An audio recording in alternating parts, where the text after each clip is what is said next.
yeah, let's jump into it. So here we are back with the Dawntrail main story. So a little bit of a recap for where we are so far. So today we're going to be jumping into the second of the introductory zones. So last time we had the choice of the first zones that we go to, of going to Kozumauka to help the Hanu Hanu, or to do the Hanu Hanu part of this contest, or to go to Orkopacha with the Pelu Pelu. So a little bit of a recap of why, a little going back and just to explain why we're going out to these different zones or whatever have you. For the rite of succession, we've been tasked with basically following in the footsteps of Gul Jaja in the Tuliolo saga. So Gul Jaja went on a journey where he went and met the people and formed bonds and went on a journey to unite all the different peoples of Tural. And so we're following along in that journey, basically going around the continent and meeting with the different societies that form this nation. Along the way, in each area we go to along the path in his journey in the saga, there will be assessors. I think they're called electors, who will be assessing, giving us a trial to determine, to each of the claimants, to determine basically our worth, to test us. And so last time we went to Kozumauka with the Hanu Hanu, the bird people. There we got to learn more about them. We learned that for the rite of succession, the test that they would have us do is that for after the storm or whatever, the great storm that happened at sea, it also hit the mainland as well, and it caused a lot of damage to the villages and other things of Kozumauka. But on top of that, the crops this year for the reeds, which are very important in terms of for the Hanu Hanu, because they use it for everything from like food to weaving, to a whole bunch of different things. And this year their crops have been failing. And so for our test, we're tasked with helping renew the crops in some capacity. And so what we end up doing is we go investigate the fields. We found there's nothing particularly wrong with the water or the soil. But we get down the line of Wuklamat, and we agree that this could be a potential line of thinking, and that somehow because the Harvest Festival hasn't gone on this year, that maybe doing the Harvest Festival, lifting up the spirits of the people, that could help us towards revitalizing the crops as well. That it might have something to help revitalize them, something to do with the festival. And we do learn that apparently the festival float that they carry during the thing has a lot of like ethereal conductivity items that are specifically chosen to make the float.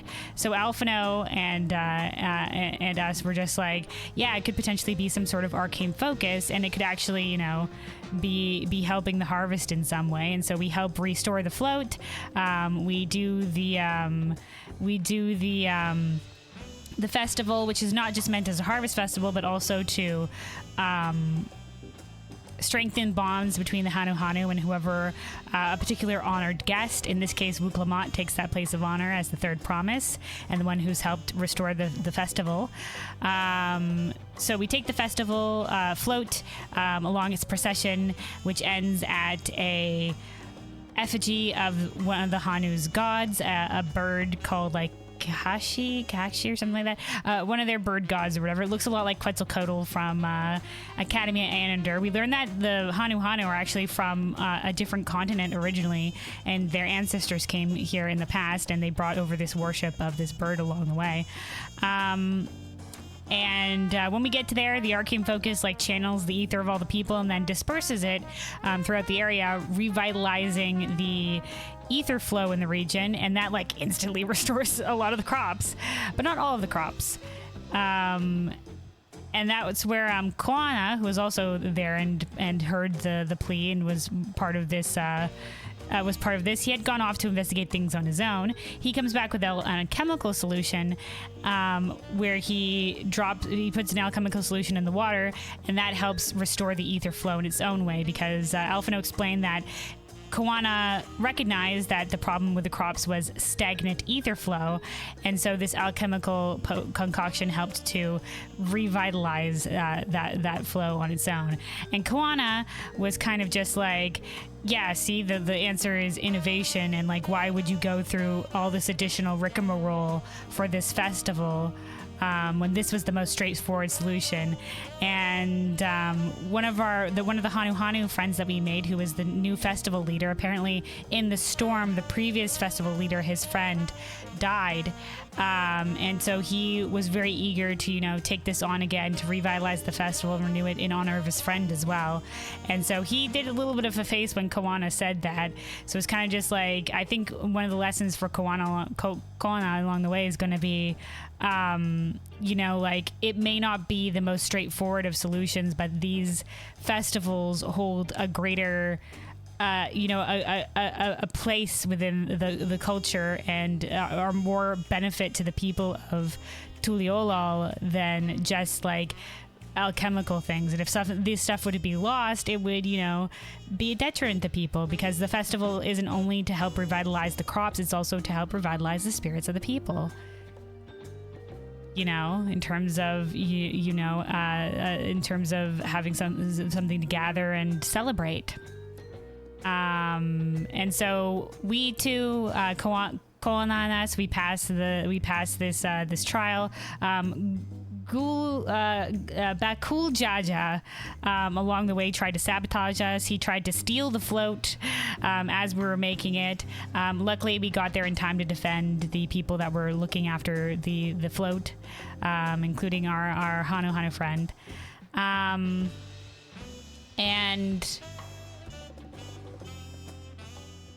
yeah, he ended up in the end, I think, stealing some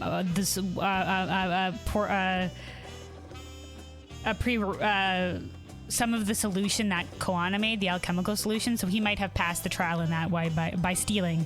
At first, he just wanted to. When we met the Elector and heard what the trial was going to be, he was like, "What if I just kill you and take it?" So he was ready to solve all his problems with violence, including killing our friends who were defending the float or whatever have you. So he didn't have a solution on his own. He just wants to solve everything with violence. And if he can't, then he's going to cheat his way. Now, it did seem, there was a couple of lines that made it seem that maybe Bakul Jaja has his own reasons for desperately wanting to take power. Like one of the characters who was a scholar that we met, who loved the Hanu Hanu culture and so has been living there.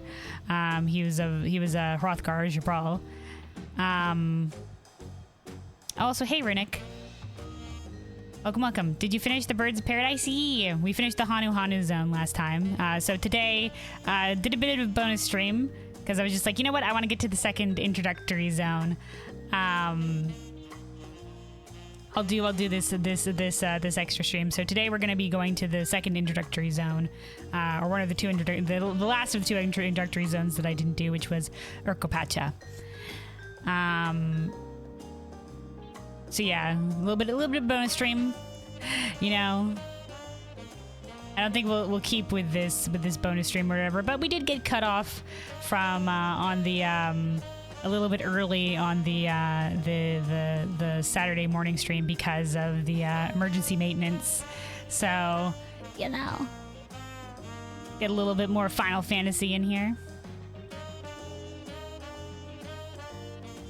But yeah, so it did that scholar person had a line that was just like, so Mamuk, which is the region of Mamulja, still holds on to some sort of hope or whatever. So there might be struggles in Mamuk that Bakul Jaja is maybe maybe is his reasoning, his driving reason to want to take power. But he's like, and he's willing to do anything to get there is the thing. So we don't know what's going to be happening with that. But there was a couple of lines that maybe hinted towards something like that. So yeah, I do wonder, because Zoralja, the first promise, the elder son, the only blood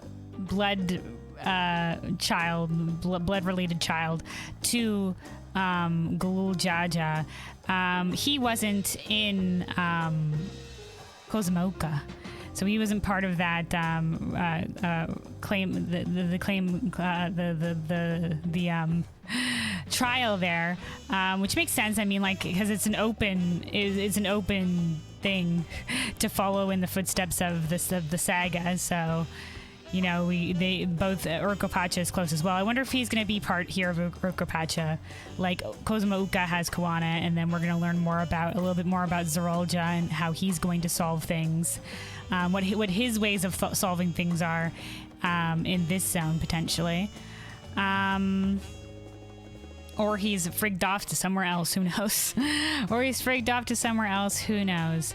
But yeah, that is what we did last time. The elector of the Hanu Hanu, which is the Hanu Hanu elder, said that we both did very good, us and Kawana. She said that all that she asked was that, like, even if one reed was restored, that would have proven our resolve. That would have proven our merit. But that we did a fantastic job to great effect. And so yeah, so now we are going to be going to Urkopacha for the next step in following along the Tuliolol saga. So let's see. Let me remind myself. I think we talked to these guys already. All right, come on, Kellen. Let's see what's waiting for us at the next village. All right. So approachable Pelu. The approachable Pelu is awaiting your questions. I've been waiting for what feels like days, and eaten enough of Bruk Evu's tacos to feed an army. Yeah, I don't know how long. It would feel that. So while we were out in Kozumauka, the other guide Wuklamat told them that they could have basically stay here, and they'd be given free meals while they wait. So there we are. Well, what is it you'd like to know? Our main concern was confirming the state of the road ahead. As I recall, to reach Urkopacha, we depart from the Arc of the Dawn, then take the road west at the first fork. Should we be wary of anything along the way? That is indeed the way to Urkopacha. After the damage wrought by the recent downpour, however, you'll be doing more stumbling than walking. But do take heart. When it comes to rugged terrain, we have a most dependable solution available. Come with me. Are we taking the dirigible? Is that what's going to happen? Oh no, we're taking the alpacas. All right.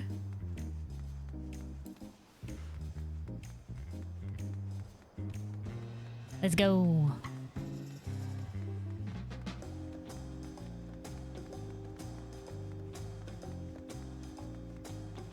Oh, somebody's this Lala might be starting the journey.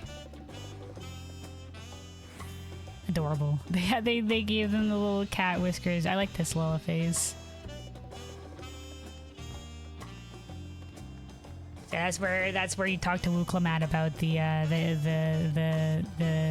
history of Thrall and how Gul Jaja united it in the Tuliolol saga. All right, Kryle. Oh my, are these fluffy babies on mounts? Fluffy babies. Yeah, Wuklamat, when we talked about the alpacas before, Wuklamat said, "Don't be fooled, they're fiends." So I imagine maybe they're a bit temperamental. Alice? The Pelu all being small is confusing enough, but those masks make it almost impossible to tell men from women, let alone guess at their age.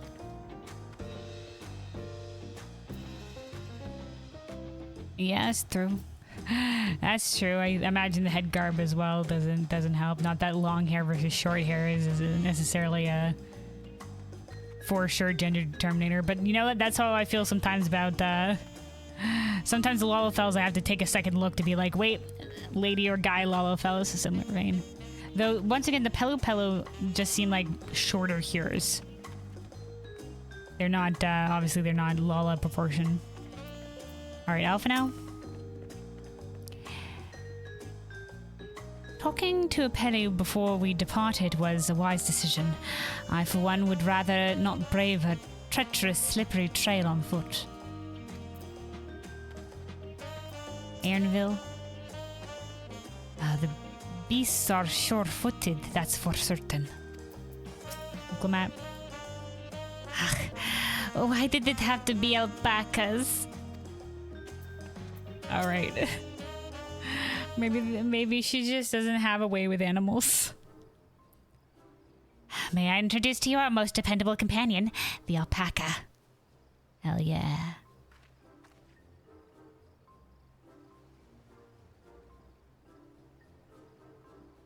Kryle is heartened. Kryle's delighted.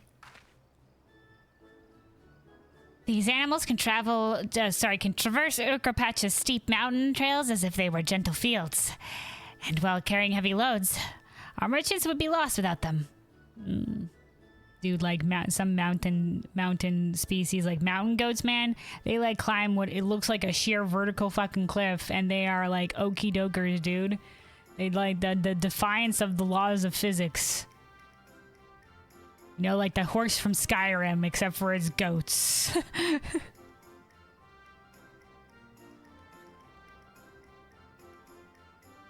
It's crazy what kind of like how they can ascend like what looks like a sheer cliff.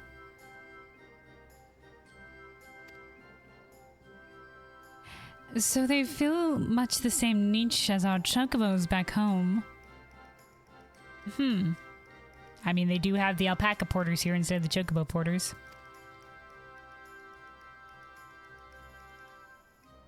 You don't have alpacas in the Eorzea. Oh man, this was our in-character first time seeing an alpaca. I think we talked about this as we talked about the alpacas when we did the tour with Wuklamad, so yeah.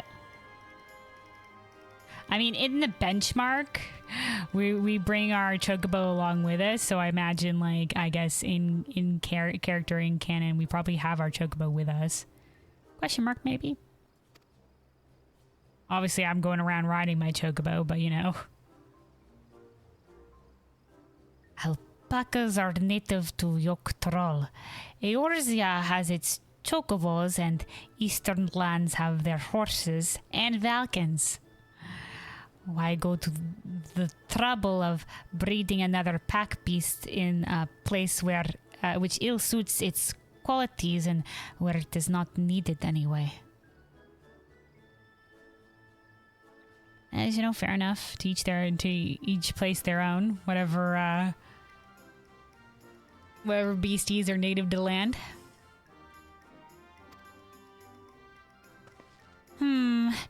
But must we ride these little monsters? I get the impression you aren't fond of alpacas. Oh, in the tour she didn't seem fond of them either. Called them fiends. When I was small, and being a bit naughty, I went around pulling on their wool. One of them spat at me, and it was the foulest stench you can imagine. The foulest. I see. What do they like to ride? Alpacas bred as mounts are inquisitive and docile. Even those without experience find them easy to handle. Oh, hell yeah. So they're not too temperamental unless you're pulling on their wool and pucking them or whatever have you. Oh, we're really doing this then. So, was my information useful to you? Yes, very helpful. Even if it wasn't what I wanted to hear. Chocobo stored in our 4D Pog Luna, remember? Yeah, well... I imagine some things can probably be, like, ethereally summoned. Like, you know... We pull, you know, Carbuncle is ethereally summoned. And whatever have you. But that's, like, an arcane construct. You know, obviously, like, freaking Emmett Selk, whips them out of nowhere. But, you know, it's high magic shit or whatever have you. So I imagine for... maybe we could, like, call forth... Like, in terms of... Okay, in terms of, like, cannon mounts that the Warrior of Light has... The only one that we might be able to, I think, call forth magically would be Argos. So that would be the only one on that one. How do you think we can summon 7 people out of nowhere? 40 pockets, Luna. No, that's Asm crystal power. That's Asm crystal power. I mean, obviously, the Warrior of Light's pack is a mystical thing, but a lot of that is for, like, you know, gameplay convenience. Obviously,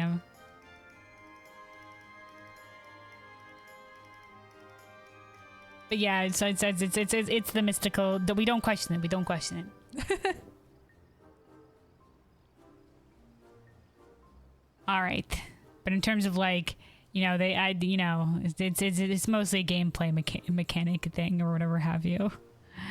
I imagine we probably would have our physical chocobo with us.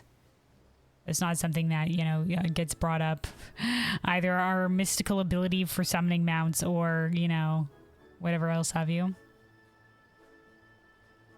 Anywho, though. Good. I'll take my payment now. Is it a payment thing? You want me to pay you? Well, I mean, it waited for free, gave him free tacos while they waited, and then you're gonna pay him for the information? I guess I should have expected as much from a Pelu merchant. Let me see what I have on me. The Pelu value the act of spreading joy through trade.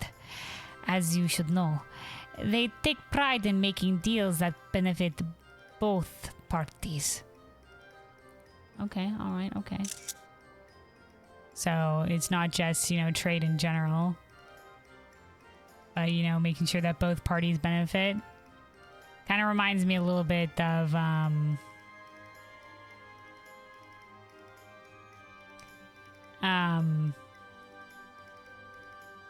Becklugs, the Fae, the Fae, the Becklug species. I forget. I'm blanking on what they're called, but, you know, like the little doggo adjacent Fae people. Doggo adjacent. They don't look anything like doggos to me, but you know. And that in terms of, like, it has to be an equal trade. Alright. Respect. Arm cross nod. Here you go. A fair price for fair advice. Yes. I made a trade with the third promise herself. My friends will never believe this. I shall be on my way now. I wish you safe travels. Off you go then, and thank you.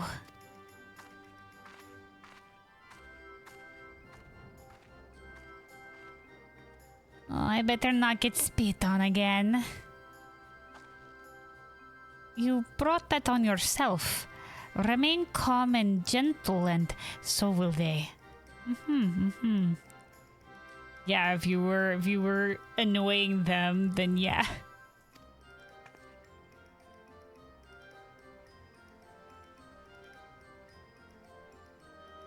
I'm still not happy about this, but if we need to ride alpacas to reach Urkopacha, then that's what we'll do.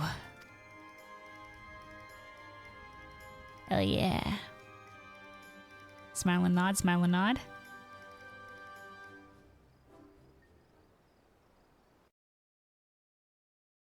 It's alpaca riding time. Ooh, are we getting, hold on, we're getting probably our zone narration.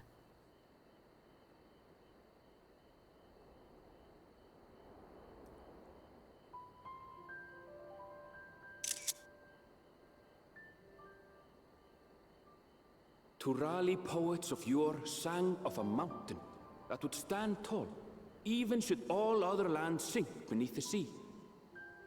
Indomitable and eternal, it arises from Urkopacha, the 100 peaks of time. The 100 peaks of time, oh, okay. Of all the beasts which crawl and fly, only the legendary Valigarmanda could hope to disturb the summit's serene majesty. Yet, with that flying calamity imprisoned by the Dawn Serpent, what great feat remains for those who would claim the throne?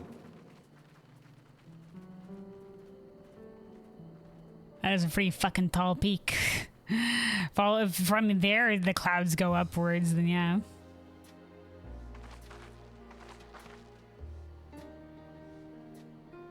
So this is Urkopacha. I've never actually been here before.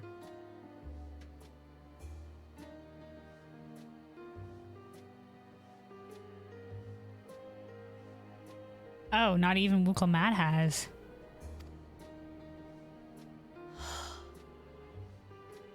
The air is so crisp and clear. Down there. Mountains everywhere you look. That one massive peak in particular has quite the presence. It puts me in mind of Som-Al.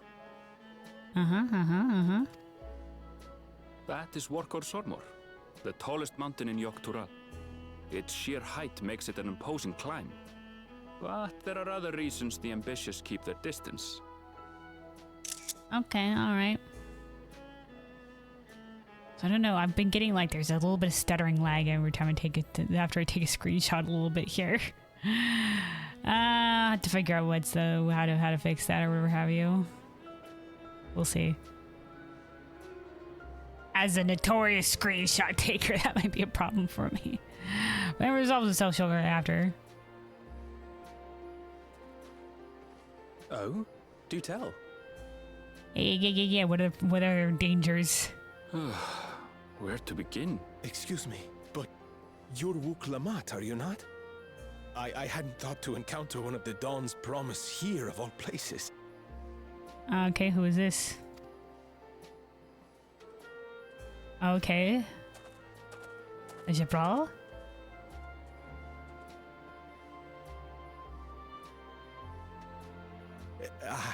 But I should introduce myself. I am Bolnok, a weaver by trade.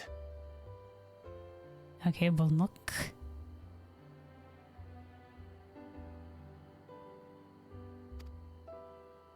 Well met, Bolnok. We're on our way to Watranpello. So the Bolnok. There's quite the pronunciation on the cue there. Maybe it's also with the Bolnok.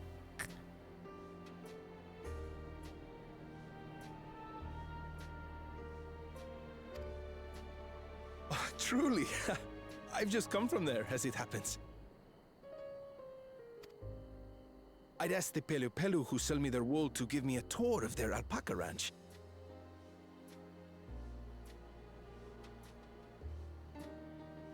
The head rancher and I shared a bottle of mezcal while he explained the finer points of wool production. Mezcal, is that a local beverage?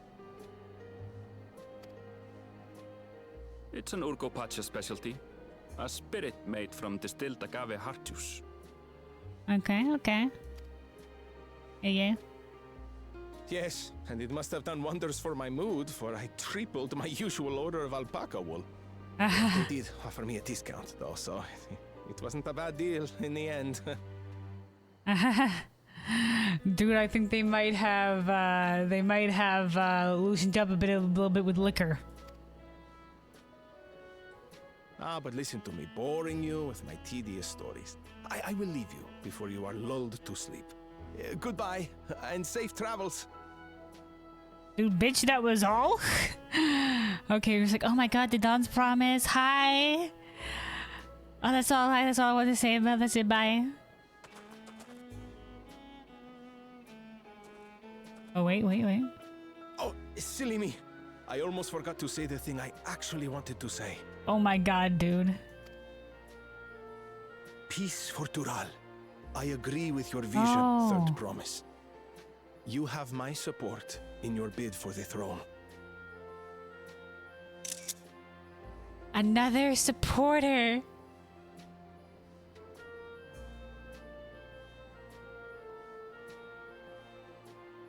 Miss Coleman shit. Yeah. Yeah, man. I saw it was mentioned in the one of the foods that we got as well. And I was just like, oh man, all right, look at all these little details. They made sure to include some real world cuisine stuff.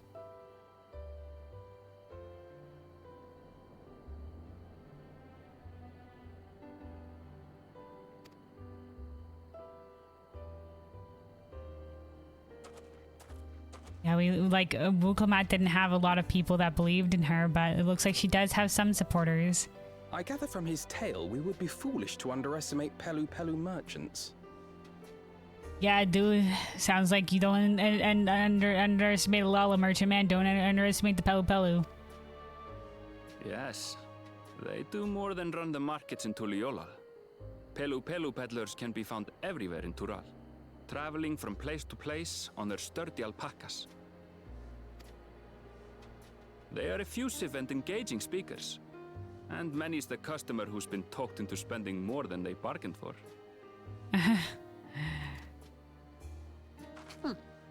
They won't find this customer so easily charmed. Don't be too sure, Wuklamat.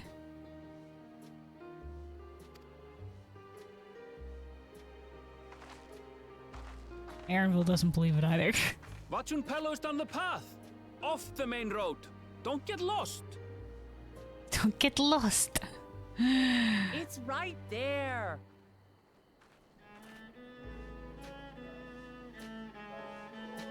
It is right. You can see the ether right there already. All right, listen to that nighttime theme. So let me double check something here. Oh yeah, I didn't have it in full screen mode. Hold on. There we go. Hold on.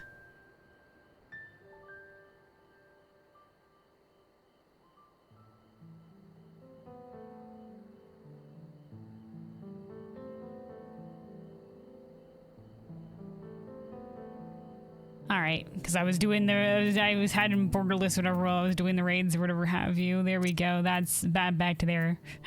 Back to there, dude. Yeah, I wasn't ready. I didn't double check to make sure everything was where I wanted it. There we are. There we are.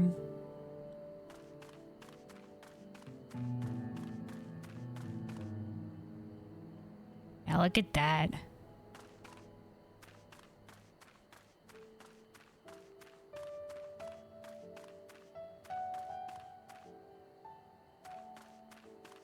Once again, I've been the zone theme in Cosmoco is really great too, both the daytime and nighttime. And listening to this.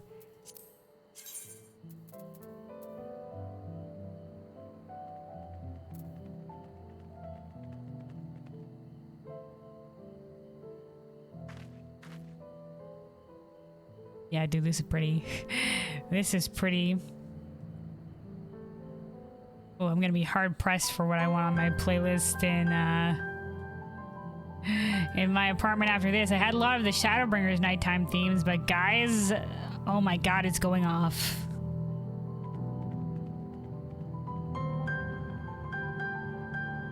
Dude, the trilling of the piano there. I'm transported. It's so pretty.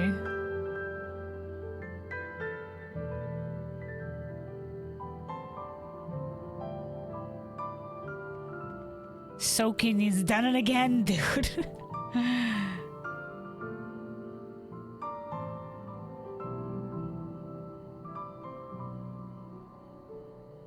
And like the view distance and everything too, man. The graphics up just makes everything so pretty.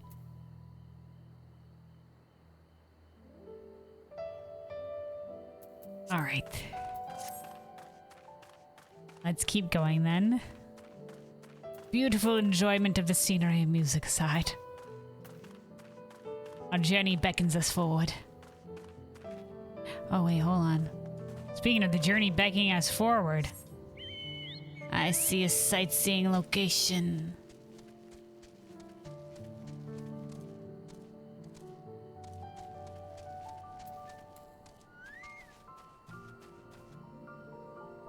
/ lookout. Watching Pello. Nestled in between the mountains, the dwellings of this village are noticeably scaled down to accommodate the smaller size of its inhabitants. It is here that the peddler clan of the Pelu Pelu manufacture their trading goods such as coffee and mezcal, as well as maintain a ranch for breeding and training of alpacas. Alright, alright, alright.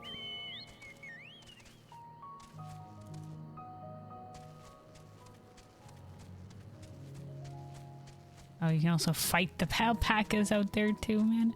Alright. Kyle? The palace crowds were more supportive of her brothers. But Wuklomat's peaceful politics do have their quiet adherents, I see. Yeah, there was some quiet adherence at the palace as well. Like I said, it was very rude, but like most people cleared out after the first two brothers came, and Bakul Jaja came out from the palace, and not a lot of people stayed to cheer on Wuklomat, but she did have some people that stayed to cheer. And a couple people that approached her. Aaronville said that a lot of the older generation who remember how it was before peace was brought to Tural, a lot of them support Wuklomat ardently, indeed. So, opinions on Bakul Jaja? He's an asshole. He's an egotistical asshole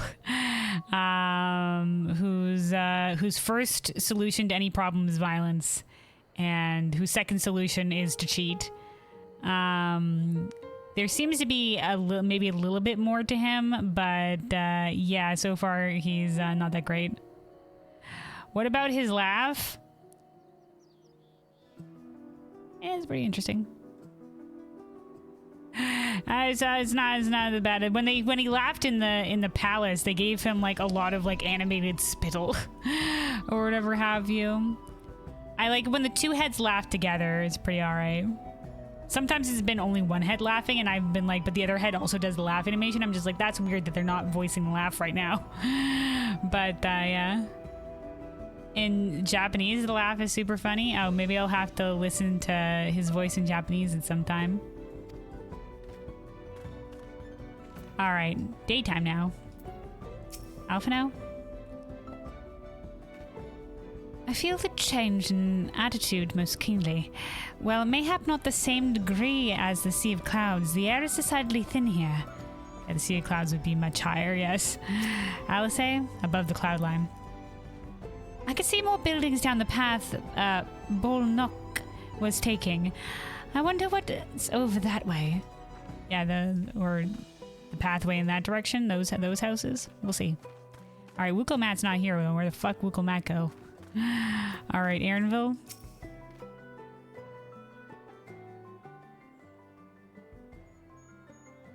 This is it, Watchun Pello, home of the Pelu Pelu. Wuklomat should have arrived before us. She was barely ahead of our group. Oh, there she is now. Oh, that's not good.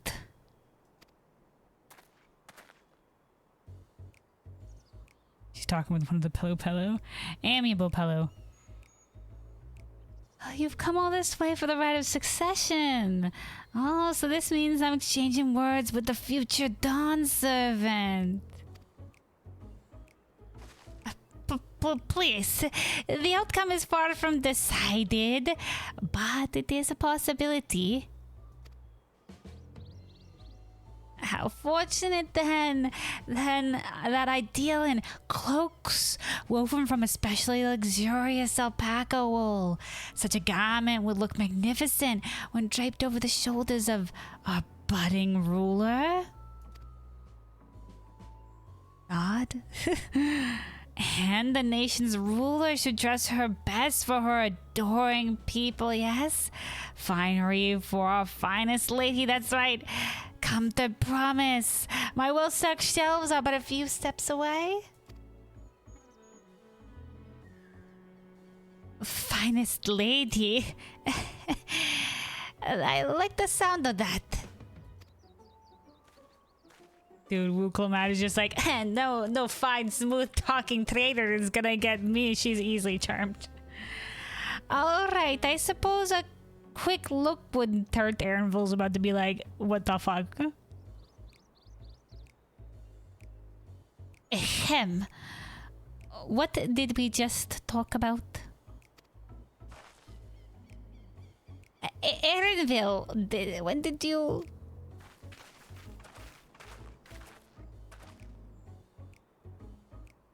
Ah, Shatona. There we go. Okay, that's the name. I remembered it started with an S, but I couldn't quite remember. I'll write this down so I don't forget. I'll write this down so I don't forget. Shatona are the name of the Viera in of Thrall.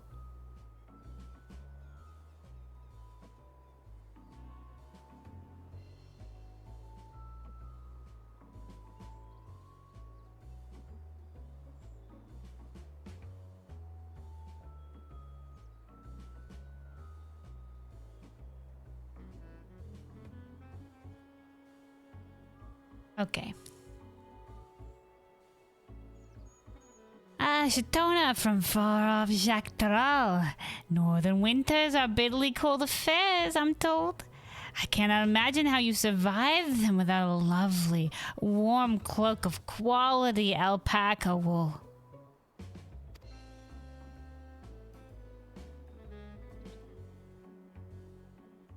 Also, Nobu, you said I think the animation is like that because the heads more or less always laugh in unison in Japanese. Yeah, they mostly laugh in unison in English too. There's just been a couple of times where I noticed that they haven't. So maybe that's just been an inconsistency. But yeah. For the most part, they do laugh together. The fuck this guy wants to sell alpacas to anyone. He does, man. He's looking to make a sale no matter what. Alright, Aaronville. No, thank you. I'm not in need of new clothes at the moment. And neither is the third promise. Perhaps another time. Of course. My shop door is always open.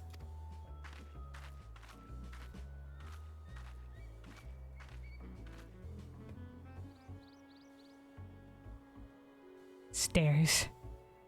You were saying something about not being easily charmed. I was just...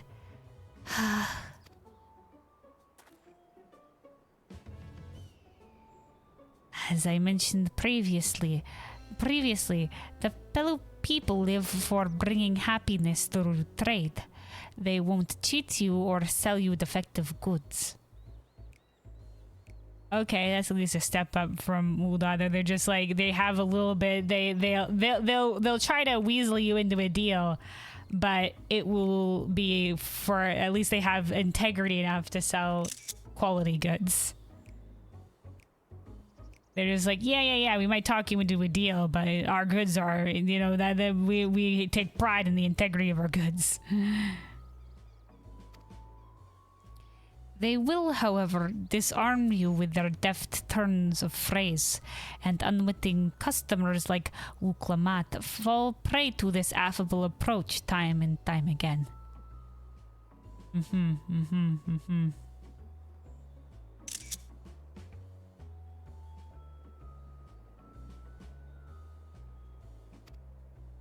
Your only recourse is a clear and firm refusal. They won't pursue the matter should you make your disinterest plain. Okay. A valuable insight into the minds of the Pelu Pelu. Let's all take Erenville's words of caution to heart. Alright, crossed arm, nods. Both me and Alice say in unison. He looks at both of us. Alice say either in exact unison.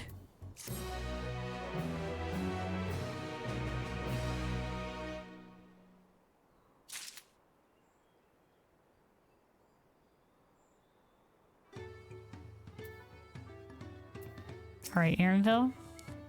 I swear, I let her out of my sight for one moment. Dude, you do a good job looking after her, Erenville Kryle.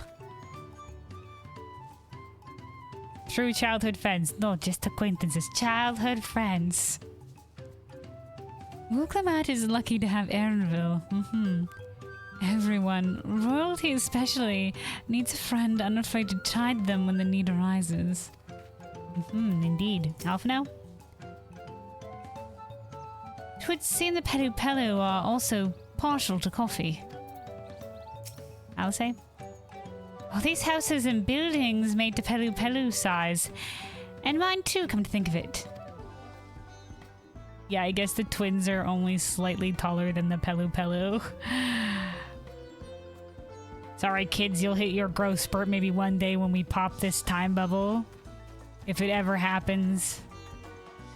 They're gonna be taller than me someday. I'm freaking Urianger freaking towers above me, dude, and my character is Raha height. Is Graha height, so you know. Oh, lucky. Hold on. Yeah. Trying to get a shot of it. It's like a little doggo on top of the fence here. Oh, maybe it's supposed to be an alpaca. That makes sense. Look, it's on all of the different fencing.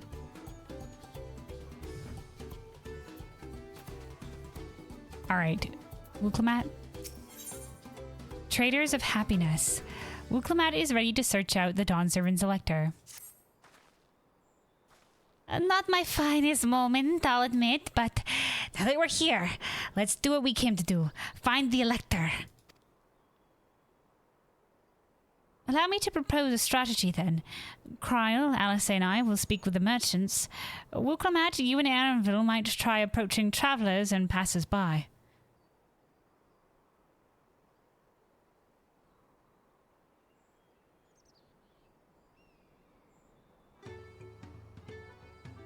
It sounded like he was talking to Wuklamat there, but he said he's talking to us with you. Okay. Oh no.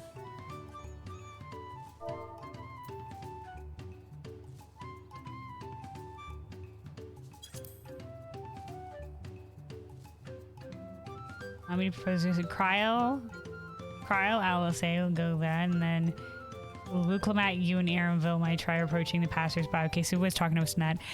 Kelwin, pray investigate any other establishments which catch your eye. Should we learn aught of use, let's relay it to the third promise.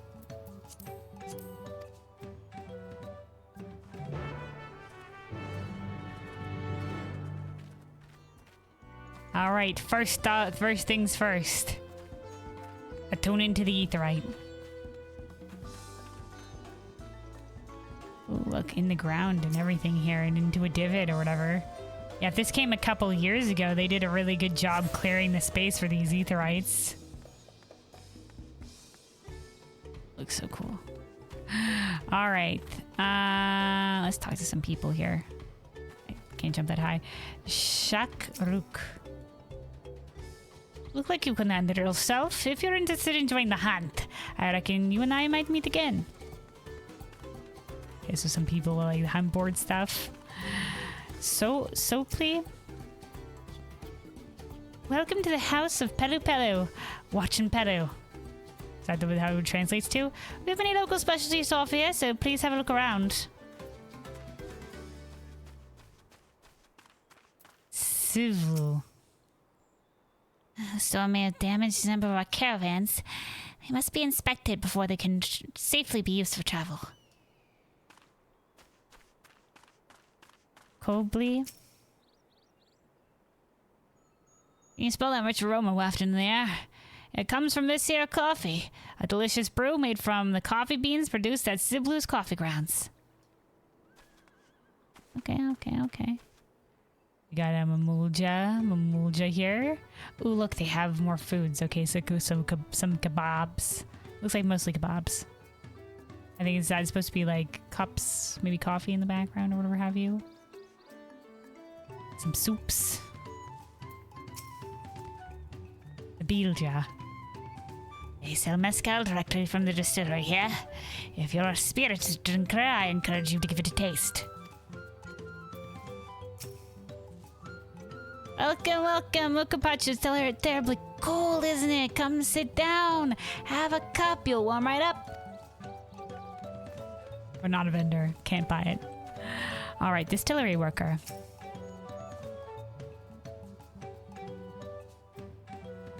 The Dawn Servant Selector. I thought you were a new face in town. Here for the right succession, I take it. Me, I don't care much who sits on the throne so long as they keep their all peaceful. Okay, well, listen, dude. You might not be involved in politics right now, but do you know what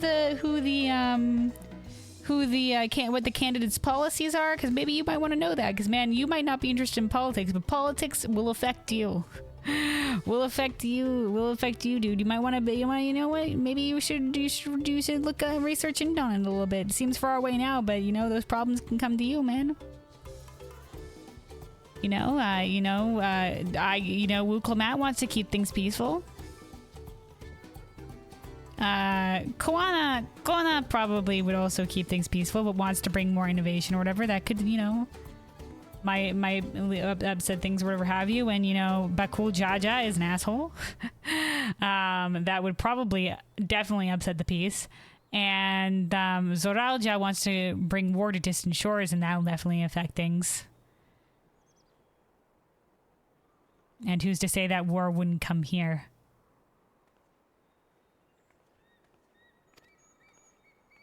If he starts shit in other places. People tend not to be in the mood to relax and sip our excellent mezcal once arrows and spears start flying. If you know what I mean. Speaking of which, would you like a cup? A joy shared is a joy doubled, I'd say. Sure. Oh, no, we're good.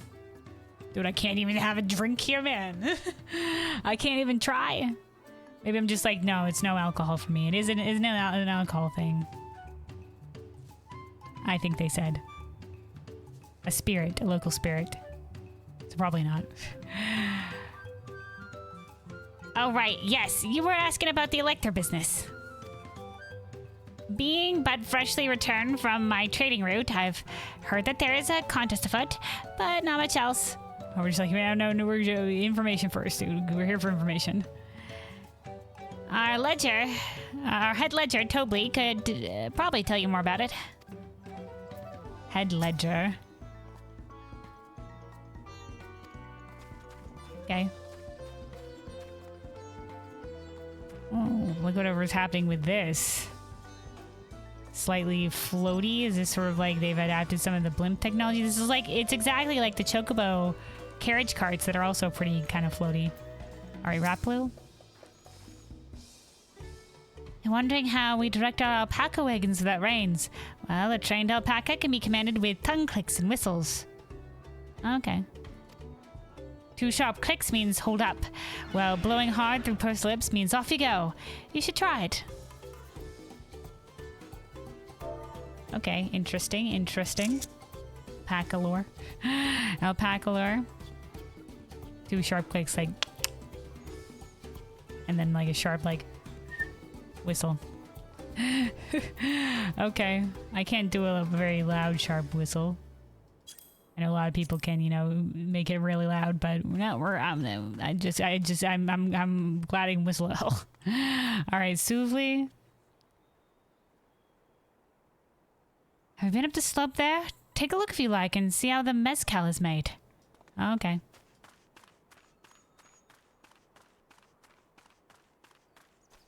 Oh, all the way up the slope here? Oh my god, they've got a little alpaca beast of burden. You're doing a great job, girl. Just a bit longer and you can rest. Says the pillow on the other side. This is how the mezcal is made. It's like they're grinding it or whatever have you. She's doing great. Swiftly. Wish to see how mezcal is made? As a distiller myself, it's always brings me joy to see others take an interest in our craft. Okay, alright, alright.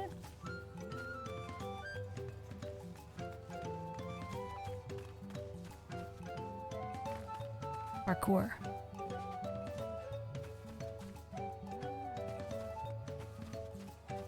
Up here is the chocobo. Porter, aka the alpaca porter here. There we go.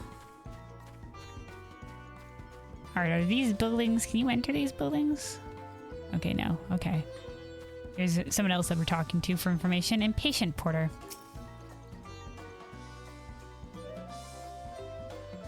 Electors. Oh, yeah. All about the right of succession.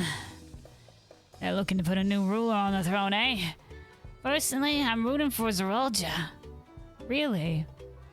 Are you looking to make profit off of war? If the first promise wins, he'll look to expand our sphere of influence. That means access to more resources and more customers. In the thousands, call them potentially. In the thousands, dude. I think maybe you might want to think of Kona instead. Because there is a way to expand trade overseas that wouldn't be going to war with the people overseas. You know? That would bring you more prospects. But, like, going to war is maybe not the right answer there. It might not bring the more customers you would think. But if you make the sea travel route safer... I don't know, man. So many new trading opportunities to spread happiness far and wide. Dude, you are looking to support Kona, dude, not Zeralja. Because if you want to spread happiness via trading, I don't think war is the right way to do that, dude. Reconsider. Others have been coming around to my way of thinking, so I've begun crafting goods inspired by the resilient sun.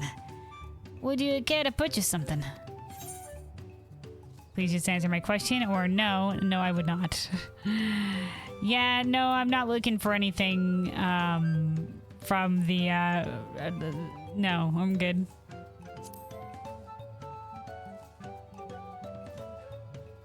Very well. You said you want to know about the Electra. I could help you, but I won't. I can tell you're no supporter of Zeralja or his policies.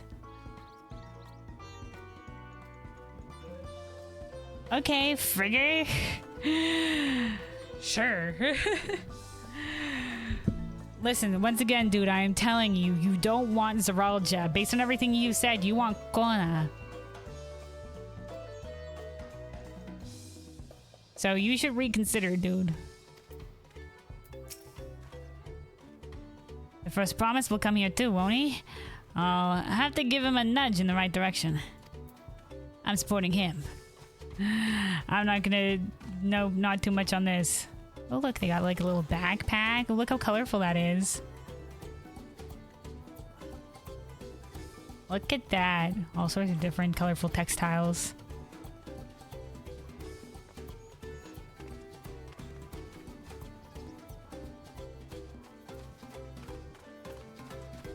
Alright, have we? As you can see, only the finest leathers for my saddles. Leathers? Okay. Alright, alright, alright. So we're gonna need to speak to one more person here. Oh, I think there's also the gemstone vendor.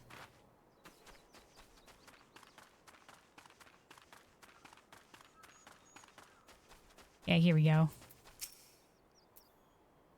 Stalls open for business, though I do not accept Palo, Guild, bicolor gemstones are most welcome. There you go. Alright.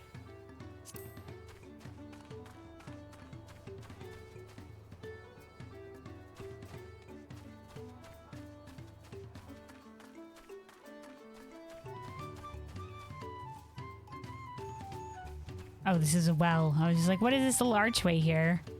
Look, they've even got like the little alpaca design on the well bucket as well. You heard of alpacas? That one looks like dozing. Look at them. They're so adorable. We'll have to definitely find out if we don't get one by the end of the main story where we can get the alpaca mount, because we know it exists. Alright, Yavli. Hello? This here is the family ranch where we raise alpacas. Their fluffy feet, wiggly ears, and curious capriciousness are just the best, aren't they? Curious capriciousness. Yeah, they're pretty great. I think there was somebody out here as well. Yeah, I have Wavlu. Have you had a chance to visit Miplu's mate garden? It's a little bit out of the way, but the mate field is well worth seeing. Mate? What? I don't know what that is. All right, then there's this person, Mablu, in the hot pink dude, which is different than most of the Pelo Pelo models are in red. Do we take the pink to mean feminine? Do we take the pink to mean feminine? Hello there, I'm Mablu. Did you have a question for me? Sorry, I don't know about any Electras. You should take a moment to see our prize alpaca before you leave, though. Oh, but be sure to admire them from a respectable distance. Get too close and our nervous darlings may be tempted to spit on you, and that stuff stinks. It happened to a visiting buyer not so long ago. Tobley, that's that rancher. Oh, and Head Ledger apparently as well. Was so mad at me for not giving a proper warning. No one makes a mistake without Tobley noticing. He knows everything that happens on this ranch. Is that a hint? Oh, it's back to work for me. I'll catch a scolding if Tobley finds me standing idle. Okay, so it seems that we got two information that said that Tobley is probably who we should speak to.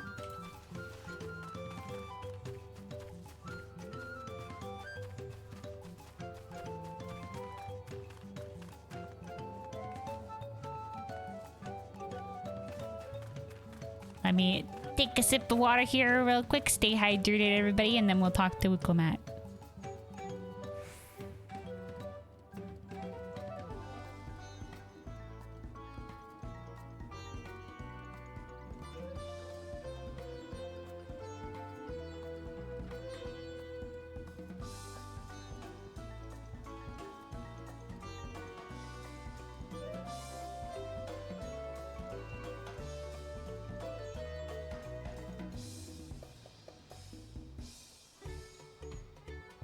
All right. Wickelmat. You really have to watch yourself around these silver-tongued peddlers. I almost bought the bottle of mezcal and the stack of blankets, and then there was this enchanting ornament. Uh-huh. Yeah, you gotta make sure to watch what you're spending or whatever have you. I would have maybe tried the mezcal. Just cause, you know, like it's a local delicacy, whatever have you, but you know, when we got time, we never did get tacos either. Our character never did get the promised tacos. Anyway, I did manage to learn that Tobli is the man to talk to about the contest. Now, if only they'd shared where this head ledgers of theirs is to be found. I did learn he's also the head rancher, so maybe at the ranch. Really? He's also the head rancher. Okay, that's that's the information that we have to share here. Well, the alpaca ranch is not far from here. I say we pay it a visit before the others return. Okay, we're not going as a group. Okay, very well. Oh, the motorcycles turn into the 4 things. There they go. The things that were in the trailer or whatever have you. The wheels split. Become little hover bikes. Fascinating.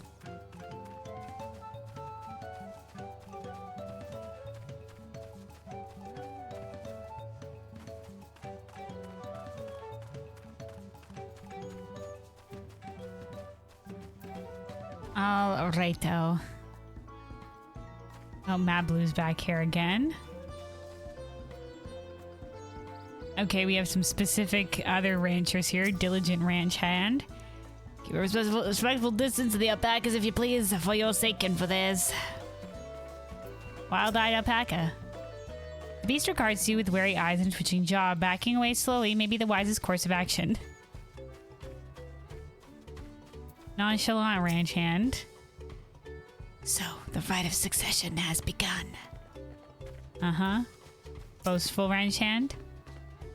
I guess arrived, I see. Okay. Mablu again. Back already.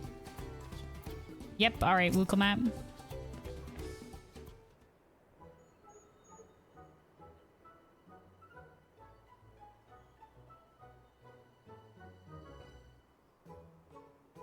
Ugh. That's a lot of alpacas. Still, we know the head ledger could be here somewhere. I can't let fear deter me. Not to say that I'm scared, of course.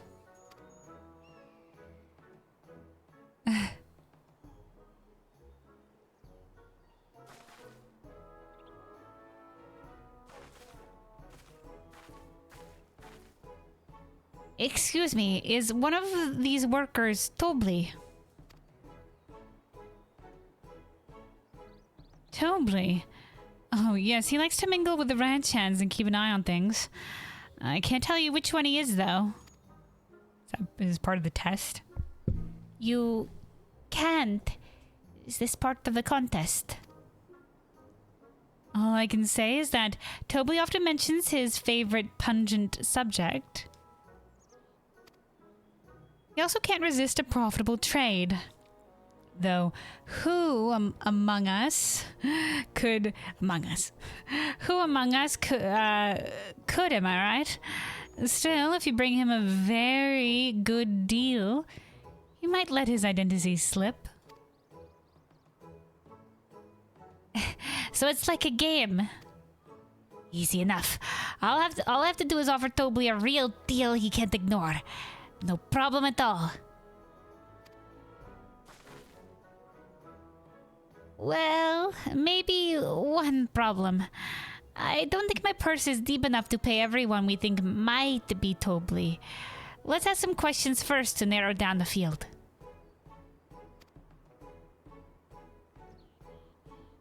Great. We can meet back here to share our impressions.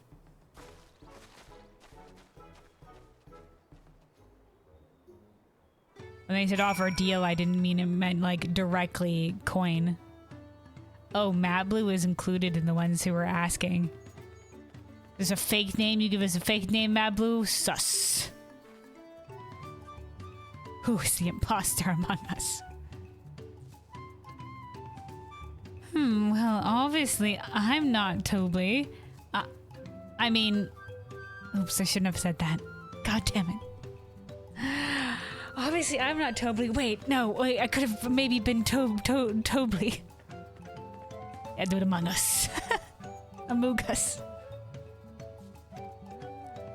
You're meant to find out for yourself who Tobli is, or if an elector is even in the village at all. Good luck. Alright, diligent ranch hand. A visitor from across the salt, if I'm not mistaken. Be warned, the alpacas will spit if you startle them. I suggest you keep your movements slow and deliberate. Okay. Potentially likely. So they did say his favorite pungent topic was alpaca spit. And Mablu said that Tobli chided her for not warning the people beforehand. And that was definitely a warning. Boastful ranch hand. I think I might be Tobli. Well, maybe I am. All I will say is that in this village, none have reared more alpacas than I.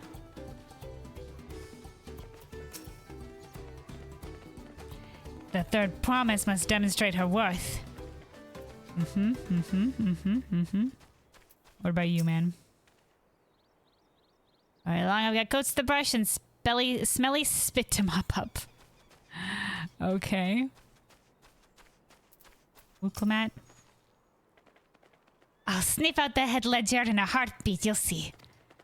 Alright, the nonchalant ranch hand. Am I Tobli?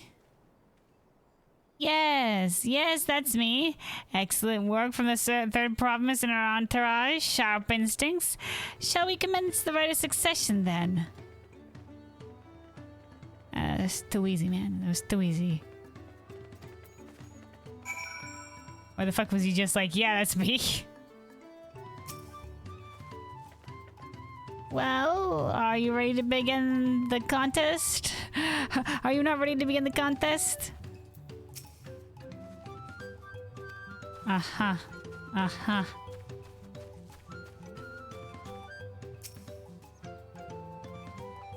If they made it seem like too much of a trial for him to just be like, oh yeah, that's me.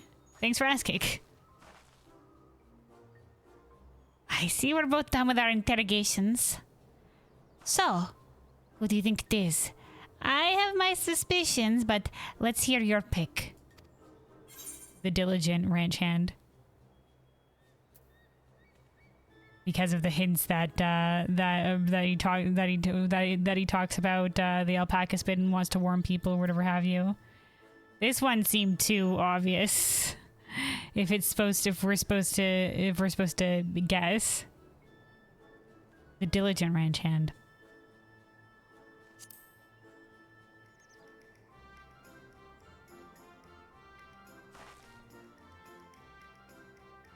The worker so intent on stable chores. I had my eye on that one too. Time to rip the mask off our mysterious ranch hand, so to speak.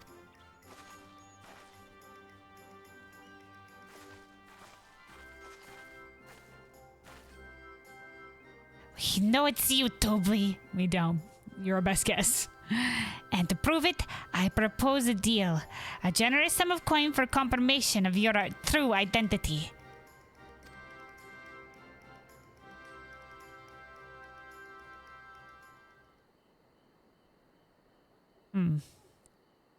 Didn't really. Let's settle on a voice for this guy now. An offer? No, probably not. An offer? I gladly. No, wait, that's gonna be. We have a lot of that accent going on, especially with Wooklemat.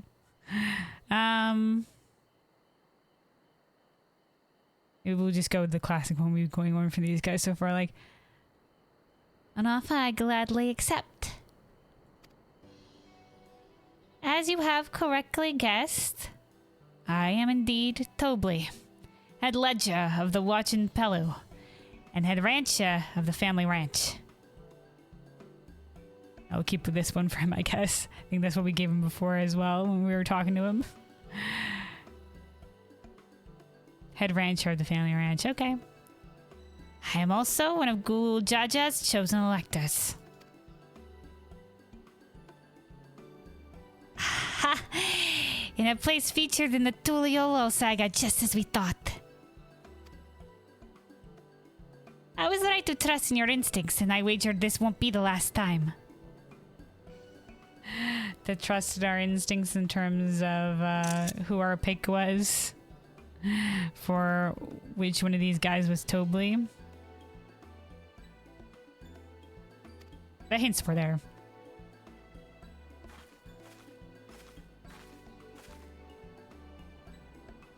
She found you out fair and square, Tobley.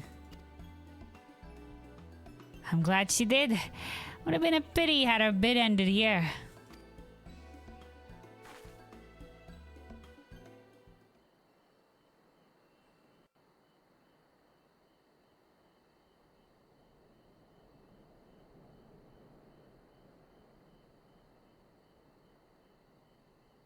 Waste. Deducing the Dawntrail Okay. Elector was the first step of the feat. Too simple a task for this aspiring ruler, eh? Eh. Okay, they've given him an accent here. We can try to adopt that. Losing the Dawntrail Selector was the first step of the feat. Too simple of a task for an inspiring ruler, eh? Eh. Dude, like Emmett sulks 1A in that one cutscene with Varus. A.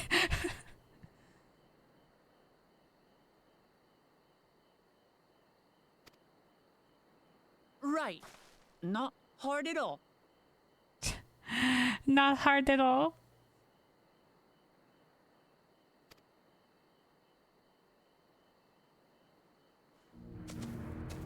Oh, there he is. Okay, he is part of this one.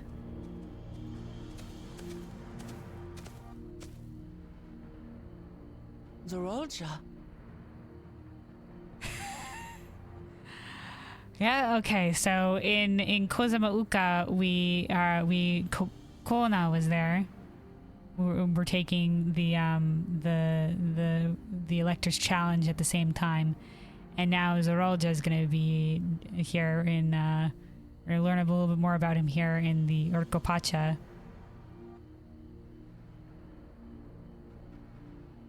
Second introductories of the introductory zones. Okay. Well, second for us because we chose it second. I wonder if he's gonna be like, Sarilja, you talk to them. I do not speak to them.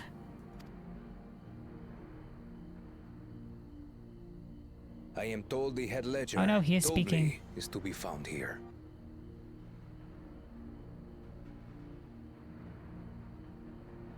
Okay, he actually talking to people himself. You have to guess which one of us is Tobley. That's part of the test. She has a higher pitched voice than I was thinking.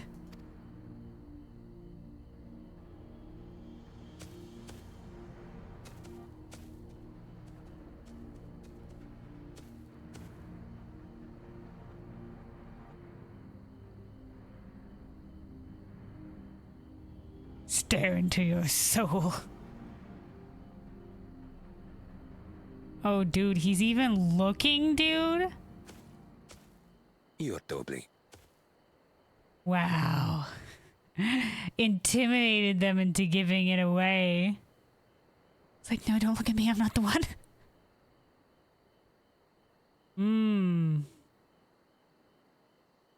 He's got keen insight.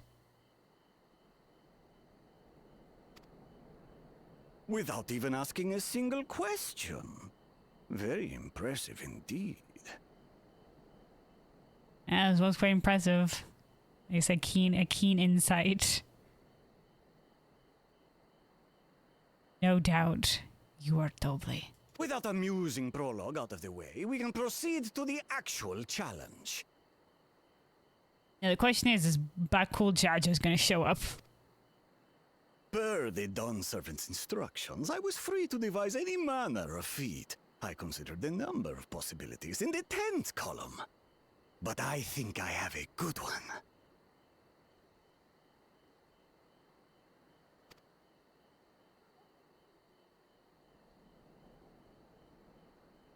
You must go forth and capture for me an alpaca. Okay.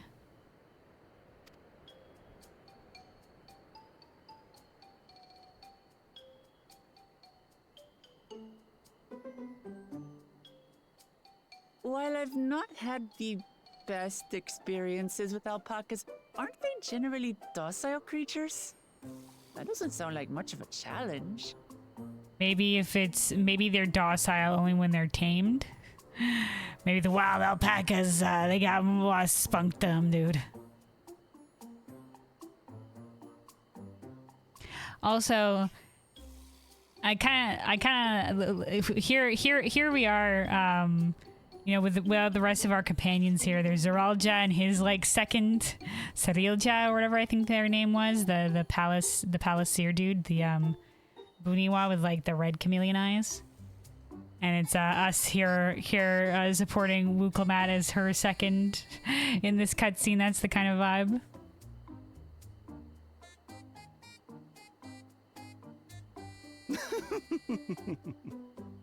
Bring out the example! Bring out the example!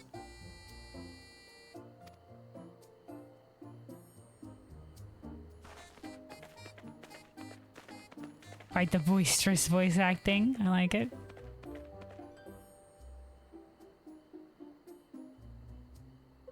This is a special kind of alpaca. Would you please approach the animal, third promise? Uh-oh. Who? Me?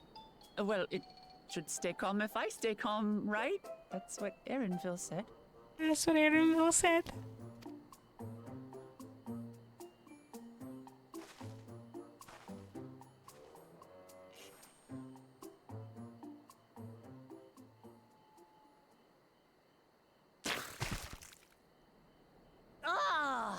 Oh no, dude. The little monster spat on me! Bullseye. All of it stinks. I can't. One hit KO. It's over for her. I feel you, man. Creatures, being both extremely curious and extremely cowardly. Both extremely curious and extremely cowardly. Dude, did you have to give her the example face to face, dude? Press your luck when they're frightened and you'll get a face full of spit. As you've all just witnessed. As you can see, taming an alpaca is no easy feat. Their spit, as you observed, will one-hit KO you. It is a dangerous world out here in the land of taming the alpacas. Has an awful stench, their expectoration. The globs contain half-digested food, you see, making it an effective deterrent against perceived threats. Wuklamat. Wild valley breed like this one are especially timid and can therefore be quick to lash out. They're also especially hardy. Indeed.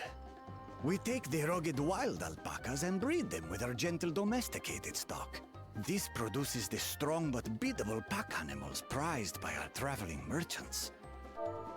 Okay. The wild valley breeds are especially timid, but they're also especially hardy. Okay. Alpaca husbandry.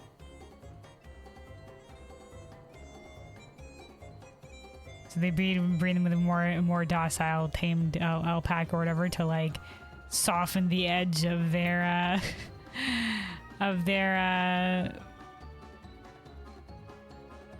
wouldn't necessarily, they say they're timid, but maybe not especially like aggressive. But to like soften the edge of their maybe their rambunctiousness.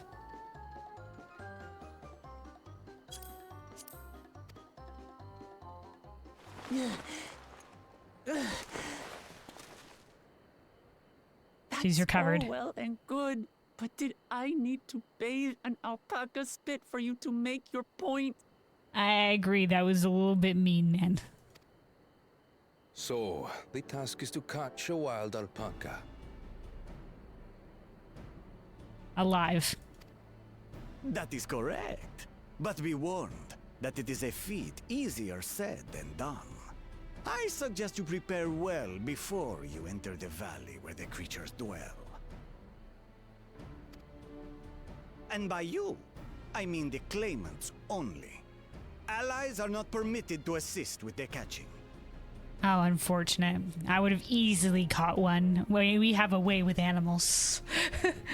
Okay, so we can just help before the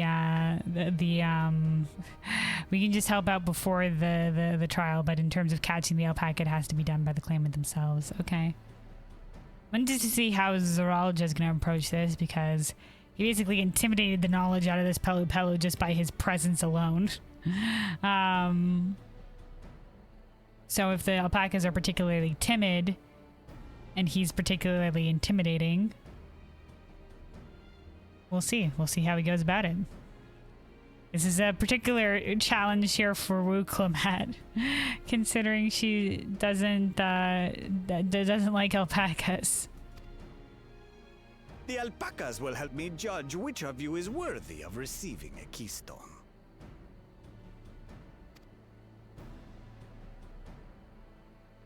So I'm to chase down a fluffy, spitting demon, and that somehow proves I'm fit to rule?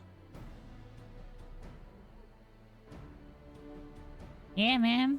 Some people put a lot of stock in the way people treat animals.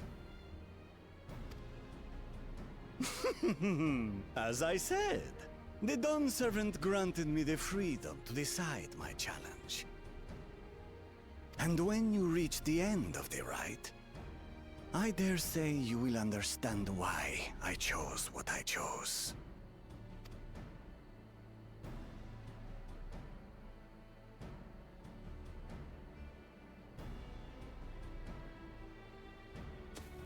Very well. This won't take long. Wait! Didn't I warn you this was easier said than done? There are preparations to be made, factors to consider. A beast is a beast. All yield to strength. I mean, he's not entirely wrong, but I think the other thing is, So far, this experience has done absolutely nothing to improve my opinion of alpacas. I mean, he's not wrong. He can just freaking, if he's fast enough and hardy enough, he can just fucking grab an alpaca and put it over his shoulder and be like, all right, good enough. But I think, like I said, a lot of people take stock in how you treat an animal. So the point is, maybe without I think the best outcome will be to bring back an alpaca with hopefully the least amount of distress for both parties. A beast is a beast. All yield to strength. Dude.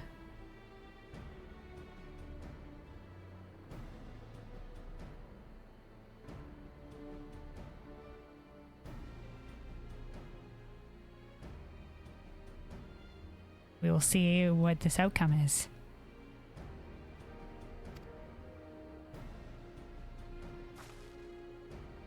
Yeah, sorry, I can't help you, lass, but we'll try our best to help prepare you. That doesn't mean I can't do this. Revolting spit aside, they're just another animal. Yeah, dude. But, a lot of animals, these ones aren't particularly big, but, you wanna, you gotta respect the animals, man.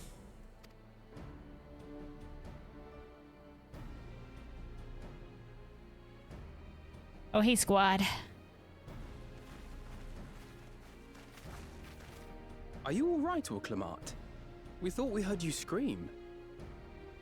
She got a direct one-shot bullseye, critical point, one hit KO'd by alpaca spit.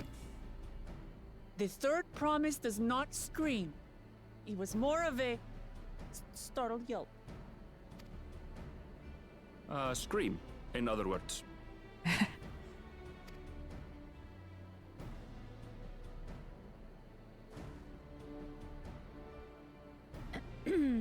Did you find the Elector? Oh, we certainly did.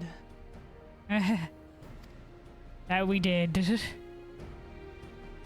All right, catching up the squad on what the thing is here. So we can help prepare her, but she's gonna have to do this on her own.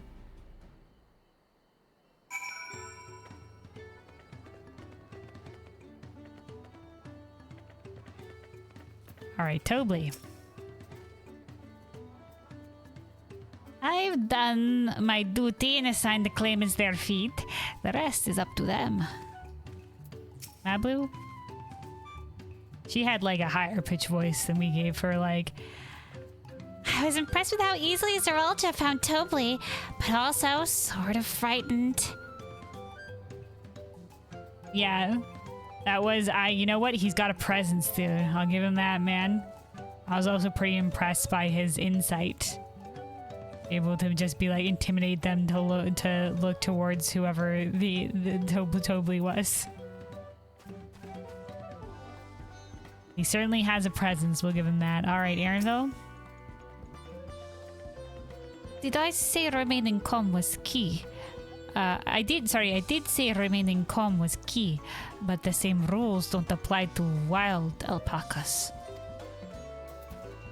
Ryle? So this is our sought-after elector. I'll say. Zeralja put me in mind of Garlemald's own exalted son. Xenos? One of the two, though. Xenos was Xenos was undeniably more arrogant. Unless you're talking about Varys. I think Varys also had a bit of an arrogance to him, I guess.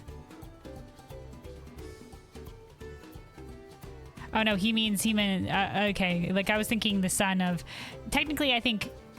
Okay, no, she does mean Xenos. She's saying of the two between Zeralja and Xenos. Interesting comparison, dude. I guess in terms of an intimidation factor, I mean, I guess they both have a presence. Is kind of a similar vibe, but Xenos was. I mean, and apparently Zeralja is pretty strong, but like we'll have to see how strong he is, man. Because I don't think Xenos was pretty fucking. Xenos was he was on a different level, man.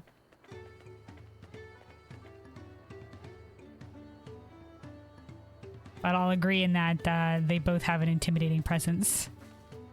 Alphino? Judging by the volume of Vugramat's scream, alpaca expectoration must have a nasty odor indeed. I'm content to remain ignorant of the smell. Me too, man. Me too. I personally never, I don't think. I can't remember if there's a moment that I've ever met an alpaca. I've been to like petting zoos and stuff like that before. I don't remember. I think there might have been a llama once, but I don't think an alpaca. But similar. I think maybe at a zoo that I went to there was a llama. I don't quite remember there being alpaca though.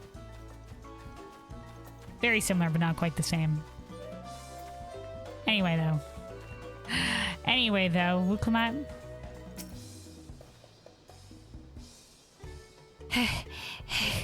I had to go wash off that nasty stuff off my face. She's running back from with the yeah, dude. No, understandable. Yep.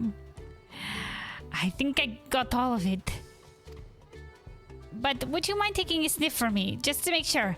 The stench has ruined my sense of smell.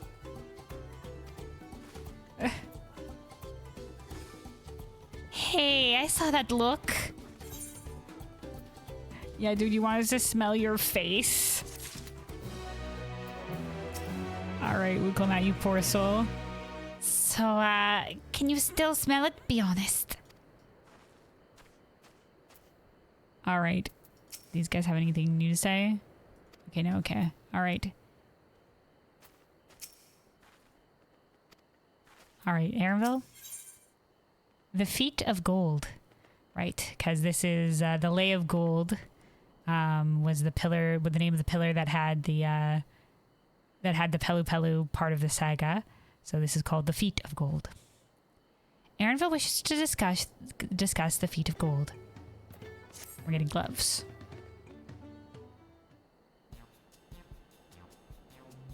As Wuklomat helped demonstrate, the valley alpaca are wary of people. Getting close enough to catch one will not be an easy task. You might have warned me about it earlier. I have enough trouble with tame alpacas.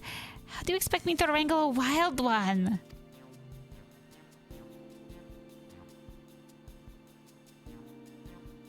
With the proper saddle. I was just focusing on my whole arm. With the proper saddle, we infuse the leather with a relaxing scent that soothes the spitting beast. Wonderful. Give me one of those then. Infuse the leather with a relaxing scent.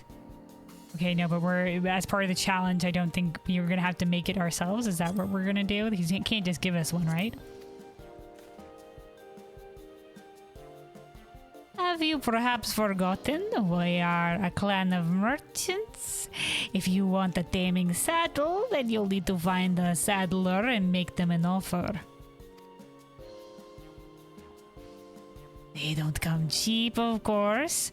Crafting a saddle will cost you the equivalent of 10 pel in the 1,000 column. 10,000? I notice they say in the tens column, in the 1,000 columns or whatever have you. You mean 10,000 pel? I don't have that kind of coin. First of all, Wigglemat, are you not of the royal family? I mean, don't you have a lot of coin? Not saying you should spend that coin, but I'm wondering, like, do you... Okay, alright. Converting to gil, that comes to around 1 million or so. Mayhap if we all pitch in. Look at Alphino.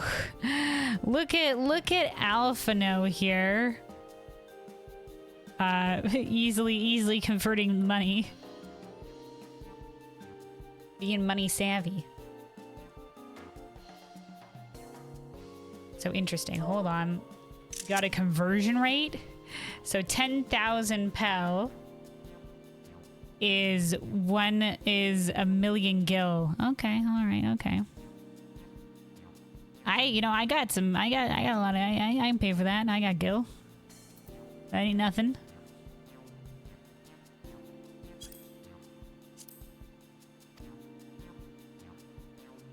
No. This is my feat to accomplish. I wouldn't feel right about having others pay the cost. I'll find the money. Somehow. Maybe we can get a discount by offering to bring the materials needed to craft a saddle.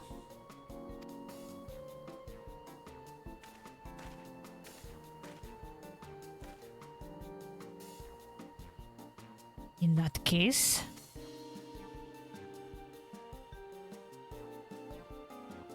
Oh, no proper cure. Time for the power of imagination. Take that the basket of wool. That was 100% the basket of wool I just handed you. The power of imagination is worth the sum you paid me earlier. 1 pel in the 100 columns. The hundreds column. 100 pel, okay. Beginning with the wool, you can trade for even more valuable goods until you have something suitable to bargain with for the saddle. Okay, we're looking to trade up here. Okay.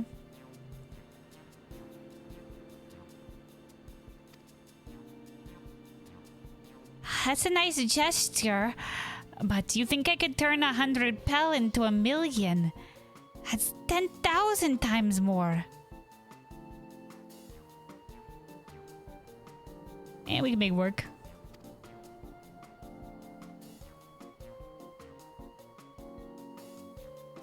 Okay, yeah, I was gonna say that's maybe too much.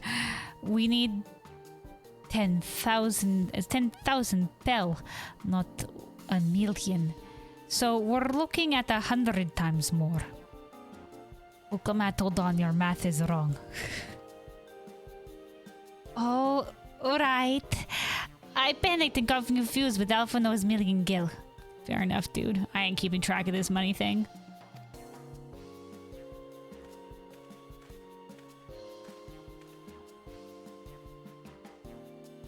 I'm not so sure about this trading idea. You were almost talked into buying a cloak you didn't need mere moments after you arrived. Yeah, but that's what we're here for. We can help her out. We can't help her with the actual alpaca wrangling, ma'am. But I hate it when you're right. Let me help you with your deal making. Oh, hello again. Nablu,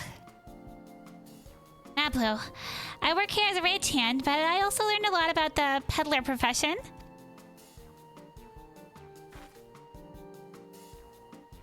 It's alright if I aid them now, yes? I guide the claimants towards the first step of the feat, like you asked. As long as Wuklamat goes alone to capture her alpaca, she is free to accept assistance from whoever she likes. Alright, let's see about getting you that saddle then, third promise. I don't know why you made your offer, but I could use an ally with a beak for bargains. A beak for bargains. Welcome aboard, Mablu. Should the rest of us stay behind, perhaps? It may be easier to haggle over prices without so many voices chiming in.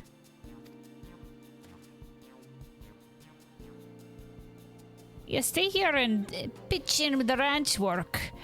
With Mablu gone, I'll need extra hands to tend to the alpacas.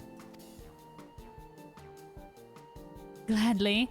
Although, Kelvin, I think you should go with Wukramond. Okay, yes. Quite. Thank you. Us in particular.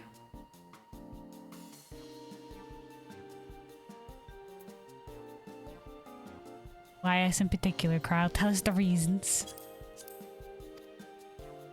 You see markets and bazaars the world over, and surely have sage advice to share.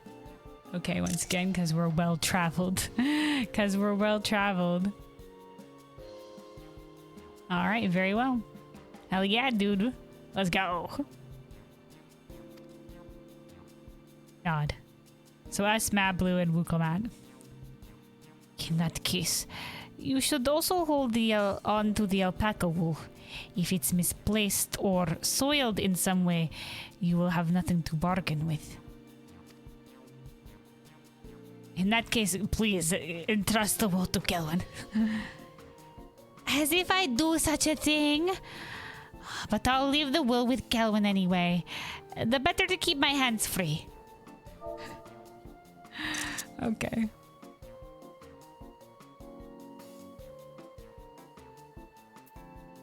All right.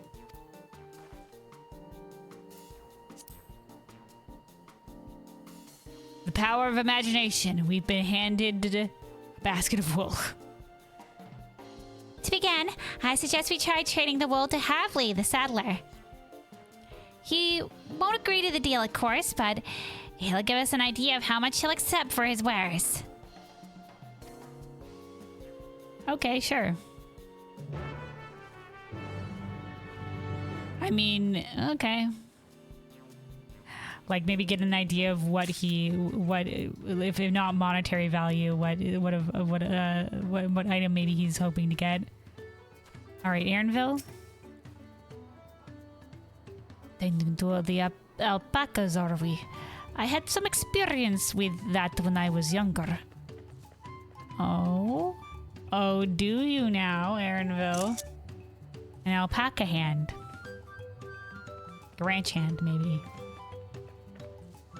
Okay, Kryle? I have every confidence you'll come back with the saddle. Alice? I'd worry if it was just Wuklamat, but it sounds like Mablu knows a thing or two about trading. Yeah, it's good to have a local here to help us. Indeed, who knows the lay of the land a bit more, and the local merchants too. Alphino? Turning 100 pel worth of wool into 1,000 pel saddle is exactly the kind of suggestion I'd expect from the head of a merchant clan. Alright, wait, hold on. Does Tobly have anything more to say, Tobly? Nablu hasn't given up, I see. Nablu hasn't given up. On what?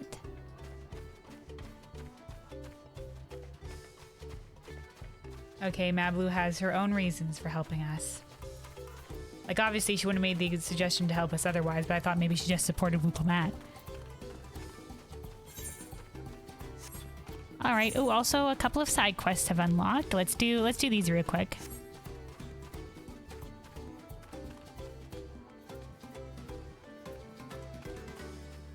Let's see what these are. So I'm going to be able to hop up here. There we go. All right. Sivlu. An unlikely inspector. Sivlu is counting down the days until she can resume trade as normal.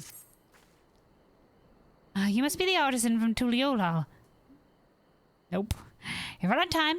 The damage the caravan sustained from the storm must be evaluated as soon as possible, so I must ask you begin your inspection immediately.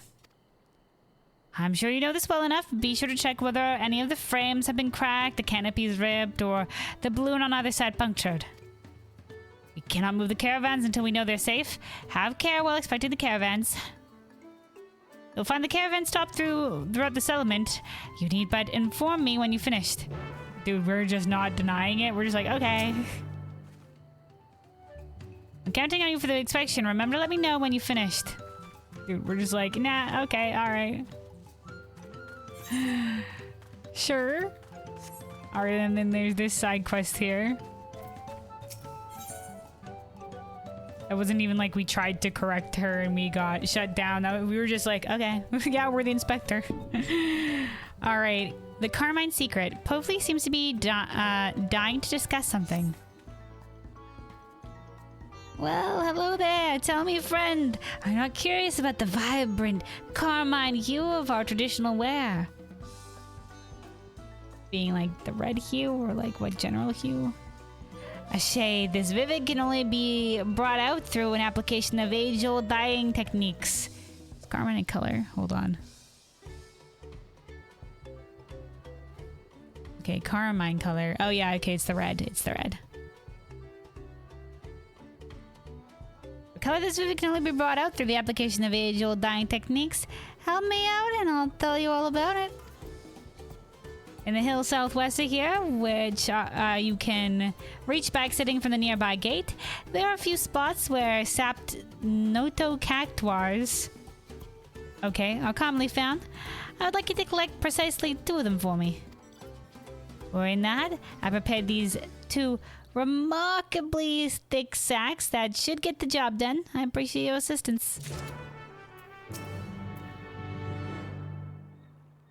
Remember, you'll find the noto cactuars in the hill southwest of here, easily reached from the nearby gate. Just stuff them into the sacks I gave you and bring them back to me. Alright, okay.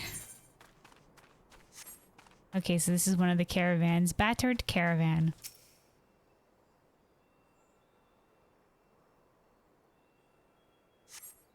You carefully examine every element of the caravan, but discover no issue of note. So right, we're having looked at this caravan once, we know exactly we know exactly how these things work and what damages might look like.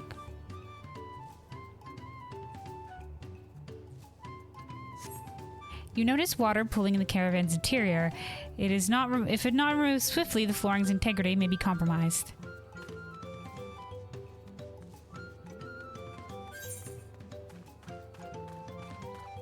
Oh, there's also one all the way over out here. Oh, this one's got the alpaca attached to it here. Or standing there, at least. You carefully examine the balloon, but are unable to identify any punctures or tears that might prevent travel. So far it seemed like only water damage was the big issue here. Alright, hold on. We'll get to you guys in a second. Where was the other thing? Or is that the... Did we already do the we're expecting? Oh no, there's still... Is it... There, okay, there it is. It's up here.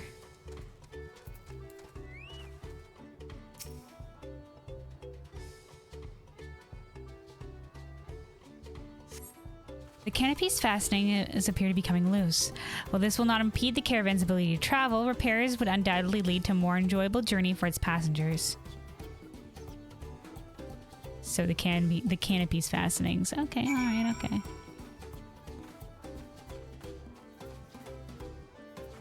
It is not just for transporting the goods, it's also for transporting travelers here. I didn't see like any, is there any like benches? Oh, just sort of a stairs, whatever. You think there'd be like maybe benches along the side? They have those in the Chocobo. The Chocobo ones. All right. We've inspected, even though we're not the official inspector.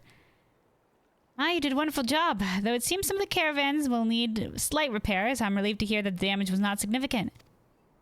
By the way, an artisan claiming she'd been beckoned all the way from Tuliolal to insist with inspections came to me moments ago, asking for work. I was in such a hurry to have the caravans examined that I mistook you for her. Please forgive me. I'm just grateful you were kind enough to heed my request. Yeah, don't worry, this shit happens to us all the time. We were just like, you need help? Sure, we can do that. The caravans are an innovation of Kona's. Wow, dude, another thing that Kona's helped with, dude. I guess that's why they look so much like the Chocobo. Like the Chocobo carts. Yeah, here we go. Chocobo carriages, yeah. During his studies across the salt, he encountered something called a Chocobo carriage and had these designed in their image. By attaching the balloons to either side, the caravans are lifted in the air, becoming light enough for our alpacas to pull.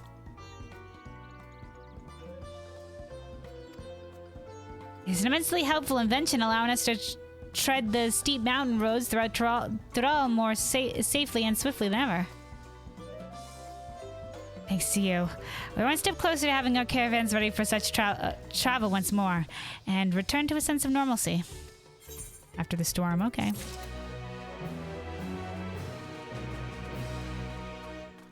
Alright, that's another innovation brought over by Kona. So far, it's the Aetherites, the Aetherites, the dirigibles, so like the sort of the blimps that look a lot like the Inxil blimps, these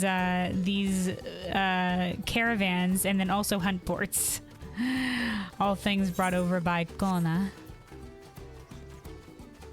So yeah, sharing in technological innovations between nations has certainly improved the people's lives.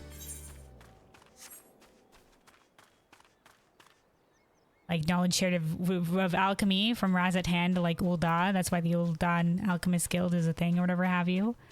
Or like I'm sure the technologies that are going to be shared with Garlemald now that maybe there's going to be trade and things like that. All right, and then we had to go get out this way the Nodo Cactuar stuff as well. Do that real quick. See a little bit more of the zone too.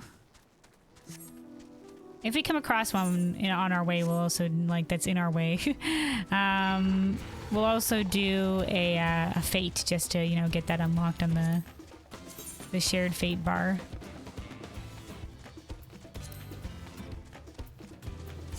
Just to see it. Look at these things. What is this? Silver Lobo. Interesting. Lobo is like a wolf. It's like got a little brush tail. Look at that. Look at that. Look at the fucking chompers on that thing. Oh god, it's like all sharp teeth. Alright, then these goats. We've seen this goat model before. What's over here?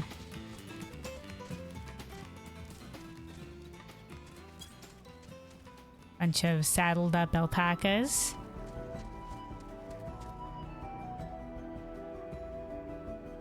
Oh, like this sigil on the flag also has a couple of alpacas on it.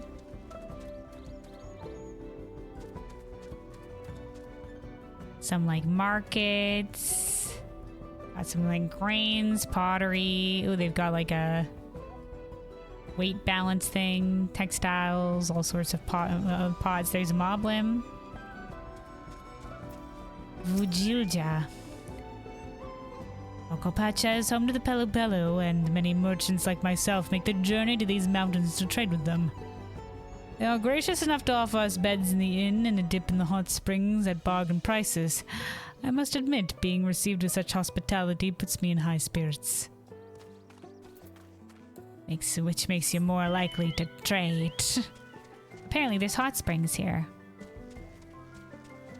That path looks like it goes up the mountain.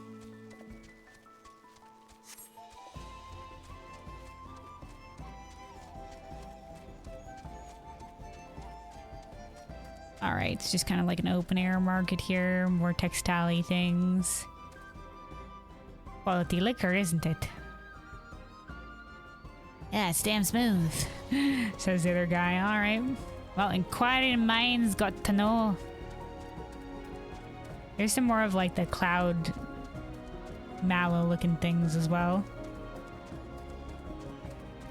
Alright, there's some chews.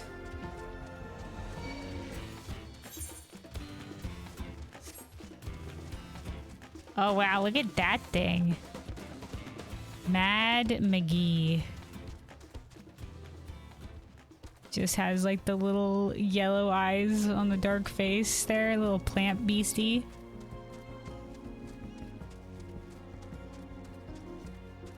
Ooh.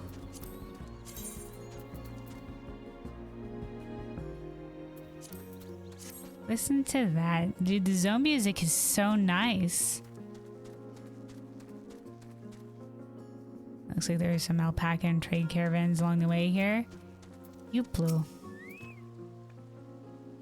Welcome to Panakpelo Retreat. Is there anything you'd like to know?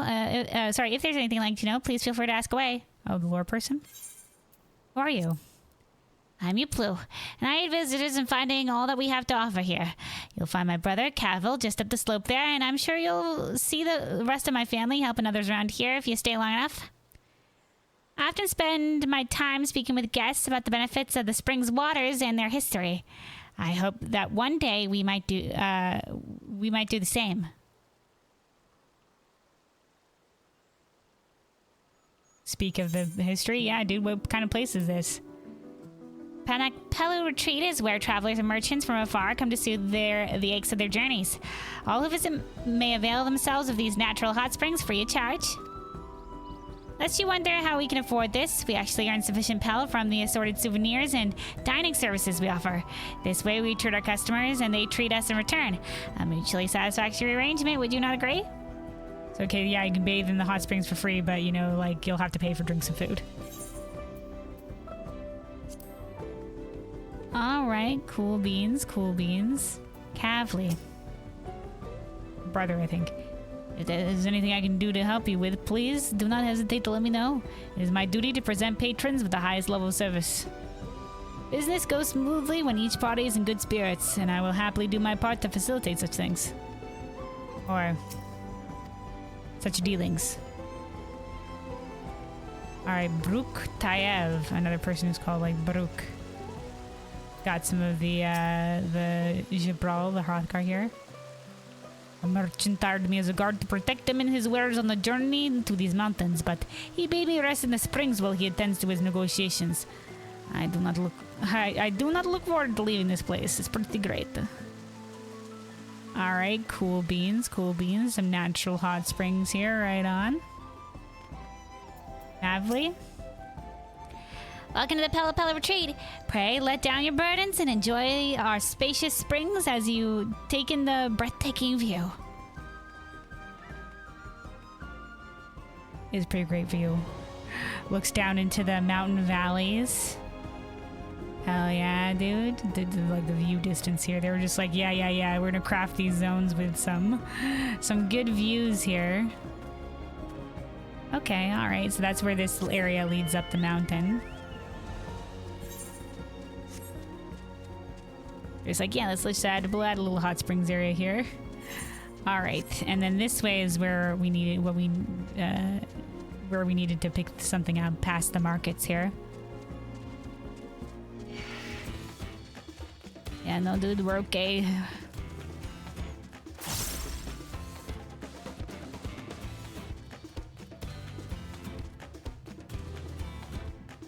Oh. Oh, suddenly volcanic. This doesn't look... Was this a volcano up there? What's happening with this? Sorry, Chocobo Feetsies. It's probably hot. Interessante. Whatever fucking happened here. Some like ruins and other stuff up here, but this like that's particularly molten. Did like something like, is this damage from Valigarmanda, you think? Like did they just like fucking torch the mountain? Fucking molten rocked it and it's still fucking smoking? Like what is that?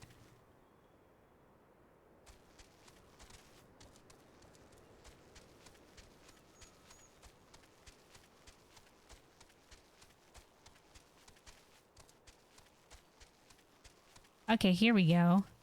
Sapped Noto Cactuar. Oh, down there. It's got like, it's a cactuar, but it's more yellowy. It's like a pickle. With like the red on it. All right. Get in the sack. As you force the Noto Cactuar in the sack, you notice a red substance clinging to its cuticles. Cuticles?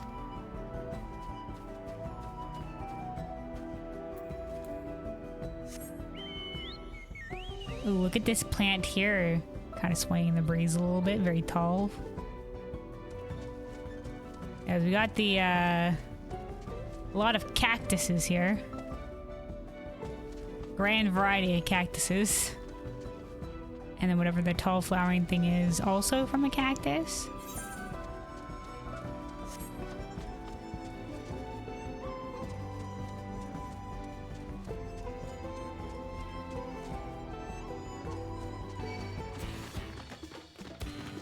There's what we're looking for. Let's de-aggro the goat.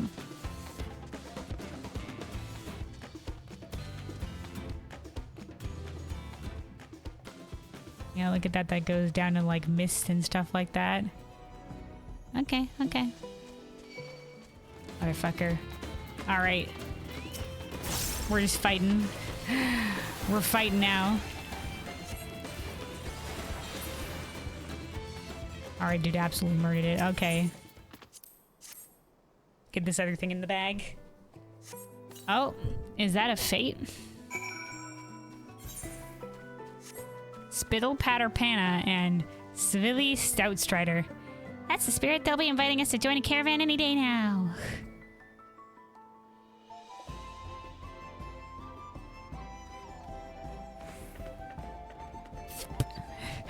That's just a sound that alpaca made.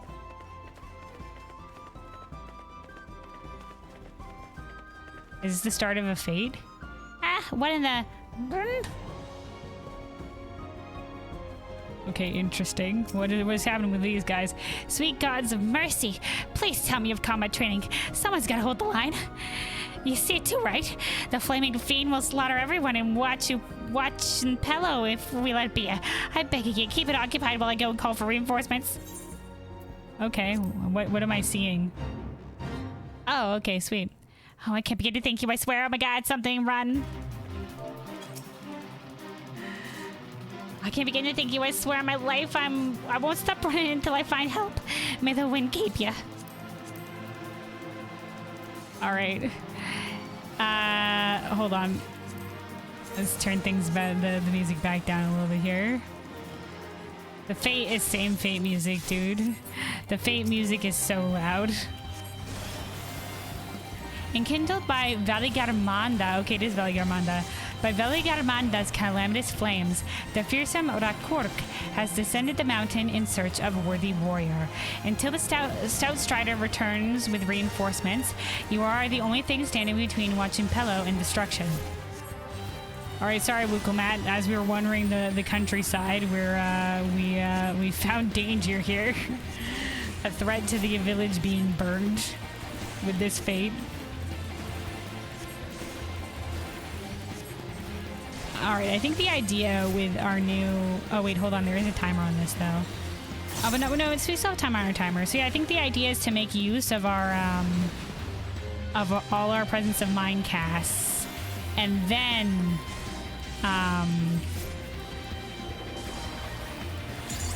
and then use the damage ability. Because if we use the damage ability, we're wasting Presence of Mind speedy casts.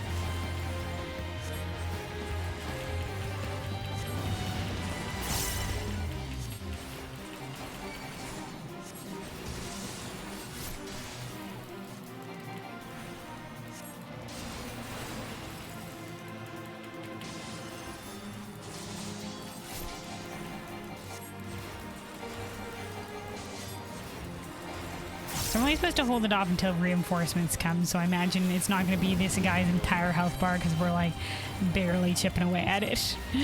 We're like barely chipping away at it. Please tell me it's not the entire health bar that we have to go through, man, because holy fuck. The fate bar is moving alongside with that, though.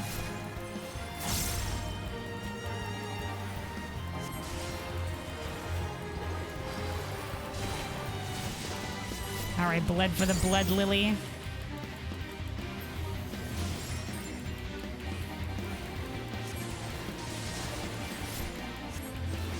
Yeah, this is only level 90 fate and we're level 92, so it's like no way that this is over leveled for us or anything like that. All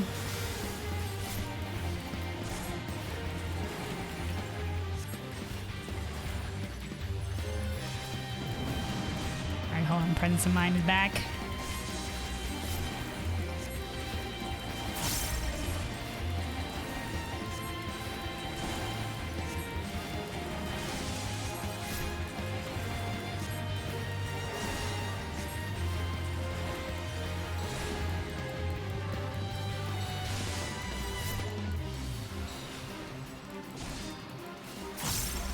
Alright, there we go.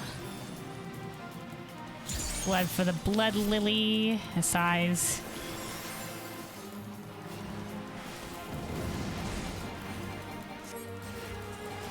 I'm also so happy I have. Dude, the white mage dash. Whee! I'm so happy we have that as an option. I'm gonna have to get used to remembering that I have that as an option.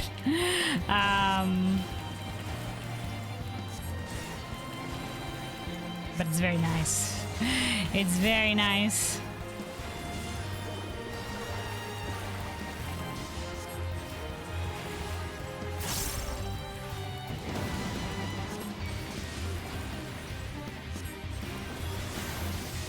Anyway, I know I said like, hey, you know, we encounter a fate along the way. That one I was more curious about what it was. And we're like, okay, here's a fate that we can do.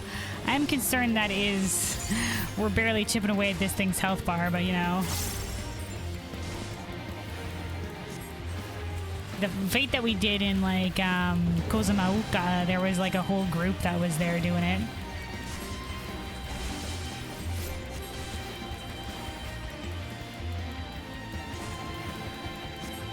I guess I'm also just very used to the fates going by pretty quickly.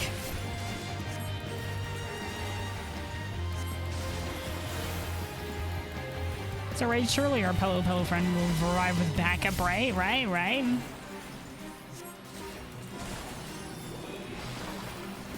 Alright, Presence of Mind back up.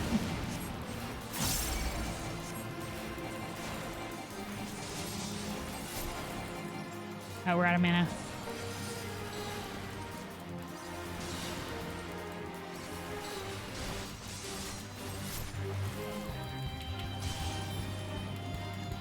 Alright, blood for the blood lily.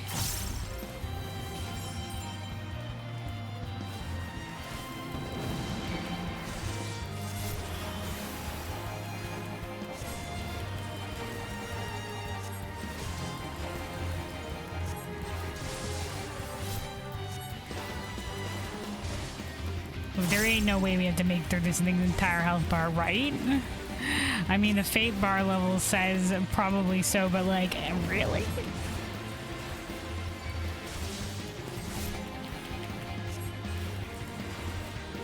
There ain't no way they made fates here non-soloable by a healer, right?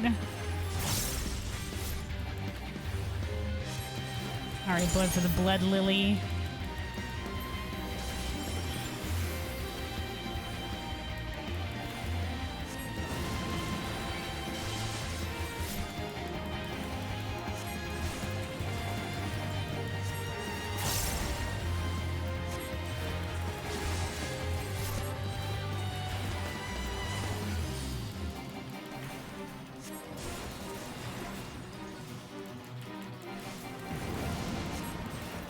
Okay, hold on. I'm gonna get my chocobo out.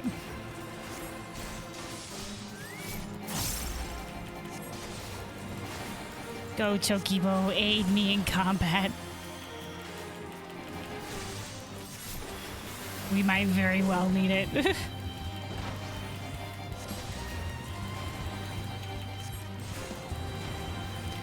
Like I said, when we did a fade in Kozumauka, there was a group there.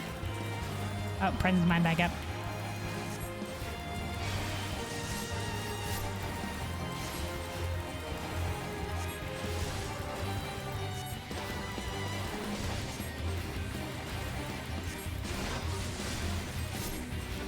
Alright, now the glare 4s. Oh, we're maxed out on lilies. Get Dot back up here, a size.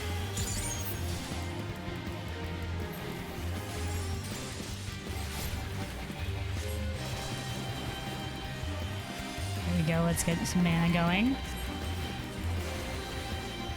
Chocobo of Duty Avian Warfare 3. Like Call of Duty? Yeah. Chocobo reporting for duty.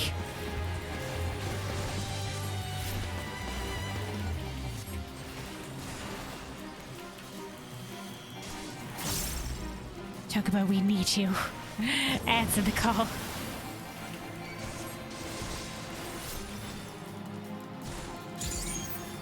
Alright, another blood for the blood lily.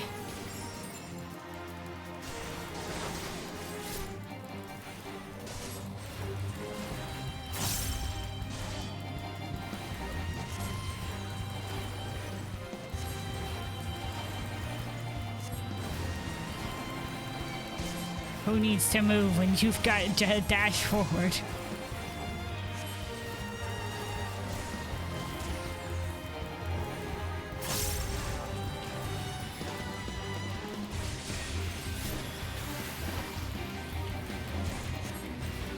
Alright, we almost have Prince of Mind back. Let's do mana.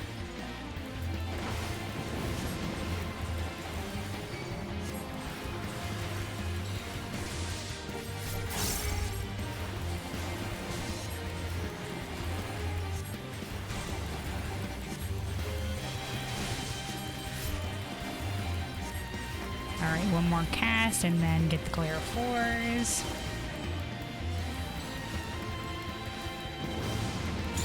Blood for the blood lily. Oh, thank God reinforcements have arrived. Thank you, random monk.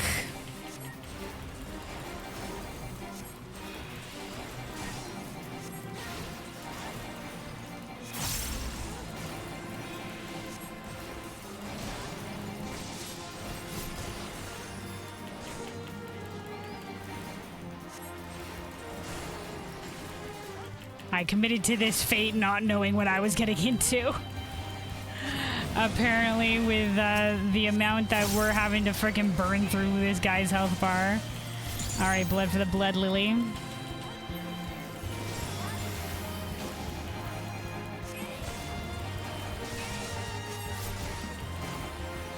Because now we're all in, dude, but like, holy crap. We did have to burn through this thing's entire health bar.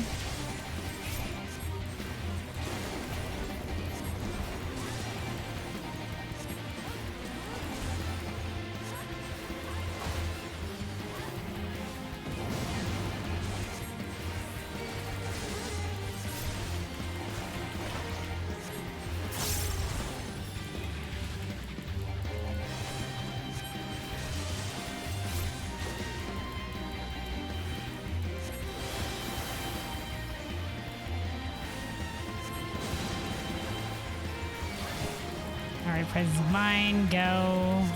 Let's also get some mana regen going here. Alright, we're getting there with like a little under 4 minutes remaining on this. Like, holy shit.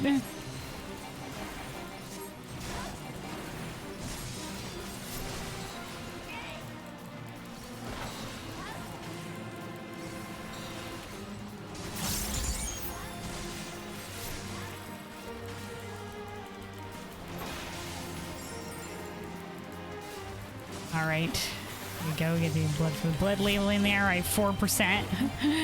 4%.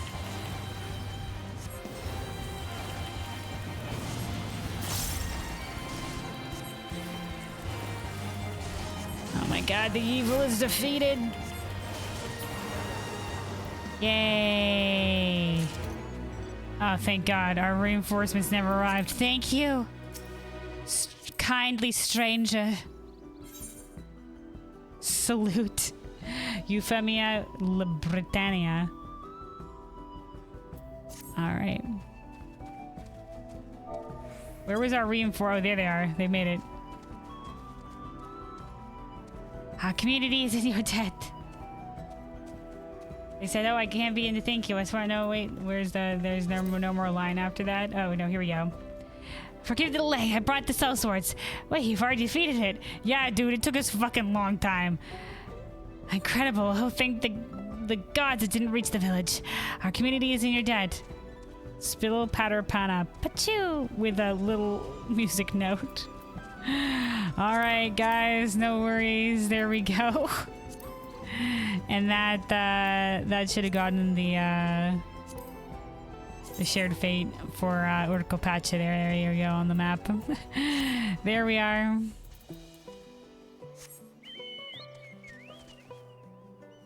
It wasn't for the aid of my chokibo and a stray noble motorcycle riding flying monk. I don't think we've been able to complete that in the time frame. Alright, well, wrong area. This is not the village that we are getting back to. We gotta hand in this other side quest and then back to the main story.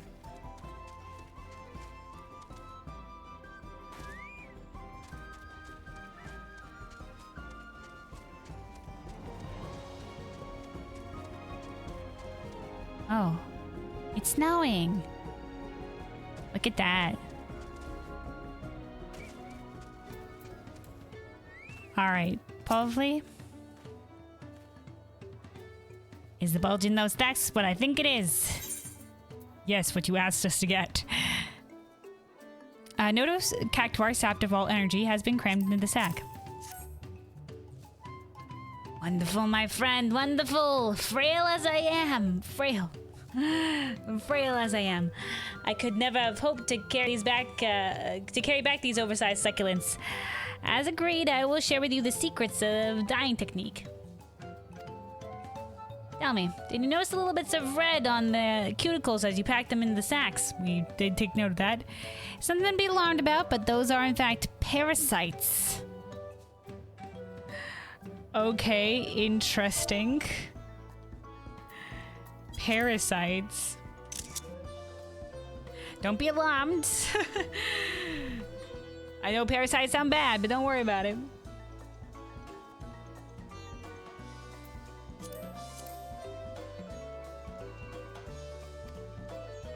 Once infested with the Vilekin, the Nodocactuar gradually weaken. Eventually they wander away from their prickly peers and settle in the southwestern hills, though it's not entirely clear if this migration is of their own volition.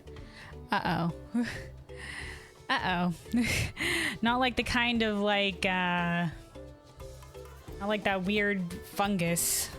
Mind-controlling ant fungus or whatever have you. Oh dear. Alright, okay.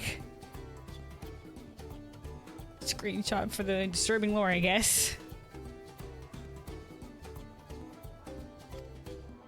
When we found a Nodocactuar completely zapped to strength, we brushed the parasite sailing into a bag, dry them, and finally crush them to extract the carmine within. Yeah, we just, yeah, that's where we get the strong red dye from.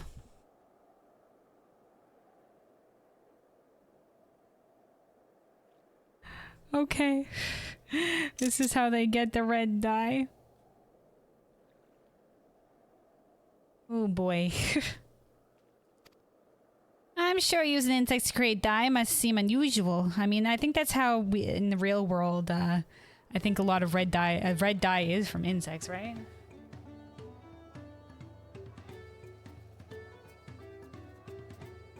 But when living in parched lands with sparse vegetation, one must develop a deep and rich understanding of all that is available.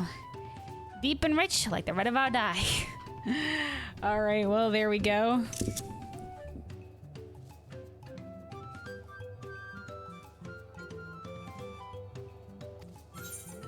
Complete.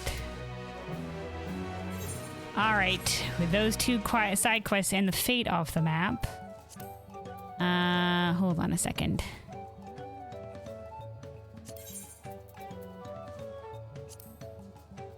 Let's withdraw our chocobo as well. There we go. Just while we're doing the main story, don't want chocobo wandering around and maybe blocking NPC or anything have you. All right. Let me take a sip of water here, and then we'll continue here with the main story.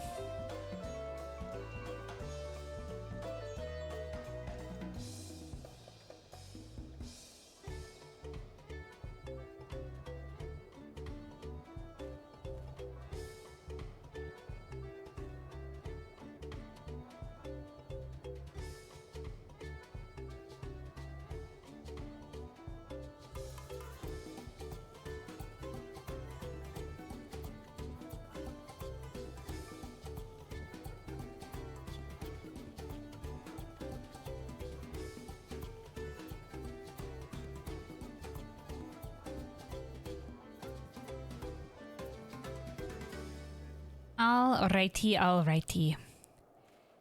So yeah, let us continue here along the main story. So we're going to be trading. We've been given a basket of wool, and we're going to see if we can, with the help of Mablu here, who has decided to aid us who has wanted to aid us. We're not sure why exactly yet. Why exactly she wants to aid us, but she decided to be our guide in trying to help trade up this basket of wool until we're able to purchase a saddle, which has specific scented oils, which might help us tame the wild chocobo as part of our the Elector's challenge we're looking to complete here. Or did I say wild chocobo? I mean wild alpaca. Sorry, I just had my chocobo. I was talking about chocobos. The wild alpaca. All right, Wuklamap. Is it really possible to make 100 times what the wool is worth just through trading? That's what's going to help us learn here? Yeah, man. Yeah, it's possible. Nablu? You know, it's a bit more involved than maybe just like going out and earning some coin. And earning some coin would be depending, but we can happen. This is the artisan who makes our taming saddles. All right, Heavily.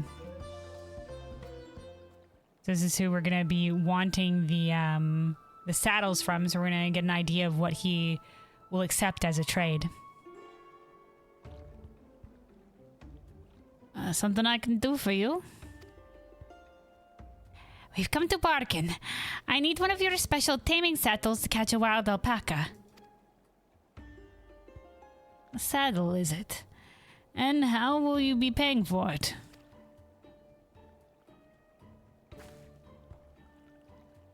This basket of alpaca wool. Now we know he's going to decline this deal, but we'll see what we think what the worth is here.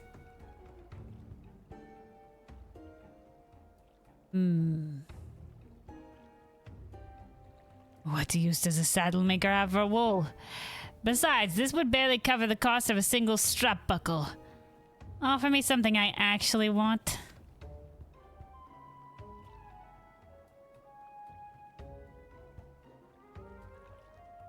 And what might that be?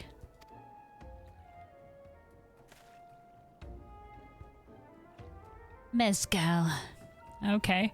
I like to nurse a cup at a day's end while I inspect my finished work. Bring me a jug of quality stuff, and you've got yourself a deal. Okay, so now we have an end goal for our trade. We couldn't ask. I guess we couldn't ask. We could have just asked outright. What would you be willing to trade this saddle for?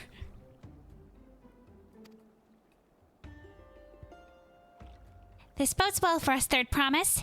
Such mezcal can be had for only 5 pel in the thousands column. 5,000 pel? Okay, so that would be half the... If the... We heard from the... from Tobley, from the Elector, that one of these saddles would be worth 10,000 pel. And so this would be half the price of the saddle in pel. So if we can trade up our wool, which is worth 100 pel... up to 5,000, then maybe we're up to the point where somebody into something that the people that sell the mezcal will be able to, that will want.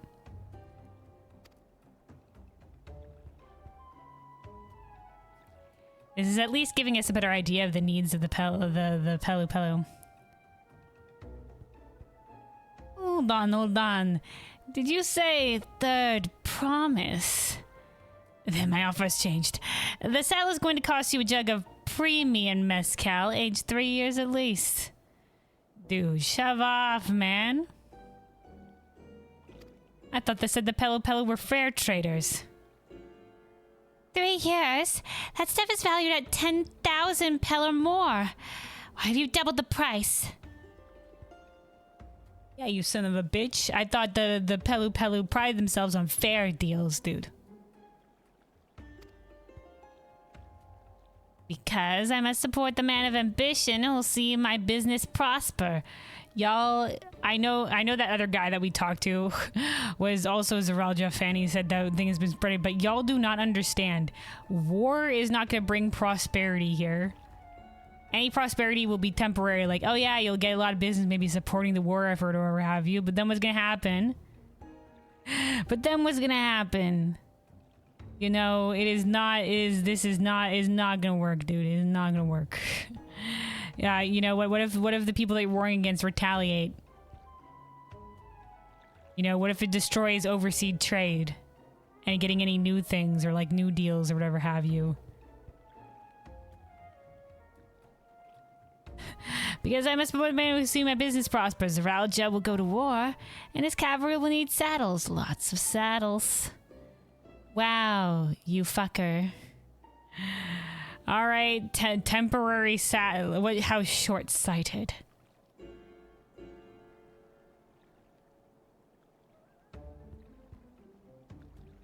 I thought they said the Pelu Pelu will promote happiness via their trade. Come on, dude.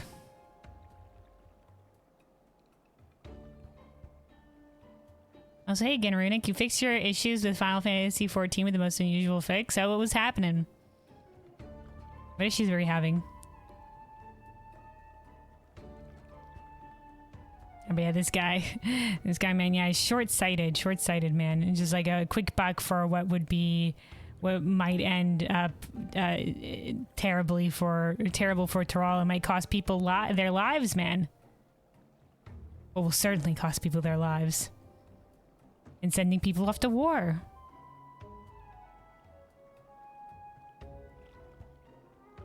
Random crashes that made it look like a GPU error? Oh, interesting.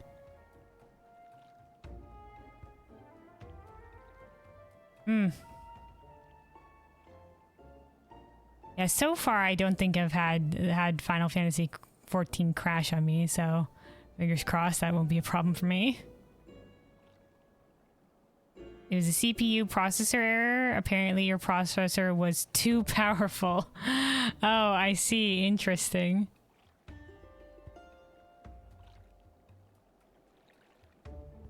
I think you were talking about before how the computer that you got was like too powerful for something else as well, wasn't it? Was it the benchmark that you'd been having problems with? I can't quite remember. But I remember you talked about that before. Something was also causing you problems as well because your computer was too strong. It was too strong, man.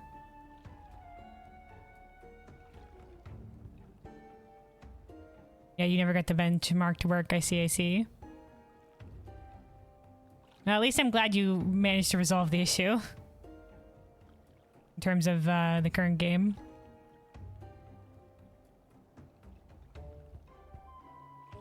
Alright, let me continue here. It's nothing personal, third promise. But I won't sell you my craft for anything less than my asking price. Wow. Alright, put an additional hurdle before us. It's alright, we'll rise to this challenge. I can't say I blame him. I'm known for championing peace, and peace is unlikely to bring more customers. Yeah, dude's short-sighted if he thinks war is going to bring more customers, though. Like I said, he'll probably get more demand for supplying goods or whatever to the army, but that's short-sighted in compared to the lives that are going to be lost on both sides. And the potential invitation of war to come to these shores. Like I said, all these people that want to support Zoralja to bring in more customs should be supporting Kona. To support new trade and trade innovations.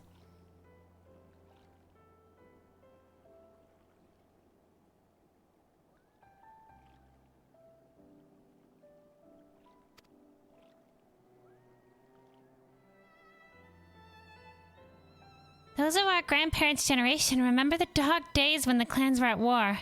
Many of these Pello pray for your victory, Wuklomat. Okay. So they do have, Wuklomat does have supporters here as well among the Pello. Yeah, the older generation remembers. The younger ones, though, to them, strife and bloodshed are as children's stories. They think themselves safe from these horrors and take the peace we now enjoy for granted. Yeah, that's what I've said before. Like they're taking the peace for granted. I mean, it's like in the you know, obviously I was talking about this before, but it's like in the real world too. You know how like, you know, war was, you know, like war is not so distant in history. But, you know, for us, it feels like, for us who were born in this age of peace, it feels like it's always been a peaceful age. You know, like, oh yeah, no, how could things possibly be, you know, war times in terms of like many of the countries? Obviously, like strife and war and things are still very much existing. Very, very much exist.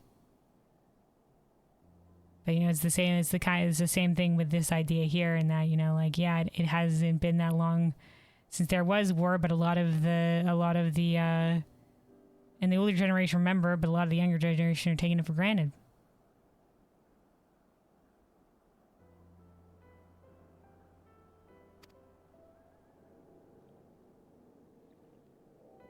Still others are unsatisfied with this quiet prosperity and crave the future that the second promise envisions. Understandable. They've become obsessed with innovations like the dirigibles that have made trade swift and easy. And you have those like Havli, convinced that the first promise plans for conquest will afford them opportunities for great profit. Yeah, short-sighted profit. But will you like that profit when maybe you end up losing a friend? A family member? The war? And yeah, like war in far-off lands might seem like, no, not your problem if Zoralja wants to take the war out there. But what happens if that invites war to your shores? What then?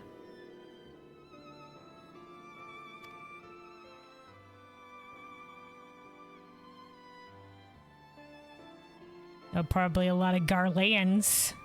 Those friggers who just sat in the capital or whatever, just like, I hear that the war efforts are they're rooting out the savages. As they fell the propaganda or whatever have you about like, yes, whatever, and they like whatever, like shit hit the fan with them eventually, did it? Now that wasn't really a consequence of war. I mean, eventually we would have got there if not for, well, I mean, calamity would have happened. But you know, like shit was in the fan there. for them. Obviously, there was also, like, you know, the whole, like, war. There was, like, fighting in the streets with, like, the second war of the infighting for succession. And this shit was fucked. Oh, hey, Chaos. Hello, hello, welcome, welcome. Zup, Lornard. That's me. That's me. I was talking about the lore just now, too. Yeah, welcome, welcome. All right. Unclemat. But what about you, Mablu? Aren't you of the younger generation? At least a year or two younger than me, I'd say.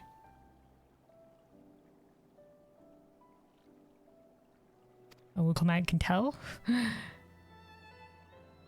Oh, I was raised in the old tales.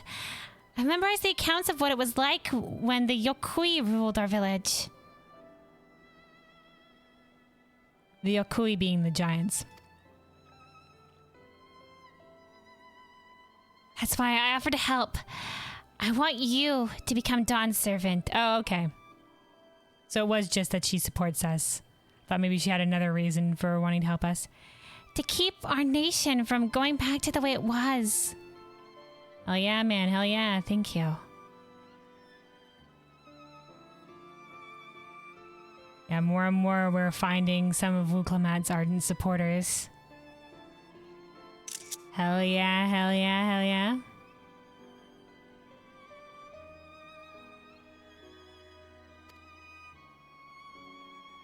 Well then, I guess I'd better make sure I win the contest. But the type of mezcal the saddle maker wants is so expensive. Weren't we expecting to need 10,000 pel from the outset? Nothing's changed. We just need to get on with it. I may not have a head for trade or the stomach for alpacas, but I won't give up with the piece of Tuliolo on the line. Hell yeah, Wuklemat.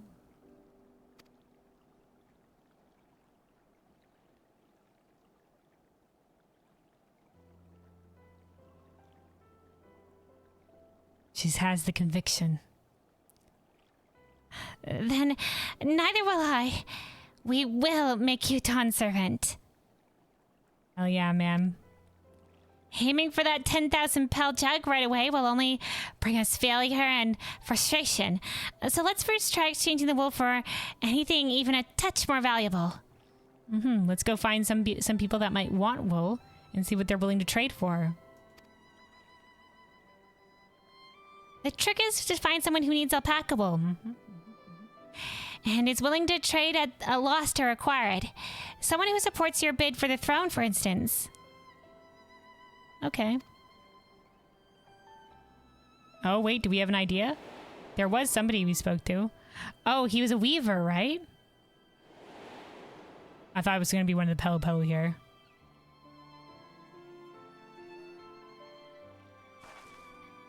Of course, the weaver. Bolnuk was his name, I believe. Indeed.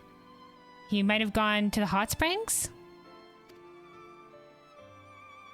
That we went exploring and found? He went out of his way to say he agreed with my vision and he was here to buy wool. But he did order 3 times the amount of wool. So to have even more wool... I think I remember the direction he was going. But for now, let's head back to the road where we first met him.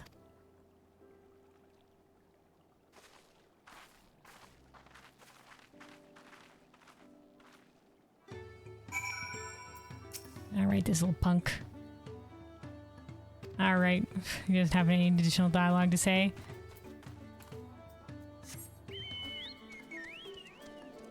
Crafter can never have enough wool. Okay, but I mean, they might not have enough coin for that much wool is all. Oh, the beautiful nighttime theme. Once again, I'm in love with the zone music. Zone music was really great in Cosmoka as well. Wool is important. Wool is sacred. I mean, wool is good, but you know, maybe there can't be too much wool. I mean, the other question is, does he have space to store it as well? He did say he ordered 3 times the amount he usually ordered. I mean, that's all. They may not have coin, but they can pay in other ways. Like working for us. Dude, the Listen, I'm just saying he might not be that desperate for wool is all I'm saying. We'll put him as a retainer. No, he's not that desperate for wool, man. He has enough wool is all I'm saying. Alright, Matt Blue. Is this where you met the Weaver? This is the spot. After Bulnock talked to us, he walked off to the south. To the south? Then he was probably going to Ikuvo's Inn. Most visitors to Wachimpello end up staying there. Let's go and check, shall we?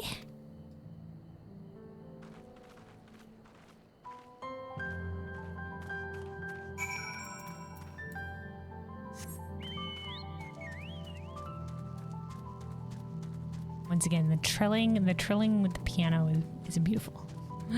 It's beautiful. As soon as I get the orchestral roll from here, which might be via the bicolor gemstone vendor or something like that, I am putting it in my apartment. Wait, ether current. How did I miss this before? Ether current. I should be checking for these as I should have checked for it while I was exploring.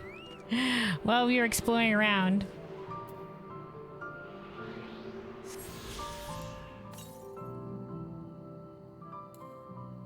To the south.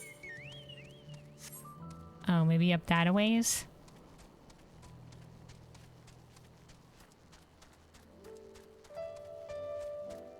You know what? I didn't actually check inside this building when we came exploring this way before.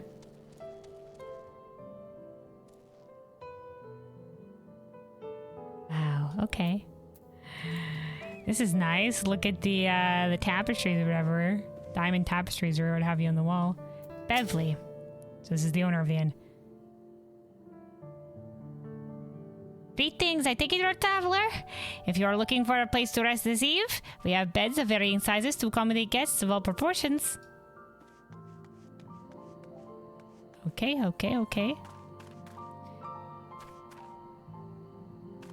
Interesting. They make it look like there's lighting coming from here, but these lanterns are like super dim. And these ones don't even look like they're lit up. But the light source is apparently coming from there. Okay. Oh, we found him. Easily located. Alright, Matt Blue. I hope he's willing to offer us something wonderful in exchange. He did have a lot of wool, though. He did already have a lot of wool. Okay, Bulnock. We meet again. But wait, weren't you all on your way to Wachimpello? We were. Can I have the basket, Kelvin? Alpaca wool. A basket of standard quality wool you received from Tobley. Worth 1 pel in the hundreds column. So worth 100 pel. Thanks. Now let's see if we can turn a profit. Now let's explain to him the situation and see if he'd be willing to trade for something slightly more expensive. Bulnock, I'm glad we found you. Are you interested in making a trade? Third promise.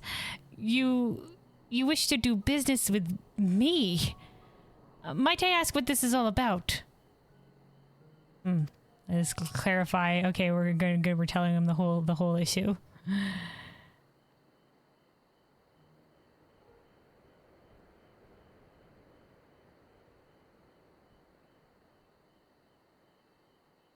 I see.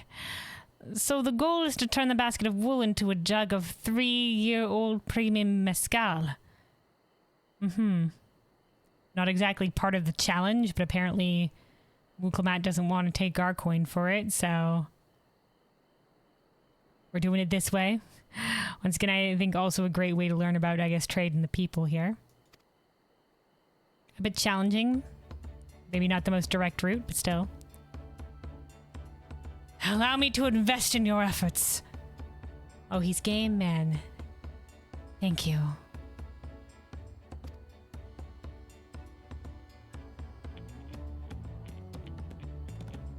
Peace into all is what allows me to cross freely into the lands of my suppliers. Naturally, I would prefer that one pledged to preserve the peace win the throne. Can't remember if the guy had an accent. I think he probably did a little bit. Thus, do I humbly offer you this wool poncho, a small token that I pray contributes to your victory. Thank you, thank you. All right, so we've traded up from wool to a wool poncho. Oh, that's fine craftsmanship. A garment like that would easily fetch 5 pel in the hundreds column. Okay, all right, 500 pel then. So we've traded up from 100 pel to 500. Thank you, sir. That's very generous, Bolnok. Thank you. I promise I won't let you down. I have every faith in you, third promise. May fortune bless your future dealings. Thank you.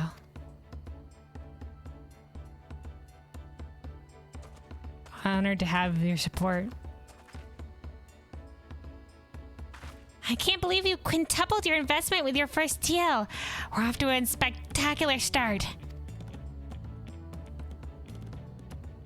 Only because Kelvin remembered our weaver friend. All I did was hand over the wool. Yeah, but you had his support from the start. Kelvin just has a memory like a steel trap. And honestly, like, I'm surprised he took the wool when he already said he paid, like, he already made a deal for 3 times the amount he would normally order. That's not true. The connections you build with people are vital. This is one of the most fundamental precepts of trading, one which you instinctively mastered.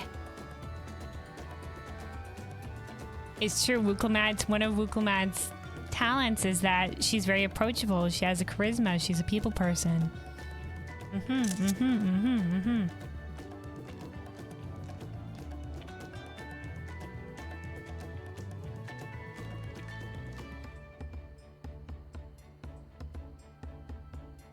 Also, nobody said we can catch all the male Hroths enjoyers in Limsa with a cute punk girl outfit. Also, Runic Cell tell you most of the ones of this zone are in the north part for the ether currents. Okay, gotcha. Noted.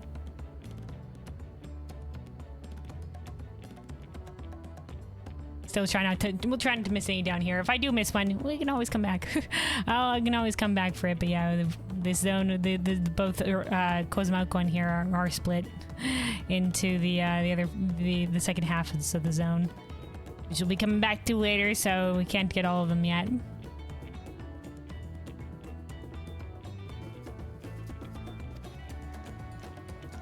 You think so? Yeah, Wooklemat, dude. You got your own strengths.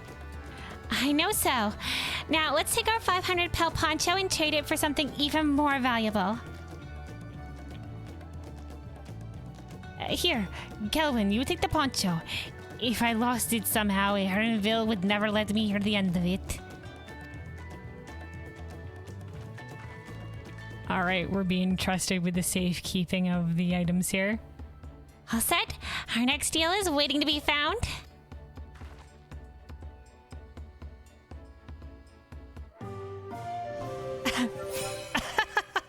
It has its own UI elements for it.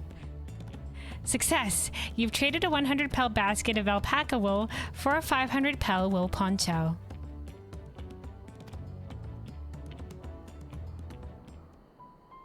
I love it. They gave their own. They made their own UI element for that. All right, Wooklemat. We turned the 500 pel 100 pel into 500. I know it's only 5 times more, but it feels like 500 times more. Yeah, man, it starts small. We'll make it there, step by step. Right, Mablu?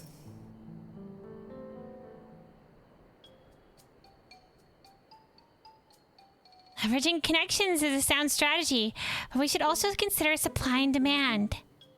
Okay, yeah. Because, yeah, when we were looking to sell the wool, it was like, okay, somebody who's willing to buy the wool.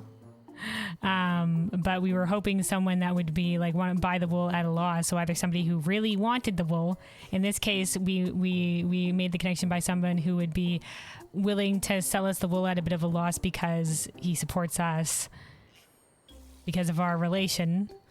In this case, just like his support of Wuklomat. So now we're looking for somebody who might be maybe willing to pay more than what the poncho is worth because the poncho would be very high in demand. And maybe they don't have access to the poncho. An individual in urgent need of a good poncho will offer more than a merchant simply looking to stock his shelves. That makes sense, but how do we know if someone needs a poncho? They aren't wearing one, or they have a fabulous sense of style. Oh, boy. Yeah, we don't have much of an idea here, apparently. I mean, ponchos are pretty great. You would if somebody's in desperate need of... well, I mean, if somebody's in desperate need of a poncho, it's not that just that they do have a fabulous sense of style. So maybe just like they aren't wearing one. How do we tell if someone's in desperate need of a poncho? Well, I guess the first one makes the most sense. Well, if they don't have a poncho, that's the first step. That's the obvious answer, isn't it? We look for the person without the poncho and hope they're eager to buy ours. Maybe we need a bit more to go off than that, though. Oh, hey, Jesse. Hello. Welcome. Enjoying the MSQ so far? I am. So far, I've done the introduction to Tuliolol, and then I did the first introductory zone yesterday. We decided to go to Kozmoka first. And now we're in the second introductory zone, which is Urkopacha. And I've been delighted by the story so far. As someone who particularly enjoys is a particular lore nerd, I've been really interested in like all the new places and people and the lore and stuff that we've been getting. So it's been a lot of fun. And the stories have been very wholesome and delightful. So I like it. I've been enjoying it.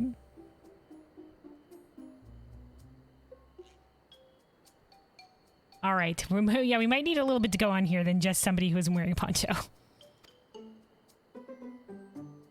Yes, there you go. We find the demand for our supply. Okay, a bit more direction though. So, where should we begin our search for prospective buyers? There are any number of places, but we could do worse than starting right here at the inn. There might be interested travelers.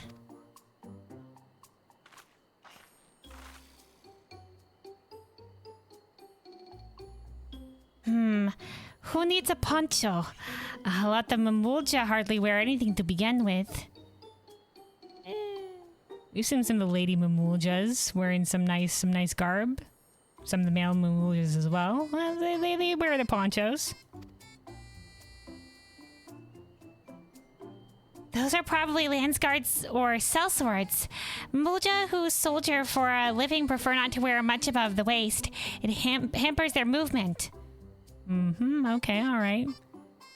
So most of the Mamulja we've seen wearing like the ponchos and stuff like that, or like, you know, like this guy in the background, merchants.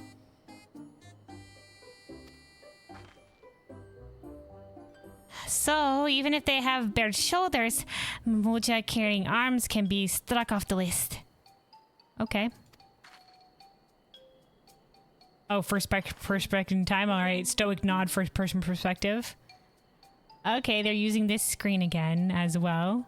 When we were looking at the pillars, we did this too. Okay, Mablu, let's talk to her first.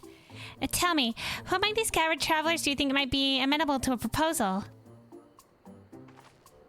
So professional fighters like those Lensguard would have little interest, though the same could be said of any Terali who prioritizes ease over movement in their work.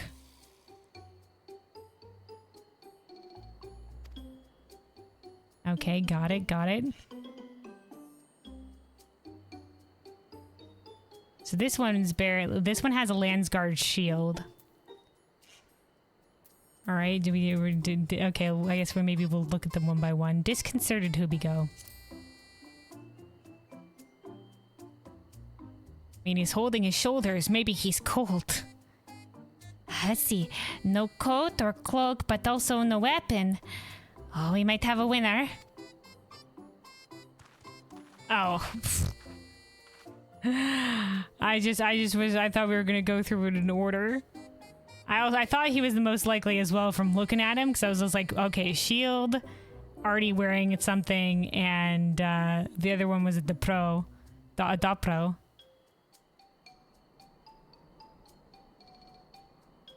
All right, here we go. Oh there, friend. You're not a mercenary by trade, right? I was curious about your bold choice of dress, or lack thereof. Dude, is this how you lead in a trade, Wukomat? Wow, you dress weird, dude. Just be like, hey, you know, the mountains of Urkopacha are cold. Are you maybe not used to this region? We have a fine poncho for you that you could buy. Oh, it was no choice of mine, believe me. I was attacked by beasts on the way here and barely escaped with my scales intact. My coat was not so lucky. I'm actually a toolmaker from Tuliolal, and was dressed quite smartly.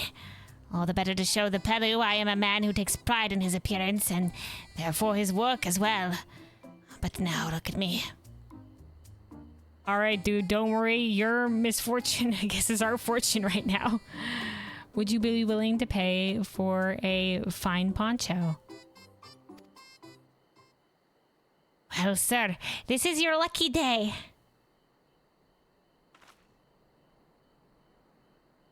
Poncho? Oh, it's a splendid poncho. This would be the perfect replacement for the coat I lost. We'd be willing to part with it if you'd like to make a trade. For one of your fine tools, perhaps. Okay, yeah, because we're not just looking to sell this for money. That defeats the purpose of trading up or whatever, so, alright. Yeah, maybe get Mablu on this to assess something that might be slightly of more value than the market price for the poncho. But that he, as a tools vendor, might be willing to trade us for this. What of this hatchet? I crafted it myself and will vouch for its quality. Mablu, thoughts? Blade looks sharp, the half well made. I'd add 1 pel in the thousands column. Oh, hell yeah. Okay, that's good. Yes, we take that. If our poncho was worth like 500 pel, then we've traded up.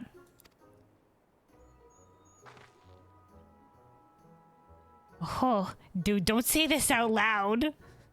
Oh, we from 500 to 1,000. We have a deal. Just say we have a deal. You don't have to let him know that he's technically this. We're getting more out of this than he is. Wonderful. Okay, he's not deterred. Luckily, he's taken it in stride. Wonderful. A fine garment such as this should put me on even footing with any Pelu merchant. All right. You know, I think maybe the point of this is we're learning that, you know, a good trade had both parts, because Aaronville said it a lot on the way here that, you know, the most Pelu believe that a good trade ends with both parties bring happiness to both parties, happiness through trade.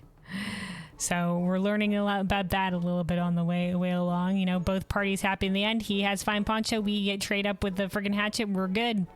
As long as both parties are satisfied.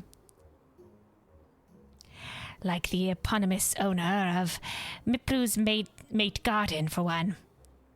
And we've heard about this place before. I was just like, what is a mate in this regard? Her field hands use hatchets to harvest the mate. Mate? Roller thing.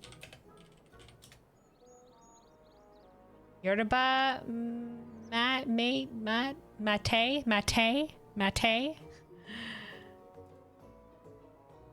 Yoruba mate.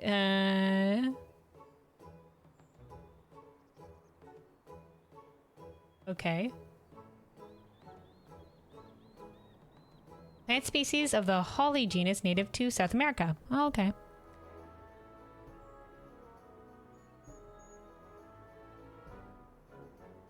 Named by the French botanist Augustin Saint-Hilaire, okay, for this particular plant. The leaves of the plant can be steeped in hot water to make a beverage known as mate. Brewed cold, it is used to make tereré. Sure. Both the plant and the beverage contain caffeine. Oh, okay, all right.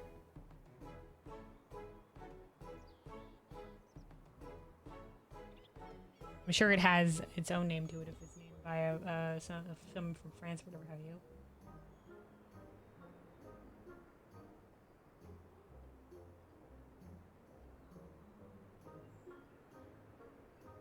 Okay.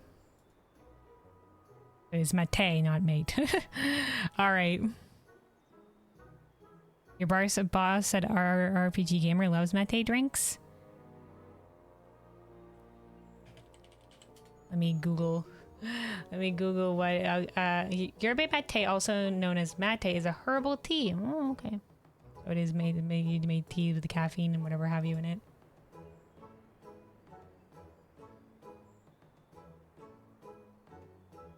Interesting.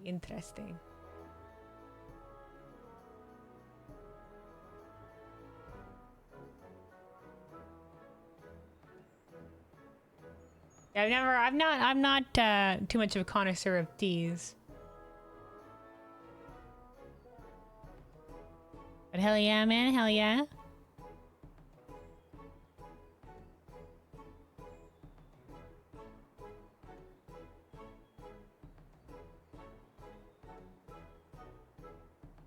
Normally I find teas to be too bitter. Personally, though. Alright. So her field hands use hatchets to harvest the mate, and I thought to impress her with the tool I sold you. No matter, I have other wares to sell. Glad am I to have met you. Glad are we to have met you.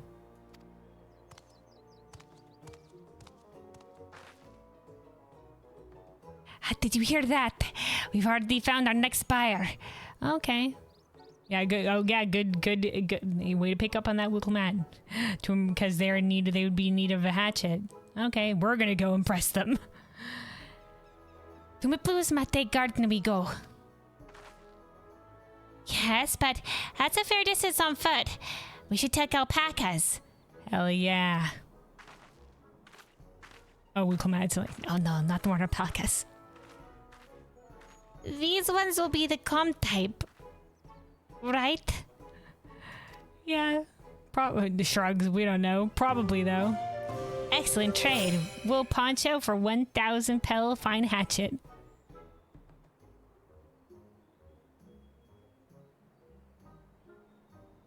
Success. You've traded 500 wool poncho. Yep, okay, yep.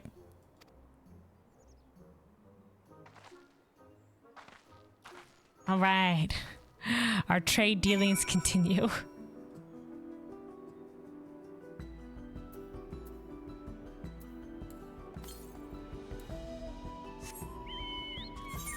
All right. Hold on now. Let's see if we can find. I think there's an ether current close by. It said southwest.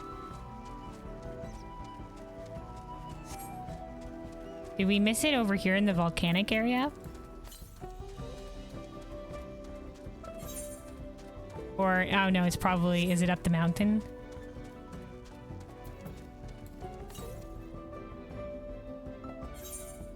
Oh yeah, directly south, that's up the mountain there, yeah, no. Nope.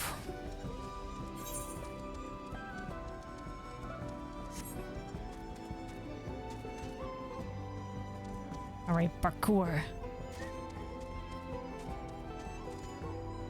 Hop over all the alpaca statues. Where? Oops. Okay, they're right over here. All right, let's ride. Are they gonna physically ride us on the alpacas? I hope so.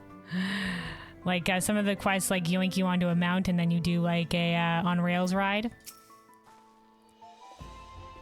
Ah, here we go again. Riding alpacas. Yep, alright, Mablu. Well done recognizing that toolmaker as a potential customer. Wasn't that tough? Though I did think we were gonna go through like an inspection one by one. Good thing I decided to pick the right one first as the most likely candidate. I imagine the other ones would probably would have been like, you know, this one's wrong. Go look at another person, probably. If you have mind to change professions, you'd be an excellent merchant. We excel at many things. So fluffy in the ear wiggles, I know, right? I know there's a mount of these guys that you can get somewhere in the game, so if we don't get it via the MSQ, I'm gonna find out where you get these guys from. Oh, hey, Squid, and hello, hello, welcome, welcome. Floofy. Yeah? I'll see you the 3-stream streak. Thanks for hanging out.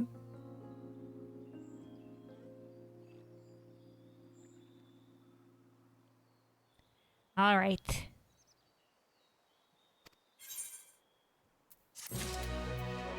There we go. We got gloves with that. Let's see what these look like. Again, we have better item level than these, but we'll give it a look.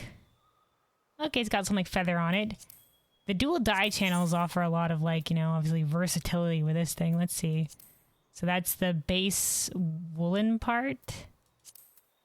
And then this is, okay, you can't change the blue tassel, but this is like sort of like the ties or whatever have you.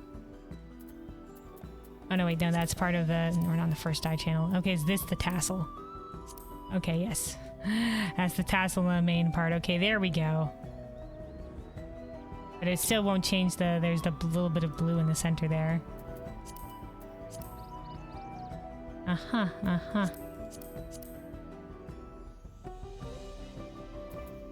Alright. Okay, Mablu? You've been doing so well. Even Tobly would have to agree. Oh, Mablu's dream. Oh, we're getting a heart-to-heart with Mablu? Wuklamat steals yourself for the ride to find your next trading partner. Before we get to moving, you should be the one to hold this. The tool?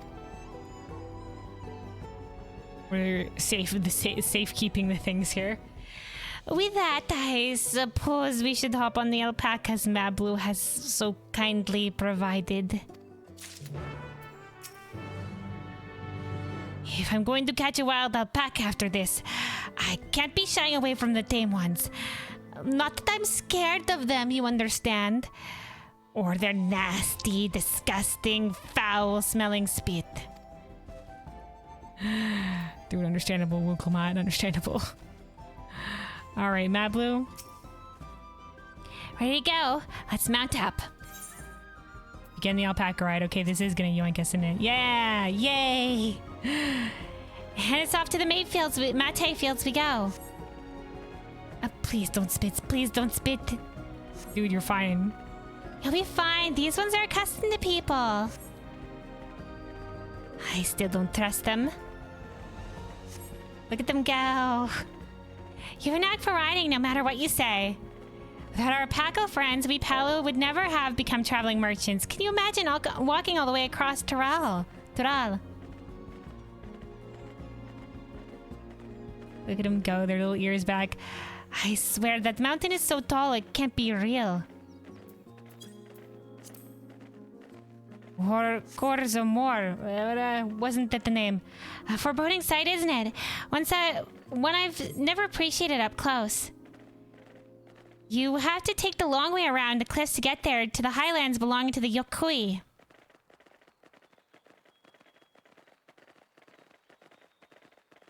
So, Mablu, you said you were learning about the peddler profession. You don't care for ranch work? No, I love it. I love working with the alpacas. But becoming a peddler has always been a dream of mine. It's just, I'm not sure I have the talent for it. I mean, you have a good eye for assessing things immediately in terms of Pell.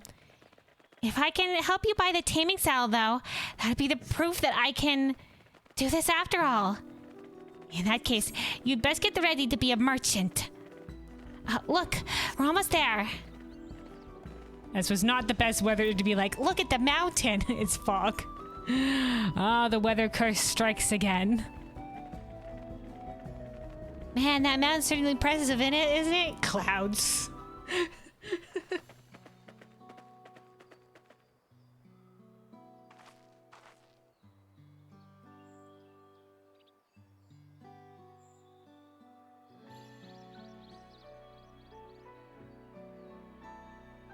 Squinty said I'm good at doing good. Thanks for asking. I'm glad.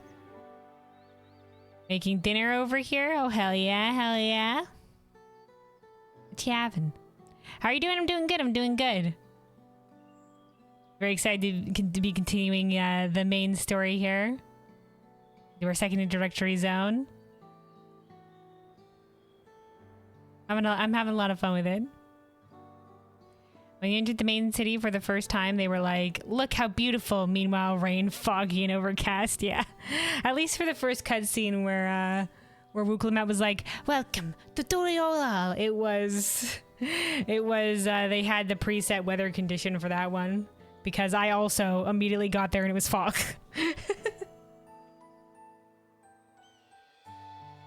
But yeah, that's been for a lot of things that I've done. And it's been like surprisingly often. When I first got to Elpis, fog. When I was doing the Omicron tribe reputation stuff, there's one part where you go and talk to Vidofnir, and Vidofnir talks about Somal, the mountain, and it does like a zoomed out shot of Somal. And it was dust storming. So you could barely see Somal. It's just like, ah, yes, Somal, the beautiful, glorious mountain. Yep, okay. I think one of the most notorious ones that people run into is the one where you come out of the dungeon in Shadowbringers, the one that's in Amarang, Malika's Well. And it's just like, wow, you've returned the night sky to Amarang. And for some reason, they didn't decide to make that automatically the night sky.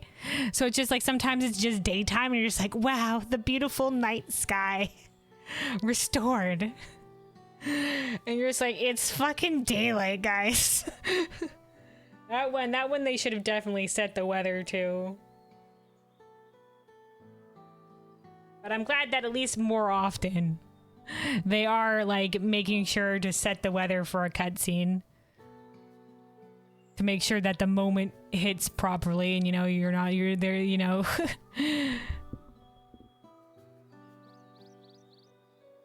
Yeah, sure. Beautiful. Exactly. Yeah. Ah, yes, I totally 100% see what you mean, Squints. All right, Wuklimat. We made it. And without a single smelly incident. I sent the alpacas back to Ikluvo's inn. Okay, they can just, they know the way back, sure. So we'll walk along the main road when we return to the village. We couldn't have, like, hitched them to something? Sure, all right, okay. Speaking of roads to travel, you were adopted by the Dawn Servant, weren't you, their promise? Okay, interesting thing to bring up out of the blue. That I was. And perhaps you understand. I was an orphan too, you see. Tobley took me in.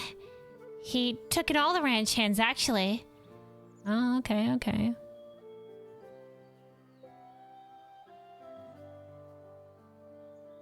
Sort of like, Okay, that's good. That's very good of him. All of them. Yes, and everyone works hard at their chores, grateful for the opportunity to repay the head ledger's generosity. Yet here I am, the only one wanting to go off and be a merchant. Man, I'm sure Tobli would want you to follow your dreams, man. You know, you're not bound to that ranch yet. I don't think he would want you to be. Have you spoken about it with him?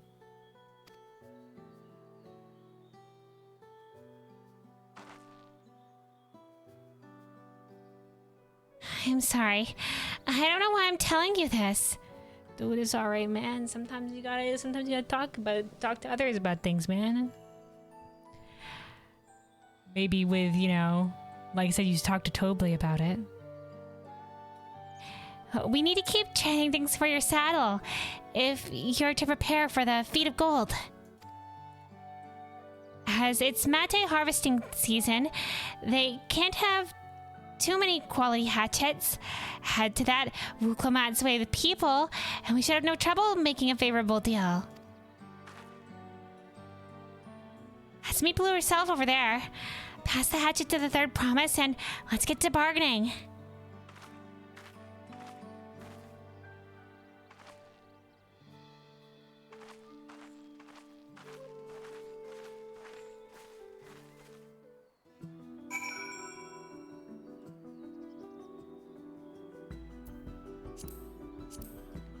Alright.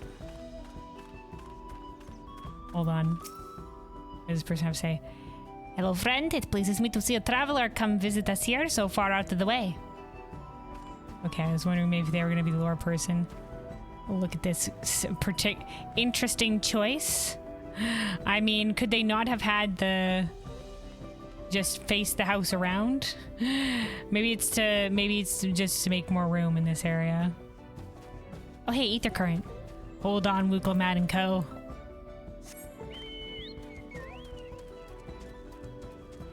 Ether Current.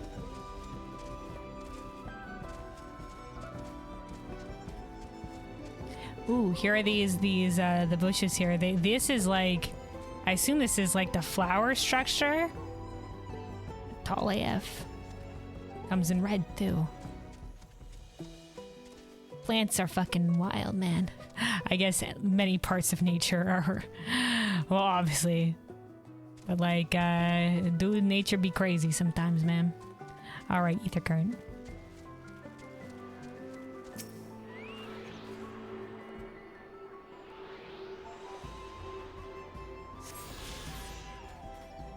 All right.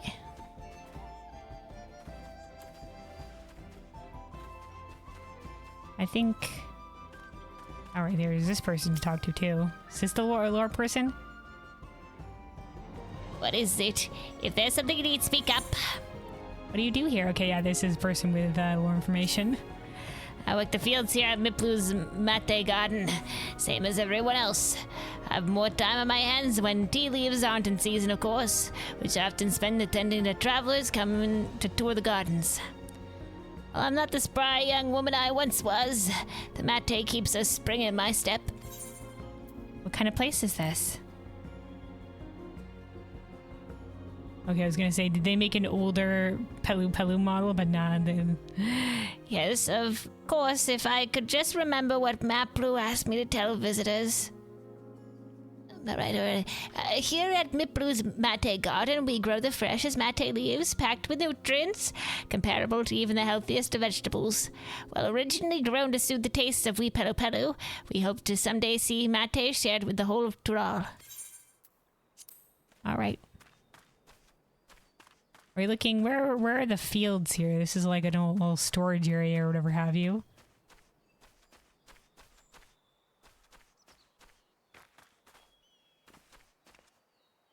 Oh, over there. Yeah, this side. This side. There they are. Okay. All right. To what do they have the honor? All right, Mablu. Anything else to say before we initiate the trade? Did you give the hatchet back to Wicklemat? We should let her do the talking. Thank God for the quality of life. Disappearing. I've set the option to have people disappear when I interact with Quest NPC. Hell yeah. Alright, great quality life. You have that little axe for me?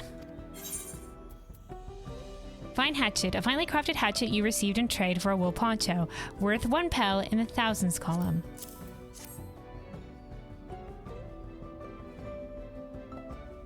Thanks.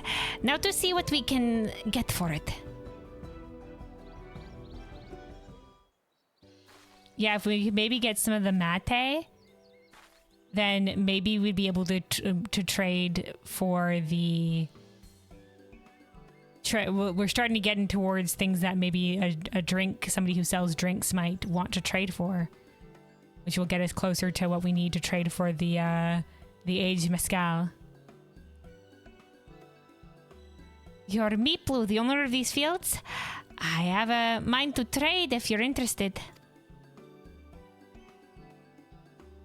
Well, the third promise. For some people more versed in what the royal family looks like than others, because some people don't recognize Wicklemat. I might be convinced to entertain a proposal. What do you have on offer?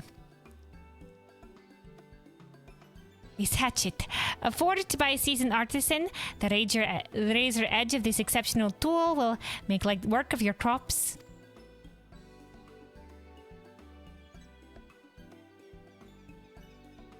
The quality is acceptable, I suppose. Wow. I suppose. I'll offer you a large sack of mate leaves in exchange. Mablu, is that a good deal? Sack of mate leaves is valued at 1 pel in the 1,000 column, the same price as the hatchet. This deal would bring us no closer to the mezcal. But maybe it will bring us closer to be able to trade for the drink. It would be a side trade, but maybe we could find somebody else willing to trade up. If we can't think of anybody else who might be willing to buy a hatchet.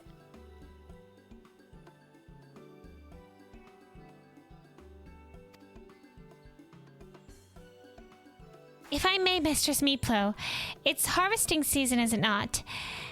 Does not the demand for hatchets afford them a higher value? It is indeed the season, which is why I procured an ample batch of tools well in advance. We missed the window for demand. In that case, we'll have to fall back on connections.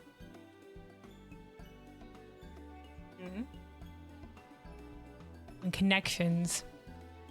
Okay. I can't think of one right now.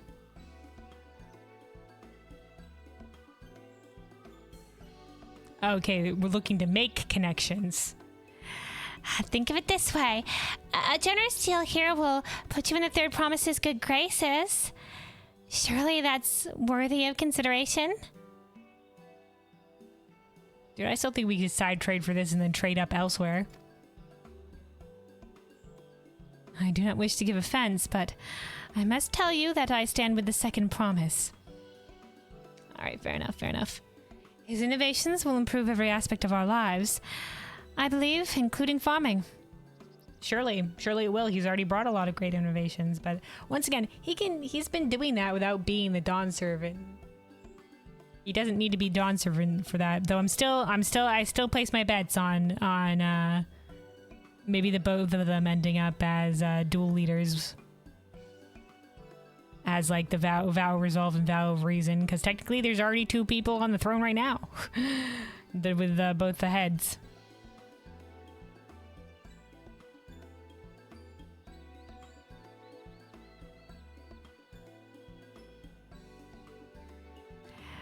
Alright, I believe including farming, and I will no longer have need of hatchets.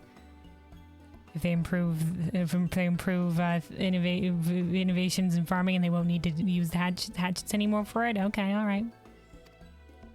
I assure you that I have nothing but respect for Wuklemat. That is kind of you. So even though she isn't supportive of Wuklemat for Dawn Servant, she's, you know, still being respectful about it. That is why I'm prepared to purchase a spare hatchet at a fair price. Guys, let's just side trade. It's fine. I suppose it is fair given your reasons. But we ourselves would be no better off for the transaction. We might be. Like I said, like we might not have anybody else willing to purchase a hatchet, but we might find somebody. There might be more options to trade the mate leaves. How about this then? If we were to help bring in your harvest, would you give us a better deal? I guess we can do that too. As a matter of fact, I would. Until Kona's reforms come about, I can always use more hands in the fields. Then you go ahead and add our labor to the bargain. Alright, okay. This can work out too. Added value to tip the scales. How could I have forgotten one of the most basic rules of trading? Added value to tip the scales. Like adding like a bonus deal. So yeah, they're saying that, you know, so far we're learning in terms of trading, you know, like supply and demand, connections, added value. You know, like, and we'll give you this at a discount if you order more. If you order more of it. Or, you know, like, buy two, get this thing free. You find Wuklemat cute? She's pretty great. She's pretty great. I really like Wuklemat. She can be pretty adorable. She can be pretty adorable. She's got a lot of charisma. I like her.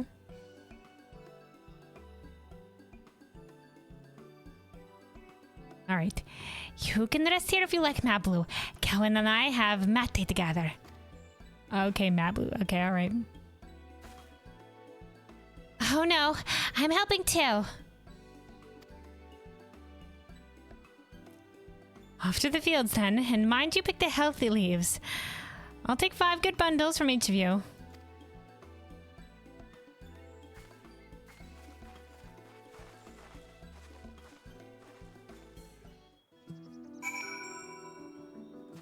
Alright, anything else to say, Miplu? Isn't it splendid? Go ahead, drink in the verdant vistas of my beautiful mate garden.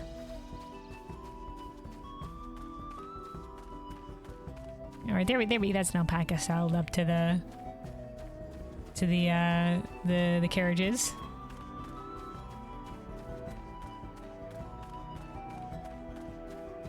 Alright, Mablu. Did you see how Wuklemat came to my rescue there? She really is good with people. She really is. It's one of her strengths. She's very much a people person. Alright, branch of verdant mate leaves.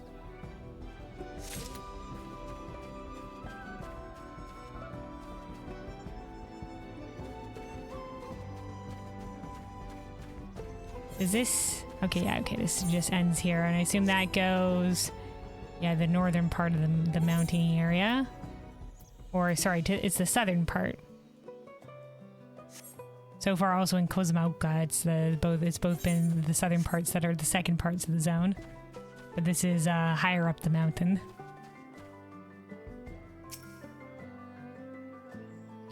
Oh, that's a little bit of a glow of sightseeing location right there. Hold on. Gonna say we already got an ether cart nearby, so I doubt there's gonna be another one except for, you know, in the... Well, this one says to the east, so there may be the one over here. But, no, frig off. No, let me get my sightseeing location in peace. Leave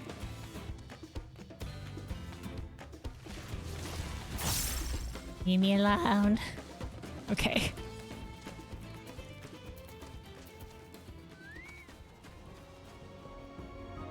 Alright, slash lookout. Miplu's Mate Garden. Overseen by the eponymous Miplu, hold on. This is the second time we've seen them referred to as eponymous. Let me remind myself what the definition of this is. Final Fantasy vocabulary word of the day. Eponymous, of a person giving their name to something, or of a thing named after a particular person. Okay. So, Miplu's Garden. So basically, overseen by the aforementioned Miplu. The Miplu of this garden's name. The cultivation of this Mate tea garden has introduced lush greenery and fertile soil to Urkopacha's usual vistas of sparse vegetation. The operation has almost become a small village in its own right, with a number of field hands ever growing to match the garden's steady expansion.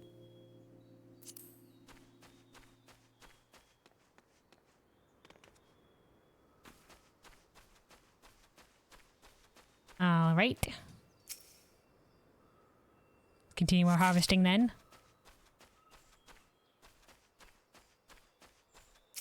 I think we saw Mablu there with some extra dialogue lines. Let's see if Mukomat should be here as well. Oh, here's some rando. Goreplay. Have you ever seen someone picking mate leaves? I imagine the opportunities to see such are few and far between. Observe as we pick the leaves. Alright, Mukomat here. I wasn't sure a Miplu would bite, but it goes to show that you never know until you try. Yeah, good job there, Wukomat. Good job. I mean, I think it's been said many times in the main questing where we've been like, alright, but maybe you'd be amenable if we helped you. If we helped you with these things.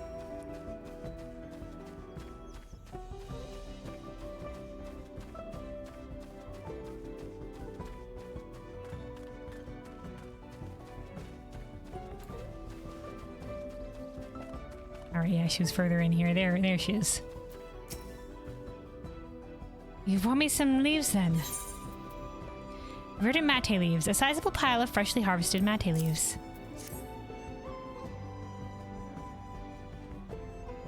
An acceptable harvest? We'll see how our companions fared before I make any decisions, though.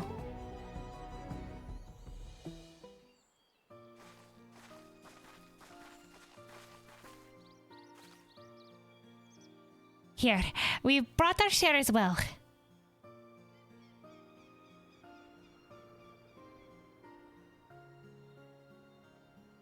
Thank you, Third Promise.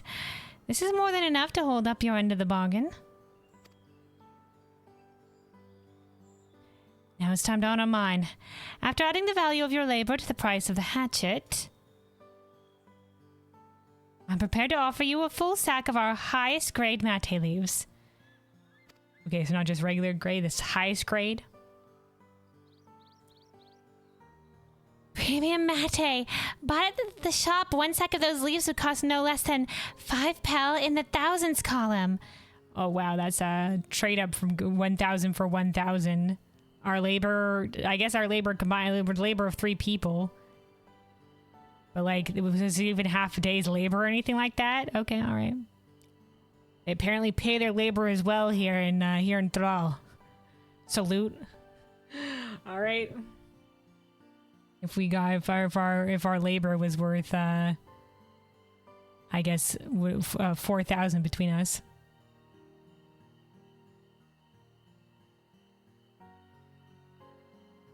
All right.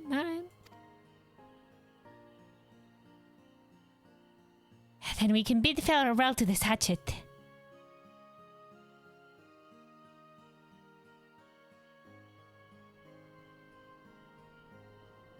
I'll give it a good home.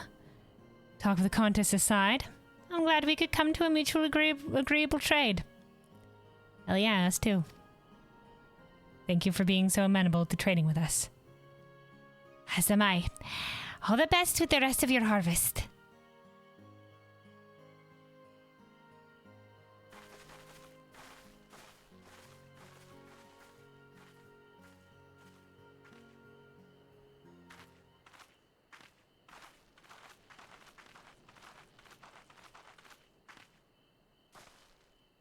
Oh, she's a little bit downcast. Mablu, what's wrong? It's as I was saying before. Even after everything Tobly's done for me, I'm planning to abandon it all and become a merchant. Once again, dude, I'm sure he would just want for your happiness, man. Then I needed your help after... And I mean, like, a ranch hand could always do with connections to a merchant, right? You still help the ranch in your own way while following your dream. Then I need your help after forgetting a basic rule of trade. How could I expect Tobly to accept my decision then? Of course he would, man. Have you mentioned your plans to leave, or so you intend to give up then? Now, I wanna do the first one. Like, we can't encourage her in this way, but no, I want to say, like, do you even know that he wouldn't accept it, man? I think he would. We don't know much about Tobly, maybe, but he said that Tobly adopted Tobly adopted them, so if he cares for you, man, he'll want you to follow your dream. Have you mentioned your plans to leave?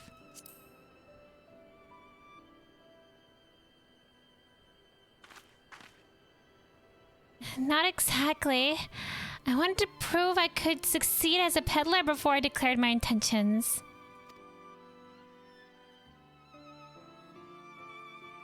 I seek to follow my father's footsteps, but not because he expects it of me.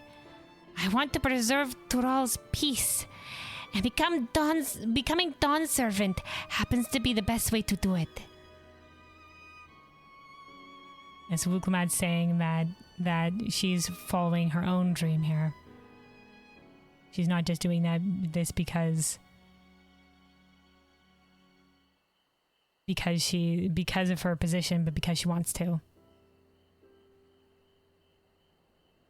Oh hey, Venice Stock. Hello, welcome.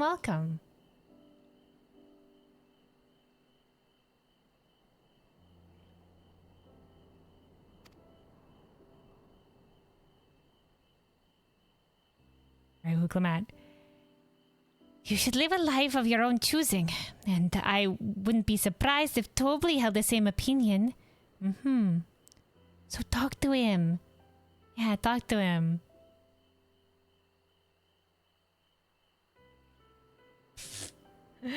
Dude, Squidden. She has the energy of an orange cat. If anyone knows an orange cat energy, you know what I'm talking about. I know on the internet, a lot of people have the opinion that orange cats can sometimes be a bit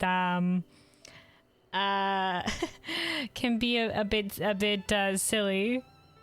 Sometimes, you know, it's just like they're just like, yeah, orange cats, they only got one brain cell rattling in there. Maybe not quite that much, but she, you know, she can be a bit absent-minded. Enjoying Dawntrail so far? Yeah. Yeah, we're at the, we're at the second of the introductory zones for me, because I did Kozumauka first. But we're in the introductory zone part of Orcopacha. And yeah, I've really been enjoying it. I've been it's been very exciting to, you know, visit the new zones and new people or whatever. As a lore nerd, I love it. As a lore nerd, I love it, getting all this new lore and information and whatever have you. And then the story's been very wholesome. And I've enjoyed the characters we've met along the way, so it's been good. I've greatly been enjoying it. They're lovable derps, the orange cats, yeah.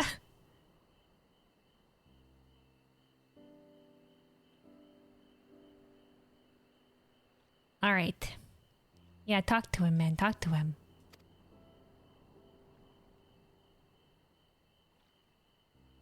You're right. It's better to find out for sure than worry over what he might say. Yeah, man. Thank you for the advice. Good job, Wuklamat. That's what I wanted to say. Good job. Took the words right out of my mouth. But first, we have a saddle to buy. I want that success under my belt so I can be sure of my decision. You've definitely been helping us greatly along the way, Mablu. I wouldn't know the value of some of these goods if you weren't here. Anytime we've gotten something like Mablu, what's the price on that? And Mablu knows. Assumedly, we're taking her word for it. What's next then? We try to trade our tea leaves for something halfway to 10,000 pel? I mean, if these tea leaves are worth 5,000, then we're already halfway to the pel, to 10,000 pel or whatever. But we're not trying to get to 10,000 pel. We're just trying to get to the mezcal. And maybe at this point, the mezcal owner might be willing to trade it if he wants some high quality leaves. I mean, well, we'll see. No, I think we're close enough now. I say we go straight for premium mezcal. Okay, yeah, okay, no, we are going for it.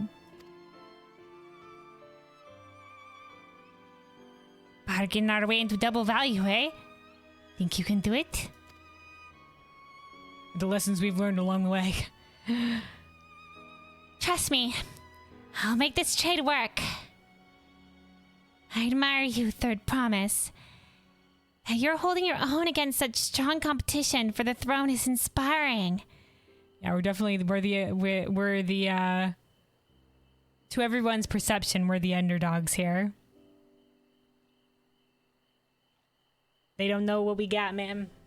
They don't know. They don't see Wuklamad's own strengths. She hasn't really proven herself yet, but she will. We will, and we are, and we are as we go.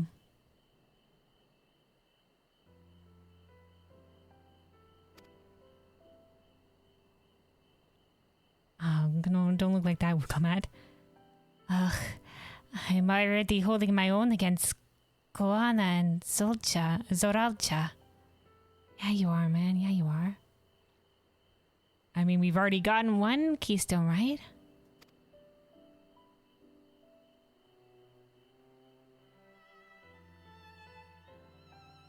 I mean, of course I am.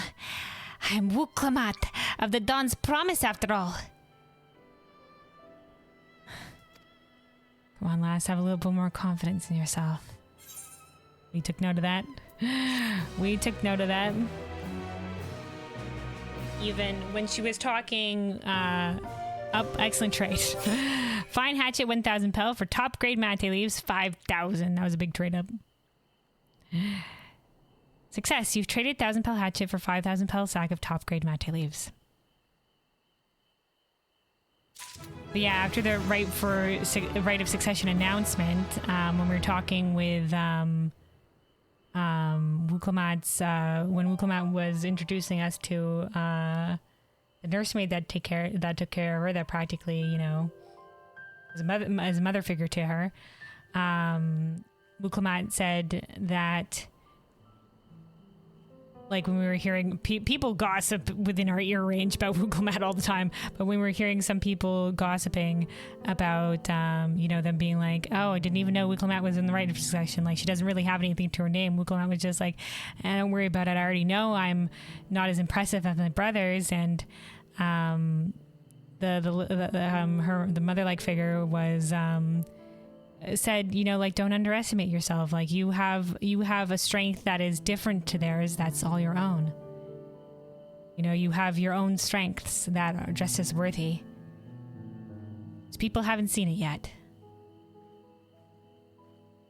Erinville said that as well, that, you know, she doesn't have a lot of supporters yet.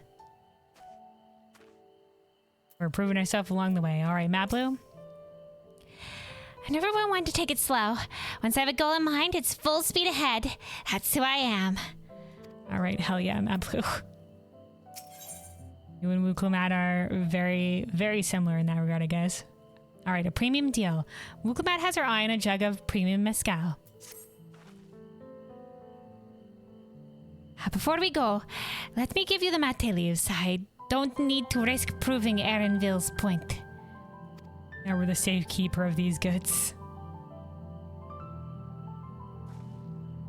Hey then, our next stop is the Mezcal Distillery.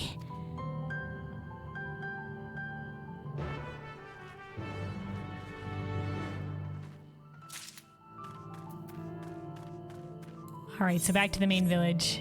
Let's do a little bit of exploring on the way, though. Oh, here's some alive and moving of the Noto cactuars. Hey. Oh, excuse me, man. I don't need the combat music. Sorry, I wandered too close. I was enjoying the enchanting nighttime theme. I think there should be to the northeast. Yeah. Oh wait. Hold on. Hold on. We have some side quests that have opened up. That made like a shuffling leaf sound. Oh, look at that thing chasing us down. What a stance. What a stance that makes.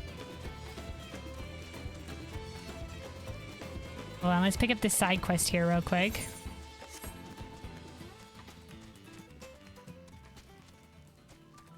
Pobly. A blend for every taste. Pobly is in need of a tea tester. Hello there. I hear you're a traveler from across the salt. Just the person I need to assist me. I wish to expand trade beyond the borders of Thrall. Oh, wow. Okay, that's ambitious. And so I've been planning... I guess there is trade going on with Charlotte. There's some trade ships. And so I've been planning to export mate tea. The problem, however, is mate's reputation for being something of an acquired taste. My solution was to blend mate leaves with some of our local specialties, and your foreign palais would be perfect to test them. One of our brewers has already prepared the batch in the relaxation area. Why not go and speak with her? Okay, so we're tea testing. The new blends offer a taste for everyone. The brewer has already prepared the batch of each and is waiting for you at the relaxation area. Do try them while they're still hot. Relaxation area? Oh, being over here at the tables. All right, Breezy Brewer, the alliteration. You must be the one here to try our new blends. I prepared three for you to sample. I believe there is nothing more telling than the expression one makes when they sip their first cup of an unfamiliar tea. So go on, have a taste, but please stay where I can see you.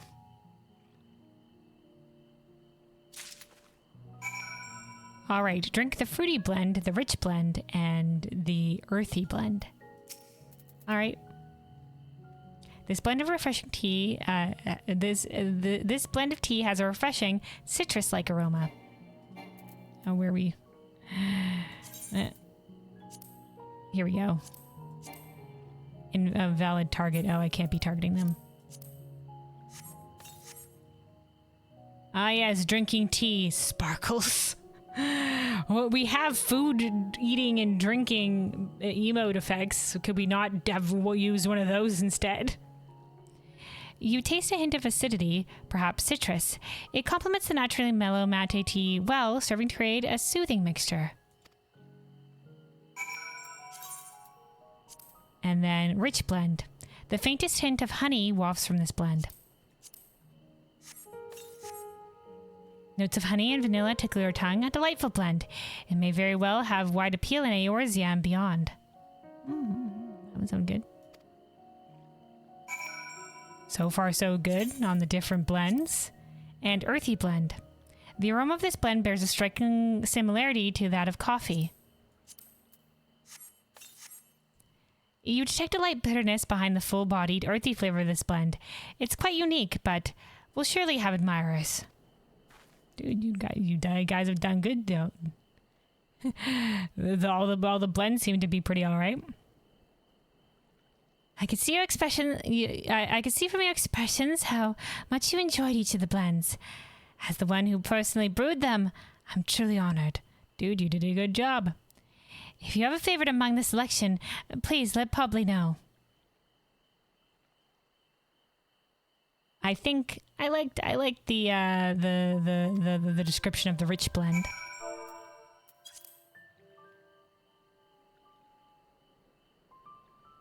Would it come under this text? Okay, here we go. So the fruity one was a hint of acidity, perhaps citrus, that complements the mellow mate leaves. It was a soothing mixture. This seems interesting. Kind of like more like a... perhaps a tea, a good for digestion tea. I think the second one, notes of honey vanilla. So I said it would be very popular in Eorzea and beyond, so the second one seemed to be have the most resounding approval.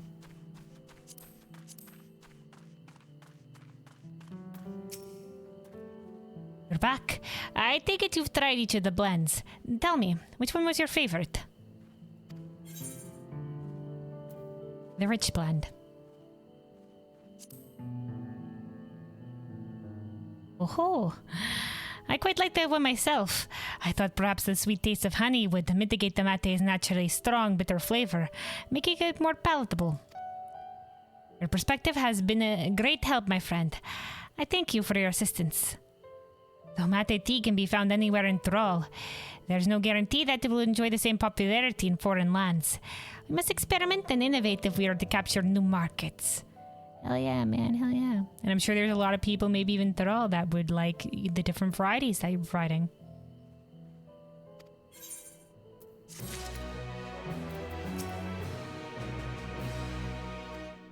Alright, that was a cute little quest. I like that. We got bracers.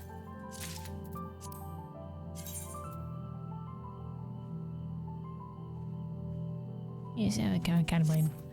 Nothing special about that one. Let me yoink it out. I'll probably get, like I said, these are lower item level than anything that we have on anything, so we don't need it. Take it out of the armor chest, so remember to sell it. Alright, so I think there was an ether current to the south here. There's a couple side quests that opened up over here. Is this the market area? Yeah, it is. That was the inn.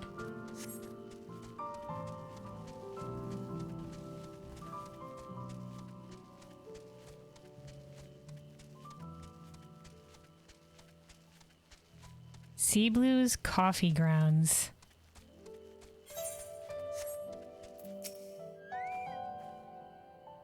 The best you'll find at Blue's Mate Garden. Well, I enjoy a cup of mate tea as much as anyone else. Coffee is quite as lovely as well, don't you think? Don't you think? Here at the coffee grounds, would you like to buy coffee?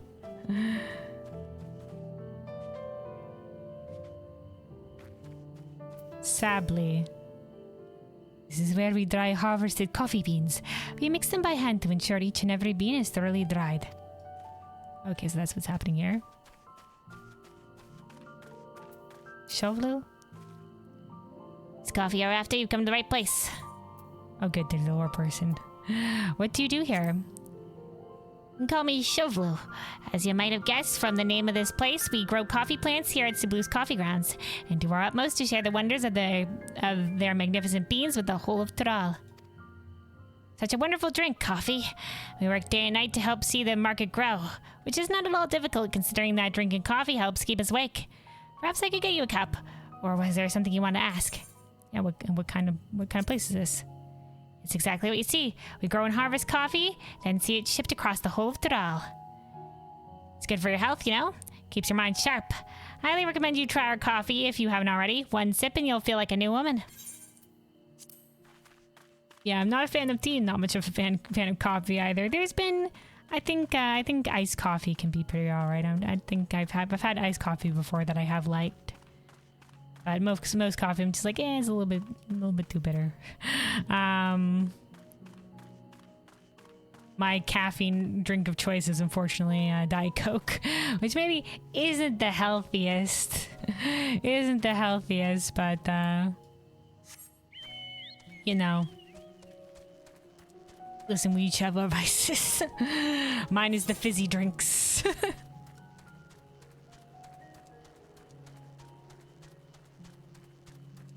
Oh, we can't go this way.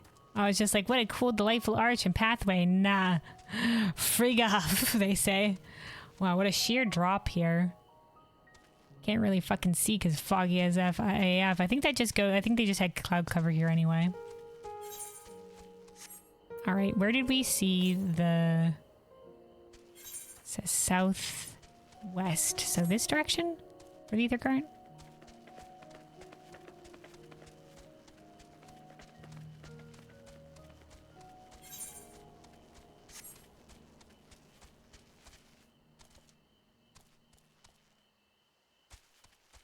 Barb Mole. Oh, okay, we've seen this mole before. They've just made it green. Very cactus-like, actually. Fit blends right in. That's a camouflage evolution right there.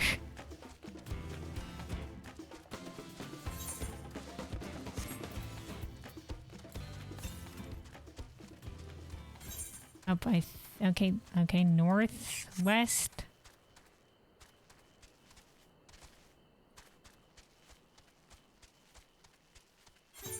Okay, that's back. This is back at the Alpaca Ranch. Got it.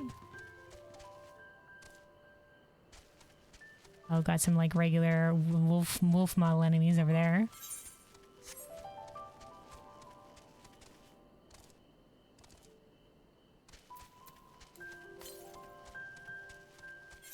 Okay, directly east. And I think this is we've uncovered here all of the northern part of the map. Nope, got a random NPC out here. Traveler, welcome to Agave Jaws, friend. How can I be of service? Oh, more person with lore information. What do you do here? Oh, many things. I examine the soil and weather to ensure our agaves grow in the best conditions possible. Decide the pace at which they are cultivated and determine how many are prepared for distillation. Nothing pleases me more than when someone takes an interest in the farm. My colleagues and I spend all day looking after the agaves. I suppose it just feels nice when our hard work is appreciated. What kind of place is this? Why, it's an agave farm, of course. We collect their sap and distill it to make mezcal. As for the farm's namesake, well, just look at how neatly we have the plants lined up. Doesn't the view remind you of a wild beast's gaping maw? Or, not that I've seen one up close. Okay, that's why it's called Agave's Jaws.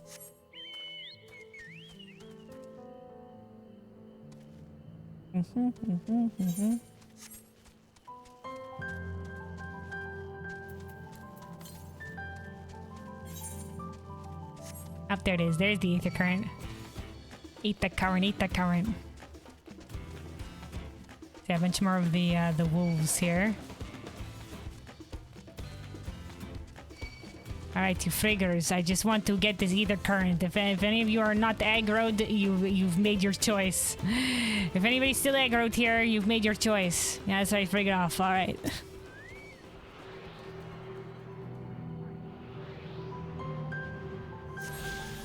Alright, there we go.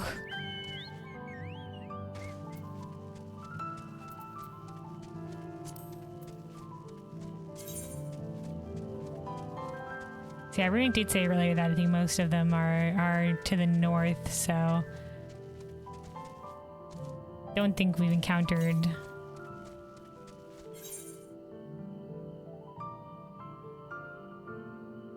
one that's closer here. I mean, this one didn't say it was that far to the west.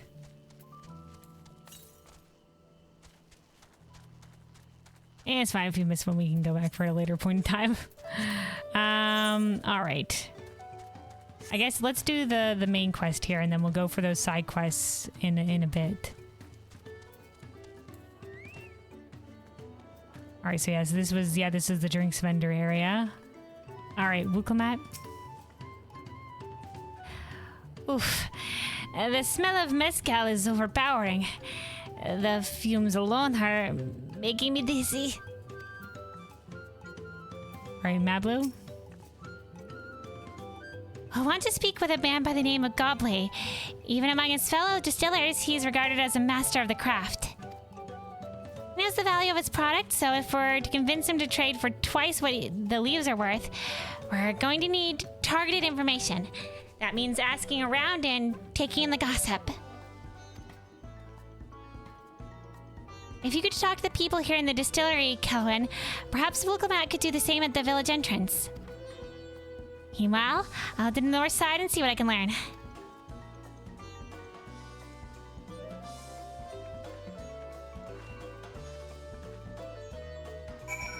Oh, so sorry, I got distracted with exploring.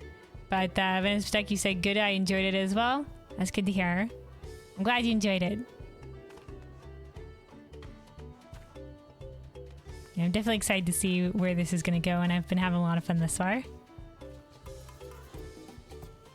All right, so yeah, we're asking for information from people here. All right, Babilja. Yeah, I'm a chef from Tuyolol. I often come here to buy Gobley's mezcal, the finest in Tural, according to my customers. He always brings out the jug during our dealings, but I can't handle the stuff too well myself. Mezcal? I take small sips, not wanting to be impolite, you understand, but still end up so addled as to agree to whatever price he quotes me. All right. They use get people drunk to get better deals. It'd be nice to have less potent refreshments during such conversations, else I might have to seriously reconsider our arrangement. Okay. So while he is using it to get better deals, this isn't really maybe an agreeable with everybody. That maybe he should, read the room a little bit, and maybe someone not willing to engage in spirits to drink an alcoholic beverage. This could be a good offering for an alternative. Having some tea instead. Souvli? Gobley might be a deft hand at distilling, but he's got no sense when it comes to appearances. Rumor has it, he's been invited to a place for business negotiations. To the palace. To the palace for business negotiations. If he presents himself to the court wearing his usual rumpled attire, though, he'll be laughed out of some perch. Some perch being the palace. I believe it was called Sun Perch. The main area of the palace. Alright, Raplu. There's not much I can say about Gobley, but I can tell you what Gobley's been saying. The other day, he was muttering about monsters prowling around Agave's jaws. Okay, the Agave fields. That's where all the wolves were. There's a lot there. That's the field where they gathered the ingredients for the mezcal. Their presence has made it harder to procure the said ingredients and thus driven up the price of this product. A boon, some might argue. But it's hard to celebrate when it affects the work as it does. Yeah, if it's dangerous. It can't really bring joy to people if you can't keep making the things they love.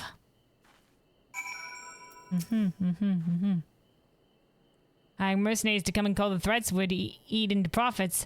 I bet Gobley would be glad to find a less expensive solution. Okay, so there's a couple things here. One, be better dressed. Have nice garb to go to the palace to. Maybe Wuklomat can give him advice on what most people wear to the palace, since she's of the royal family. So maybe we can offer advice and agree to quell the dangers in the garden, the monsters. And that can add to the price of our premium mezcal leaves. We'd be like, hey, yeah, give some people a non-alcoholic option for your dealings. And then we'll add these other things on top of the bargain. We're going to bring all our knowledge to bear. Connections with Wuklomat being of the royal family. Adding value on top of the deal by going to slay the wolves or whatever have you. And then... demand for the leaves. Oh, look at that. A capybara about. Looks so small on the Rogadin. Alright, where did our friend go? Hold on.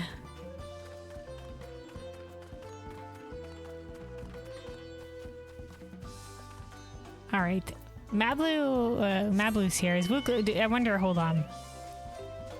I wonder if we can see Wuklomat talking to somebody out, I think, didn't they say that she was talking about it over at the distillery area? Where the alpaca was? Okay. It's alright, let's just go talking to Mablu. I wonder, did we leave... Sorry, well, we're just wandering around. Okay, no, I was wondering if we could see like the rest of the squad helping out at the ranch, but it seems like they're gone. That's where we left, Alphino, Alice, and Aaronville, and Cryle. All right, Mablu. So, what did you find out? That he's going to be going to the palace soon, but maybe may or may not have the right kind of garb for it. 2, could maybe use a non-alcoholic option to offer customers. And 3 is having problems with beasts at the agave fields. Also venomous. I can tell you, redacted happens, then redacted, and finally redacted. Sorry for the spoilers. Ah, man. I see a lot of redacted. I mean, who knows? Who knew that's where the story was gonna go?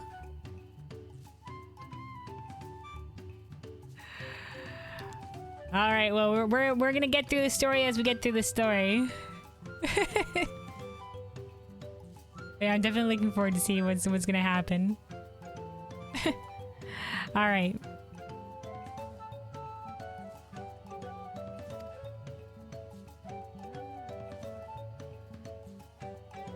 Oh, we can make use of all of those tidbits. The deal is as good as sealed. Oh yeah, man, I got some juicy info. As for me, I found out where Gobley is working. There's a millstone at the top of the slope behind the distillery. You go ahead and I'll bring Wicklamat.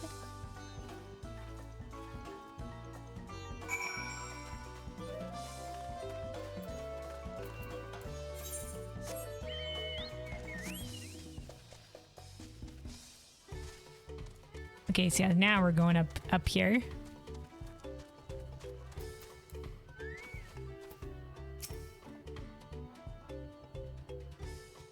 You have a business with me, madam. Why don't we talk down below so as not to distract the alpaca from his work?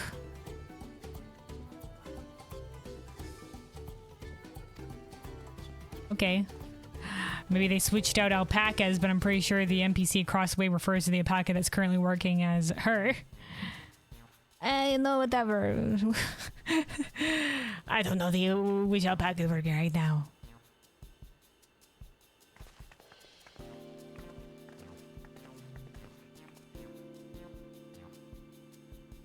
Now, what's this about? Keep it brief if you would. I'm a busy man.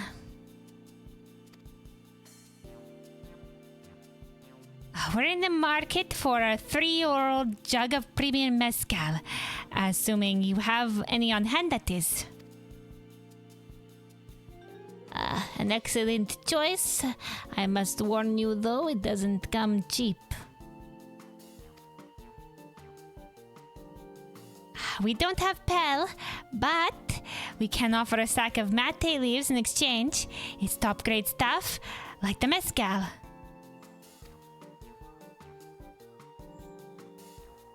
No deal. Mate leaves are well and good, but I don't have any use for them. Are you sure? It's alright, don't worry, Wicklamat, we got the information. No deal. Just like that. Still, I'd hate to send you away empty-handed. Why don't we sit and chat a while over a cup of mezcal? This is apparently his go-to business dealing.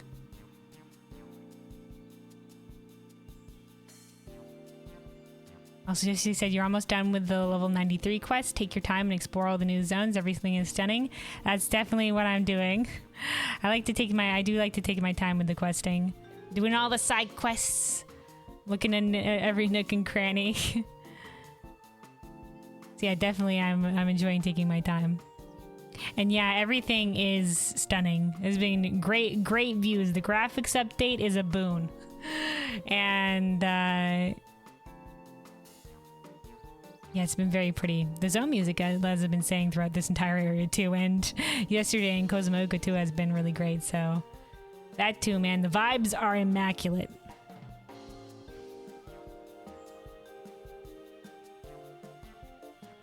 All right, so this guy's looking to get us to give service alcohol here. All right. Oh, Mablu's prepared. Now the real bargain begins. Which of our cards do you want to play first? I think he brought up first that he had no need for the mate leaves. I think that's what we should bring up first. That hey, maybe you do have need.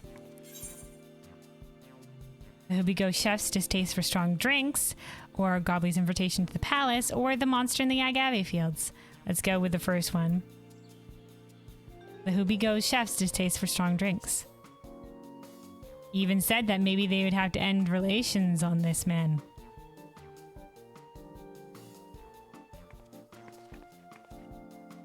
I appreciate your hospitality, but I'm afraid I can't hold my drink. I'm sorry. I'm such a lightweight. I've heard one of your regular customers, a Hubigo chef, is the same.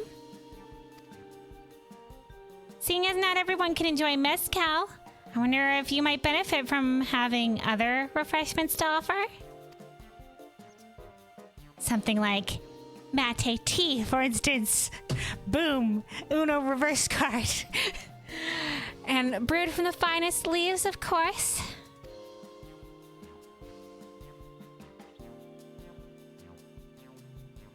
You're right, absolutely right. I had noticed the growing reluctance on the part of my Hubigo friend, but did not realize I myself was to blame.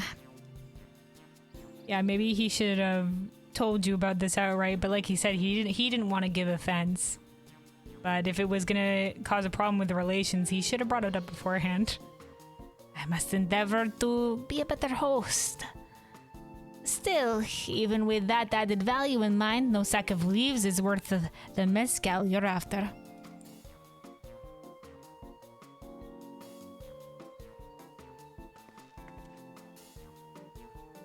Should we offer to call the monsters causing them trouble? That was gonna be my go-to thing as well. Oh no, Mablu doesn't want to pay that card yet though. Not yet. We'll keep the card up our sleeves until we need it. That's our trump card.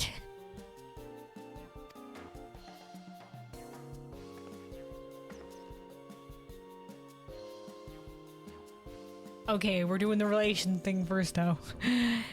As I expect you're aware, the rite of succession is currently taking place.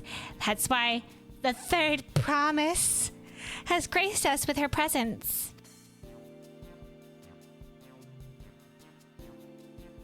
When the contest is decided, the subsequent ascension ceremony and banquet will be a prestigious affair.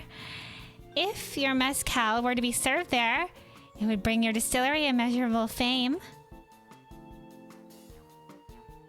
Hint. Wink. Nudge. We're making him a promise that if we win the ascension, we'll make sure to serve his mezcal. Wait.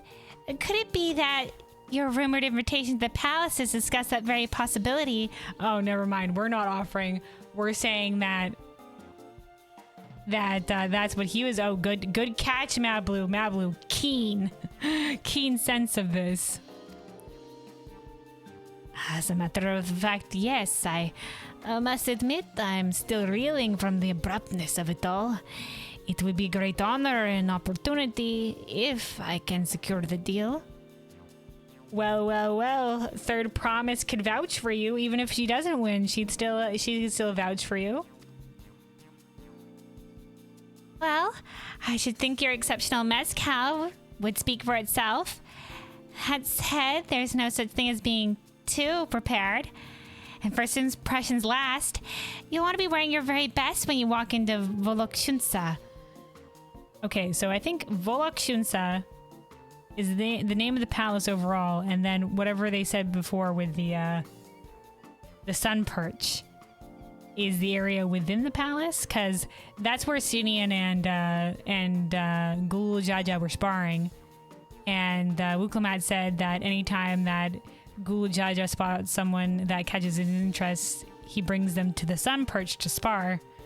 So That's how this is working. So in Volokshunsa, there is the sun perch.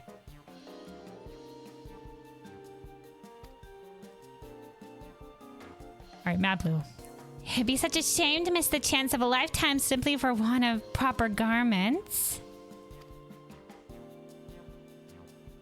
What do you mean? What am I? What I'm wearing not improper? I mean, what's happening here? Are you insulting me? Like, what is this? You're insulting?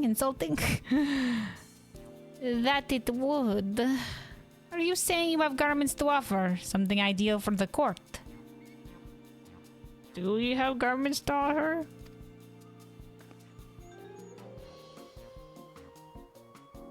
We have no garments on hand, I'm afraid, but we can provide you with the next best thing. An introduction to a weaver. His name is Bolnuk, and his works are highly regarded in Tuliolal. Okay, we're offering him a connection. Ooh. Fine play. Because I was just like, we don't have garments. So, like, what are we offering here? Okay, so she's playing up the relations. As a supportive Wuklomat and keen observer of palace politics, he'll doubtless be happy to guide you in selection of an outfit to fit this golden occasion. That is certainly a tempting proposal, and one which I should like to take in full advantage. But the scales aren't quite balancing. Alright, now it's time for the beast culling card. Say, weren't there monsters running amok in Agave Jaws? That's a problem we could easily solve for you. Truly. I would be most grateful for your immediate assistance. I was resigned to hiring cell swords to clear them out. Yeah, our free slaying of these monsters for one of your premium mezcals or whatever with the mate leaves on top of this and an introduction. Factoring in the saved expense and an introduction to a trusted weaver. Apparently, a weaver that's famous in Tuliol, yeah. Is this shaping up to be a sound bargain? Alright. You have a deal. Nailed it. All right, good job. Way to make use of all that information, Maplu, because I wasn't sure how getting better garments was going to work in on this. Yes, I knew you'd come around. Give us a moment and Kel and I will take care of those prowling nuisances. Yeah, if you want, you can ask one of the people out there to observe us and let us know that, yeah, we done satisfactory work. In the meantime, I'll use the time to pen an introduction letter to Bolnuk. The fields you're looking for are just north of Wachinpelo. Be safe.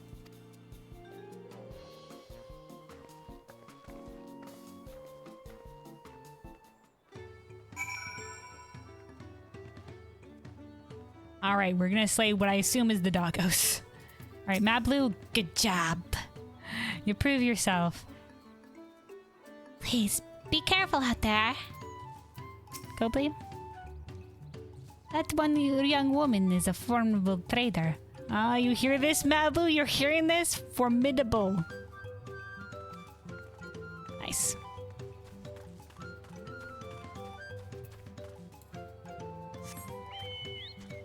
No, she's still young and maybe she lacks for trading experience, but man, the fact that she's gotten so far and has a good eye for the price of things, man.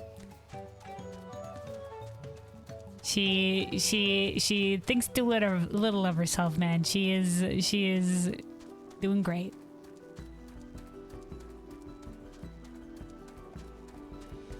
I guess very much like Wuklomat. Thinks too little of herself, but is doing great. All right. Okay, before we get to slaying these beasties, let me take a quick sip of water here. Stay hydrated, everybody.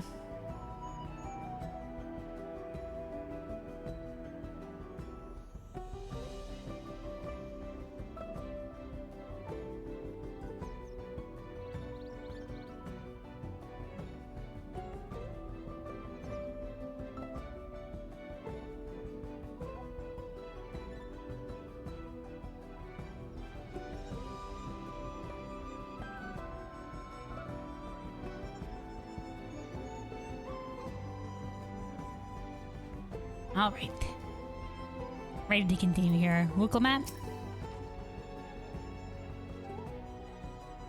That should be Gavi's jaws just over there. This will go faster if we split up. Come and find me once you finish clearing out your share of pests. Okay, did we get any clarification on what the pests were? I mean, I assume it's the wolves that we saw when we were exploring here before, but I guess we're all right. We're just going.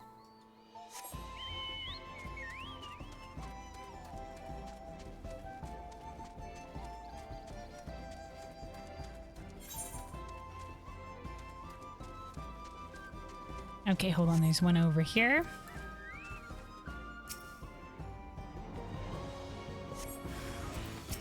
Oh, never mind. This isn't one of the wolves. It's a completely different thing. Prickly barb mole. Not like the green ones that we saw it over that way that sort of like camouflaged in with the cactuses. Hold on. Yeah.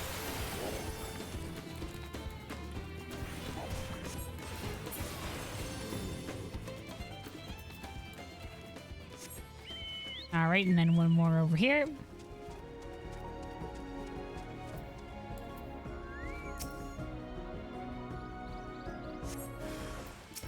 Blood for the blood lily.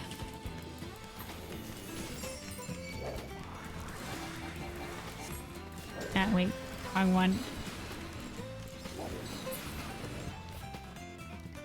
Oops, I was pressing the shift the shift button instead. The way I've got my heart bar set up, I modify a lot of my keybinds with shift. Alright, there's Wookelmat. Slayed a couple of them here as well. Easy as picking mate leaves. Alright, hell yeah, lass. Up and then one more over here. Yep. I went too far. Oh, sorry, we got to see Wookelmat there.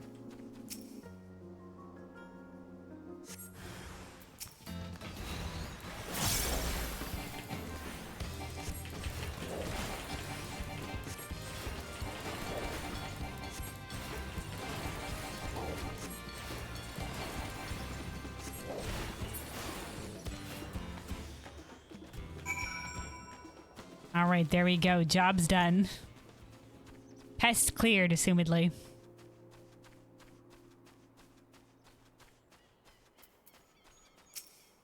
We didn't really get any much information about what pests and how many of them there were, but it's all right, we did. Compared to the creatures I hunted with Papa, this will be no challenge at all.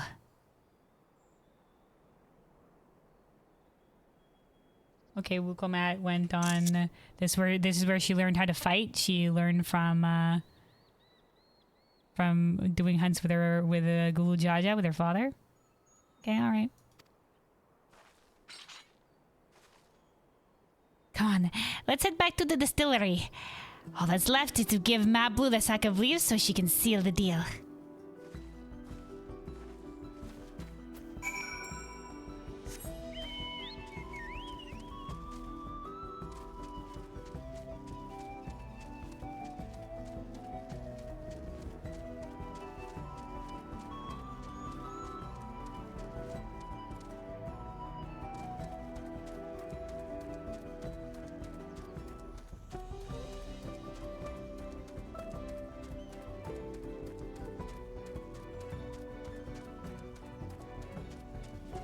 All right, I do wonder.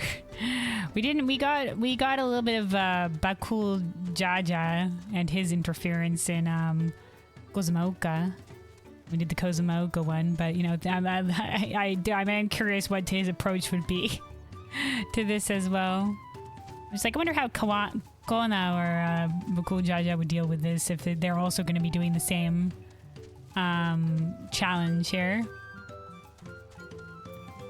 Guano will probably be like, as you can see, I've scientifically devised a message to soothe the wild alpacas. Or whatever have you.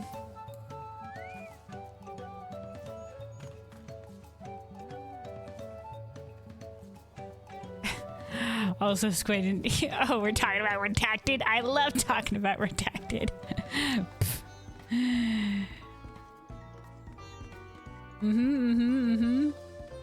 Yeah, how we're going to Redacted and meeting Redacted. And, you know, then Redacted happens. The graphics update is really good. It is, man. It is. Like, look at this. All the aetherytes and all the different zones look great. The freaking the view distance, like looking out into these zones, is great. The textures on everything, specifically like the metals. Like I don't think the lighting is also the lighting. I think in the metals also like the metallic objects in terms of the textures has been gotten a big glow up. And then like in terms of like the characters, like it took me a while. I had to adjust some things on Kelwyn to make her look like her. Going from the other out from the other side of the graphics update, she wasn't quite right. So it took a little bit of adjusting to get her to a place that I wanted her, but like the eyes are like a big improvement, especially like with the better reflections of actual reflections of light and everything like that. And yeah, it's good. It's good. And obviously the hair texture is a lot better.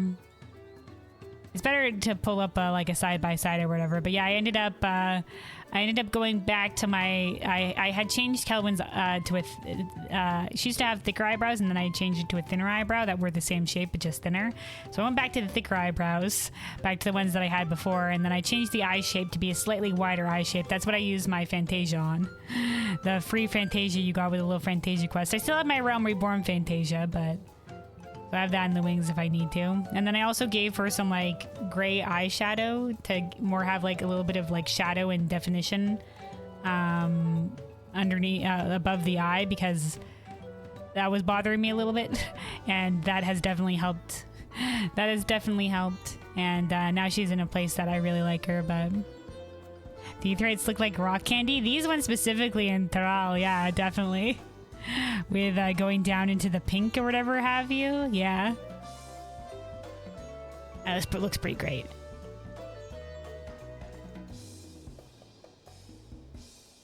Yeah, the little aetherite shards and all throughout Tuliolo. Yeah, particularly. You've never used your Fantasia? Your character is the same since day one? Yeah, me too. I never used the Realm Reborn Fantasia because I was very happy with her, but... Yeah, all I used the Fantasia on was like slightly changing the eye shape, and by slightly I mean like it's just slightly wider, and that helped a lot in that regard. But yeah, otherwise I didn't have any use of using my Realm Reborn Fantasia because Kelwyn is perfect, as perfect as the day I made her. That's also one of the reasons why I haven't like changed hairstyles or whatever. Partially because like. In this specific hairstyle, the secondary color is so prominent, and a lot of the other hairstyles, it's less prominent. But also because, like, I look at Kelwyn with different hairstyles, I'm just like, that's just doesn't look like Kelwyn anymore. Just doesn't look like Kelwyn. So I have a lot of attachment to my character. You know, like sometimes people are just like, oh, well, you can always like change things about your character, or like, you know, like, oh man, you're having clipping issues with this. Well, just go to a shorter hairstyle. I'm just like, no, I can't. Or it's like, man, this is an undyeable, really cool outfit, but it doesn't match with your character's hairstyle. Well, just change your character's hair color. I'm like, no, I can't. This is just what Kelwyn looks like. Yeah, to each their own. In terms of like, I've seen people that like change their character's hairstyle throughout the main story, as sort of like change it as they go, and I think that's great fun as well to show like your character, like progression and journey along the story, and you know, changing your hairstyle to suit wherever you're going. I'm just like, oh hell yeah, man.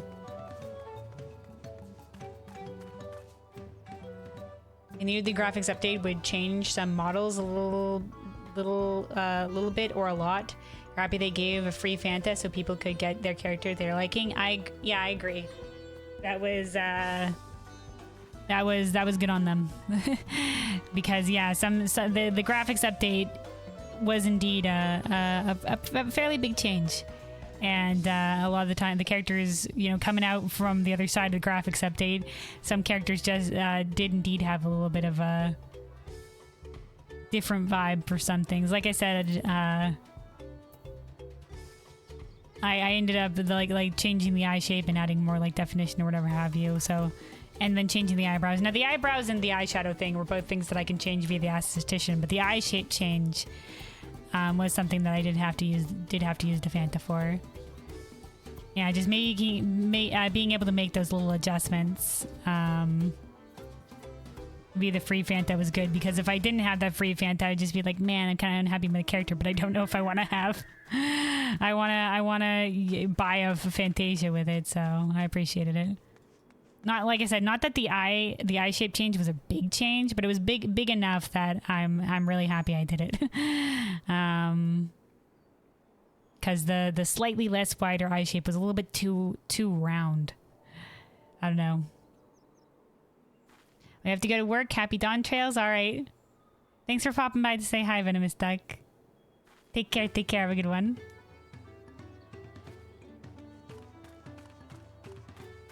All right. Let's continue here, though. Let's go. Please have the same line. Nope. New line. Finished already. Even hardened mercenaries would have taken longer. Dude. We're like kind of above even a hardened mercenary. We're like a storied hero.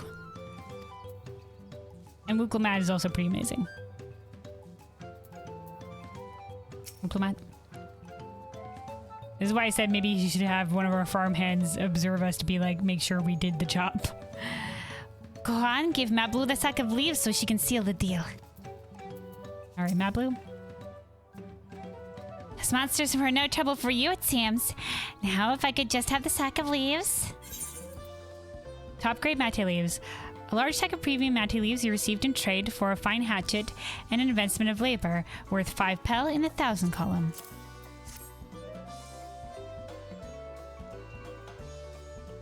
Thank you for looking after our precious trading goods.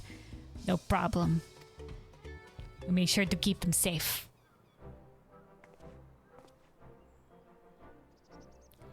Your monster problem has been resolved, Master Gobbly. Here are the mate leaves and a written introduction to Bolnock, as agreed.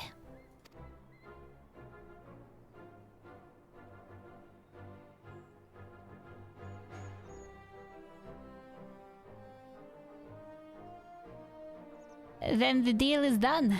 Here, your jug of premium mezcal, aged 3 years. Please accept it with my compliments. I'm glad we could all make a good deal here. Yes, we finally have the mezcal. Great work, especially you, Mablu. Yeah, dude, that was impressive. You were the one that inspired me to come this far, Third Promise. But let's not celebrate until we have the saddle in hand. This bastard tries to cheat us. Mablu, is it? You drive a hard bargain, young peddler. I look forward to doing business with you in the future. Oh, connections. He's impressed, dude. Hey. Thank you, but truth be told, I'm just a ranch hand. For now. Should I ever become a proper merchant, though, I'll be back to strike more deals with you. Hell yeah. Smile and nod, smile and nod.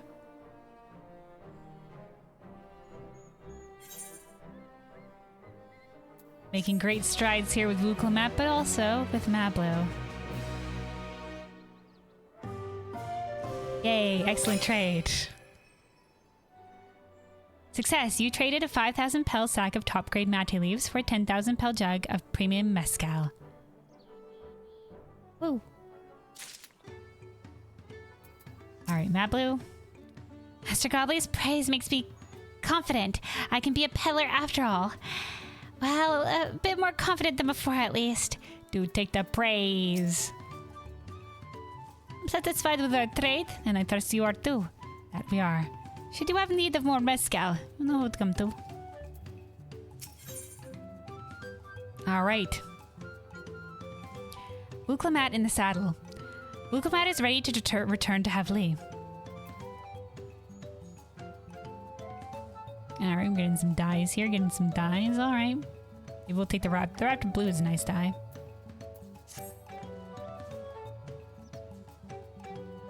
Even at the palace, I don't think I've had a 10,000 pel jug of anything before.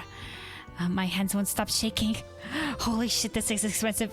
Here, you better hold on to it until we get to the saddle maker. No problem, I'll keep it safe.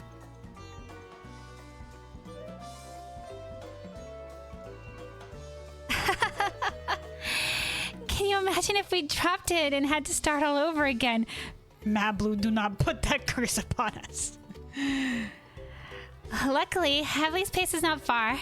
We just need to head across the plaza.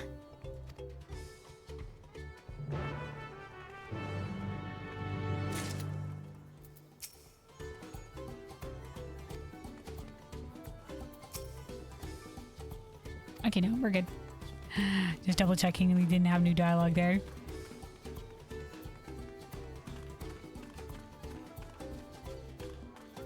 Alright, Mablu. Their promise looks ready to trade the mezcal now. My price is final. Bring me a jug of premium mezcal or go bargain with another saddle maker.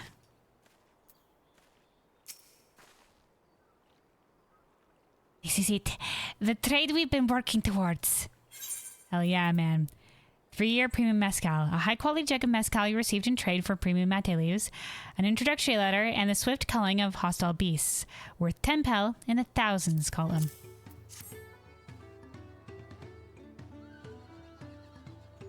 Phew. Still in one piece. Right. Time to make our deal.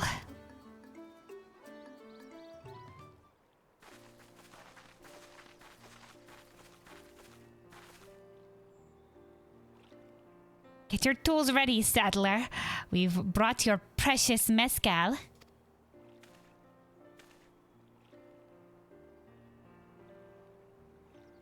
Surprise, motherfucker. Wait. You actually got your hands on a jug. But you had nothing a few... Had nothing.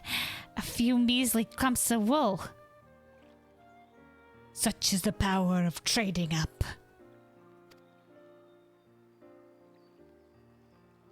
What we had was an aspiring trader with a gift for negotiation. Oh, giving the credit towards Mablu.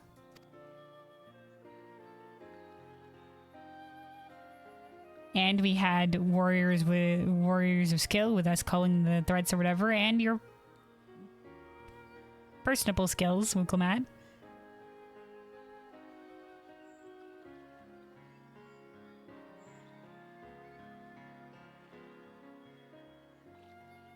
Although I'd sooner aid no claimant but Zralja, I cannot go against the guiding principles of the Pelupelu.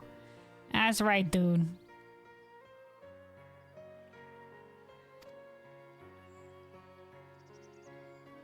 The trade is a fair one. I will craft your saddle, third promise. Great. Stay and wait if you like. I'll have the requisite materials, so this won't take... sorry, I have all the requisite materials, so this won't take long.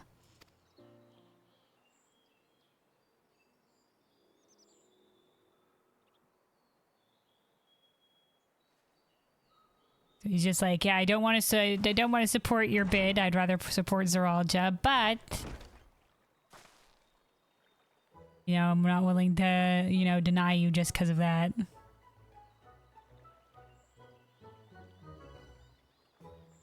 All right.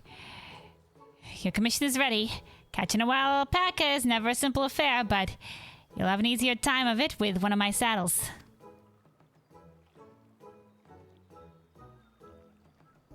Now, if you don't mind, I have other work that needs finishing. I can taste that smooth mezcal already.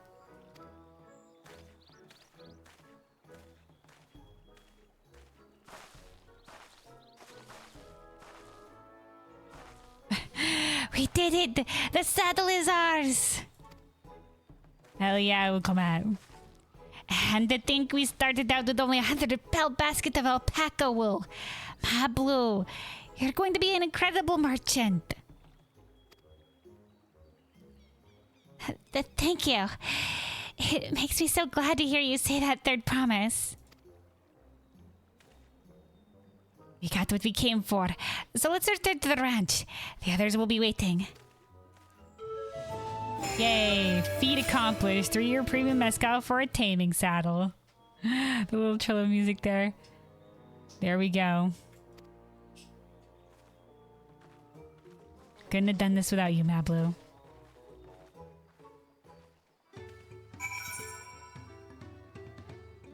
All right. Let's see, real quick. Before we go turn this in and see where this leads, probably be watching Ruklamat try to tame an alpaca because we can't help her with that. She has to do it on her own. Let's do these 2 side quests here, and then maybe I'm gonna take a little bit of a break because we have been going for a while now, and I haven't taken a break yet, so we'll be doing that. But first, let's do these 2 side quests here.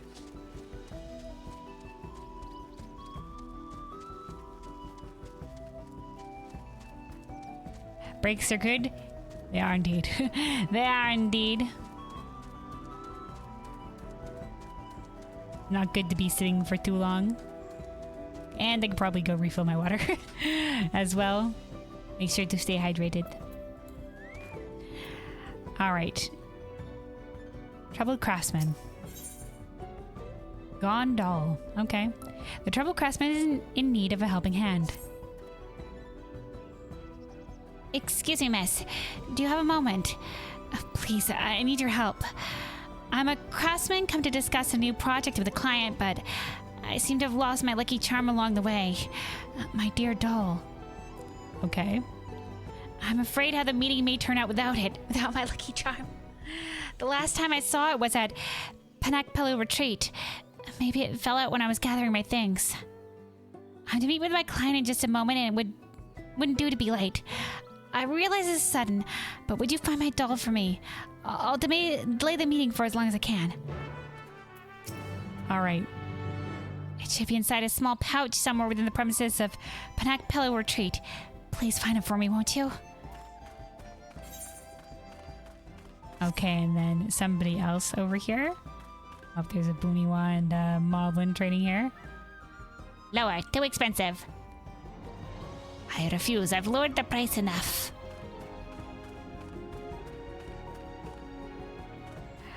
All right, Vugilja. Dirty dancing. Interesting. All right.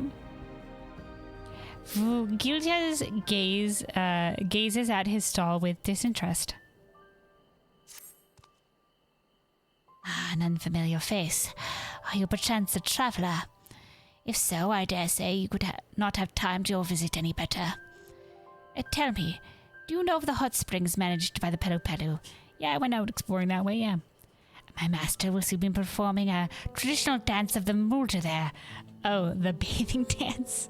The bathing dance, which was brought up again on the boat here, but is the dance that was in, I think it was in the post-Moogle quest line, and is apparently such an odd dance that most people ran away then when they danced it, and the camera didn't show it. The camera, obviously they didn't want to do an animation for whatever.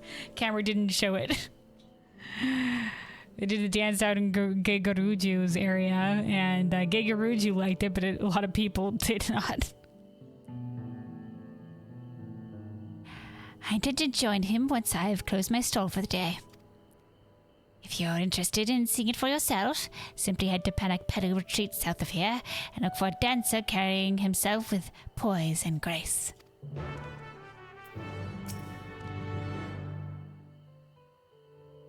You will know the dancer when you see him. Okay. All right. So yeah, this is basically just being like, hey, did you know there's this area up here? Sending us on a couple quests out this way.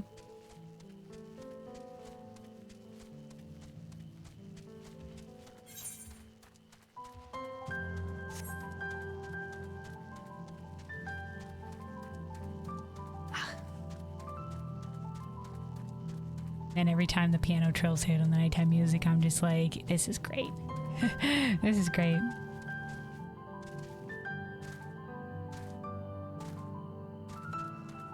Oh, hey. Like they've got little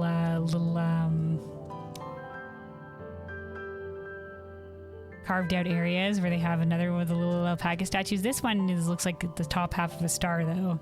Don't know about that.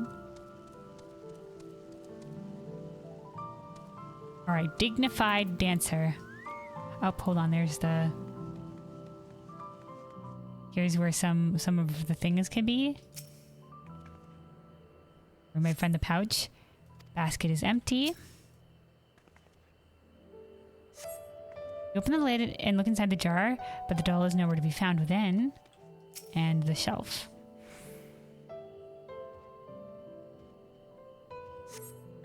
You look at a small pouch behind the shelf. Inside you find an adorable doll, a warm smile adorning its face. This appears to be the missing item. Alright, located. I guess maybe that's for putting away goods. It's at the edge of the encampment here, but maybe some of these things are for putting away goods. The baskets, maybe. Clothes and things before going bathing.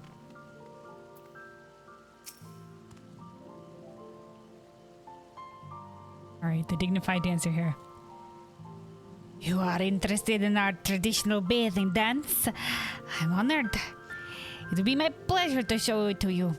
But to truly appreciate it, first you must understand the purpose behind each movement. The dancer steps before the spring and pours its purifying waters over their body thrice, cleansing skin of grime, mind of thought, and joints of ache. Only when they are in perfect condition may the dance begin. Come, I will show you.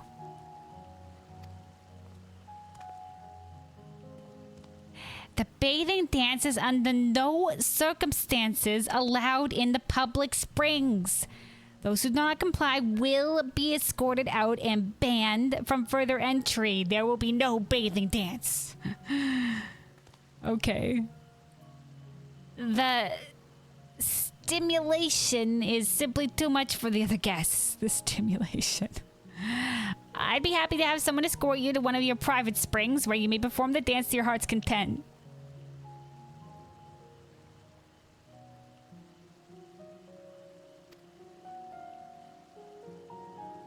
Shouting at that distance.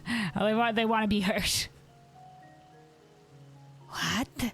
I wasn't aware of such a rule. Yeah. Well, they're keeping with the lore of that one quest where it's just like, yeah, the bathing dance is maybe not palatable to everyone. Very well. It is regrettable that I cannot demonstrate Mamuja tradition before an audience.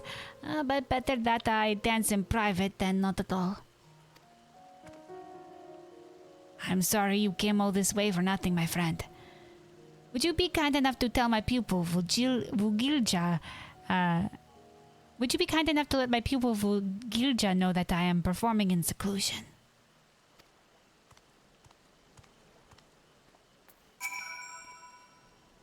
Have you seen the bathing dance? I have. It's appropriately named if you ask me, and not for the reason you think. Trust me, you'll be washing your eyes out after seeing it.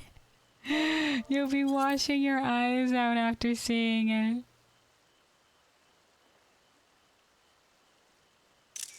Okay. Yeah, they're keeping with this lore. No, we've witnessed the bathing dance with our own two eyes. Of the witnesses, Gegaruju was found it fine, but we were one of the few not to run away.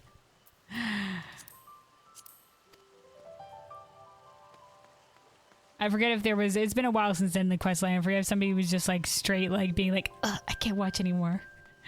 Some people got observed physical illness observing it.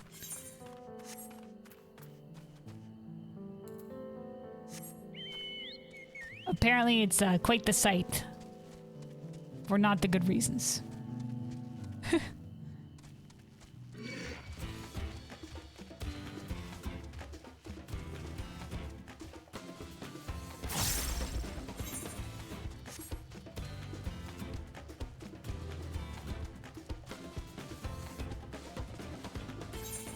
All right, let's go return.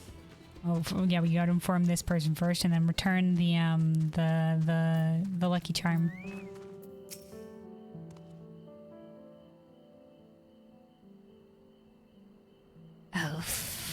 Oh dear. Forgive me, I did not realize the dance has been forbidden in the public springs. Yeah, that's fine, man. I traveled all this way to perform it, following in the graceful footsteps of the most experienced and most handsome of all my master's pupils.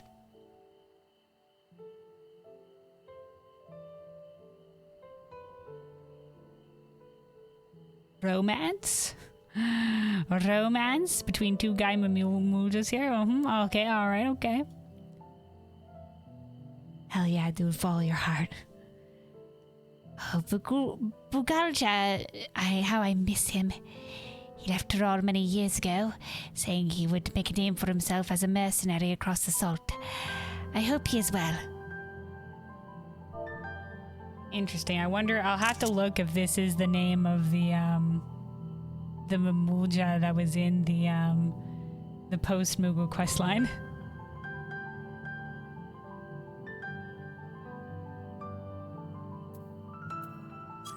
Okay, so they so following the footsteps of the maybe the Mamulja that we met. Okay. But that is neither here nor there. I must thank you for relaying Master's message to me. I will join him in the private springs when I have finished up here. It's unfortunate you could not witness the dance today, but hopefully, one day soon, you'll have the opportunity to behold the glory of our sacred dance. Dude, I've already have, and apparently once is maybe enough.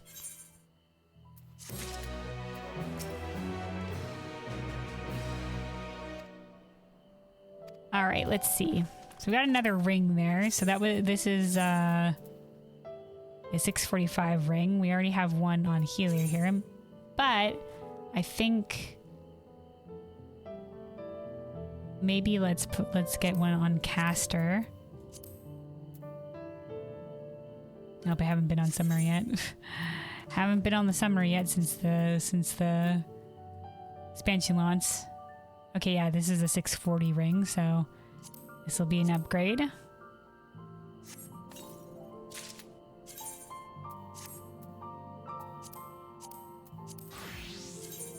And on Black Mage. And on Red Mage.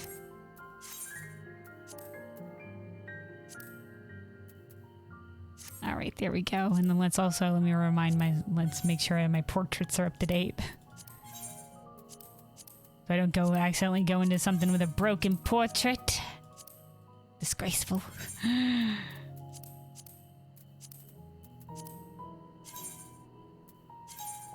Poor souls that are just like, oh no, I didn't update my portrait.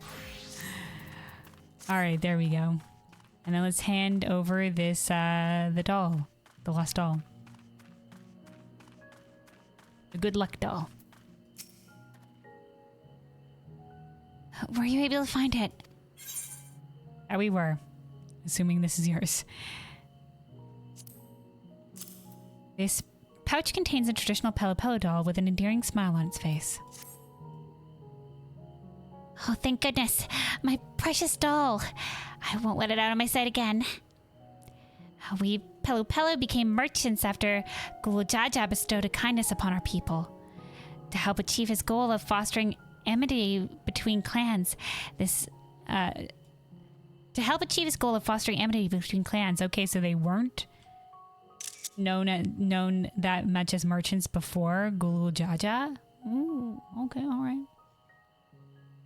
This doll's bright smile serves as a reminder to uphold that ideal, to spread happiness through trade. Hell yeah.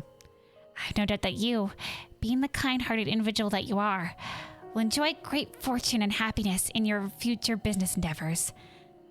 Wow. I truly can't thank you enough for your help. All right. There we go. Okay. So let's see. Let's get back over to the main city area. And then before we continue with the main story quest here, I'm going to take a little bit of a break. So I'm going to stand up, do some stretches, refill my water, maybe grab a little bit to munch on. And then we'll be continuing here. I'd like to, for the goal for today, I'd like to finish the story of this zone. And there'll probably be also some side quests that pop up, especially ones with the ether currents. We're gonna be doing those. So we're gonna be finishing the story for this zone, doing whatever side quests pop up. I imagine there'll be a long side quest chain. So we'll end up doing those. Finishing the story here, do those side quests, and then yeah, we'll see if we have a little bit of time for something extra from there. I would like to continue the custom delivery storyline. Before Dawntrail hit, I was working through some crafting things, including making through the custom delivery storylines, and currently we're with Kai Shear. And I think this is the last week for Kai Shear custom deliveries to finish out his story, so we might go out and do that. We'll see. But yeah, first here finishing the story of our first introduction to Urkopacha, and then the side quest that will appear here. Yeah, for now, I'll be right back. Yeah, anybody else that's maybe been sitting for a while, now might be a good time to maybe stand up yourself, maybe go grab some water, go grab a snack, make sure to take care of yourselves. And yeah, let's turn up the volume here a little bit. I do really like the music here. So let's, we'll listen to these chill vibes.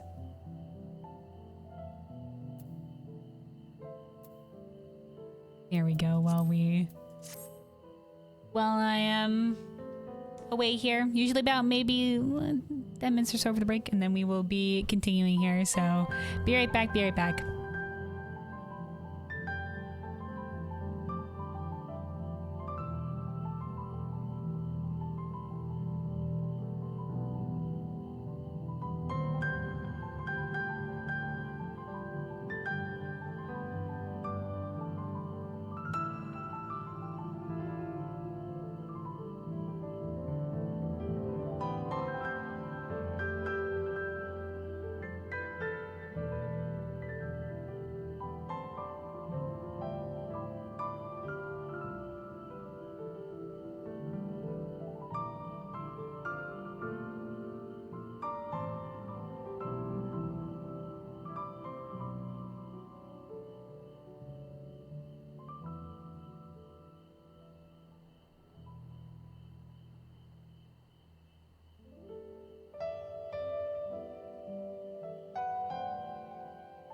Alrighty, I'm back. I'm back. Oh, hey, Bizmaker. Hello, welcome. Today you learned that usually what people mean when they say "but not in Russia," which is now your favorite meme. I don't think I know that one. I do not think I know that one. But yeah, so here we are. We're back. We're gonna be continuing along the main quest here. So we've just finished. Also hold on. Turn the music up a little bit while we were away there. Let's go back to here. But yeah, so we just finished our trade dealings of trading up from the basket of wool all the way to be able to get the saddle that is the special taming saddle that is infused with like the calming sense or whatever that will help Wuklemat perform the feat that has been requested of her, which is to tame a wild alpaca. And so we're gonna go, now that we have the saddle, we're gonna go report back to the rest of the squad. And unfortunately, Wuklemat has to do this alone. Has to tame the alpaca alone. We're gonna support her in this.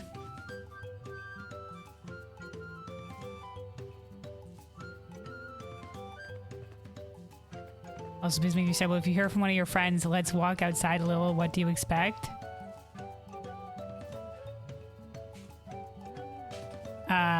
To go on a walk.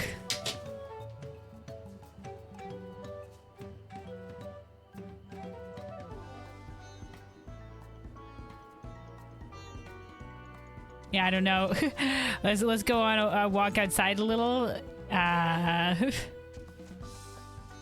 For how much? Like for how long? I don't know. Well, I guess it would depend. Like if we had a destination in mind, but if it was just like, yeah, let's go have a walk around a little bit, like maybe like 20 minutes, 30 minutes, something around there, like around the block time. Assuming we're not going on, like I said, assuming we don't have a destination in mind.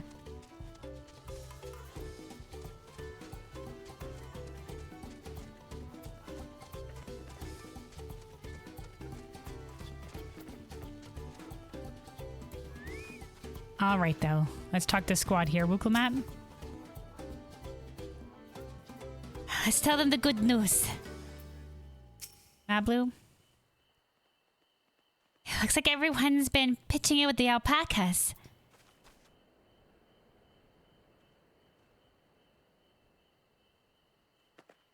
Prices for 30 minutes to 4 hours in general. Wow, 4 hours is quite a long time to be like, let's go for a walk. Unless you're, you know, if you're a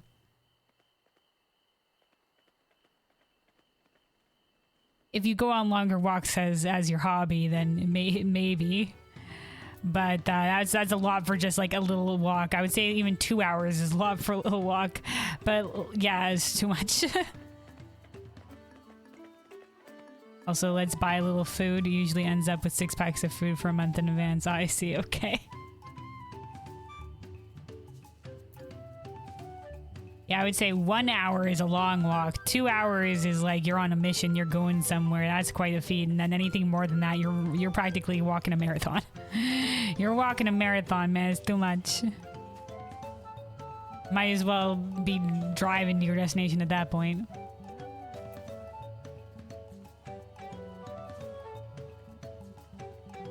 All right, though. Like I said, unless long walks is your hobby.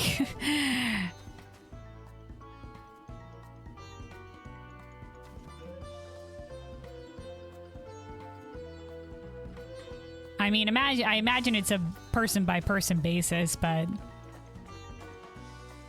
perhaps more culturally accepted and sometimes in others. I know, like, for example, like in particularly large countries, that you know, like are like, for example, in places like in countries in Europe, which are very small or whatever, they're just like, man, like a 2-hour drive, that's a long drive to go on. Like, man, oh boy, I'm sorry for making you come out a 2-hour drive. Meanwhile, in like United States or Canada, where like we got, you know, like a long drive to go to across country or whatever have you, or like to different places, we're just like, yeah, nobody blinks at, you know, sometimes a drive time like that. They're just like, yeah, that we have a different scale of what we consider to be a long drive, you know, in terms of things like that. You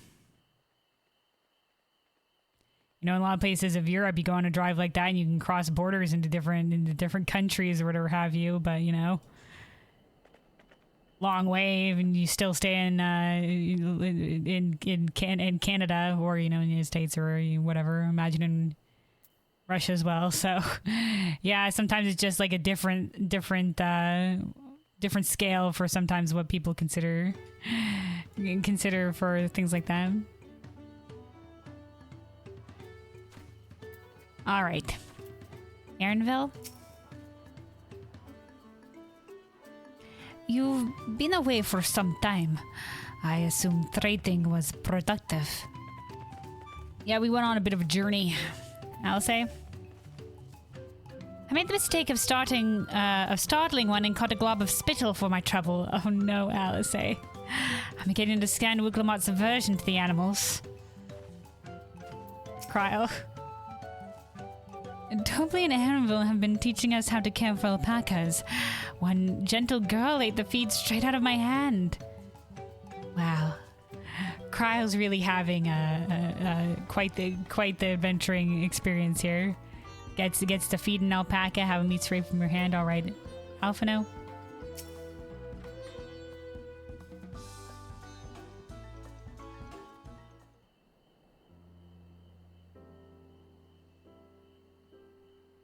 You've acquired the saddle, then? Yes, and thanks in no small part to Mablu. I don't think we could have done it without her aid.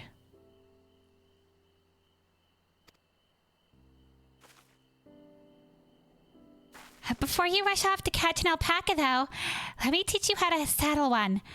I'll bring out one of our wild-born friends so you can practice. Good idea.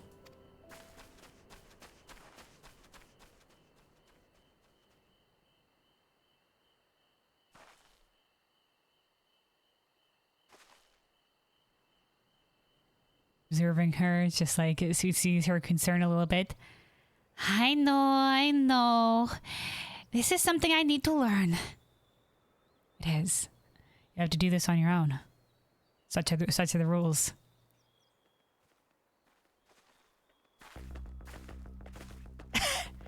Combat. Alpaca versus Wuklamat.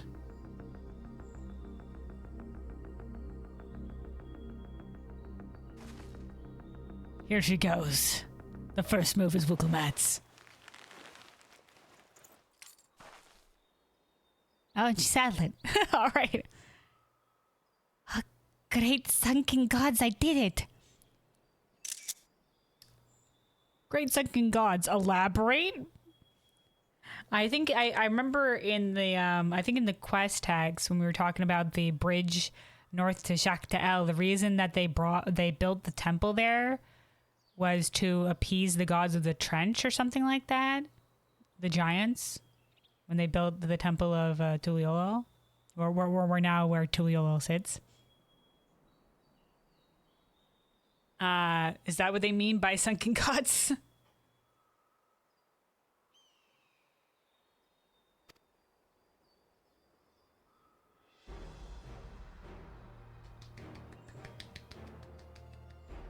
Well done.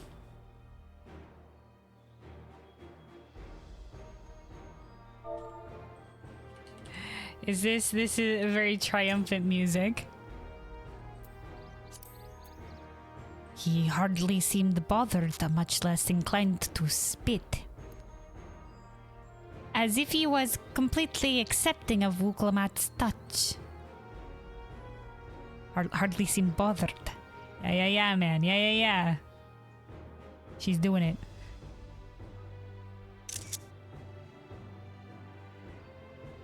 right, hell yeah, hell yeah. It's because of the singular scent with which the saddle has been coated. Alpacas find it very soothing. Okay, it was because of the scent. So this is that particular taming saddle. Because they said that alpacas are curious but very cowardly, and I guess soothing them helps helps keep them calm. The scent.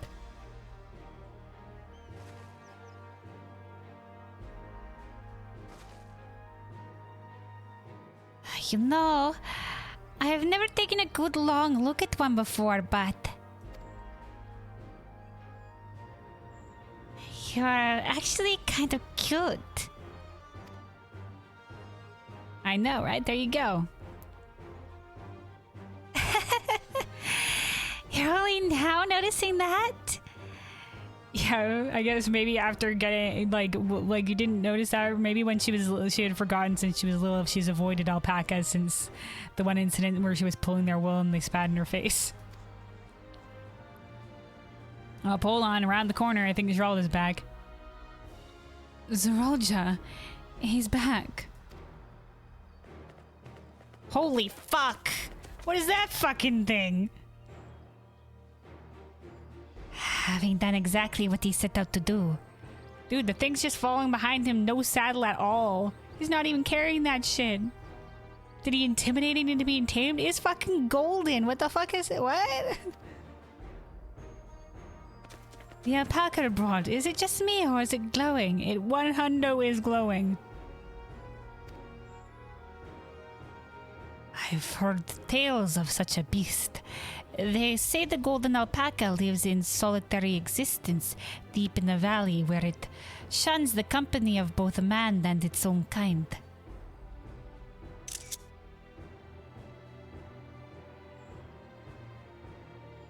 Holy fuck, Zeralda?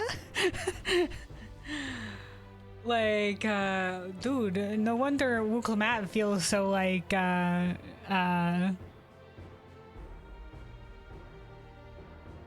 what's the word that I'm looking for here?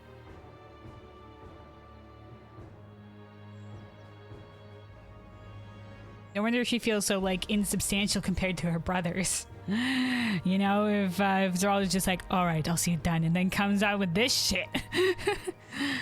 Goes above and beyond. It's like in Shadowbringers when we're talking to Tesleen, God's rest her soul, and she was saying how Alice, you know, even though she's great combatant and all right, she was always comparing herself to us. It was just like, this is the standard shit that she's had to trying to live up to. But you know, we all have our own strengths.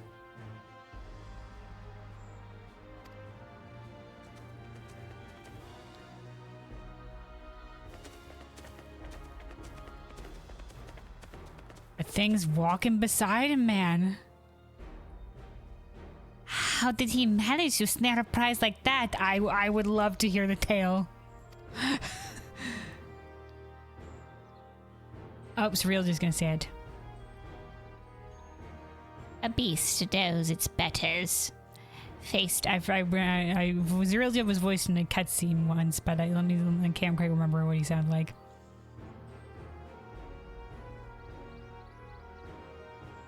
Faced with overwhelming strength, it will yield rather than risk death. An apt illustration of how greatly the power of the first promise exceeds yours, Wuklamat.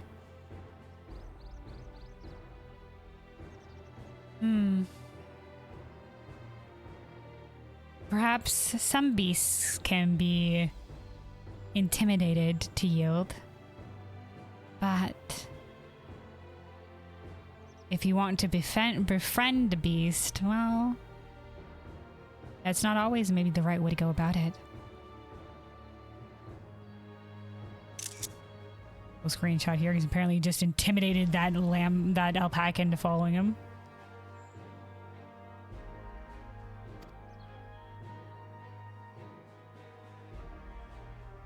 A strength alone didn't win him our father's throne. I'll be the one to find the Golden City, and then Thrall can remain at peace. Strength alone would win him our father's throne. Yeah, hell yeah, man. Yeah, will not be on strength alone. There is more to a ruler.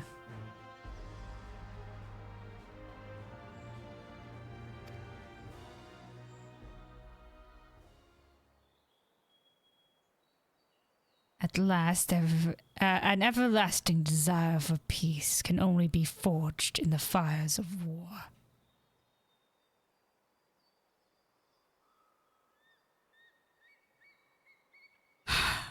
What?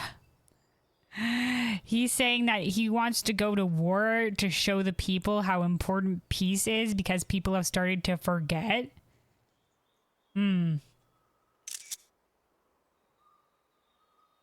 I mean...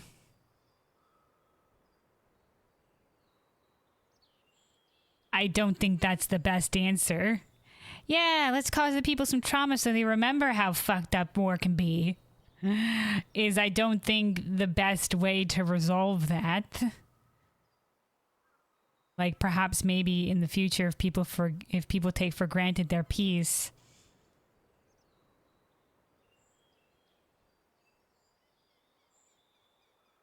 they might end up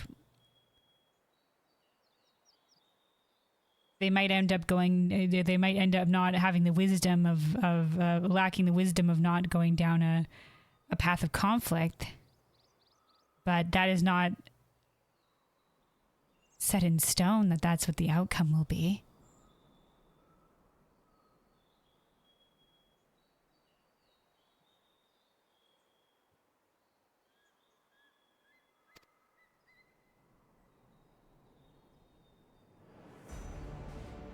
Oh, okay.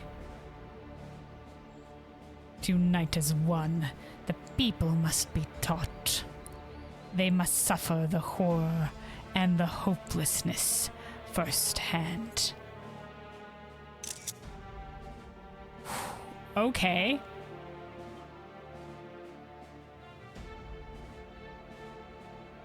I mean...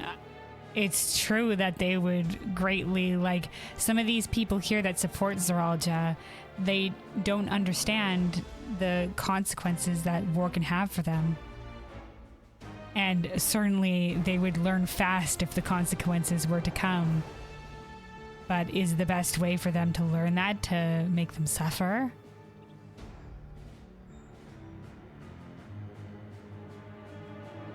You know? Is that a lesson you have to impose upon them this way?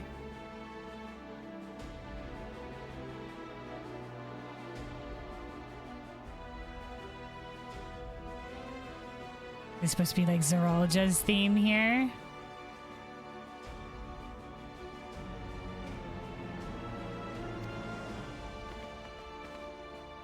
Exhaustion from prolonged conflict. The wages of war's merciless nature. These are what moved the clans to join in the founding of Tuliolol all those years ago. Uh-huh. Exhaustion from prolonged conflict. Yeah, I mean, like, part of us wanting to make peace with Garlemald as well is just like, hasn't this been enough? Hasn't there been enough suffering? You know, like the amount of casualties... it was too much.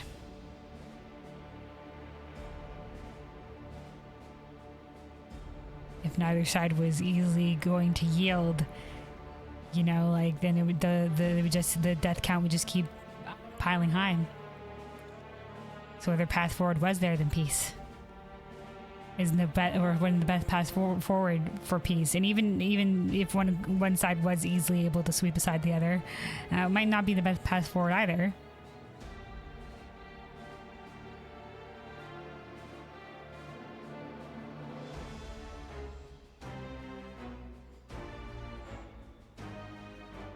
Ooh, that part there. Where do we go? Where do we go? Where do we go? That was that part of the song for that one, I think. Ooh.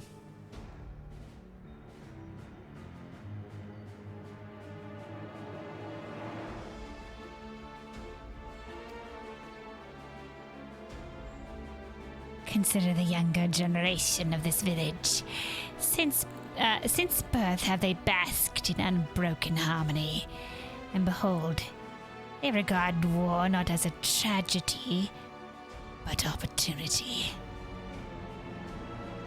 It's true, and like I've said, it's very short-sighted, the ones we've talked to.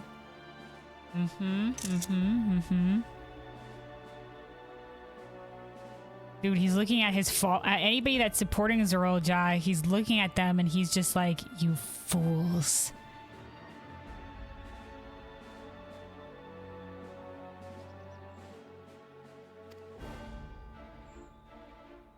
Thus does the resilient son seek to provide education.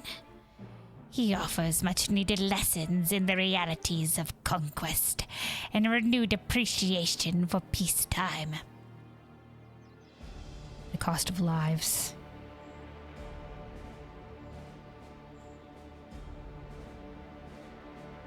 Oh boy, dude.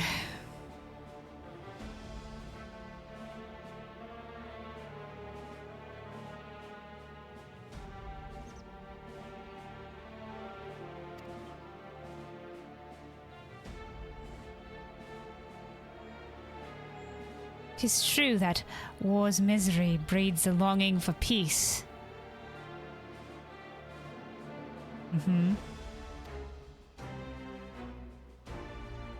I have seen with my own eyes what becomes of an empire forged through the violence you propose. The rebellions it spawned, and the ruins it left behind. Speaking of Garlemald. But I don't think an empire is their end goal. Like, maybe they just want to seek to do a campaign of conquest, let people see how fucked up it is, and then withdraw.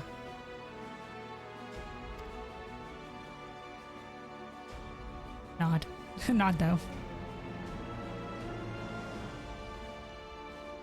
The Galilean... hold on. The Galilean Empire was a congregation of simpletons. Wow. You know nothing about it. Have you been there? No. Have you met anyone from there?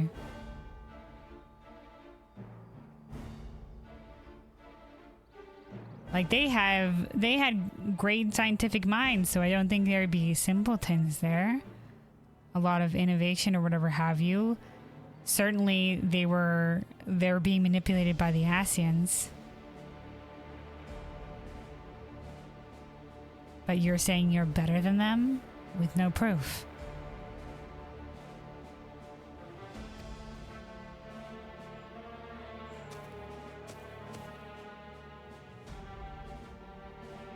The oppressed fought back because their oppressors...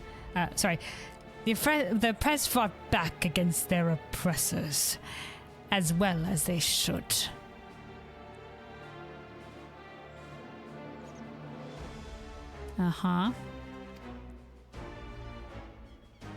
Men are not beasts. Only a fool would seek to rule over all with the threat of force alone.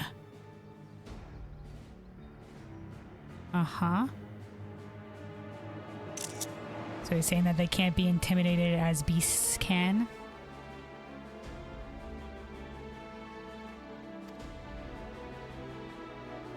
This is why Guru Jaja did not elevate the Mamulja. Why he treated all clans with equal respect.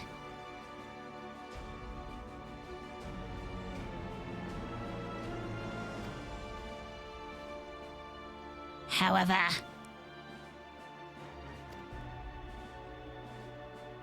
the first promise has his gaze fixed upon more distant horizons.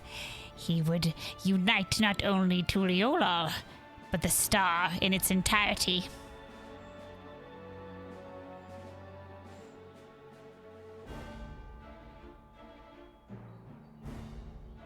But the nations of... But the nations of Eorzea are already united. The Far East is... They have relations with each other. And...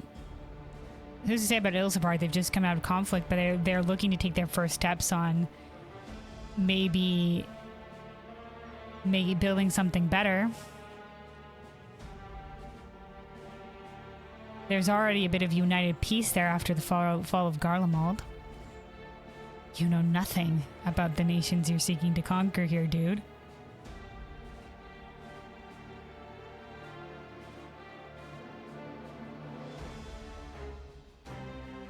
In the founding of Tuliolal, a nation built of disparate people, they agreed to come together.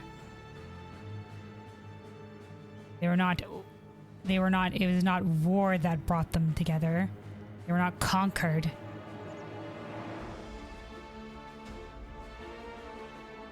Learn the lessons of the Allegan Empire. What? Why? I need not explain myself to you.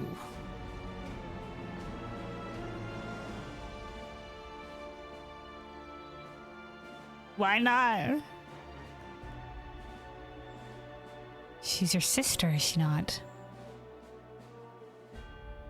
I know, dude. Why wouldn't you explain to us?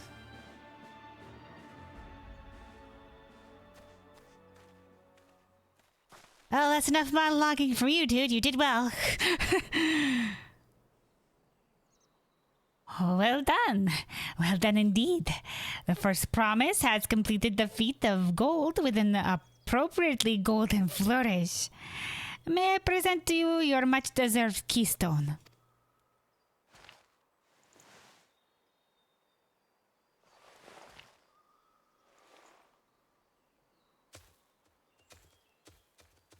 Ah, dude. He was always like that. Never sharing his innermost thoughts with me or even Kona.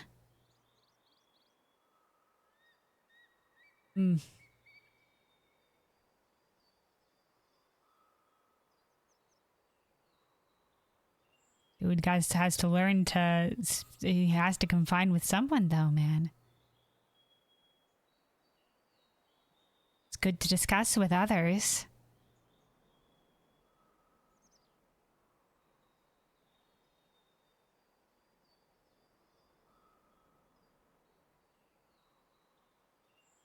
You know, it makes, you know, you talk with others and makes your view more robust in general.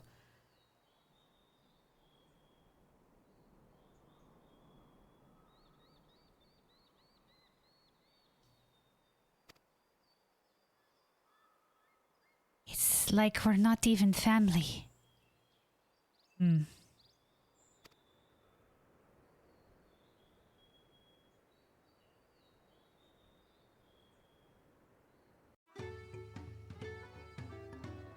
Sometimes you gotta have somebody to fall back on. Maybe he's like too strong for that or whatever, but... Oh, the golden alpaca is out here now. Wow, look at this. Look at this guy.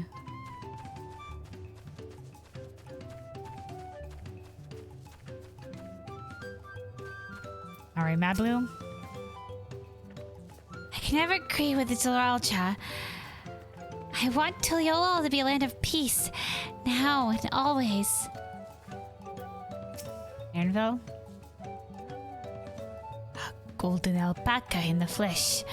Like the Golden City, I thought them a children's tale.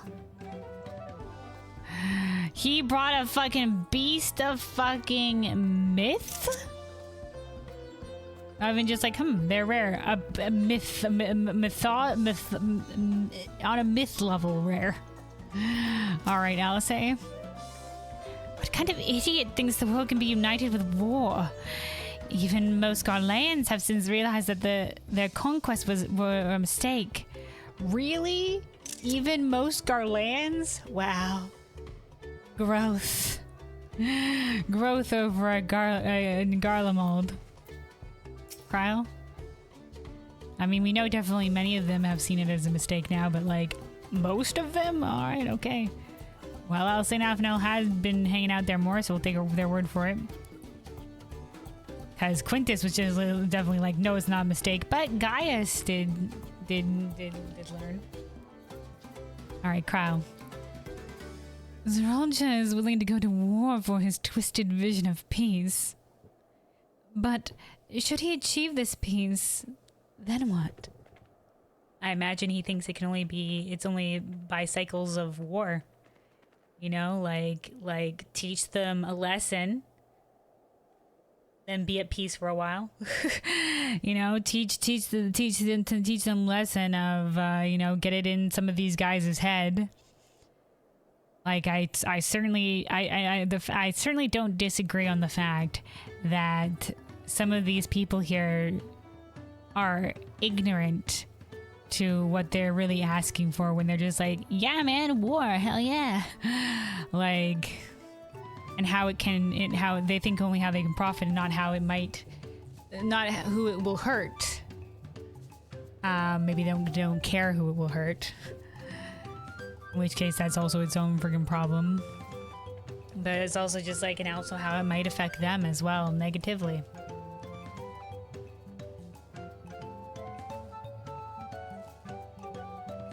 But certainly, people just looking to profit from war and not caring who it hurts is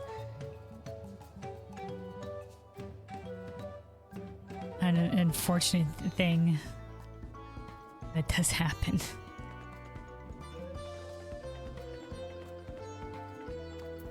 Right, Alphino? So much of our star has begun to embrace reconciliation and rebuild.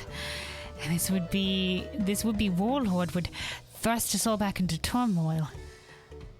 But we cannot allow it to happen. I agree. You said if he's looking to unite the realm or whatever under one banner, well, most areas are united and currently aren't at war. We've all that we've worked towards is peace in Eorzea, peace in the Far East, peace in Elsabard.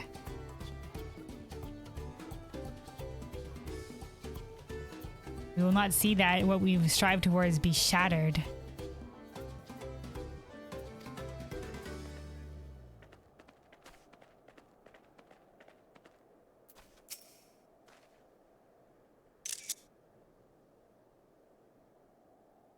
Yeah. Oh boy, alright. Uklamat? Help ponder Zeralja and his mysteries later. Right now, I need to think about finishing the Feet of Gold. Alright. I have my saddle. I've practiced how to use it, so lead on to where the wild alpacas roam. The valley of Oruncancha, maybe? Oruncancha is northwest of here. Come on, everyone. Even if we can't enter ourselves, we can see Wooklamat off on our hunt. Oh, that's where the area was roped off, I think.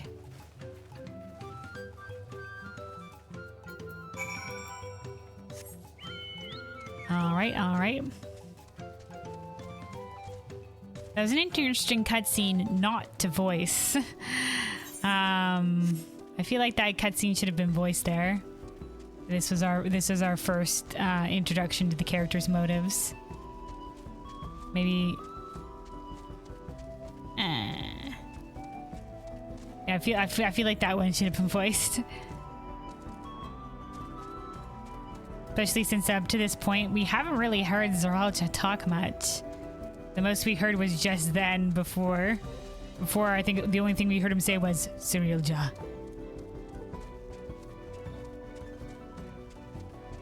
And then we heard him a little bit talking about the alpacas.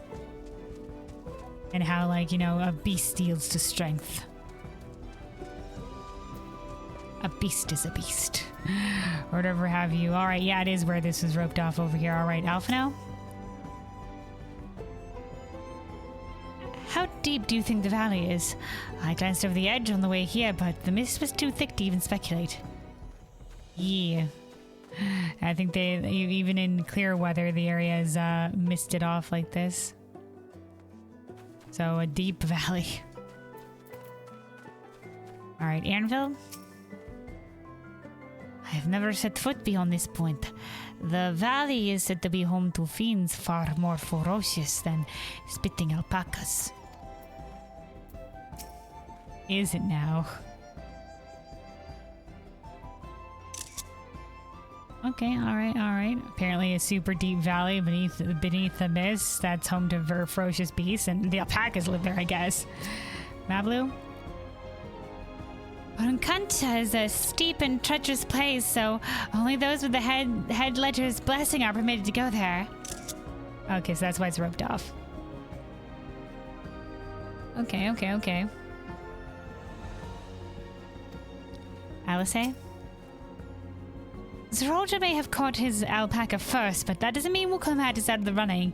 She can do this. She can, and she doesn't have to one-up Zeralda either. She can just get a regular alpaca, and that will be enough to pass the trial. That's all we need here.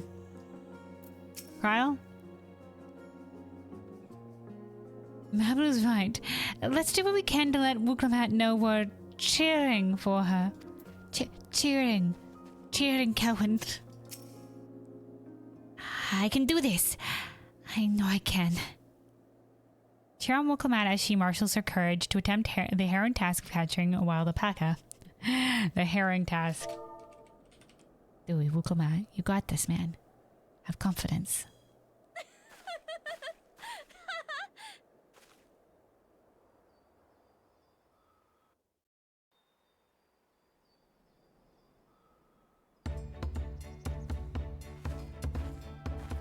Good luck there, Promise! Oh, that'll get voiced. I'll need it. Alright, good luck, third promise. Truth be told, still not sure about alpacas. I'd rather not go near one if I can help it.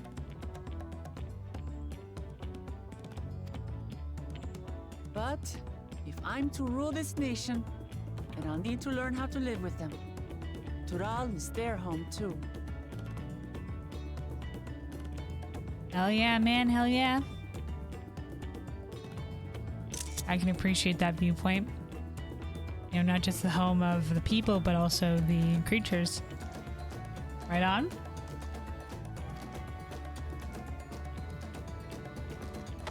Right. Nod. I'm off.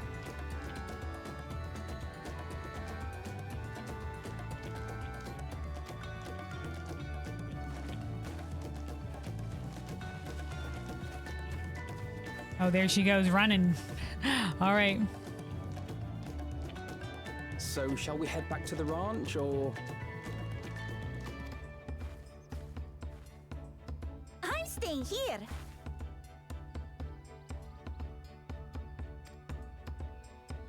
As will I.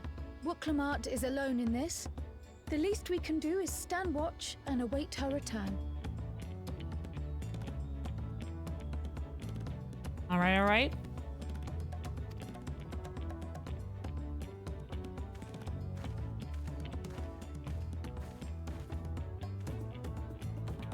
Are we setting up camp? Help me pitch the tent. All right, we're pitching a tent.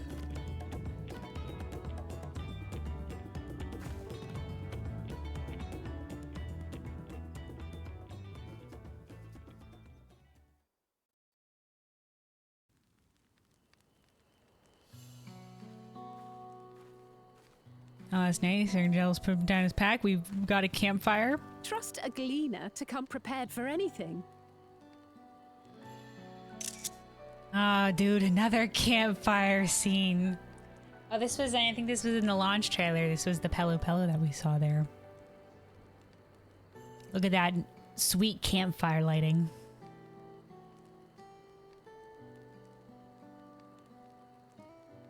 Alphino, did you get this firewood? What's a gleaner? Oh my god, look at the freaking lighting through the goggles, dude. Once again, the eyes are so much better too. Look at this. Mablu, you look beautiful. The graphics update. Someone whose job it is to travel the world and procure uncommon things for their employers. Erenville specializes in finding animals, I believe. Yeah, that's why he knew so much about frogs, and we were chasing after marmots that he had collected or something like that when we first met him.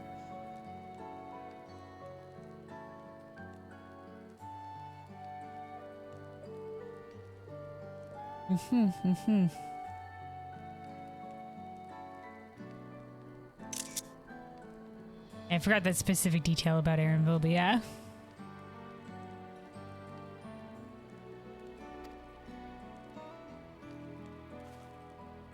But aren't you a Shitona from Shaktural? Why did you cross the salt? A Shitona from Jactral. Yeah, tell us, Erenville. We want to learn more about you. I think when Alphino was asking about Erenville and like the Viera on the ship, Erenville was also talking a little bit about his family, and he said how he didn't know his father, and then he said, and my mother, like hesitantly, and then like that's when shit started hitting the fan with the storm, so we didn't get to hear the rest of it. But come on, Erenville, tell us more.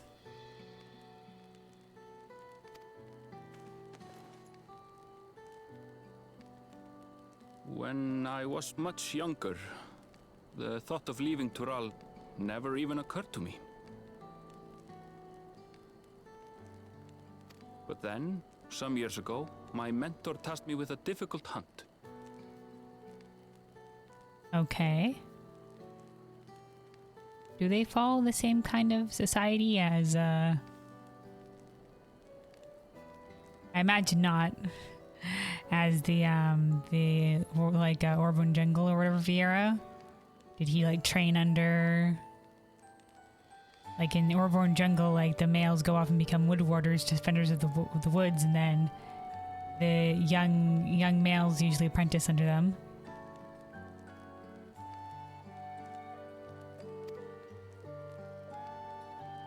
Something I could never find, she said, so long as I clung to the familiar. She suggested that I leave home, leave Tural, and join the Gleaners of Charlian. Okay, so it was in hunting something for the mentor? Is it this like a metaphorical hunt for something? Like I'd never be able to find the hunt for my true purpose or something like that, I don't know.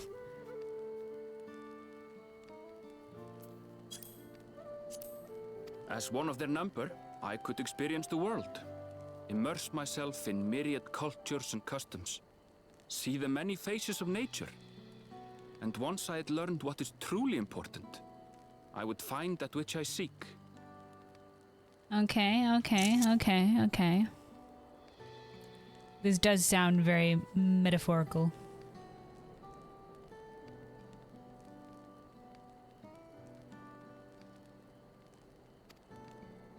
My younger self took those words to heart, and off I went to become a gleaner. Her words alone moved you to leave behind everything you'd ever known? You must have great respect for your mentor.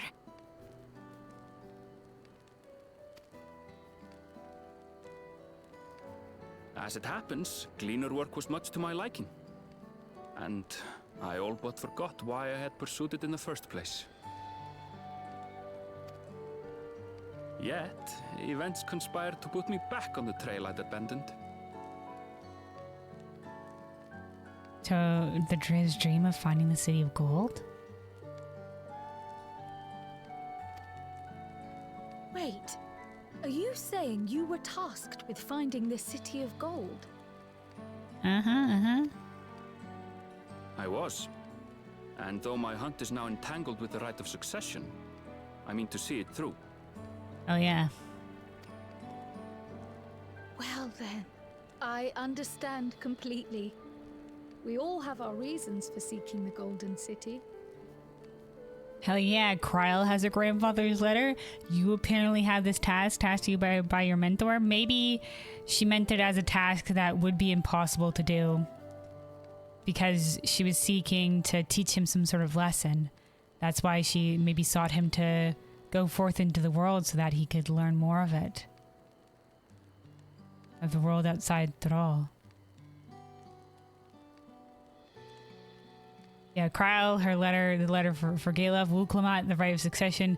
Aaronville, apparently, his mentor, his mentor's task, and then us, Emmett Selk's challenge.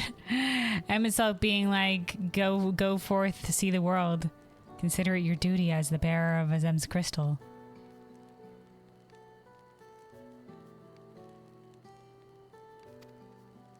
Which is all the more reason for us to work together. Oh yeah. Just so. Just so.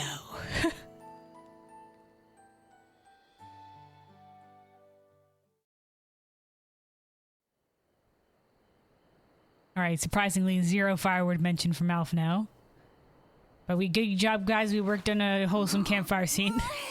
She should have been back by now. What if something's happened to her? We need to tell Tobli and arrange a search party. Yeah, dude, if it's been an entire night. Are you saying Emmett Selk is your mentor? No? Well, I mean, like I said, like, Aaronville, I guess, his mentor sent him on this journey, and I guess you could consider Galef to maybe be Kryle's mentor, but Galef is her adoptive grandfather. I don't think she really considers him to be a mentor figure. And like I said, Wuklamot is here for the right of succession, so... No. Emmett Selk is, Emmett Selk is complicated.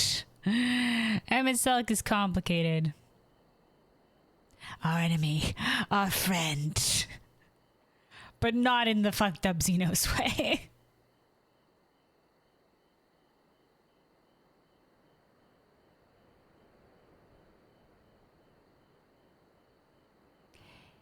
Yet Emmett set you on a mission of discovery. That he did. I guess in a similar vein to how Aaronville did. But, I think it was more as a challenge to a friend. An old, new friend. A new old friend.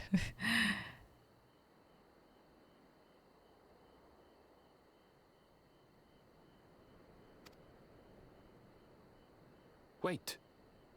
Do you hear that? No, what are we hearing?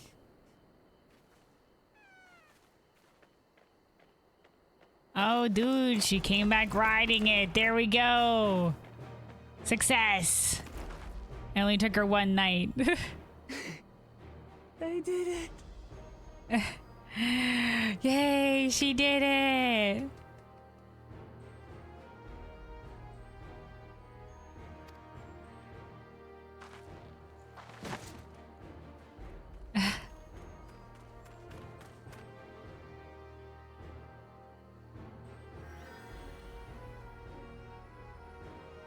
You're utterly spent, and small wonder. Up the healing magics. Don't worry, we got Alphino here to tend to you. I also have healing magics.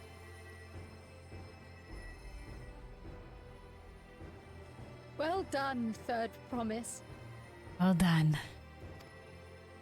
The ranch isn't going anywhere. Take a rest in the tent. But the alpaca might. Somebody hold down that alpaca. I think I will. Thank you all for believing in me. Well, we were starting to get a bit worried, but good job.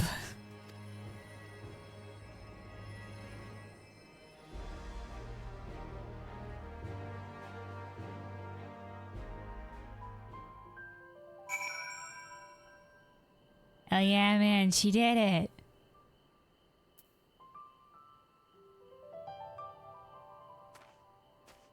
Alright, Kryle. We were out here for quite some time, but I'm glad Wuklamhat was able to catch her alpaca, and Ernveld choosing to share a story with us was a welcome surprise. I don't think he talks much about himself. I'll say. Alphino is quick to lend a hand with dismantling the tent. Is this to be his new obsession now that he's mastered collecting firewood? Oh, firewood mention. There it is. He wants to master all aspects of camping. Now that he's gotten so much practice with collecting firewood, it's tents now. Okay. Alright.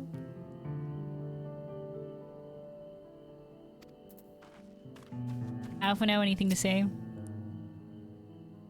Wuklamhat had no serious injuries to speak of. However, she had clearly been pushed to the very limits of her endurance. Ironville? If she was chasing down an alpaca all night, man, then yeah.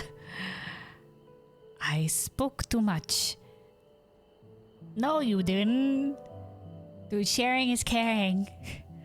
I spoke too much about myself. If Wuklamhat is up to it, we should be heading back to Tobli.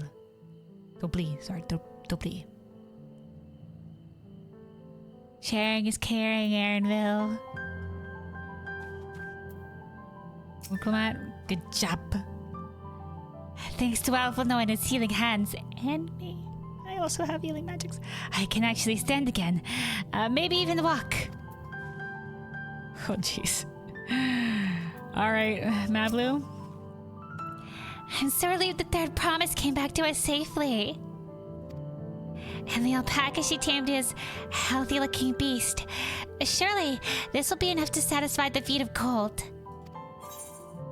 Yeah, we're not as impressive here as freaking Zeralja coming back was a beast of golden alpaca of myth. But this satisfies the feet. And like the Hanu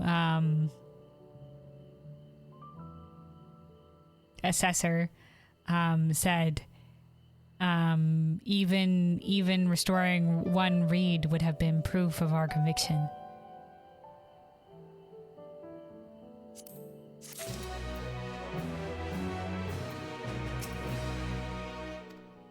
Alright, Mablu.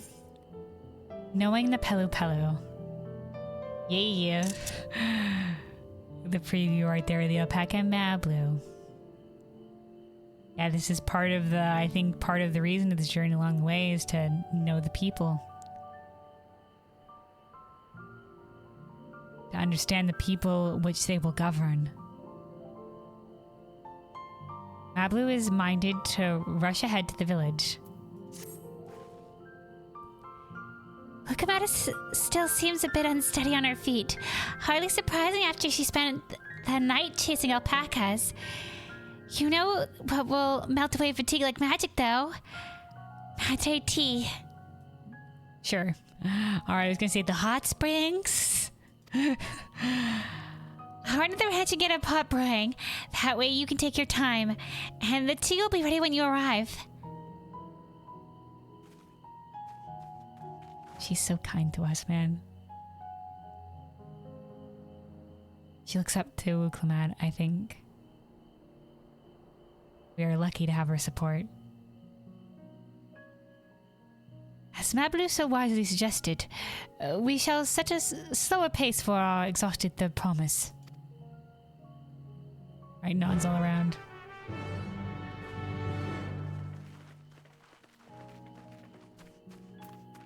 Alright.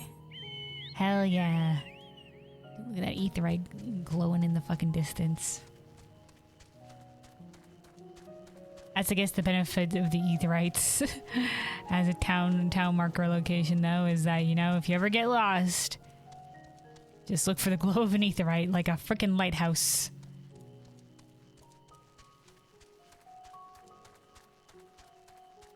Oh, right. Also, Bizmaker, you said that you posted something in the meme chat, or have you? Currents? I think we've already gotten the currents that were around here, but I could be wrong. Oh no, there's one close by. North. West?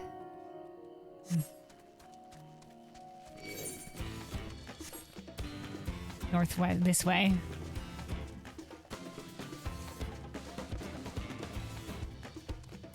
We may have missed one here. Some of the ones are more to the,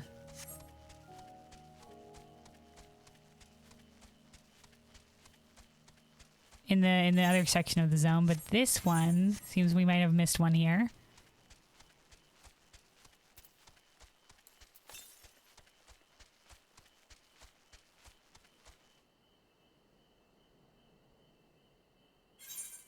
Oh, there it is. I see it up there. Eat the current. Eat the current.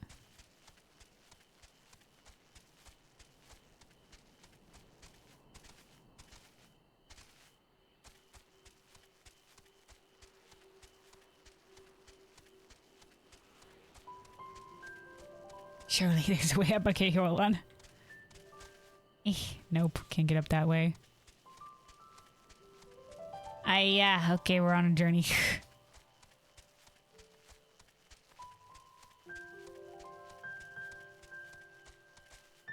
Yeah, since we're only in half of this zone, you know, if I miss any, I'll come back from. I can come back from. We can't get all of them yet anyway. But, I mean, good to get it while we're here. There we go, there we go.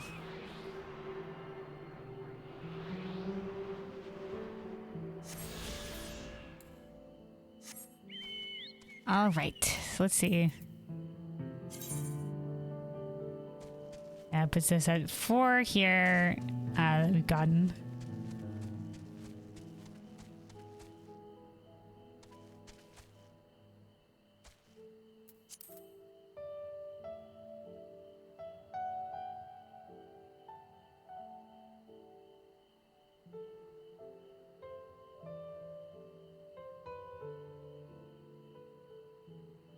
Is this a video? Hold on. Posted in Final Fantasy XIV thing.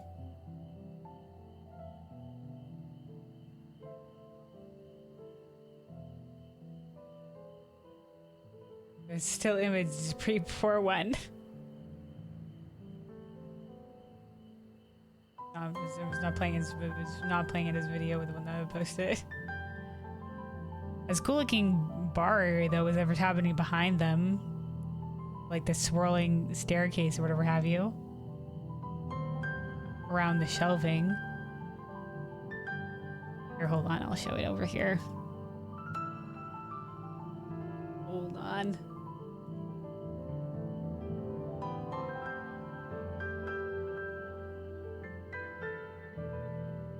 There we go. So like the whatever's happening with the bar at the back there. Trying to zoom in more on the shot. Yeah, there we go. Look at that with like the staircase.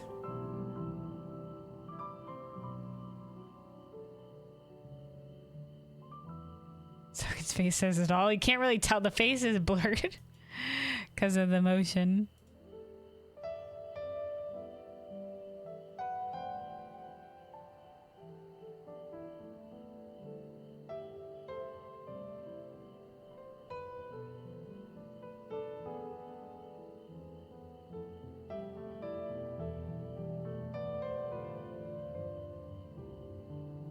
Okay, and the emote you sent is like a very far zoomed in cat emote. Is it? It looks like this. It looks like a cat eating from the camera perspective of the bowl.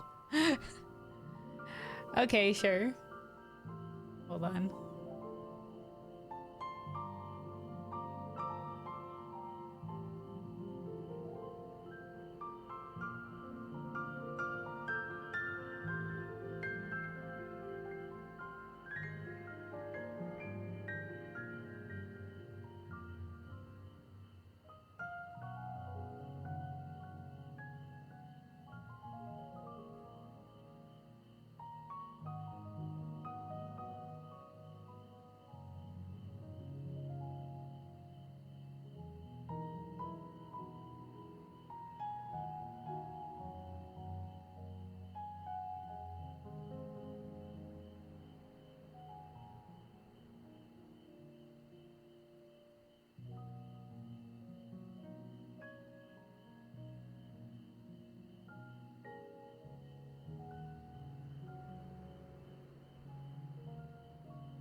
Okay, there we go. I think it should be there now, or at least I don't know if it takes a while for it to go. So I was looking for what I need to press to to get it to be on the channel.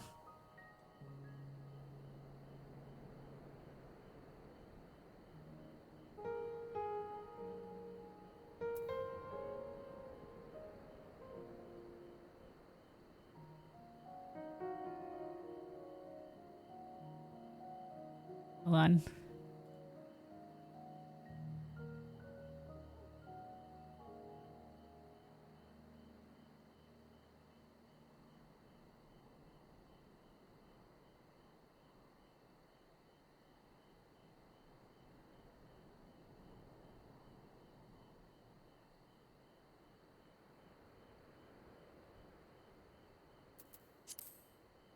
Hold on, give me a second here. Trying to close out of some things, but the full screen is messing me up here. Hold on.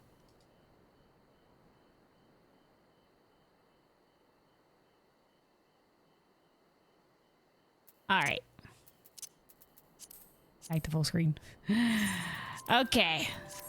Let's go.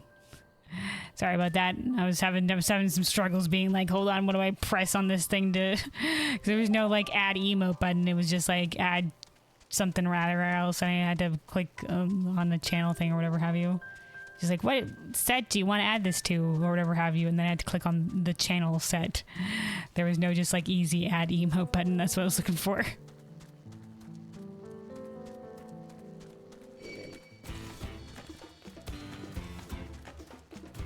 You are not? Are you not? I don't know what that means. What?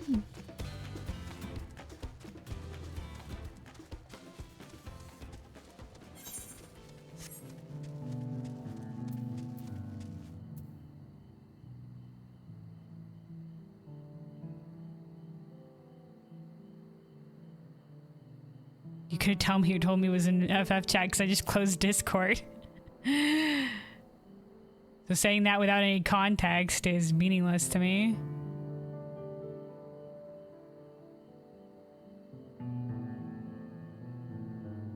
Oh, this was the caption that you put at the end of whatever this was? I still don't know what that means.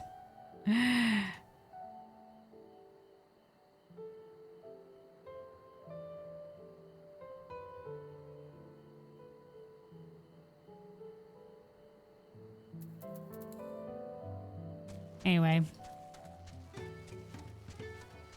All right. The other stills are all just golden alpaca. Okay, we're back. Matt Blue? Came back out of the others, did you? I should hurry along with the tea then. Huklamat can't be that far behind.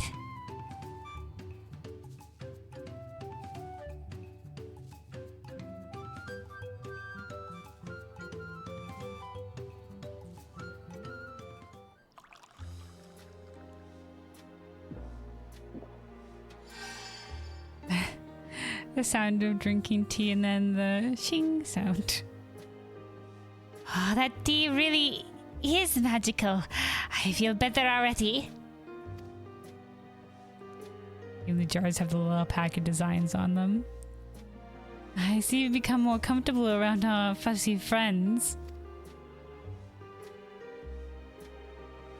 Watching this one taught me a lot about alpacas. What grasses and fruits they eat. What sounds they react to. They're adorable little quirks. I guess I've grown kind of fond of them. Hell yeah. Welcome back, Third Promise. Accomplished a feat of gold, have you?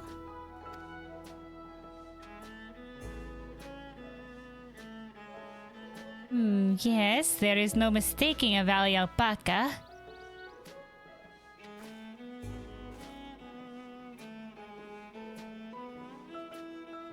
I commend you on your success. Well done. Yes, we did it. Oh yeah.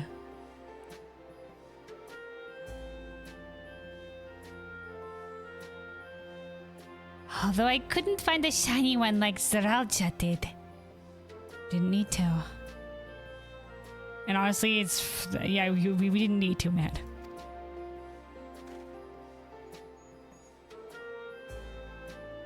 I'd be surprised if you had.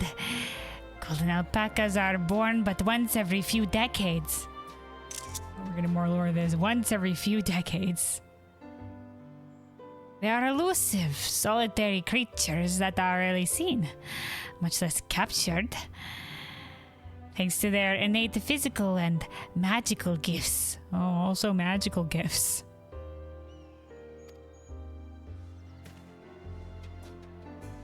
Only a single other person is known to have caught one before, that being Ghoul Jaja himself. Okay. Same martial might as his father. Also capturing golden packet like his father. But with a rather fucked up sense of teaching the people a lesson.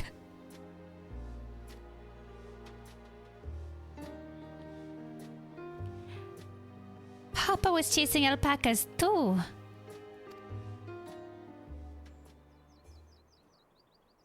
So my grandfather's stories say.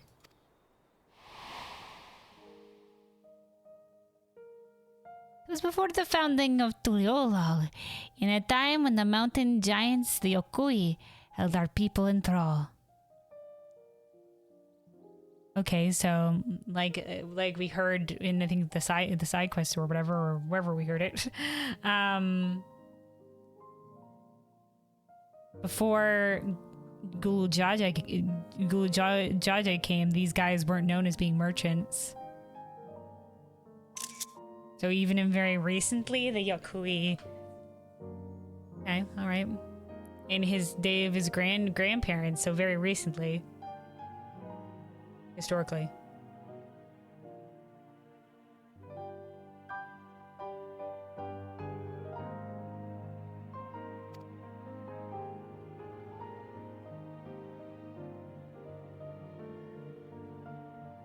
Compelled by their overlords, our forebears would ride their alpaca mounts to the highlands to deliver gifts of food and other tributes. Those were wretched days, to hear grandfather tell it. Okay, they had to give tribute. Also, Bizmaker, you said. Okay, somebody named their character's first name not. Okay, so anytime the game brings up the first name, I see. And then one of the sentences was, "You are not, are you not?" Yeah. Definitely some people have names kind of like that.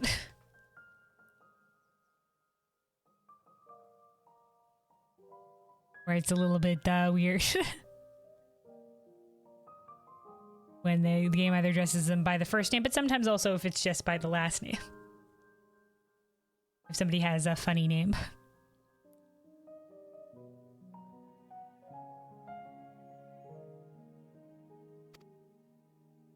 And along came the young Ghoul Jaja, yet unburdened by the mantle of Dawn Servant.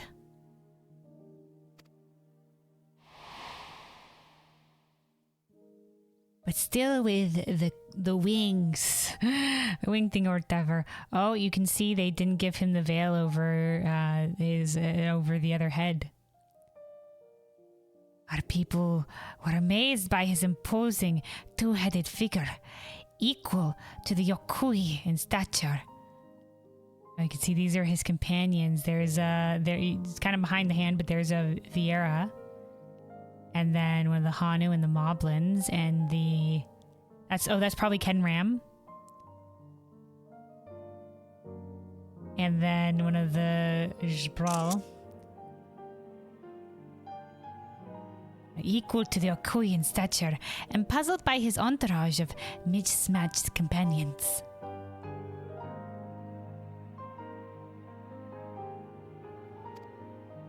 Some trembled in fear, believing a new conqueror had come. Yet Ghoul Jaja showed no such inclinations. He sat and spoke with us, sipping from cups of mate tea we offered them, and grew somber when he learned of our plight.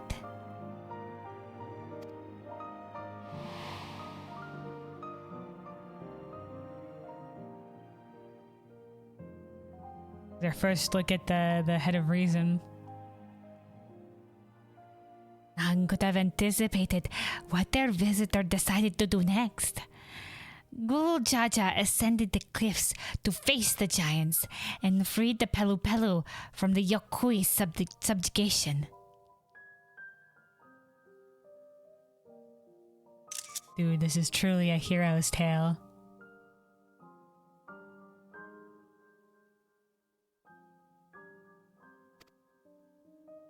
He then turned an apprising eye upon our riders and proposed we take to the road to peddle our beverages. The suggestion seemed obvious for one who traveled as he did, intent on fostering amity between the clans.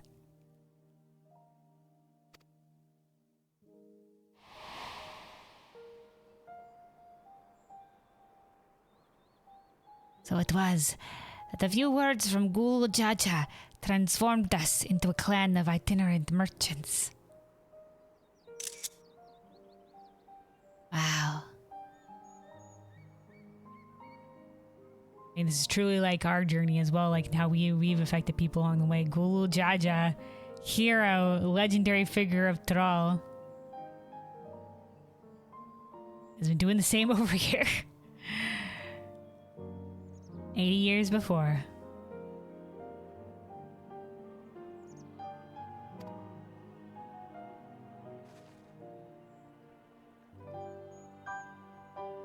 I've never heard the Bon Papa forged with the Pelu Pelu spoken of in that way before. The saga is not so detailed.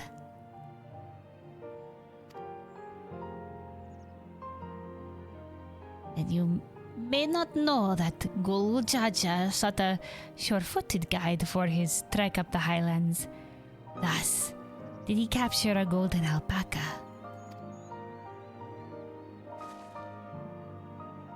So, both my brother and my father caught the rarest of creatures.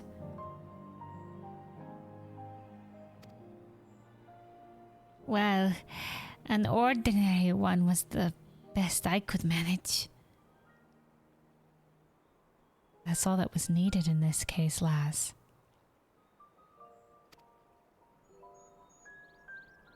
The fee required no more than that, their promise. You brought back a perfectly wonderful beast. Exactly. You know, like, it's always good to go above and beyond, but, you know, all of our different talents lie in different places. Like, maybe you can't exceed them or match them here, but in other places you certainly will. And there'll be places where they won't be able to match you. For certain.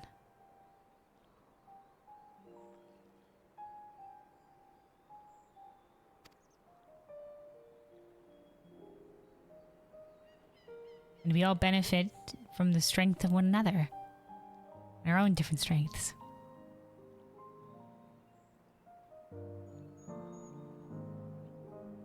Mablu's right. You're a perfectly wonderful beast. If anyone's ordinary, it's me. Oh man, she's saying good job. This is a perfectly wonderful beast you captured. You did amazing. We're all looking down the alpaca here, Wukelmat. Take the compliment.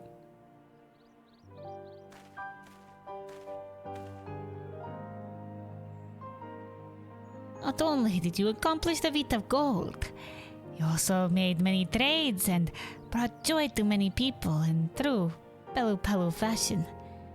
I sorely doubt your sibling could have achieved the same result. You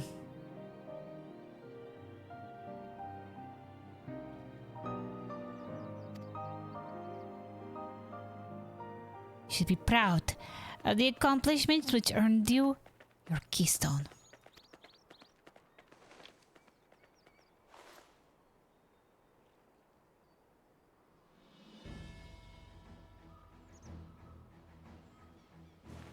Like Zaralja, if he wanted to trade for the saddle, he probably just would have paid for it. But he wouldn't have made the connections to the people along the way.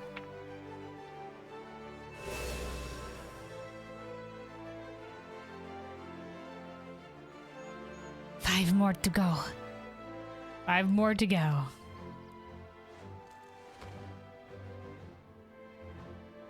You're well on your way, third promise.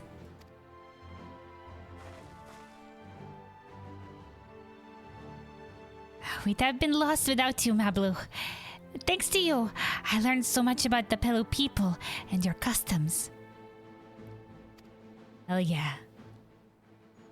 It might seem obvious, but I've come to realize the importance of properly knowing something. Yeah, fucking Zaralja doesn't. Properly knowing the lands in which he seeks to conquer. It was because I didn't understand alpacas that I was uncomfortable around them. Good for you, Wuklemat. Good for you.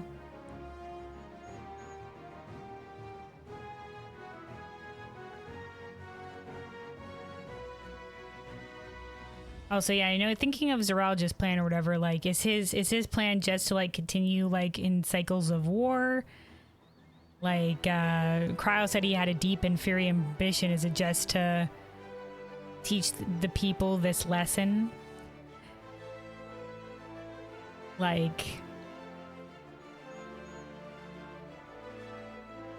to achieve peace again here, but like if he isn't, like is he even underestimating the conflicts of war? Like, do you think like, yeah, I'll go to war, show people how fucking shit it is so that they have a renewed appreciation for peacetime, and then, you know, and then he'll think he can just like retreat from the war? Like, we won't, like, the people that he's gonna attack won't retaliate in ways that maybe he won't expect. Like, I don't know what his plan is here, man. I don't know what his overall plan is. Obviously, it's a shit plan regardless. Like, could some fucking dumbasses use a lesson in their dumbassery? Probably, but do they have to embroil a whole bunch of people in that shit just because some assholes have to learn a lesson? No.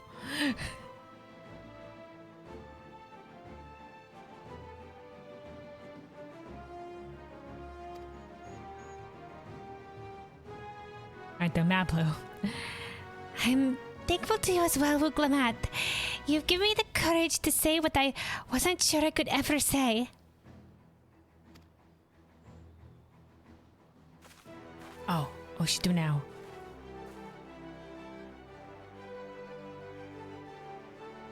Hopefully. I want to leave the ranch and become a merchant. I appreciate everything you've done for me, and I've loved every moment caring for the alpacas. But this is something I want to do. I feel like I've been doing the accent. Oh no. Shouldn't have an accent before. I've fallen into the accent. But this is something I need to do. Here we go. I need to walk my own path and make my own trades.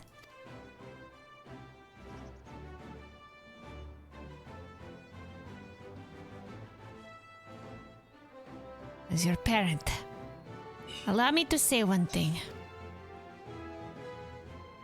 I've always tried to give my wards lives filled with as much happiness as I could provide. Dude, good man, except he accepted all of the farmhands here were orphans that he's adopted, so... Oh yeah. Yet, never once have I wanted that to be the only happiness, you know?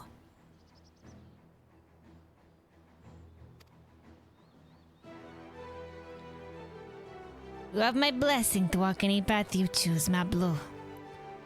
It gladdens me to hear you found a calling you wish to pursue with such passion.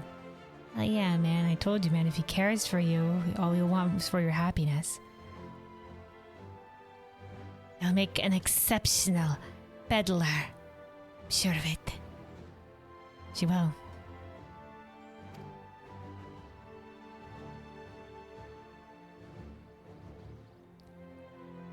Thank you, Tobly.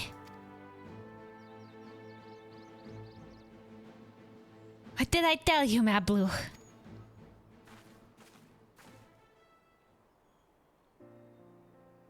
There's one last thing I can help you with, I promise. You need to find the Golden City, right? That's the end goal. And I suggest you talk to the Okui. I mean, we'll be getting to them eventually, yeah. They're on the list of the Tuliol Sega. They once ruled over far more than just Ugropacha and the Pelu Pelu. 1,000 years ago, they were the overlords of Dawntrail and all its peoples.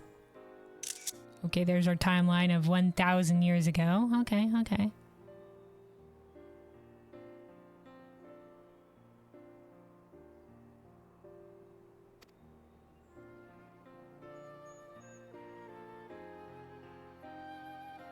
During that era... Yeah, that would have been still in the successful era. During that era, the Pelu Pelu were commanded to search for a city of gold. Oh, okay, alright. They scoured every corner of the continent, but never found any trace of that fabled place.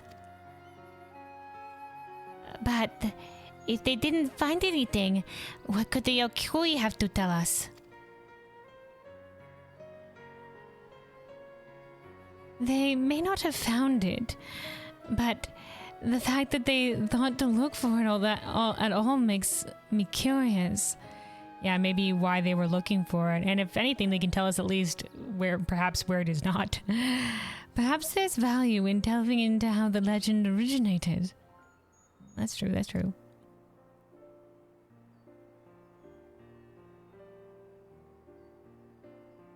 We lose nothing from asking the question. Besides, if we're determined to follow the path of the saga, yeah, we're gonna be going there anyway. There's nothing by asking the question. We'll be visiting the giants eventually.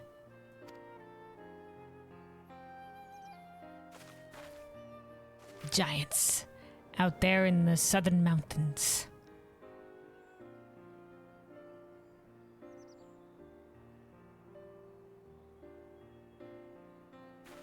Oh, Krile, I have a question I've been meaning to ask, and... Oh, does she recognize the earring? Oh yeah, she does, okay. I have a question I've been meaning to ask, and since we finished with the feat, where did you acquire that earring? My earring? Do you recognize it? Yes, it's pieces just like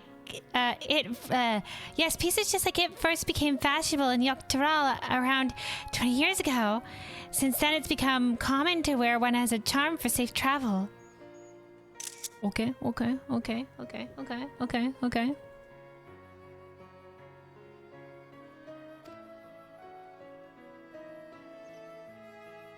20 years ago, right about the time my grandfather made his journey. Yet the Dawn Servant implied the earring was connected to the Golden City in some way. I think the Dawn Servant didn't imply shit about it being connected to the Golden City. Like I said, you said it was connected to the Golden City, to the inquest for the Golden City. Surely, there was more to it could have just been packed in with that letter. Surely there was more to its significance than simple fashion.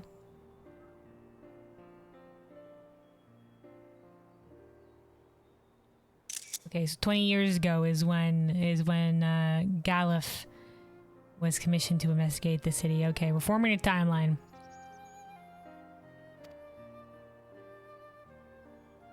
If you want to know how it first came to be crafted, I could try to find out.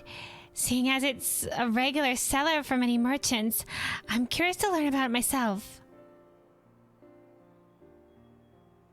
Okay, all right. She's gonna investigate the history for us. Dude, she's too good to us, man. She's too good. I would appreciate that very much. Thank you. Something completely unrelated to the right of succession too. Or maybe slightly related because it's City of Gold, but like, just to help out Cryo. Jumping feet first into peddler business, eh, Mablu?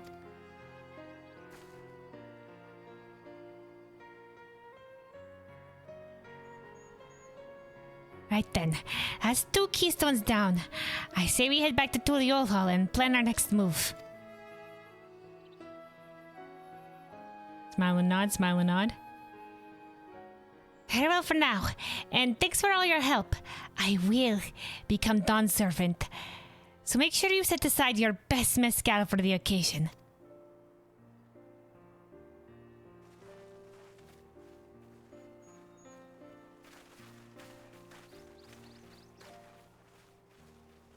She has a fearsome opponent in her, that brother of hers. He even brought a golden alpaca to heal. But you've heard Sir Halja's supporters talk. They might see opportunity in his expansionist ambitions, but they find the man himself intimidating, terrifying even. Okay, so even the supporters, yeah. Well, if Zeralja sees his supporters as fools, and they see him as terrifying, then yeah, man. Is that who you truly want to lead?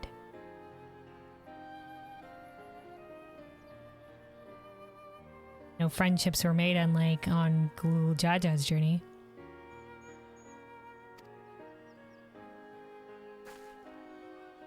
Whereas, I've grown to love Wuklamat. Love. Everyone she meets will come to love her too, and that's why she'll win the throne.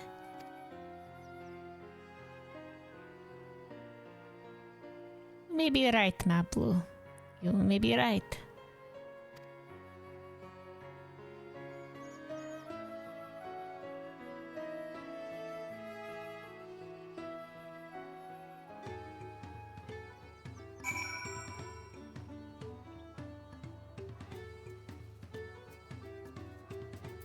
All right, Alice. I expected as much from the moment I saw him, but winning the contest against Ralja will not be easy. Yeah, Alice immediately saw him freaking swagger, and it was just like, that's the swagger of water right there. Alphino?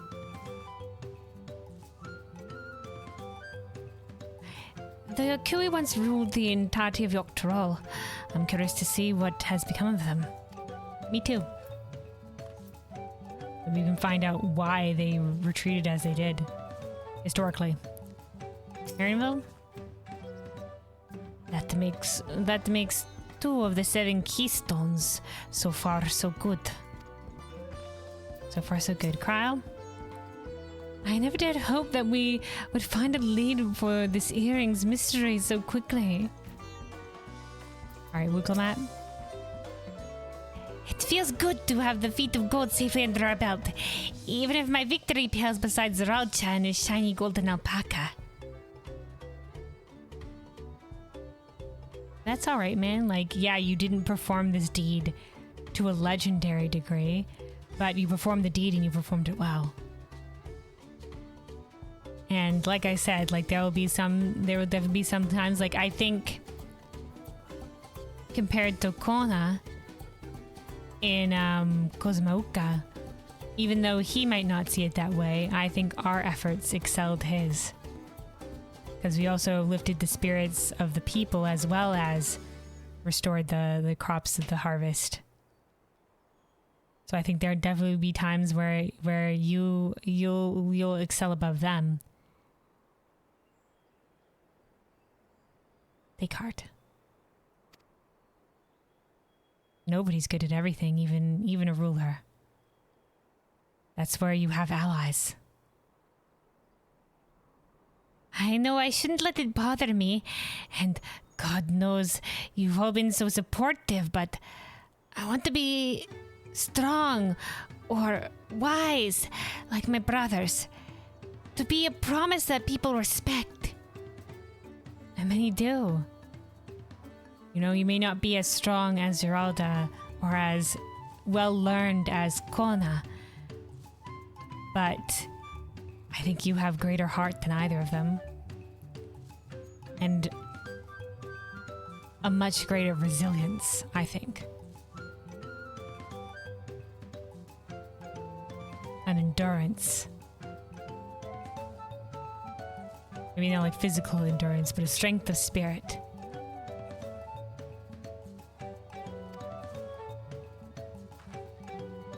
Which is not likely if I stand here carrying on about things.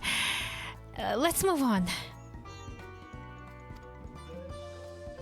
Should I say carrying on and on about things? Dude, come on, dude. You gotta share in your worries, man. Back to Jabal Ta'i with us. The contest has hardly begun.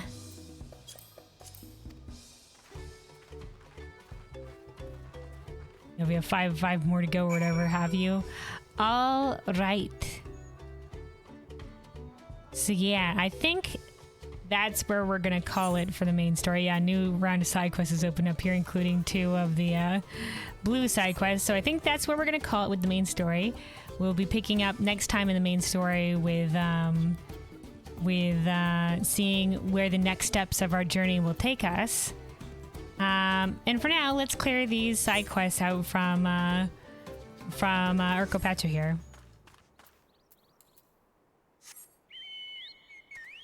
So let's see. Let's do the ones that are out here. Way out in this direction. Let me before we head out there, let me take a sip of water real quick. Stay hydrated, everybody.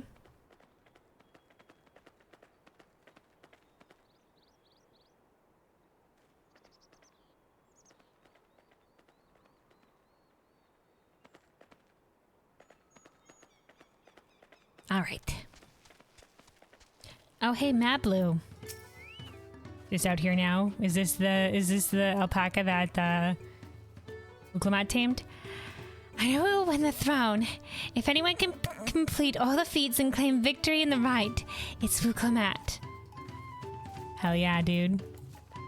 We are honored and blessed to have your support, Mablu. I wonder, can we see... Is Tobly out here somewhere?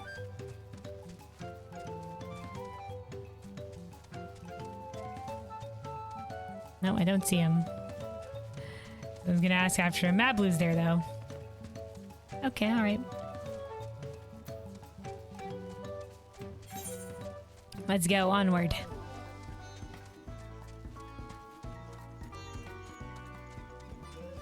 So I'll pick up the 3 over here. And then there's 2 side quests in the 2 of the regular side quests in the village, and then 2 of the ether current ones. One of them which is probably gonna be a long one of the long side quest chains.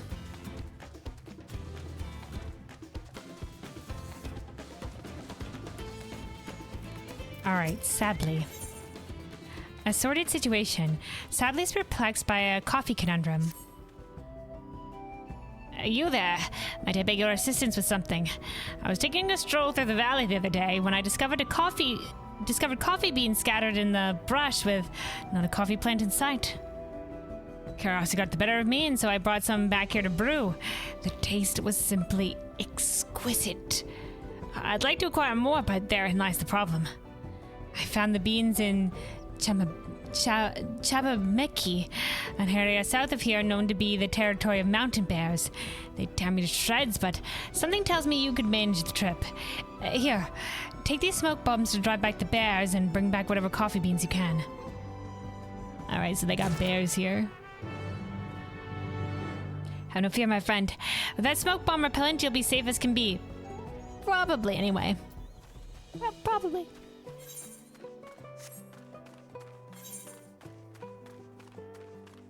Alright, oh, all the way to the south there, okay. And then hot-blooded storekeeper. The reeking robber, interesting. The hot-blooded storekeeper and her trusty alpaca gaze at you inquisitively. Interesting. My darling Alpy didn't spit at your approach. We have a way with animals. We have a way with animals. which can only mean she trusts you. And if she does, then so do I. Hell yeah.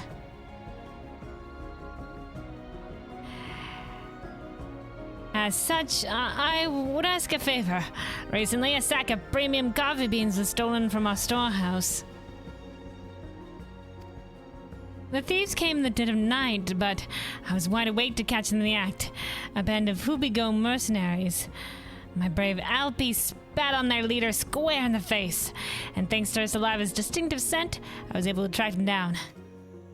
They were well armed, however, so I resolved to give up on the coffee beans. But for a strapping lady like you, contending with those thieves shouldn't be a problem. So please, I beg you, go to Oranconcha and teach them a lesson. Oranconcha, isn't that the valley? Are we not allowed to go there? Okay, maybe it's near the valley. You'll find the coffee bean thieves in Oranconcha. Please, go there and teach them a lesson. Okay. Well, before we go teach them a lesson, let's also pick up the quest that's back here.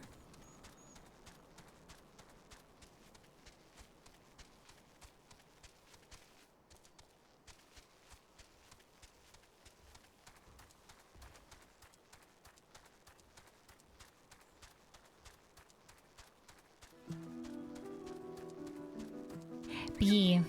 Oh, yeah, I heard something. Like I said before, I've really been enjoying the Dawntrail story so far. It's been very wholesome.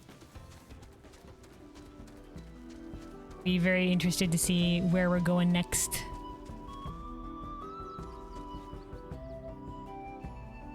I think probably, if I had to take a bet, it's probably Yaktel, because I don't think we're not going to the northern zones yet in Shaktel.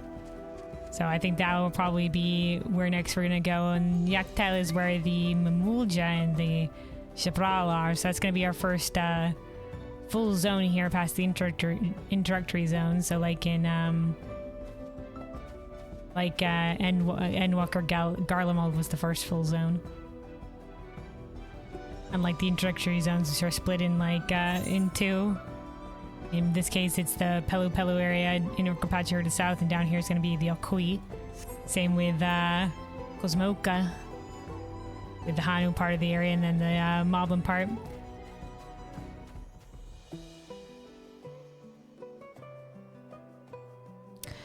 Also, sorry, Bizmaker, I might have missed when you said this, but is this pizza cutter as white mage weapon? Oh, you mean this thing? Yeah, this is my white mage weapon. I can see how it does look like a pizza cutter. I guess it's got the right shape for it, certainly. I like it because it had like this kind of pattern here, like very like I don't know, kind of a very similar design to places like this, like a South American design. So, or at least that's the feel of it. So I was like, you know what? It's very fitting. And it matches with the sort of like gold brass sort of accents throughout the rest of the glam. So I was like, perfect.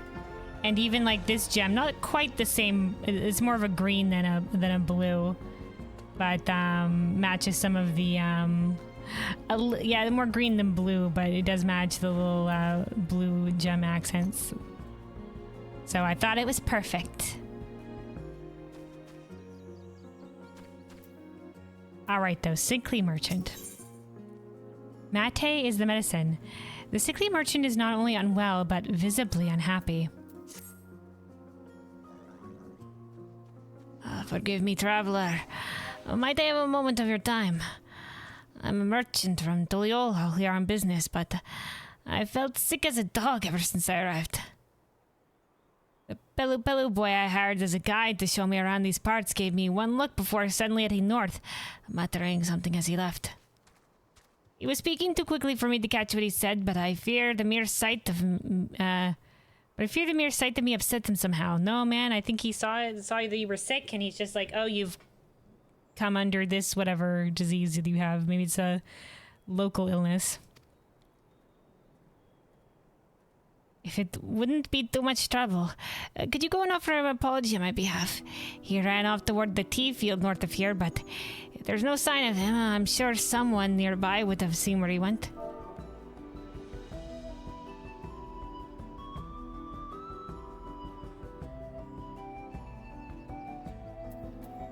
Apologize for, like, what, the mere sight of you? I'm quite certain he was headed toward the tea field north of here, but don't hesitate to ask around if there's no sign of him. Someone has to have seen him.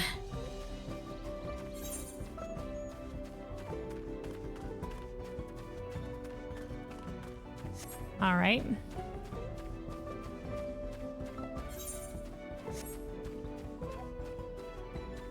Okay, here we go.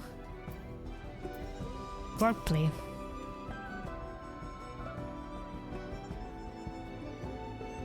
Did I see anyone pass by this way recently? Why, yes, actually, the local guide. He was gathering fresh tea leaves here just a moment ago until a rather rambunctious alpaca did something to agitate him. Oh, he spit at him. I couldn't hold back a chortle as he chased after it. I fear he may have heard. At any rate, he was headed towards the hill northwest of here.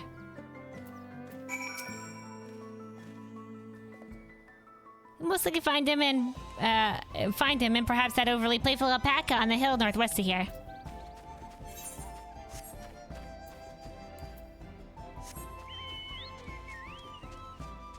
All right, all right, all right.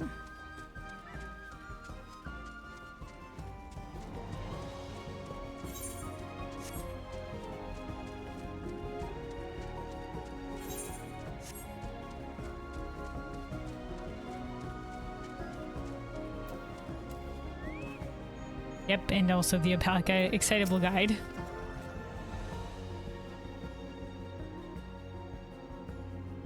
Who are you? And what do you want? If you haven't noticed, I'm rather busy at present. Upset? Me? Why would he... I was speaking too fast again. An unfortunate misunderstanding. The merchant has a clear case of altitude sickness. Oh, altitude sickness. It's not uncommon in those traveling to Arcapacha for the first time. Okay, so people do get altitude sickness. I would, considering it wasn't mentioned in the Sea of Clouds, I was just like, I don't know, magical lands. Okay. The best cure for it, and most things, is matcha tea, which is why I was collecting tea leaves earlier. But just as I finished packing them into my bag, this wild alpaca came and snatched it. Now that I have it back, it's time to get brewing. The alpaca also freaks off. Yeah, that's right, freak off. Thought that little bell listening.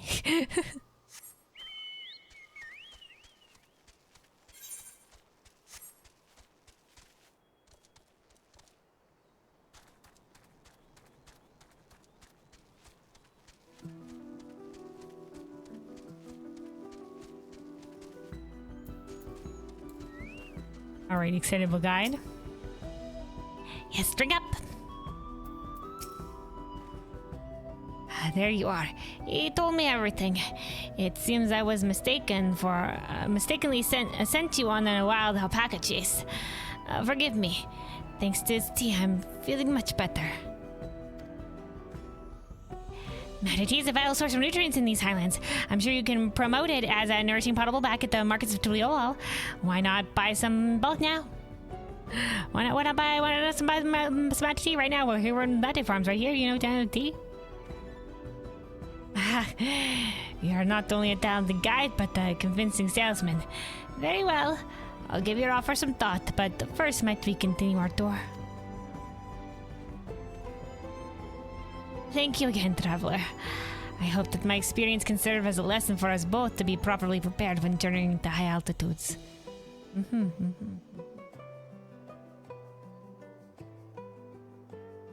Yeah, definitely the thinner air will frig with you.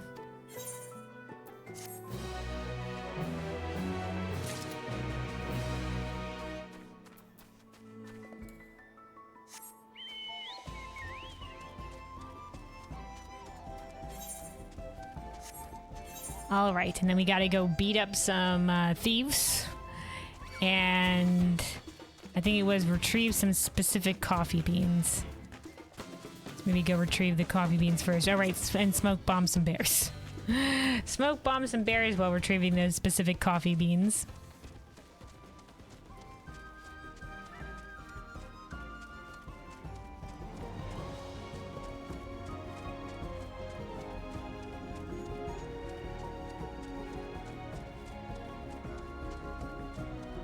Oh, eat the current.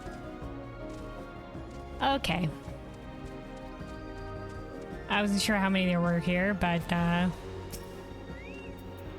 this will make it even then. Okay. So it is where it's the exact same number of ones to in both sides, because this is half down here and then half will be up there. Runic said earlier that more were up top, but no, it's exactly even. Same thing with Kozumoka. Though it seems that there's more of the questing ones. So that's true. But the exploratory ones seem evenly fit. Yeah, evenly dispersed. Alright, hold on. Wrong direction.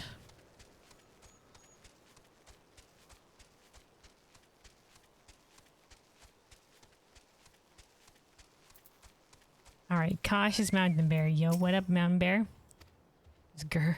Mountain bear says he warily, with no hint of moving an ilm, use a smoke bomb repellent to drive it away. Sorry, bear. Get smoke bombed.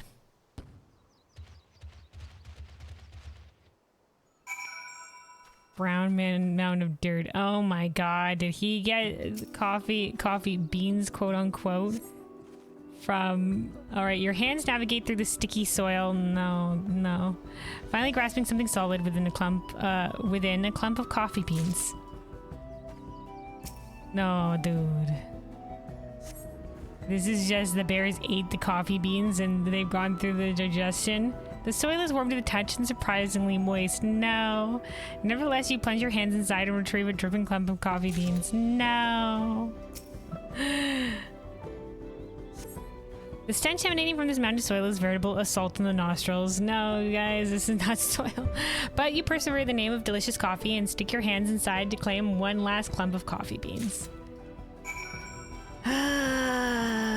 What we do for questing.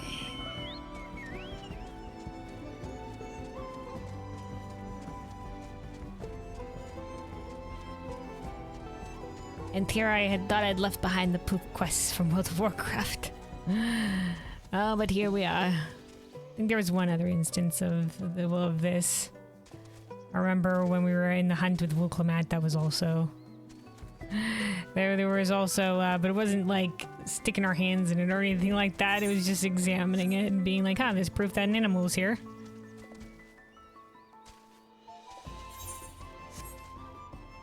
Alright, and then before handing this one in here, let's also go to the one where we're beating up the thieves.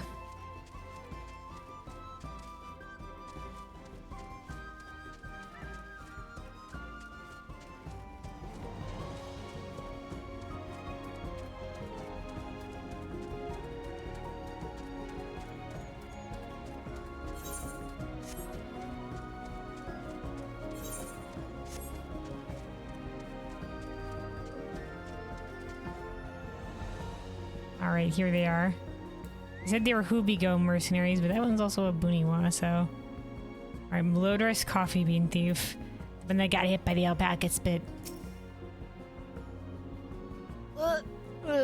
The smell, I can't get rid of the smell. Who are you? God, I've had it up to here today. Boys, get her.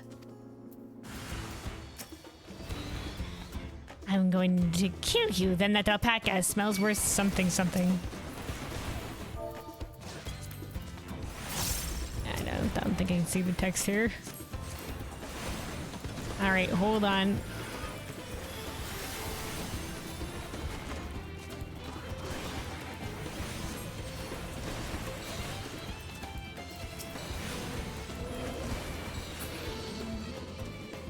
Alright, there we go. Boom shakalaka.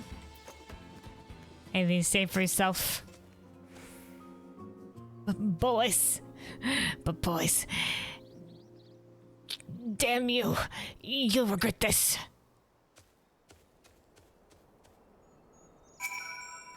Dude, you'll regret this, man. Don't steal. There are other ways. Surely.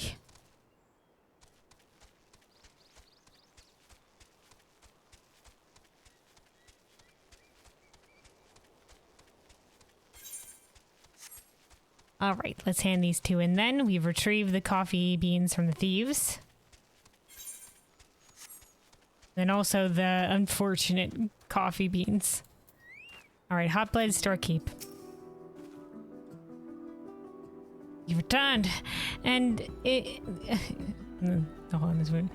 You returned, and you look none the worse for wear or relief. Stolen coffee beans. For a blessing, this sack of coffee beans smells nothing like the thief who stole them. Precious coffee beans. Thanks to you. Thank you so much. I knew I could trust you. Coffee's popularity continues to soar, as is the demand for it.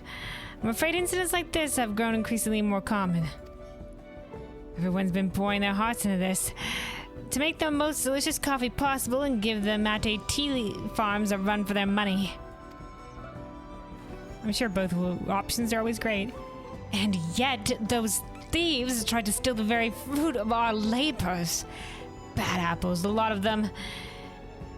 And you know a bad apple when you see one, don't you? Don't you, Alpy? Alpy the alpaca. They deserve to be spat upon. All right. The alpaca has a keen sense for evildoers.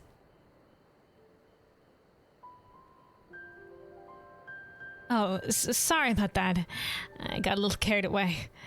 But I've taken up enough of your time. Here, a little something for your troubles. And the spittle.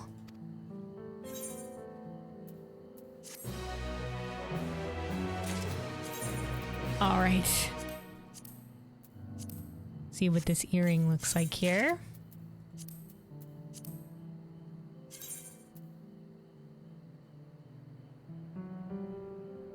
Okay, it looks like just a matte purple piece of glass, honestly. Doesn't look that great. Nope. It says ginseng earring. That's not good. We have better item level than this, so yeah, just put that aside. Alright. Sadly. Wonderful. You've returned. I'm glad to see you still have all your appendages. But tell me, were you able to find more of those wondrous coffee beans? Yeah, dude, but like, I don't know if, soiled... yeah, soiled coffee beans indeed, dude. These coffee beans are covered in putrid smelling ... soil.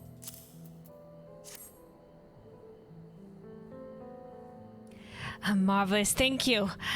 But they seem to be covered in... Is that soil? No. Well, this appears to be dung. That would explain... Aha!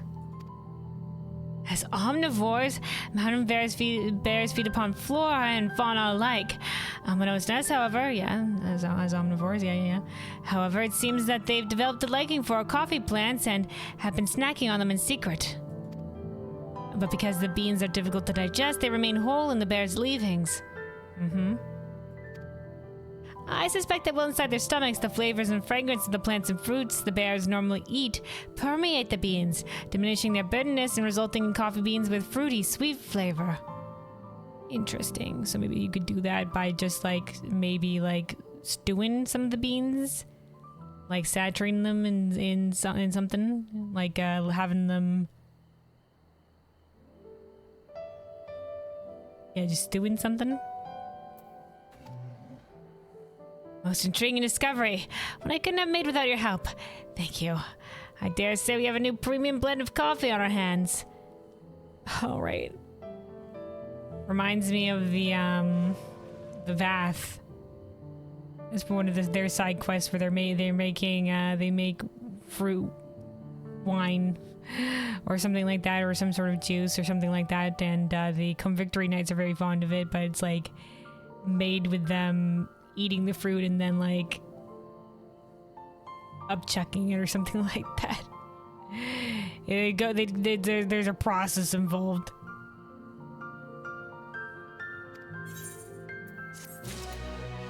All right.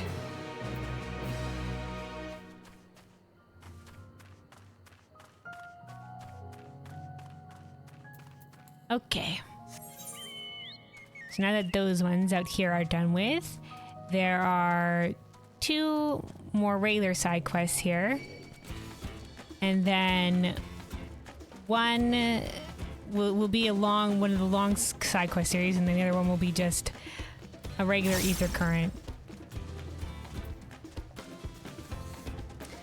So let's see, we'll pick up the 2 side quests and then we'll see which one of the 2 blue quests is the just a simple side quest that has an ether current tied to it. And which one is the longer quest chain. We'll leave the longer quest chain and come back to it here once we're done with the rest of them.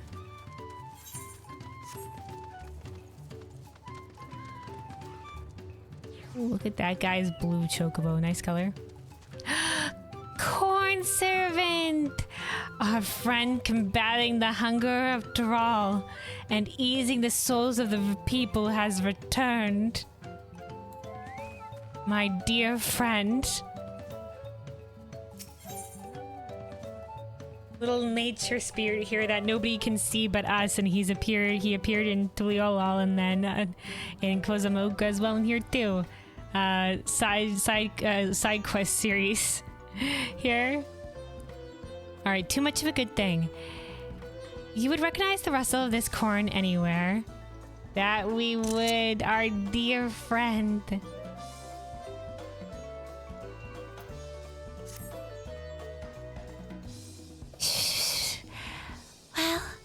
Well, if it isn't my dear friend from Tuliolal, I do hope your days, as well as your stomach, have been full of merriment and cheer since last we met. That they have, my friend. You as well. Nod, nod. Glad to hear it. I was just passing through when a faint rumbling caught my attention. The unmistakable sound of a belly indeed. How fortuitous that fate would also guide you here. Fate has guided you here, my friend. Might I impose upon you to help me once more? Of course, my friend. If you would lend an ear to the poor boy's troubles, I can determine how best to lend an ear of my own. An ear of corn.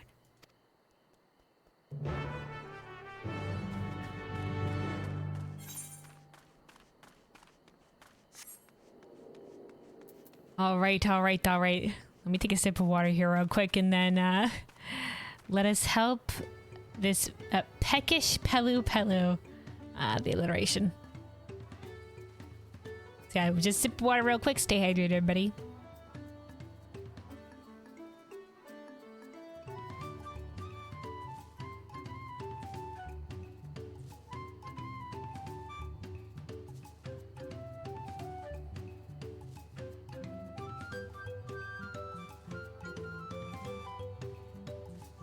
All right, Corn Servant. Here he is.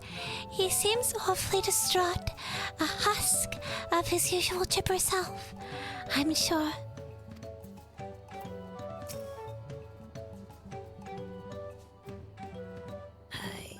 If you've come for business, I'm afraid I'm much too tired right now. It's strange, really. No matter how much I sleep or try to sleep, I suppose, it never seems to be enough. And despite the weird grumbling in my stomach, I have no appetite. Are you sick? Maybe depressed? Shh. I recognize a lover of corn when I see one. The problem, I believe, is that he eats only corn. He loves the corn too much, but on corn one cannot subsist only on corn. He is exhibiting clear signs of malnourishment for lack of a well-balanced diet. Though my dominion is only over that which is corn and kerneled, there may yet be a way we can help him. Prepared with lime water, my corn can be enriched with additional nutrients. Behold. Behold. A rich and creamy corn soup. A corn soup, alright. Surely, this will help remedy what ails him. If it's an underlying nutrient problem, then it'll be like he'll have to more adjust his diet, but... Alright, my friend, perhaps this will help you. Is that soup? That soup will help me feel better.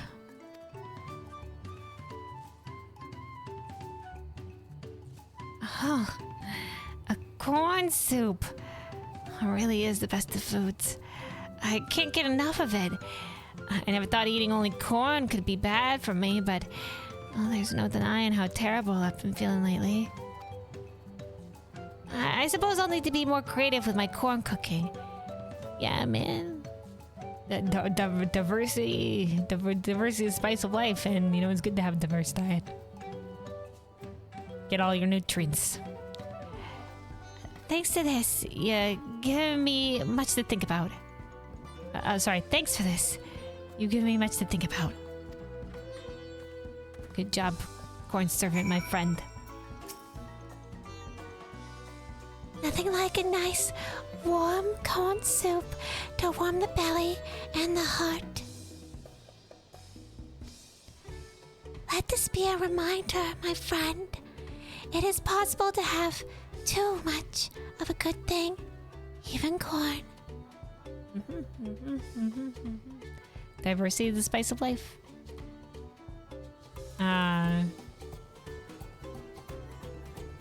Balance in all things, man.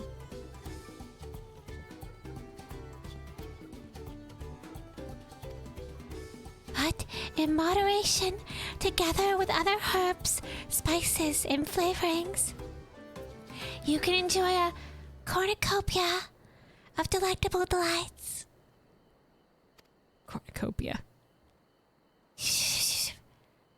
I believe our work here is done. But know that where there are those in need of sustenance, I will be there. Fare thee well. Fare thee well, my dear friend.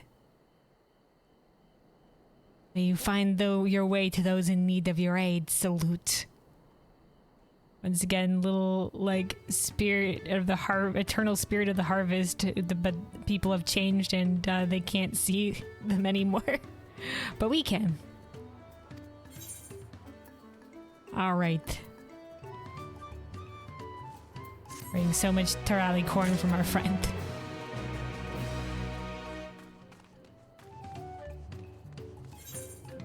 Okay.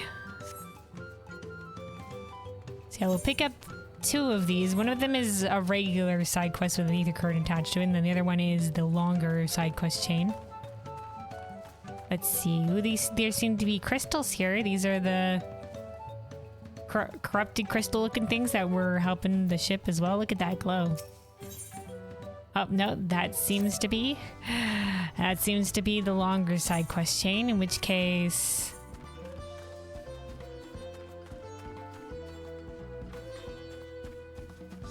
Where's this other one here? On the outside? Okay, here we go. Yeah, here we are. Alright, Flustered Merchant. A traveler to the rescue. The flustered merchant appears desperate for help. Thank goodness. A capable-looking traveler. Please, I need your help.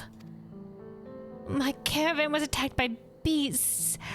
I had a bodyguard, a young Mamuljam mercenary, but he could barely fend for himself, let alone me. He somehow managed to throw me over his shoulder and carry me all the way here, but no sooner did my feet touch the ground, we ran back into the jaws of death. Damned if I can figure out why. Injured as he was, I don't like his chances.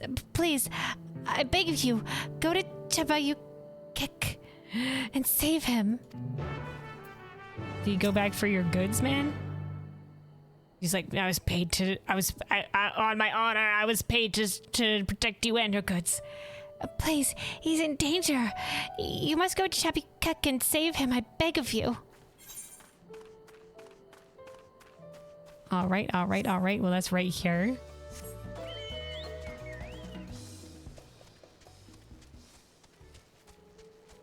Don't worry, dude. Backup is arriving. Cheers, love the cavalry there.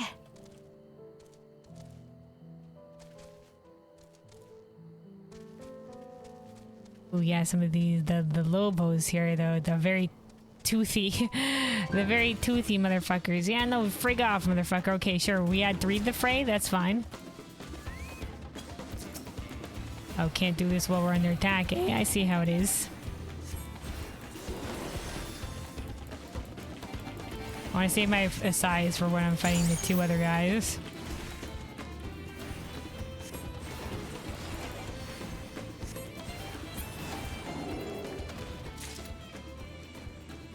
Okay, step in and out of the circle here. Alright. Blood for the blood lily.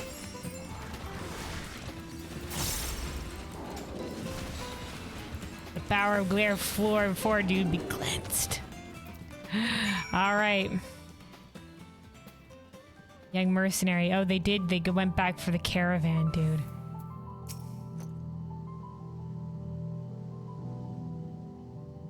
Eating. Don't worry, do we have healing magics? I can hardly believe my eyes. You felled those bloodthirsty beasts with such ease. We've seen many greater foe than this, my friend. But I'm getting ahead of myself. Thank you for saving me. As a mercenary for hire, I'm ashamed such help was even necessary. Ah, man, anybody can be outnumbered, man. And if you're young, then consider this an experience. Additional experience.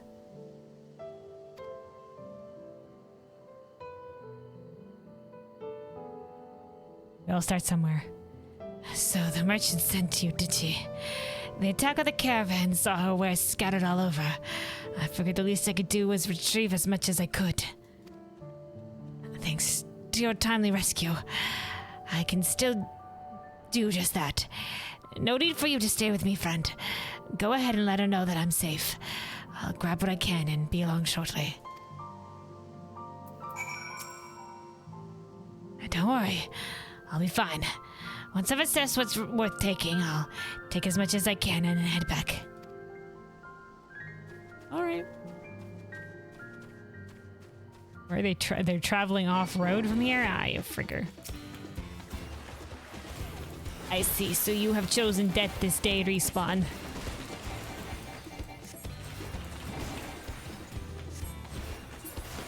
Got quite fierce claws in them too, man. Look at those chunkers. That's a thick claw.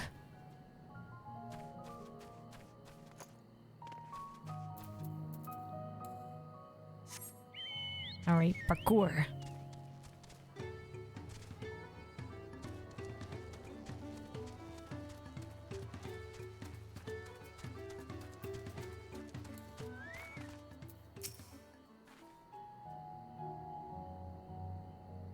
Alright, we managed to save him. I'm so relieved to hear he's safe. The Mambuja take considerable pride in their trade as mercenaries. That young man seemed to have a particularly acute sense of responsibility.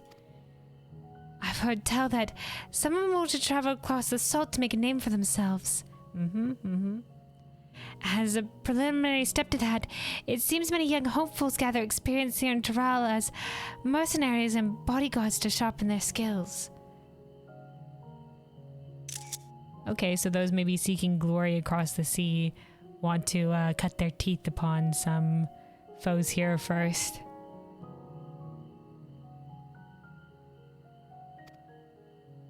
That said, earnest as he is, the young man failed to protect my caravan. We'll have to discuss some form of compensation for my losses.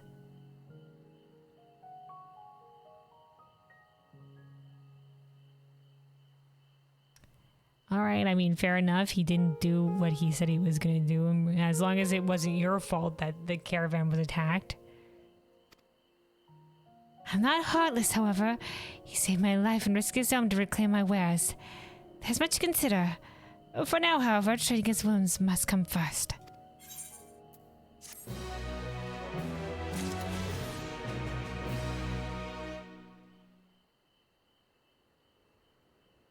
All right.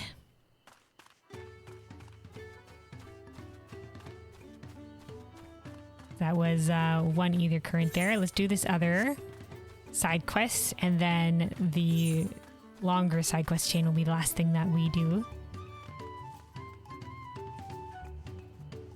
Where the fuck? Oh, I guess it's up there at the mill.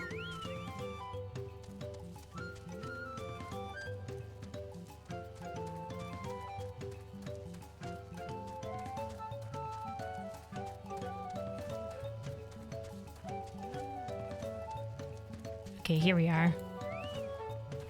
Mivli. In pursuit of Mescal, Mivli has a request which involves more than a little danger. I say, you look like an intrepid individual. Could really use your help with something. A short ways from here in Chabameki, exceptionally large, shall we say overgrown, Mega Maugui are known to appear. I'd like you to take one down and retrieve an enlarged bulb from its body. As for why, I'll tell you upon your return. Go, my friend, and fill an overgrown Mega Maugui. Okay, that's the dudes that have like the little, just the yellow light eyes in the dark, on the plant things. I need an enlarged bulb from its body. I'll tell you why later. Oh, all the way out this way. Okay. All right, quite the journey.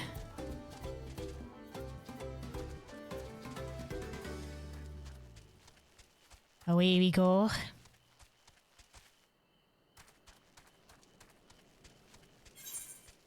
And then, like I said, the long quest series.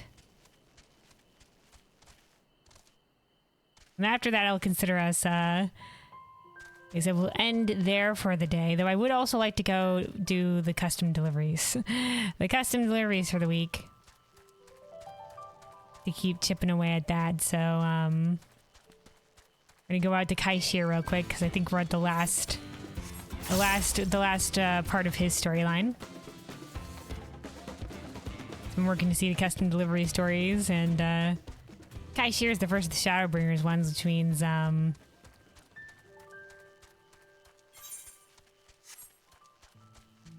means next week we'll be starting on the next one, which will, I think it's Charlemagne or Alto, one of the two. I'll decide. Being going in the order of which they came out, but I'll have to see which one of those came out first. Okay, this is the direction. Like these are the Mega Maugui, but it's not the one apparently we have to fight. Oh hey, look at Bander Curl. The Bandersnatches. From the Chocobo Forest, but a blue color this time. Alright, surveying. Oh, that's a big one. Yeah, overgrown Mega Maugui. It's big.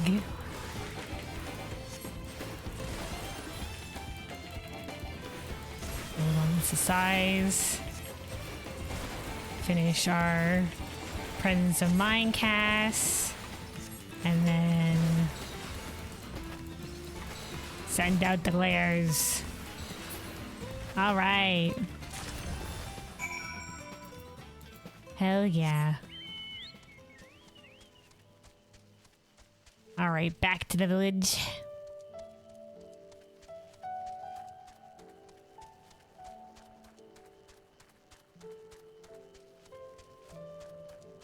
Yeah, I think I'm happy in terms of the order that I picked. That I picked for doing these zones. In the end, you know, it doesn't really matter. But in terms of the flow of the story, I think this was all right.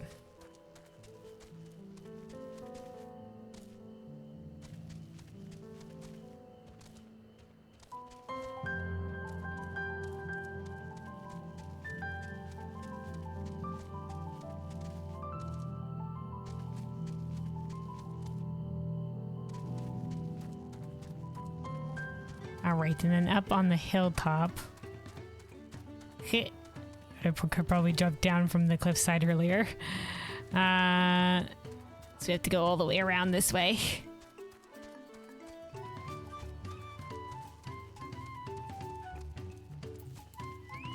Alright. This way.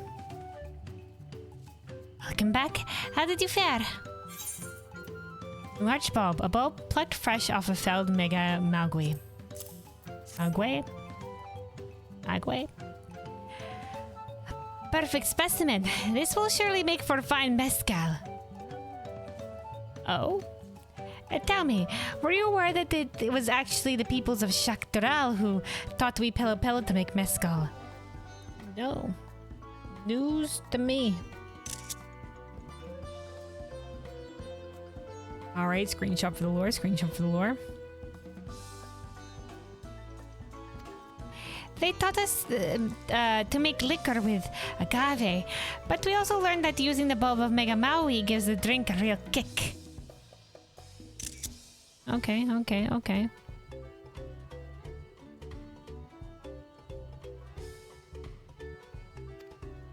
And the Mega Maui would give me a real kick if I tried to procure their bulb myself. Which is why I can't thank you enough for your help.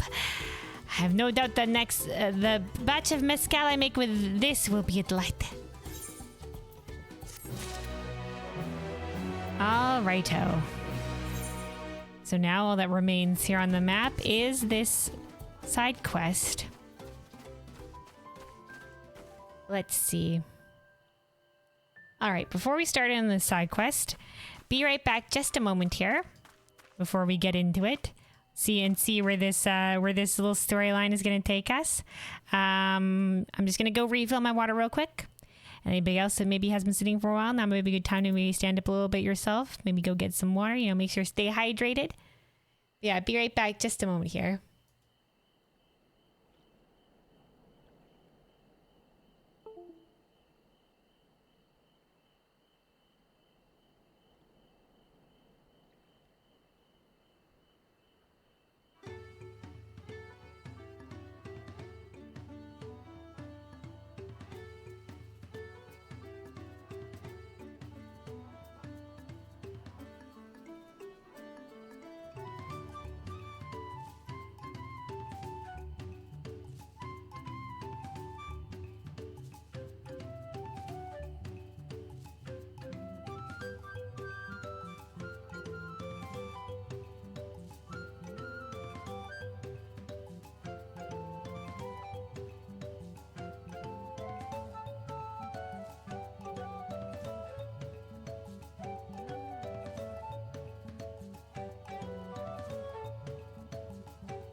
Alrighty, I'm back. Let me shakalaka. Take off the Be Right Back screen. Alright. So yeah, let us get started here on this side quest series here in Urkopacha with the Pelo. So Nople, a crisis of corruption. Okay, so these are corrupted crystals. So I think corrupted crystals are like elementally overly aspected crystals. Usually towards like a certain element. We've used them, mostly used them in the A Realm Reborn questing. Like I think we used we used wind-aligned corrupted crystals or something like that to be able to get into past the Tempest to get into Garuda Sanctum, which is being guarded by a storm, whatever have you. And then we like also used them to empower the shield around the ship with the Leviathan. It also seemed like they were also powering the ship's shields as we were on the boat that we used to get here when that big storm was hitting.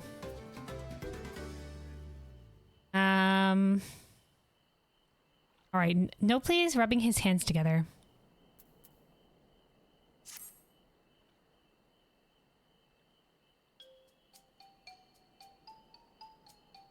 Hey, I recognize you. You're Kelvin, yes? I've heard about you. Companion to the Third Promise, a most dependable individual. Our fame precedes us. Our fame precedes us.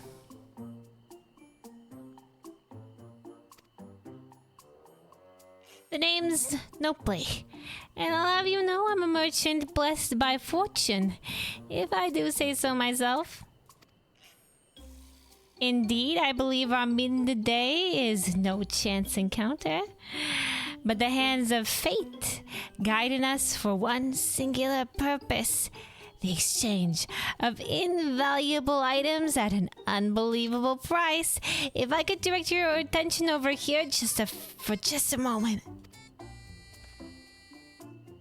Feast your eyes on these crates of exceedingly rare and precious corrupted crystals. Maybe they're probably less rare in Eorzea, I think, or maybe they're more rare in Toral is what I'm saying, because Eorzea has one. Eorzea specifically is known for having a richness of ether, and which makes it a land of plenty. And to the point where some people from outside of Eorzea are commonly experience ether sickness from being there. And then two, there's also like the big explosion that happened at Silvertear Lake with and the calamity with Bahamut. And both of those things that happened that caused shit to, get a little bit magically unbalanced and shit.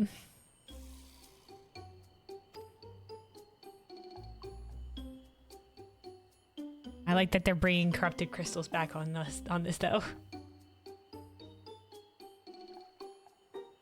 Because I don't think we use the terminology. They're used mostly in Realm Reborn, but I don't know if they can mention much afterwards. There's like a lot of lore in this game, especially in regards to different kinds of crystals. Beautiful, aren't they? They were extracted from remote regions of Eorzea and shine a brilliant orange hue, quite unlike your run-of-the-mill crystals, no?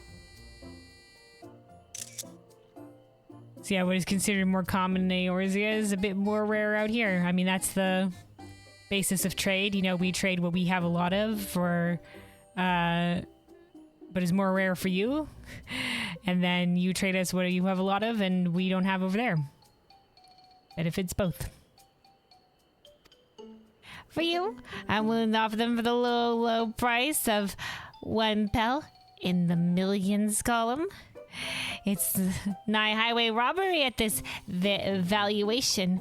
Dude, if like 10,000 pel is 10 million gil, then that would be quite this fucking sum of gil.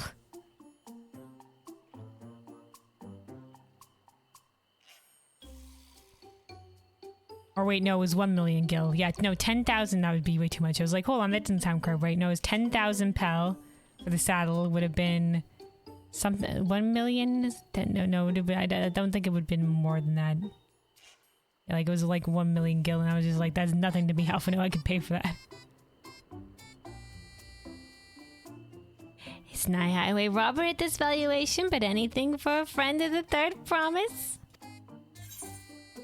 Sorry, I clearly misheard you. It almost sounded like you said 1 million, or they're not worth even a fraction of that price. Not from me, or, well, for such a low price, I'd be a fool to refuse.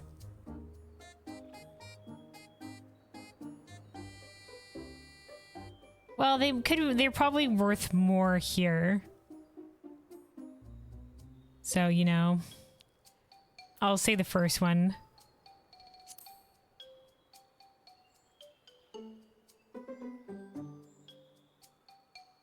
What do you mean?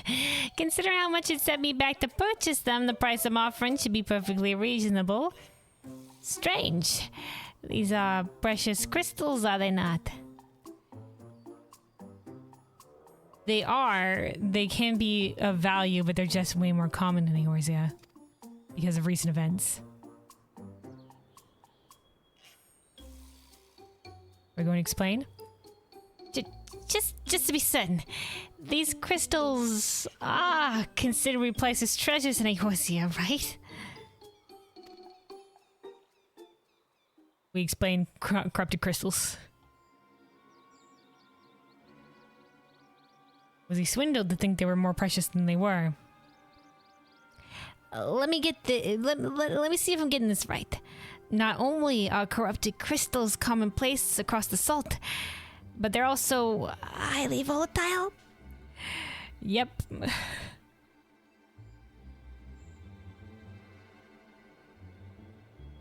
Okay. So yeah, I guess also highly volatile, yes. Yeah, I think that was I think that was mentioned at some point. Like, I think it's not something you're supposed to touch directly or something like that.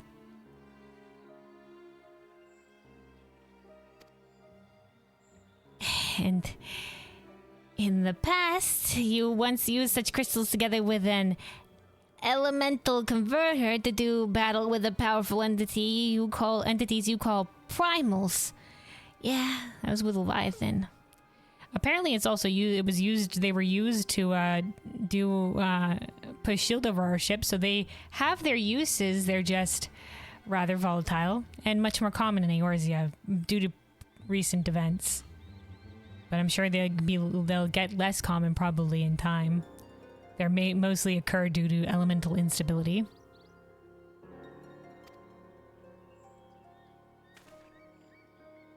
What's more, you keep them in a warded container at all times to protect against their deleterious effects.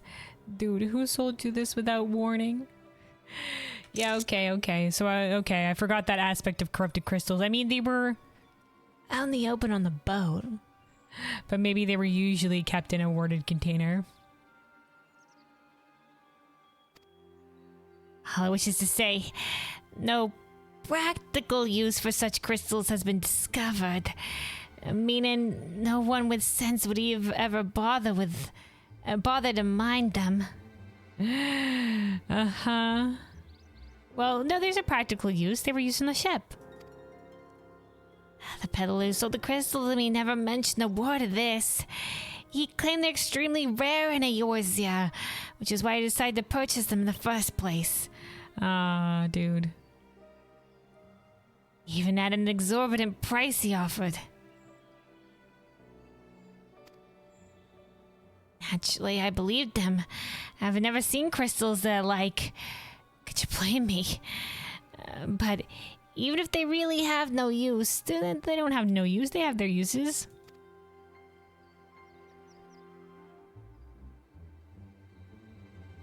Have I, nobly the lucky, been swindled? I think you have a little bit, dude, yeah. I'm sorry. From what I understand, the Pelu won't swindle you. They'll just try to get you to make deals that maybe you wouldn't have otherwise, but it'll be still for quality goods. In this case, I mean, the corrupted crystals, like I said, they do have their uses, and I'm pretty sure they were using it to fuel the shields on their ships, so I think they have their uses here. I mean, Well, at the very least, I was able to learn about the crystal's true nature before selling them to some poor soul. Fortune hasn't abandoned me completely yet. At any rate, I'd like to verify whether these crystals truly hold no value. They have, like I said, they have value, dude. Would you be willing to help me look into this, Kelvin? I need someone I can trust, and you be willing to share the truth with me says a lot. No need to answer right away. Give it some thought. If you've no interest, you're free to be on your way. If you decide to assist me, however, I'll be here waiting.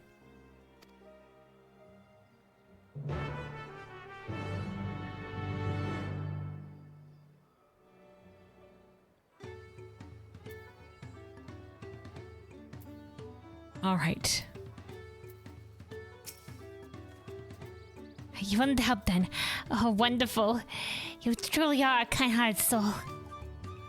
And now, before I go and confront the merchant who sold me these crystals... Oh, they're still here. Oh yeah, let's confront them. I'd like to look into potential uses for them in Thrall. For instance, crystals are in high demand among Thralli mages, who make extensive use of them in their rituals. Okay, yeah.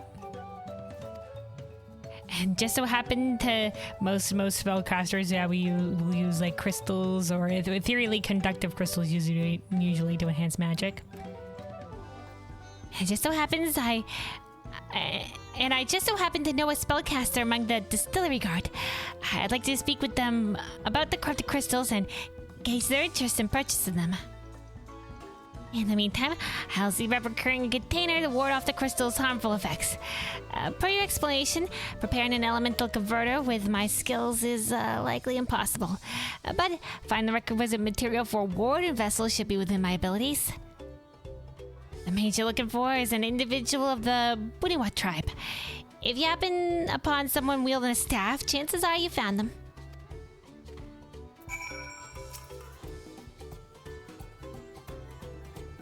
All right. You said over here at the distillery?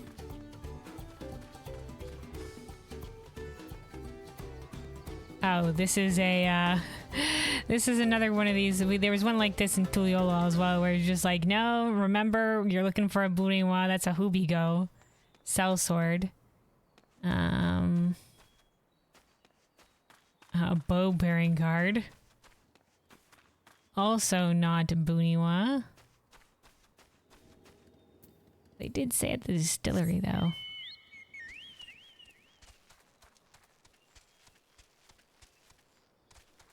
Oh, there we go. Staff bearing guard. Is the one.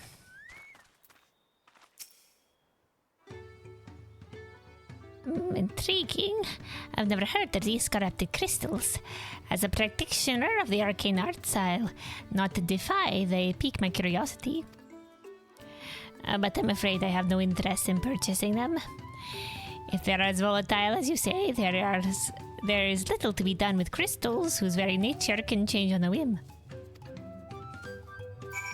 Because they're ethereally volatile. Alright. No interest in purchasing the crystals if they're so unstable that they must be kept inside a special container. How could I possibly assure my own safety when using them? Alright, fair enough. So if we were wanting to sell them, we'd have to ensure the safety. I thought maybe we could make that jump up off that ledge. Alright. Well, at least the corrupted crystals aren't out in the open anymore.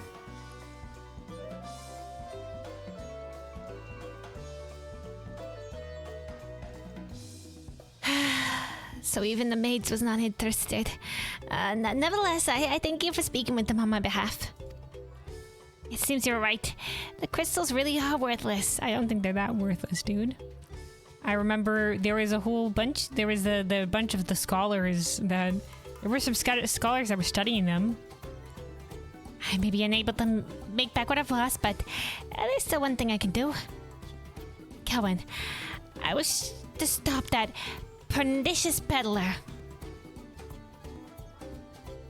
Pernicious. Definition. Having a harmful effect, especially in a gradual or subtle way. Pernicious peddler from continuing his crooked ways. Will you help me? Yeah, ma'am. Oh, what a relief. Allow me to offer you a small token of my thanks. When you have a moment to spare, please come see me again. We must stop him before he has a chance to swindle anyone else. All right, there we go. We got the ether current. We are going to be continuing here, though. All right, to catch a merchant. No player is eager to put a stop to the pernicious peddler's malevolent schemes. Every moment we leave that peddler to his own devices is another opportunity for some unsuspecting traveler to be hoodwinked. We need to figure out where he's been and where he may go next. I'll ask around and watch Impello if anyone else has had similar run-ins with disreputable merchants. In the meantime, I'd like to find the scoundrel and keep him in your sights by whatever means necessary. We can't have him leaving before we've had a chance to settle this matter after all. I expect he's still in Orcopacha, visiting the markets to use his ill-gotten pell to stock up for his return to Eorzea. Like as not, he's inspecting the stalls at Ukuro's Inn. Ask after a Lullafell. Oh, okay, alright. By the name of Kikimolo. But be discreet. Once you found him, try to keep him occupied as long as you can. I'm gonna go grab the other merchants that have been wronged by him, and we're gonna freaking gang up on him.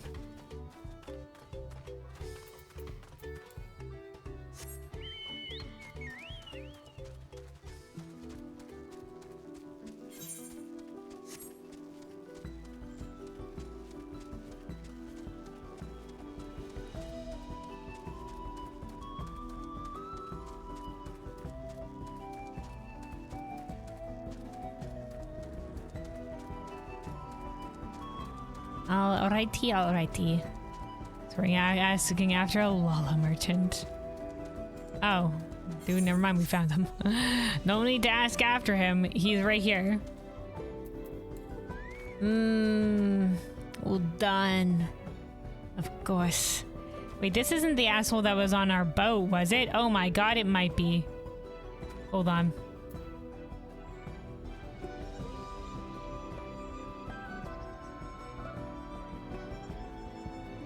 When that was telling us about the different clans or whatever.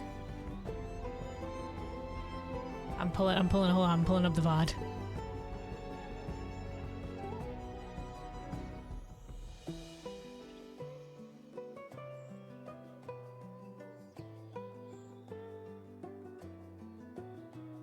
Hold on, we were talking to the different merchants here.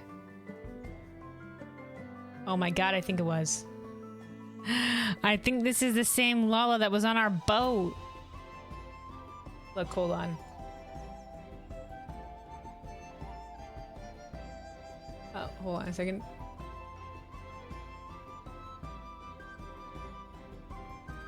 See?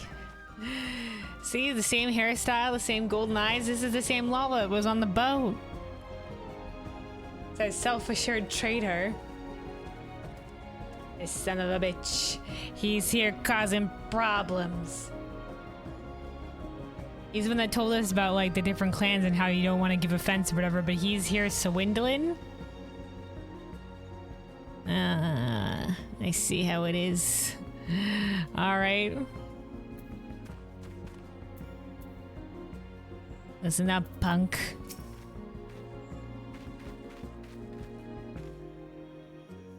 Let me see. Well, I had that VOD up. I should have remembered. Let's hold on. Pull up the VOD again. Pull up the VOD. What voice did I give him?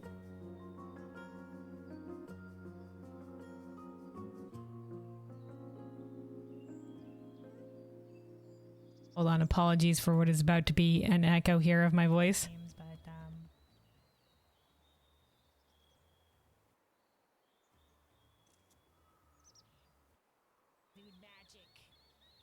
Okay, hold on. That's so. Okay, here we go. Eventually, I presume. A merchant. I presume. Okay, that's the voice that we gave him. Okay, all right.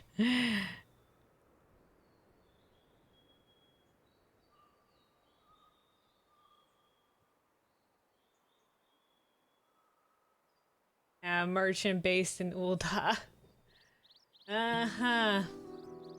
They said there were specialties imports and exports in Ayers and Tirali both. In Tiral.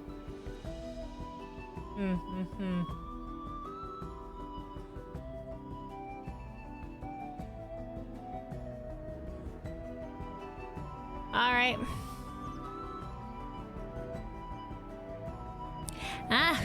Well, this is a pleasant surprise to think we, hold on.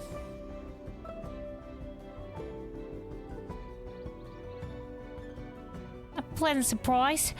Oh, well, this is a pleasant surprise to think that we would meet again here of all places.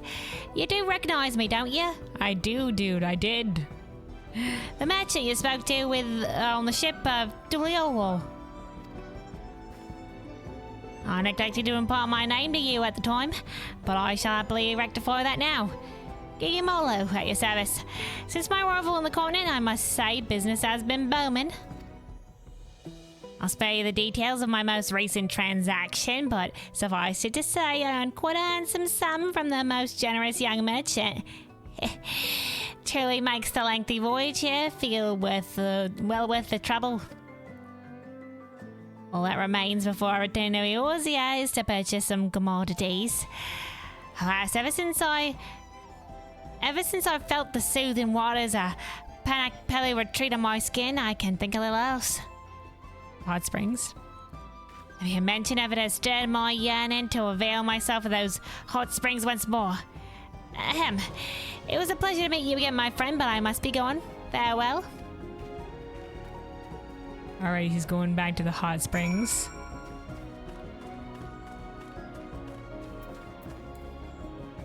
Alright, we're following after them.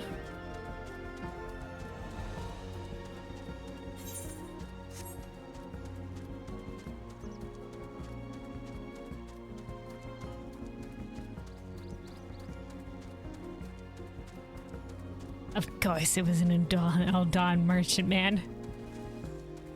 Of course it was.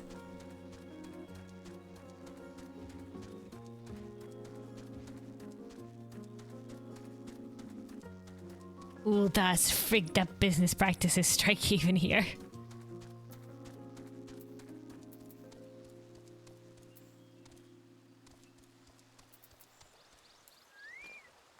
Oh, there he is. Just chillaxing. We got like a jug of water or whatever next to him. Well, look at the nice details on that jug.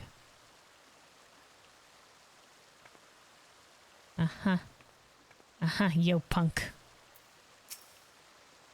Oh, it's you again. Did you follow me yet? Hick. Oh, it's never mind. It's not water, guys. It's not water. Or perhaps you two have come to the lower of these hot springs. The water is the perfect temperature, and the view ravishing. All my worries seem to have just melted away. Though I suppose I've also Cavalier to thank for that. He's been the perfect attendant, taking care of my every need. I'm surprised you're still listening to me ramble on. If I didn't know better, I might think you came to enjoy these springs, but I didn't know better, I might think you came to not enjoy these springs, but to speak with me. Gigimolu is now growing. Gigimolu is growing suspicious of you. Perhaps it would be best to speak with Cavli instead. It's thanks to Cavli that I can relax without wading these waters. Gods, I could get used to this. Alright, Cavli. What do you know about that Lola?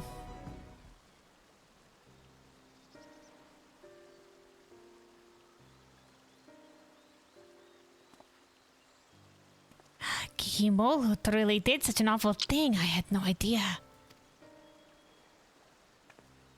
If we have the right Lullafell, yeah. He only recently began to visit these springs and hired me to take care of the odds and ends for him during his sojourns. I took him to be quite the affluent individual the way he carries himself. Yeah, affluent after swindling some friggers.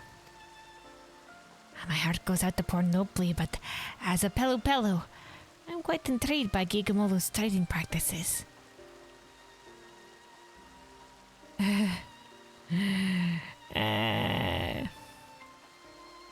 Listen, the Udans are cutthroat, man. And they don't care if you get quality goods at the end of it.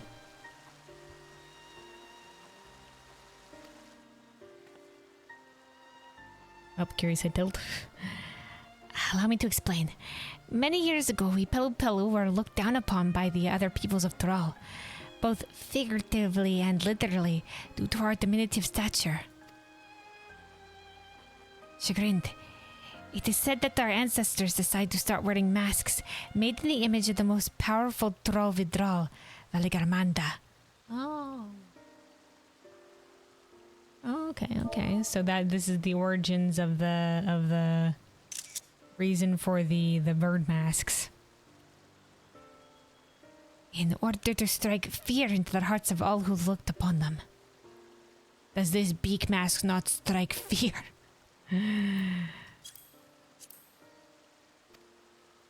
Today, however, the meaning of the masks has changed.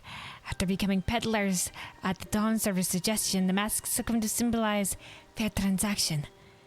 Indeed, they are now proof of our reputability. Interesting. Okay. Maybe in the past they were more fearsome looking. Instead of focusing on our own profits, we endeavor to make every trade mutually satisfactory.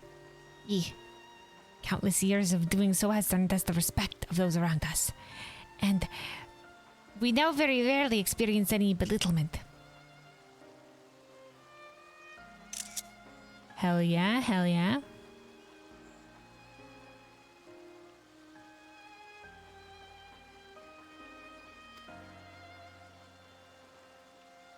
A smile, arms cross. It seems Gigimolo wishes only to fill his own coffers. Yeah, dude. Listen, it's great that you guys aren't assholes like that. Like, maybe, a little bit of sweet talkers or whatever have you, but at least isn't looking to frig someone over. Uda does not give a fuck, man. Even at the expense of those with whom he does business. That's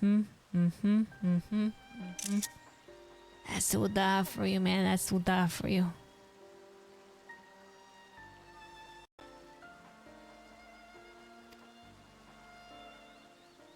It is a shame. After what he's done, no Durali will wish to barter with him again, no matter what quality of import he has at hand. Exactly, dude. He's not realizing he's burning bridges, man. That's the thing, man. Some people, they look for a quick cash grab or whatever, but burning bridges by doing so, that's a short-sighted.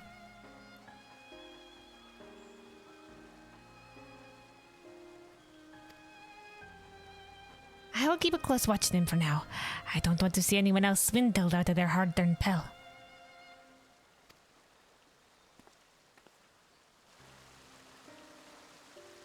Though, given his present euphoria, I doubt he'll be doing anything of the sort anytime soon.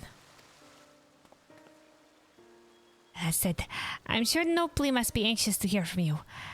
I have matters here well in hand. Why don't you return to him?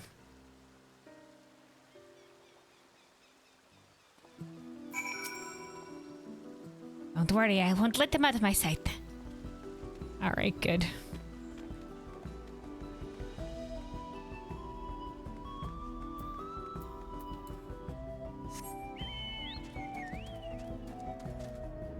Yep. Alright.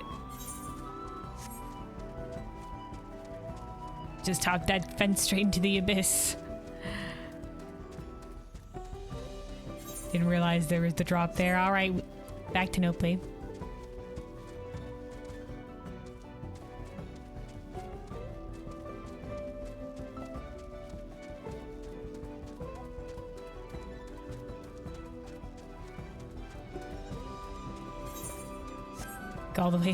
All the way back. Thought maybe you'd at least be meeting us here at the inn area, but nah.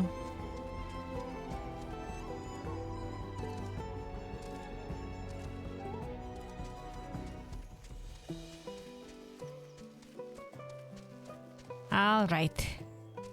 We made it.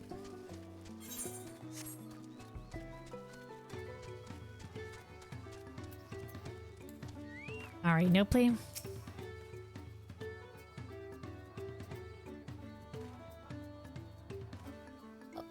What? You met Gigimolo during your voyage to Thrall. Oh, what a small world. Yeah, man. Well, I imagine there's also not a lot of ships actually coming here from Eorzea, so... In any case, thank you for lending your assistance once again, Kelvin. It's reassuring to know Cavalry will be keeping a careful watch on him.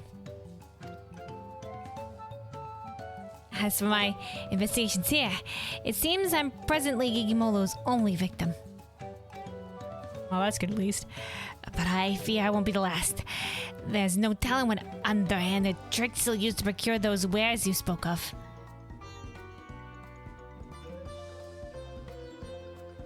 What? Oh, the wares that he wants to be able to earn a profit to bring back to Eorzea. And I refuse to let him besmirch all that it means to be a merchant. Dude, hell yeah, man. Sticking it to the corrupt Ul'Dan merchants. Let's show them the Pelu Pelu way, dude. I have a plan, but I'm going to need your help.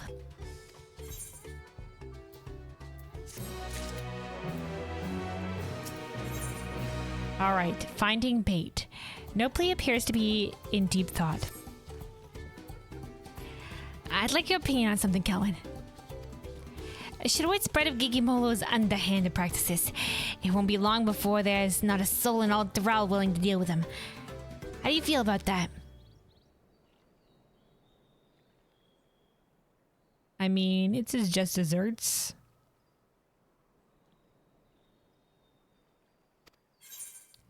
It's only natural or serves him right, or I'm not sure.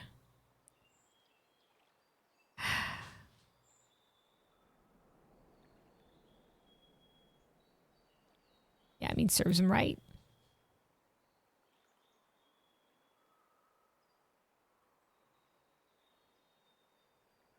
It's only natural sounds right as well.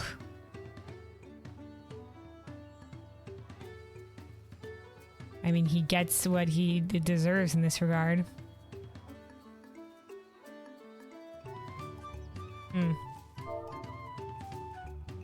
Like, would it be best if he could learn from the situation and spread trade between the two places? Yes, but will he do that? I don't know.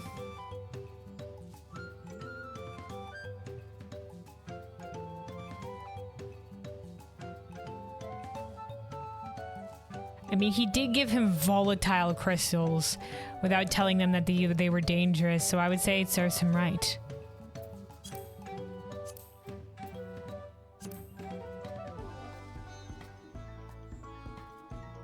Indeed. Yet, I would be disappointed by such a conclusion.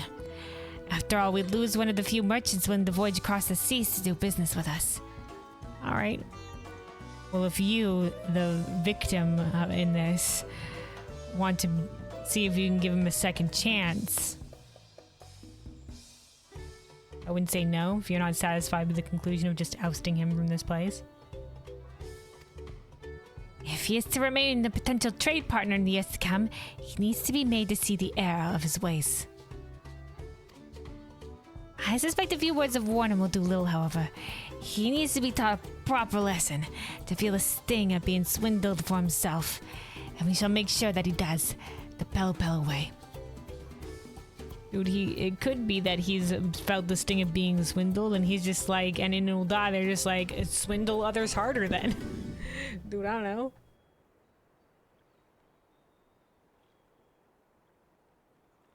Alright, let's teach him a lesson then the Pelo way. First, we'll need a lure and piece of merchandise to serve as bait. Hail them from across the sea yourself, and consider them better suited to find it something that might garner his interest. Have a look around and see what local specialties we have to offer. I should like to know if anything catches your eye.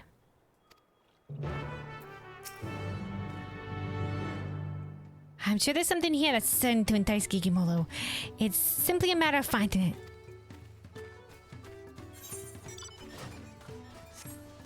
Alright. Starting some people here. Alright. Copley. Something to add? I can think of nothing better than coffee plants. They'd surely fetch a handsome price, seeing as you most likely can't find them where you're from. Oh, so you can find them there. Yeah, I was gonna say, are they in amongst the goods that Kedenram brought over? Well, in that case, I'd like to try your coffee for myself. Oh, what I'd give for even a sip of coffee from across the salt. Yeah, probably yours has developed its own variety. If it's been 80 years since stuff like this got brought over, probably. Oh, this person is on the aloe mount. Oh, look at that. Let's see, okay. Popoto peddler, yeah, Popoto's already got brought over as well. A local specialty on the rare side. How about the popotos being sold at the distillery? It's one of the few vegetables that can be cultivated at these altitudes. We've cultivated some things at higher altitudes too, but yeah, also Popoto. Oh, you already have popotos aplenty in Eorzea. Ah, well, I'll be. They're popular across the salt as well. I couldn't be prouder. Hell yeah. To think popotos have become so commonplace beyond troll. I wonder how people across the salt cook them.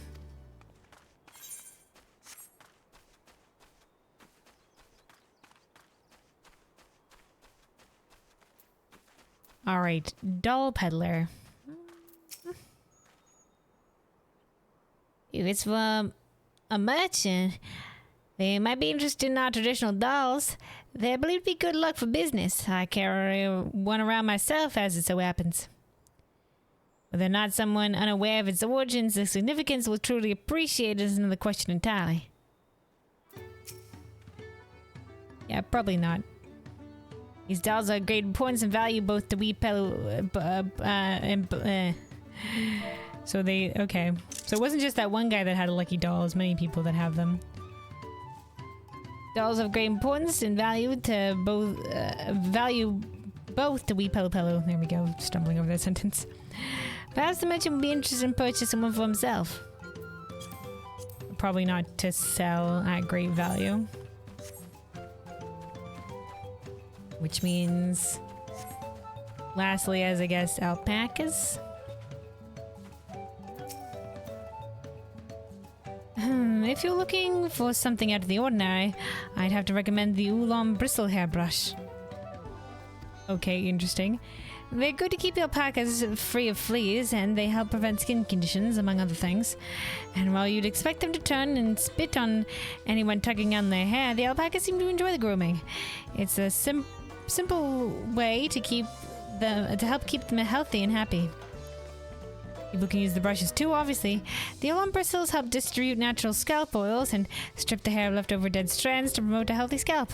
It's surprisingly gentle on the skin too, so it's a little wonder they've grown so popular.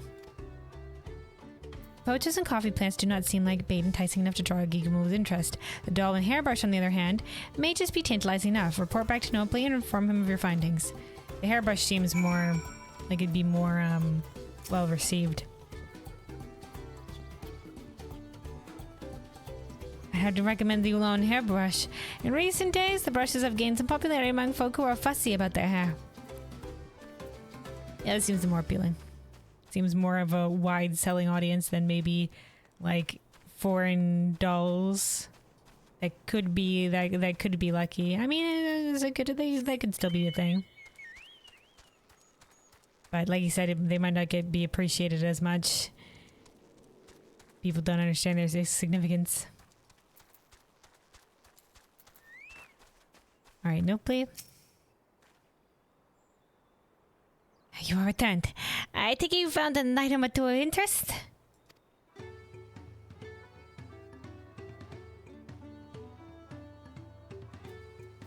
I see. A Newland bristle brush and one of our traditional dolls. I must admit, whether such a doll would truly be desirable to an outsider is a bit dubious. That's what I thought too. I think it'd be safe just to go with the hairbrush. Me too. My thanks for finding a suitable weight. Normally, they go for 1 pel in the 10,000 column. Okay, so 10,000 pel. But to teach our pernicious peddler a lesson, I'll offer him one for 1 pel in the 100,000 column. Okay, okay. Don't you worry, I won't actually sell it to him. I'm just giving him a taste of his own medicine, so he can come to understand why a fair and honest deal is so important to Pelpello. More importantly, I wish to convey something to him. Merchant to merchant. So what do you say? Will you lend me your aid? Help? No, please. No. No, yeah, of course. We're here, dude. We're game. Thank you. Let's give Gigambolu an offer he can't refuse.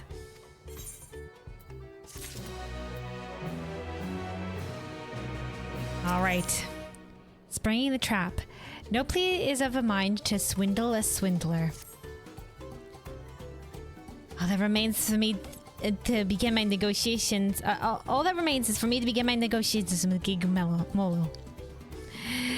However, even should I approach him, I expect he wouldn't be willing to bend an ear to anything I have to say.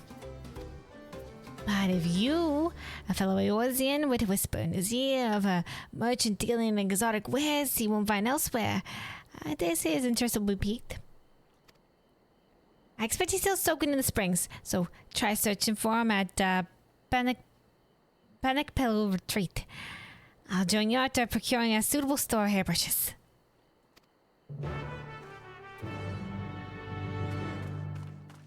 Alright, even going, maybe he's just borrowing the hairbrushes. Because he's like, if he's going even so far as to purchase the hairbrushes outright, I mean, he's just like, I can always sell them later.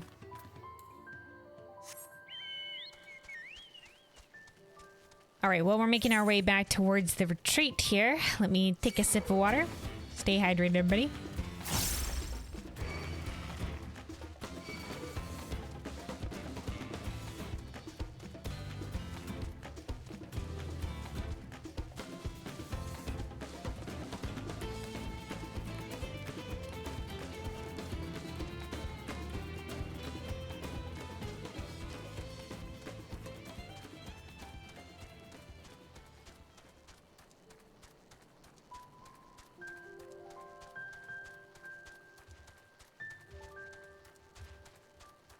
All right. We're almost back here. We're almost back.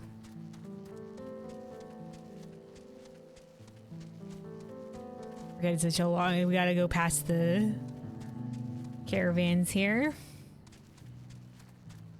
All right, here we are. Hey, dude. So we meet again, Cavly. Is it even safe for him to be in the water this long? Still soaking in the water, I think. Nope, still enjoying himself. It's like they pass out. Oh, I see you again. Oh, I take it you too are unable to resist the allure of these waters. Hey, dude, so I heard you were, I came back here and I was just like, oh, while I'm back here, I should tell you, and we heard about a merchant selling some exotic goods. Oh, I see. You should introduce me to this merchant of exotic wares. How thoughtful of you. I'm honestly surprised you remembered that I've yet to find suitable goods to take back to Eorzea. Very well. I shall make this merchant I can only sit at the negotiation table in little more than a bathing towel. Pray, wait for me below while I make myself presentable. Now, do to move for me show any openings before the other party, if you take my meaning. Pray, wait for me below in the rest area. Alright. In the following sequence, you will be tasked with supporting Nopli's negotiation with Gigimolo. Alright, as the negotiations may take several minutes, you may wish to cancel any pending duty finder registrations. Alright, one of these types of scenarios. First person's perspective.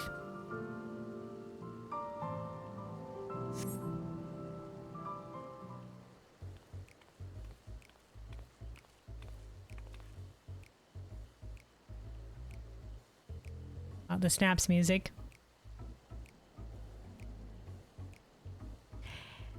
Thank you for waiting. Now, where's the, thank you for waiting. Now, where's this merchant you wish to introduce me to? Good, just arrived here. Does he recognize him or what? Oh, he does. No, please. Oh, I see. So you two were in cahoots. If you come to return the corrupted crystals, I'm afraid I do not accept refunds.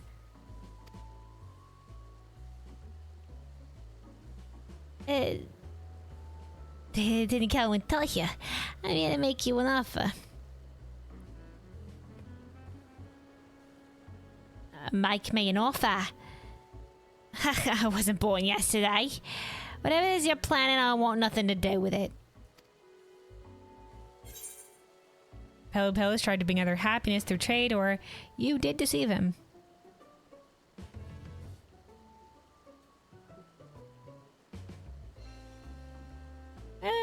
If we're looking for him to get accepted this deal, it's just like, man, yeah, dude, all the Pelo just want to strive to bring happiness to others through trade, man. This is just the way of things, man.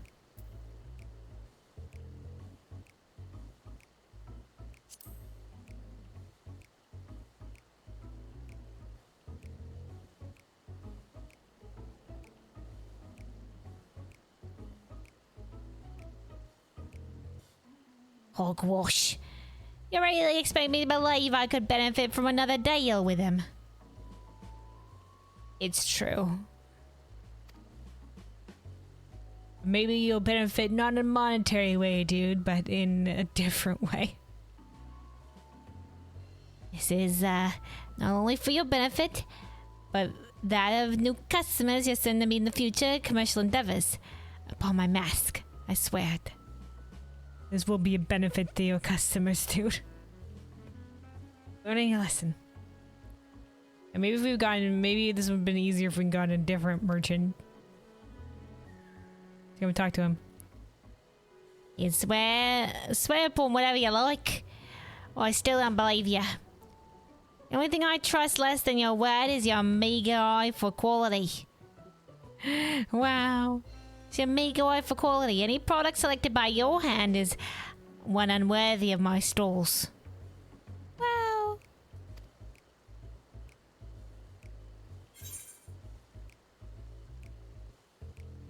You won't at least hear him out, or I'll say I picked it out myself. I did again, picked it out myself.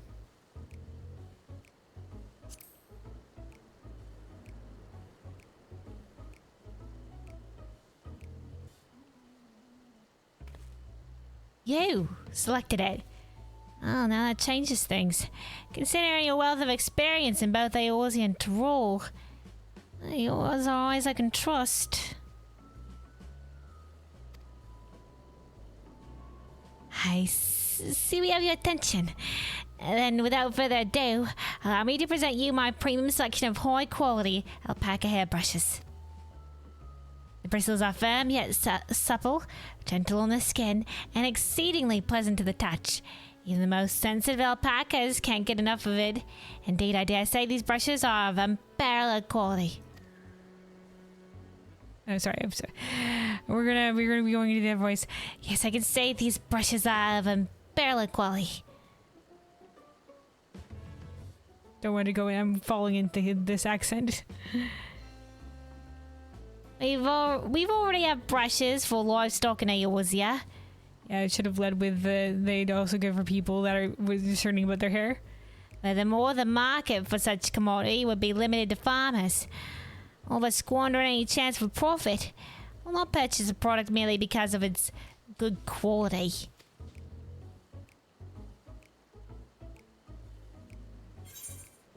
Want to introduce alpacas to the Orzen market? That seems like a lot. And I think we discussed as well in the main quest here when we're talking about things is just like, well, they already have their beast of burden. They don't need alpacas. We have chocobos. They work just as fine, and it would be more of a hassle to introduce an entirely different animal. What if you could use it on your own hair?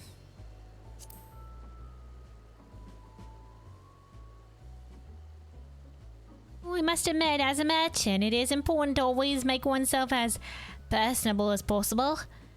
And I'm confused as to why you would ask.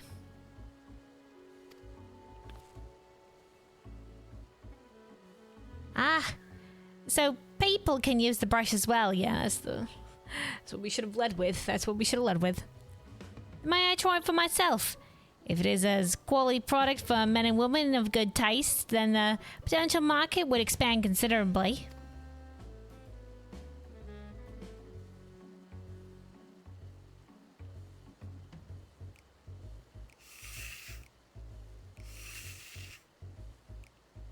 The hairbrushing sounds alright, the sound effects. Oh my. Oh, this is quite lovely.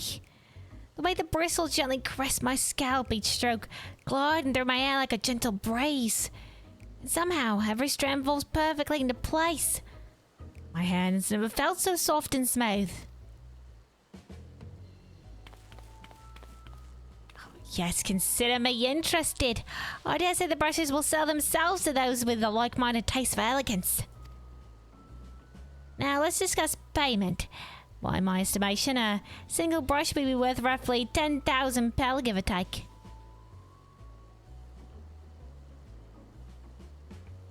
A single brush. Is that this was indeed what he said they were worth, right? Before.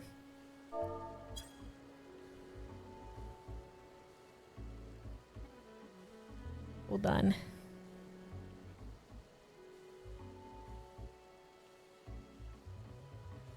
They go for, yeah, 10,000 pals, so this is right. So he's exactly, he's got it on the dot, dude. But we're trying to upsell it to 100,000. Boy, boy, okay.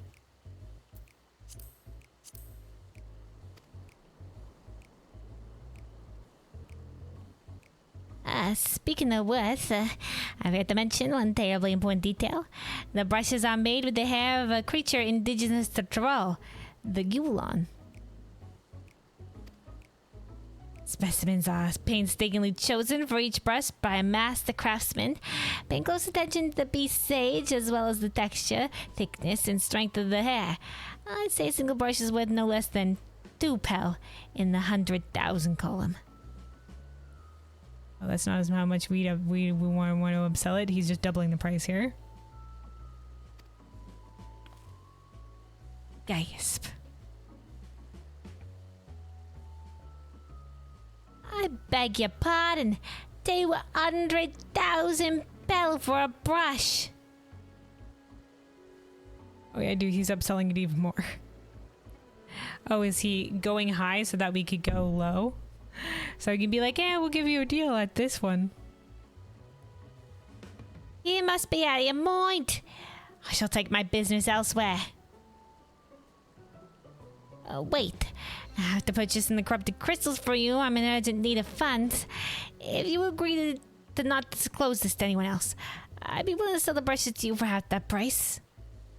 Okay, I see.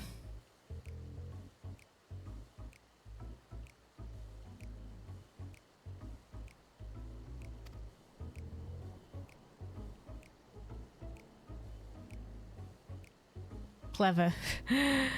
All right. You go so far as to offer them half their market price, and it certainly comes as no surprise that you lack capital.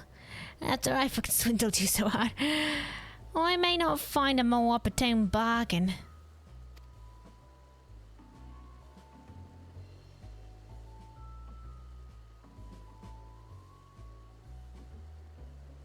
Very well, you have yourself a deal.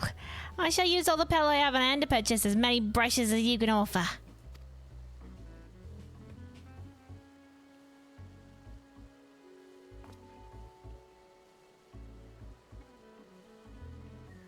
All right. There we go. Surprisingly, the trade deal is actually done. You think the man I swindled would offer to think the man I swindled would offer me such a bargain? The Pelu may make for better customers than they do merchants. Uh-huh. Hopefully. Now then, let's return to my storehouse and watch Impello to finalize the transaction. I trust that is fine with you, Gigamaloo. Follow me to a secondary location. Indeed, I shall make a short detour to Kuvlu's Inn to gather more things before joining you. Pray excuse me.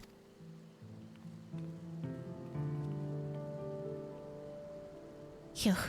The negotiations went rather well, if I do say so myself. I can't thank you enough for your assistance. But now the negotiations can truly begin. We should hurry back to watch Impello as well.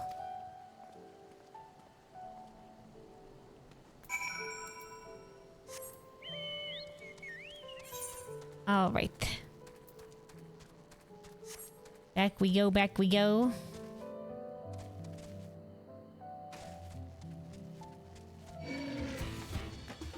Maybe we should teleport back there. Hold on.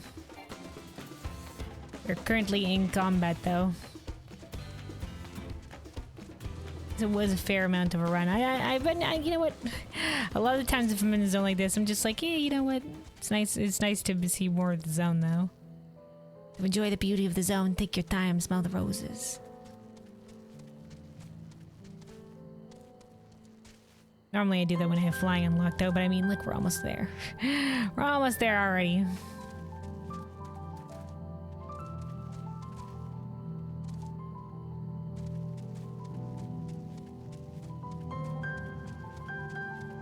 Oh, somebody on the White Griffin. A person of fine taste.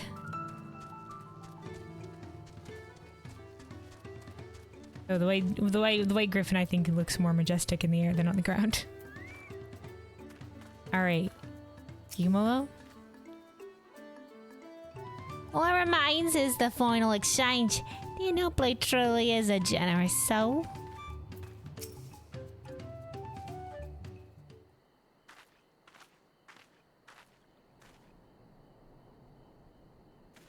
There you are, Kelvin.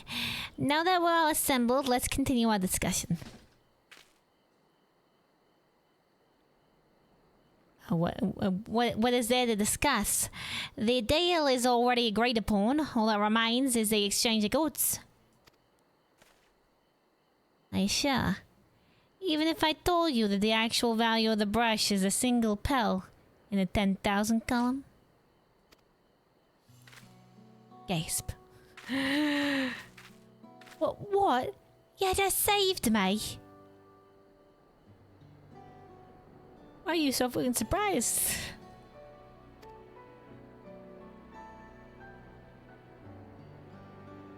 Oh no, nothing of the sort. I merely followed your example. I do personally believe that a single brush is worth 2 pel in the 100,000 column. I also urgently need funds after purchasing those crystals. But more importantly, the brushes are of unparalleled quality.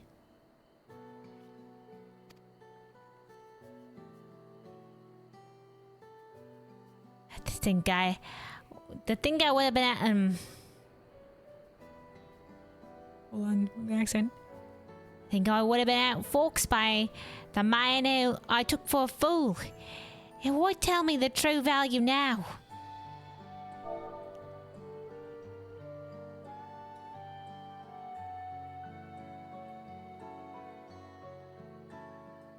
Okay. Had you remained silent, you could have made back all the money you lost. I find that a strange question. After all... sorry, I was saying that a strange question. We're not both merchants. Rather than prey on one another, hoping to make our fortunes in a single exchange. It would not be mutually beneficial for us in the long term to become trade partners.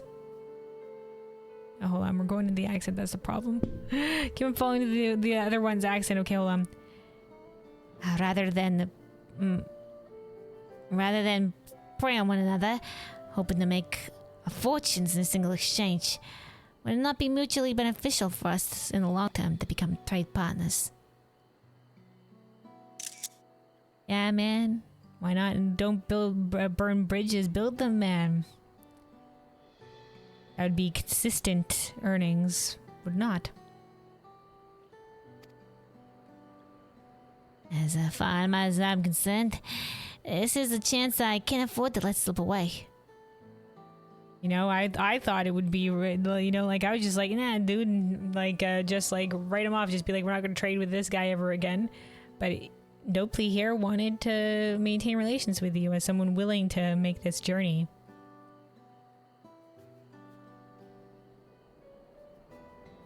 Deal fairly and make the journey consistently, and there can be great profit to be had here without frigging people over.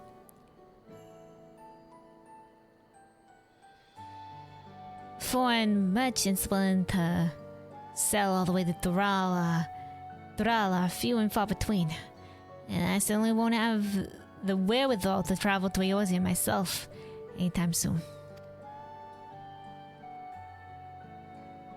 For all I've done, you would ask me to be trade partner.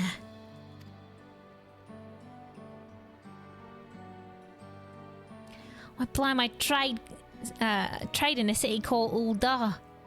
Uldar's fucked up. Where the unspoken rule of business is to deceive or be deceived. Yeah, dude, Eorzea's... sorry, Uldar's fucked. Not Eorzea. A lot of Eorzea fine or whatever, but in this particular case, there's, you know, well, there's fucked up corners of every part of Eorzea that don't really get fully addressed. Like, we help stop some shenanigans, but it's not like I'm pretty sure I'm sure the city powers are trying to stop it. But for example, in Ul'dah, it's just all the shady business practices. In Limsa, it's also shady business practice, but in the black market level, especially with human trafficking. And then in Gridania, it's specifically like the one tribe, that one not really the tribe or whatever I should say, but there's the one poaching group where basically like I think there's a keeper of the Mumakote that is basically trying to make like a keeper of the sun like group with like one male and then a whole bunch of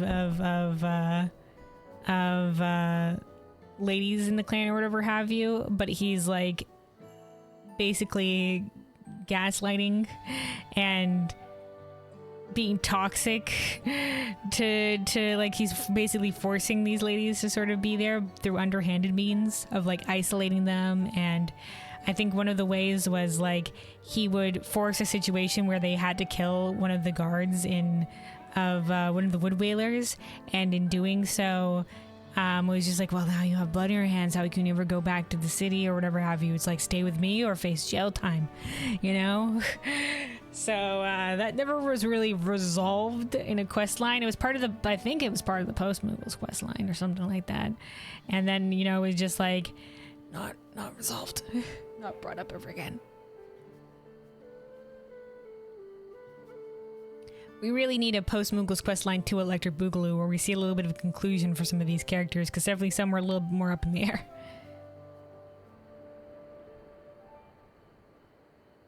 Alright, though. To seize what opportunities you can and quickly move on. Seize what opportunities you can and quickly move on. Long-term profits have been the furthest thing from my mind. Yeah, like I said, man, they're just looking to make a quick buck. very short-sighted. And wouldn't rival what you could make in the long run. And, you know, the good that you would do, like, the good that it would be for everybody. You know, it's like some companies that are just like, they look to make a quick buck, and in the end they erode the trust of the customers, and that losing the trust of the customers means that people aren't going to want to do business with you anymore. You lose out on that. So yeah, you make a quick fast buck, but then you burn everything around you. It's just like, was that worth it, dude? You were making a fine profit. You had a good thing going. Some people are dumb, dude.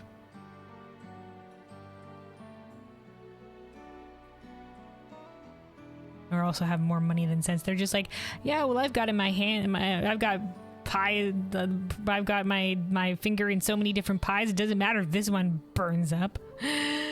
Ugh, man, dude.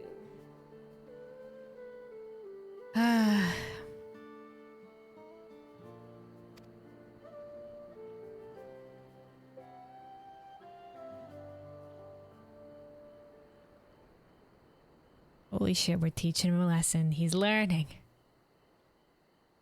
You know? I mean, I know I was afraid maybe we wouldn't be able to reach him. I mean, sometimes you won't be able to reach everybody, but it seems maybe he's open to change. Maybe he's just never known different. He's grown up in the cutthroat, frigged up Buddha markets. When I first saw you, though, Blake, I could sense your naivety. Thus did I approach you with a mind to exploit it and pawn my worthless corrupted crystals. They have some worth. Just like not for any regular, every day-to-day uses. To pawn my worthless corrupted crystals into your hands. At the time, I thought it simply business as usual. And yet I'm only embarrassed by the thought of it now. Wow. Growth. How you would use the same ploy against me, and for even greater profit, makes it all the more shameful. No play. Oh, look at this. You hear this changing music? I'm truly sorry for deceiving you. I shall return all the money I took from you. Wow. And make what amends I can for the trouble I caused. I do not deserve your forgiveness, let alone your partnership. But it is certain that is the best course. Wow, dude. Growth. Maybe. Maybe. An inkling of the Pelu-Pelu's integrity can slowly trickle towards Sultan.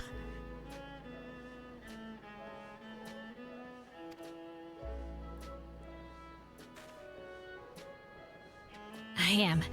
But forget about the money. I'd like you to bring back more of those corrupted crystals. Oh, he is gonna find a use of the corrupted crystals. If I can find some use for them, we'll have a product that can be easily sold for a premium, and we can corner the market again throughout. Listen, they're so common where you're from. If I can find use for them here. You know, like, you know, they won't be there. There's not a source of them here that we can make bank. Okay, interesting. Maybe the second part of this quest line, because we know there's the culmination of side quest lines where the two long side quest lines in a zone they culminate in one final quest where they come together, the characters come together for some purpose. So maybe if the second half of the zone is going to be the Yokui, maybe the Yokui will have some use for them.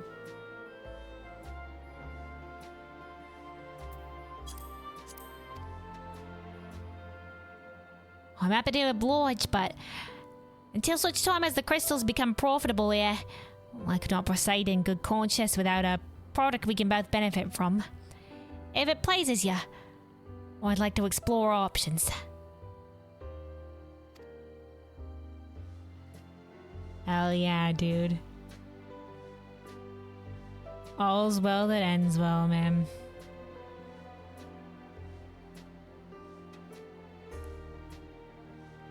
I couldn't have convinced Gigamolu without your help, Kelwin. Together, I believe he and I can bring others happiness through trade. And not only through all, but Eosia and beyond. Hell yeah, man. Hell yeah. Ulda really needs a little bit of that, man. A little bit of that energy.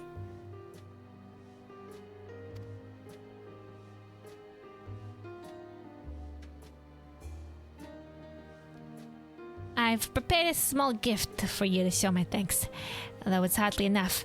I hope this is of some benefit to you during the travels. And if you ever need anything, don't hesitate to find me. Alright, dude. Good on you for being willing to give this guy a second chance. And good on Gigamolu for being willing to grow. Being able to listen and taking this lesson to heart.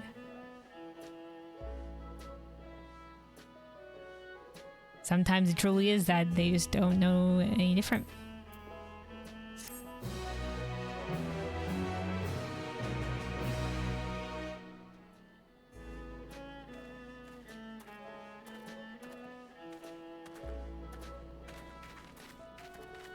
I'll be very interested to see what the culmination is going to be. Because, yeah, in Kozamauka, the one we ran into was that Landsguard, the young Landsguard who was, you know, a bit of a glory seeker, but didn't really understand, like, the everyday tasks that the Landsguard did to defend the people, and was kind of, like, unappreciative, of the culture and the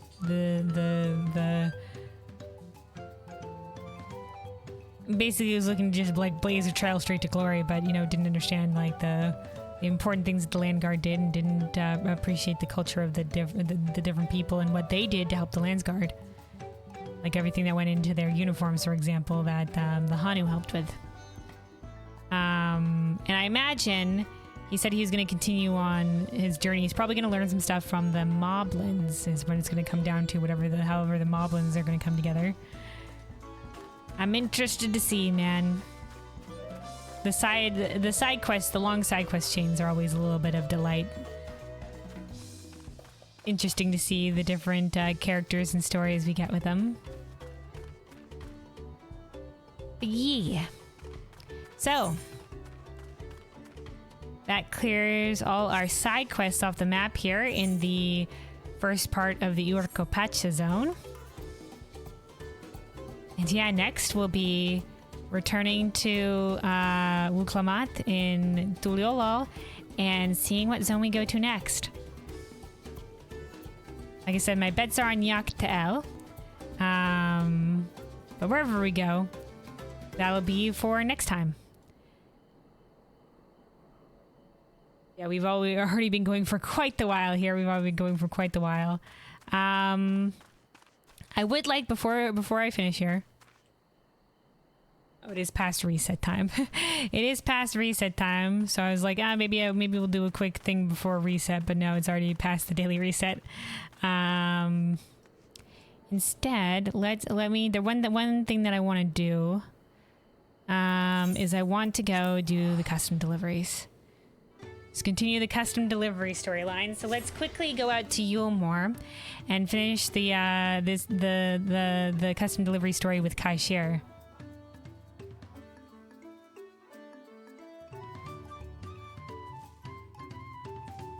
And then, yeah, this will be the last thing we do for the day. The last thing we do.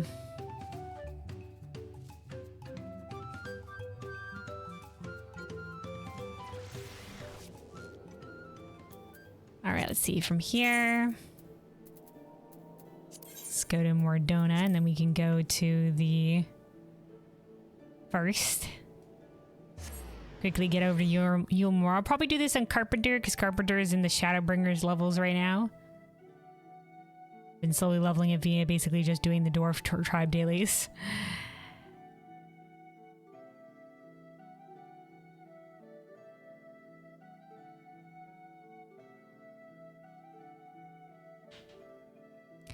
yeah, I greatly look forward to continuing the main story with Dawntrail here. Like I said, it's been a delight so far. I really liked it. Very wholesome. It's very wholesome, and I look forward to meeting the rest of the different peoples, man. If it does seem like we're going to Yaktael, then the ones who live in Yaktael are the Jabral and the Mamulja, the nation of Mamuk, because they were at apparently in the past they were at war with one another over the forest.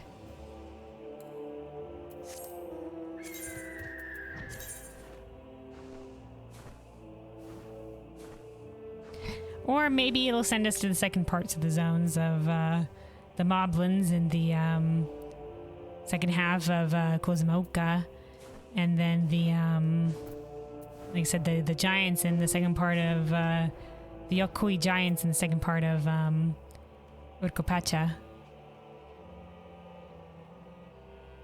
Let's see. Let's get on to Carpenter.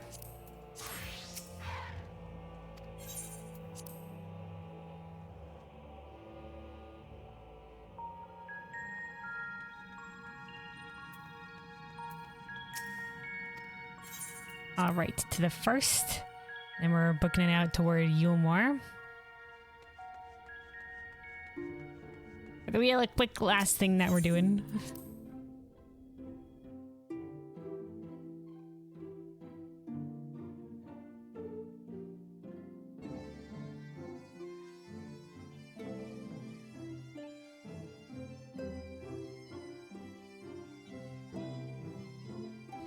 Because yeah, in terms of the crafting and gathering things, I didn't quite get to for Dawntrail. It is only the custom deliveries and then the custom deliveries and then the Endwalker metalworking role quest, and then the culmination for doing all the role quests in Endwalker. We did the one for Shadowbringers. Hold on, Amro launch. And then also, like I said, obviously we're finishing the Kaishir story here, so so we've made it to Kaishir in terms of the custom delivery stories, but we still have yet to do the two other Shadowbringers, one which is Charlemagne and then Alto, and then the Endwalker ones, which is, from my memory, Ameliance, Andin, here in the first, the Leafman, I think.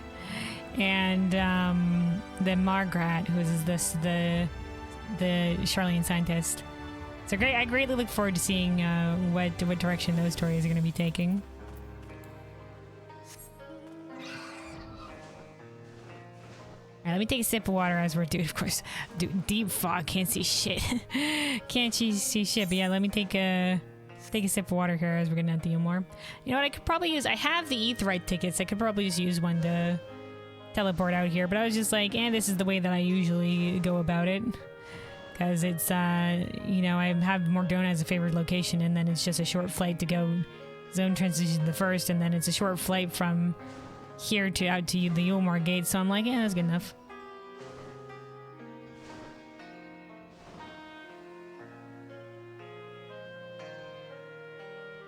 I don't mind taking a short flight through a zone because you know, I obviously that time with the fog or whatever, it's just, you know, not much to look at. But like existing out in the world, like enjoying the scenery. And man, like speaking of scenery, the scenery in we know we're talking about it before, but the scenery in freaking Thrall is so great, man. The graphics update is really a boon out there.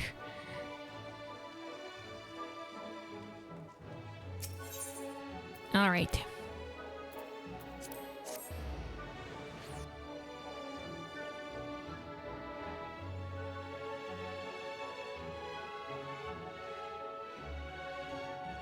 So let's see. We are crafting, so Let me grab the goods we need, and then I'll do a little bit of a story recap, and we'll start a crafting out there. But let's see. Custom deliveries, Kaishir, airship fittings, that's what we're going with. Okay, 1 per 1.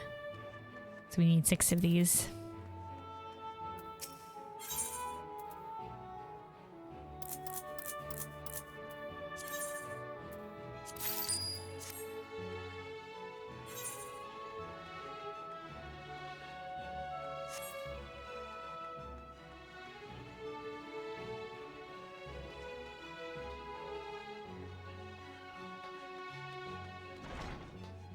All right. Ah, yeah, man, the new vocals here. Okay, so here we are back with the Kaishir custom delivery. I think last time we were doing this, we did this. It was like right after the graphics update. So I did change my character a little bit since then. Like, we did go back and make the eyes wider and the eyebrows thicker, and then yeah, we changed the eye shape a little bit, made the eyebrows thicker, gave her a little bit of darker eyeshadow to help more distinct, to have a little bit more definition around the eyes. Just remembering that I remember when I was doing this last time, I was being like, my character not quite right after graphics update. But yeah, so last time, in terms of the Kaishir delivery storyline, basically, we've been expanding the customer base of the beehive here, because it's been struggling a little bit since the fall of Vothri. So we'd be looking to get more varied clientele in here. So to help bring in people from Kalusha, we've helped made more of a affordable menu to encourage some of the dwarves to pop by as well. We've added a new singer because apparently the dwarves really like songs while they're drinking. And then finally, since we've found a lot of people around Kalusha, we're looking to expand outward for more like tourism coming over to Yulmore. And to do that, we need more consistent means of travel. So we're looking to use the airships here in Yulmore, because they do have the airships, to reestablish airship routes. But to do that, the airships, which are currently only for military uses, need to be made more amenable. Now, Kaishir has recruited the shipwrights down out in over here by the Venmont yards, because they're familiar with shipbuilding. They've kept the ways of shipbuilding order, so they should be able to do similar redecorating or building for the main body of the ships. And then we are doing all of the additional fineries to be able to outfit these airships to be more amenable to travelers. And so let's get to crafting here.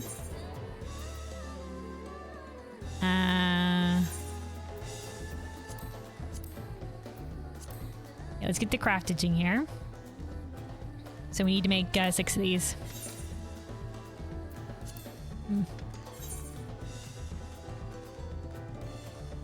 Move over here a little bit. I just don't want to be next to this guy. Them crafting.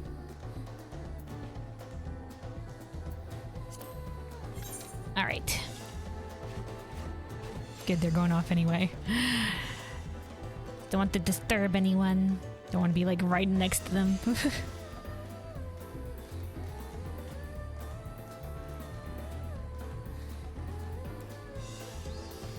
Alright, going for the highest quality.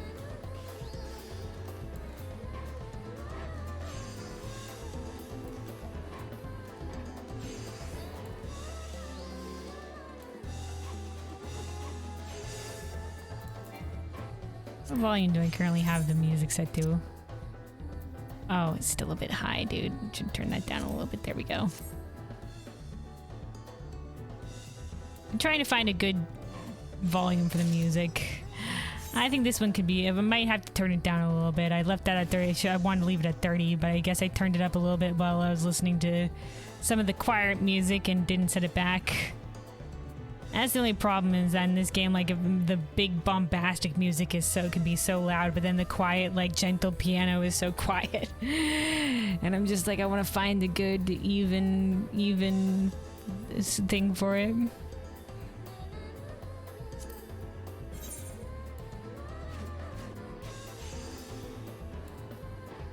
I think it's just remembering to adjust it back and forth, because I think just sometimes the loud music is going to be too loud.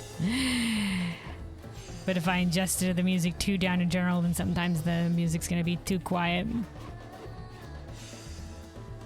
I think I might have found a decent enough balance.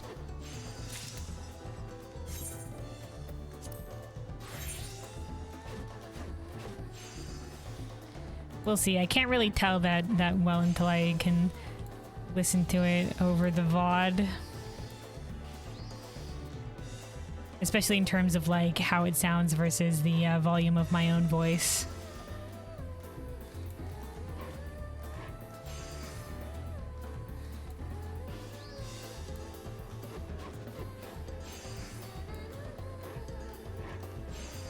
I should have just done another groundwork.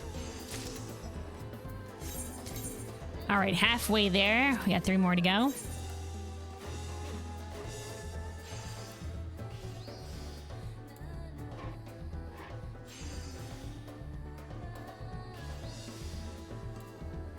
Oh, that's an excellent quality proc. Hell yeah.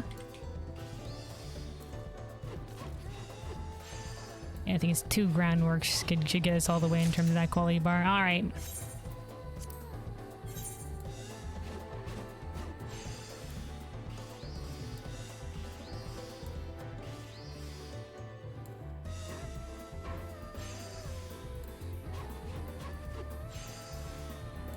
Alright, then Buyer God's Blessing and 2 groundworks. Alright, and then 1 more.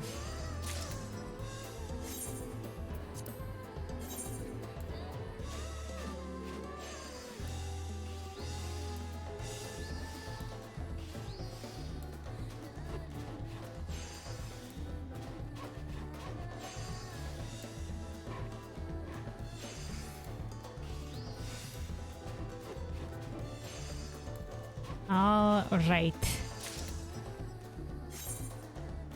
Boom shakalaka, boom shakalaka. All right, let's hand these in. I don't really know anything about airships, but you've been on a few, right? Hopefully that'll make your job a bit easier. All right, let's make these deliveries. So it says, to decorate an airship to the exciting standards of Vilmoran high society, only the finest handcrafted ornamentation using the most opulent materials will suffice. Provided that no one looks too closely, the contents of this crate should pass muster. Well, I managed to get a lot of basic materials from Benmont Yards. You're the only one I know who can put together the trickier things on Colden's list. I'm the only one Kaishir knows for the trickier things.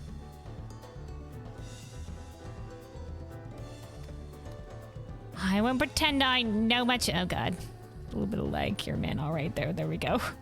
I won't pretend I know much about airships, but I do know quality when I say it. That looks pretty damn good to me.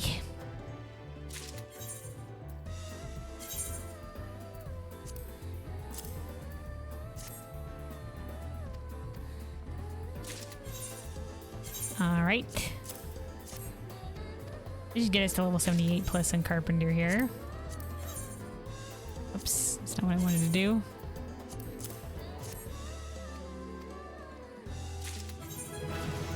Yeah, there we go, level 78. Oh, sweet, that got us our excellent condition. Hold on, Kaishir.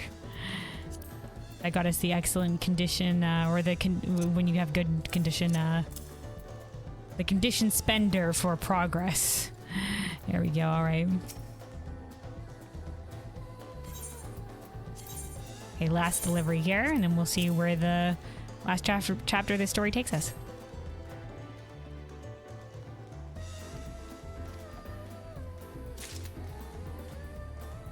Alright.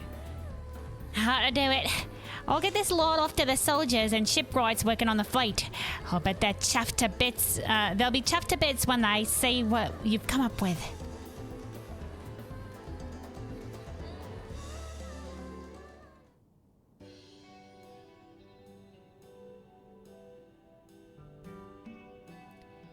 Finally managed to get Cole and everything he asked for.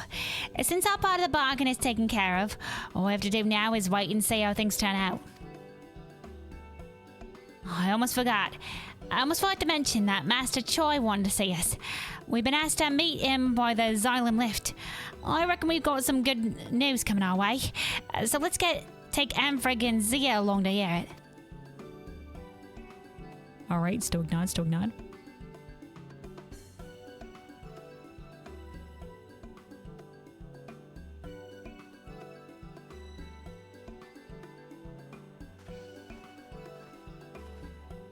Oh, we got the Queen Bee, who's the Elezen on the left, and then also Moen as well. Thanks. Thank you for coming on such short notice.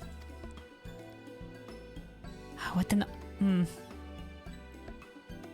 honor to be joined by not only the Queen Bee himself, but the enchanting Mistress Moen. We were enjoying one of our promenades when we chanced upon Master Chai, who graciously invited us to accompany him. Promenades.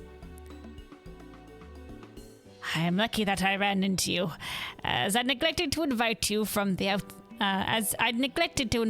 outset. After all, with the fortunes of your respective businesses being so closely tied to those of Yulmore, this affects you more than most. Of your respective businesses? He owns more than the Beehive? Oh, maybe also with Moen's these two's respective businesses. I share. Your efforts have finally borne fruit. In other words, we can now commence airship flights to and from the Crystarium. Hell yeah. Our newly repurposed fleet stands at the ready. As a matter of fact, preparations are now underway for our very first voyage. Yay. Alright, clapping all around. I did it! Now the Beehive will be absolutely swarming with visitors. Swarming, get it? 'Cause base. That's what I'm Well, hopefully there will be slightly more as more trade comes in, more traders come by, maybe spread the word. Especially once we put the next part of the plan into action. There's the next part of the plan? You mean there's more? Of course there is. We're not going to wait for them to arrive to tell them about the Beehive. I'm looking into advertising the Crystarium. Oh, spread the word, like, hey guys, airship travel is a thing, and then maybe be like, ooh, go see the city of final pleasures or whatever the hell have you. Stir up some interest, yeah. Once they hear about the high-class entertainment and affordable food and drink we have to offer, they'll be racing to get on those airships.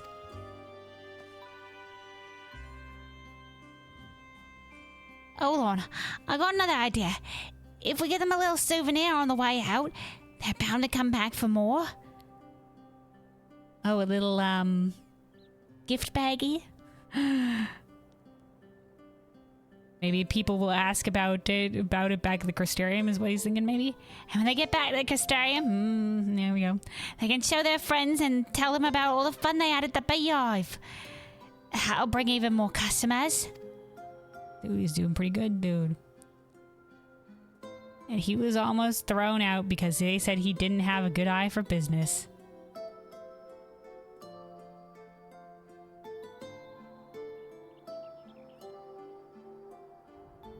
My word, that's brilliant.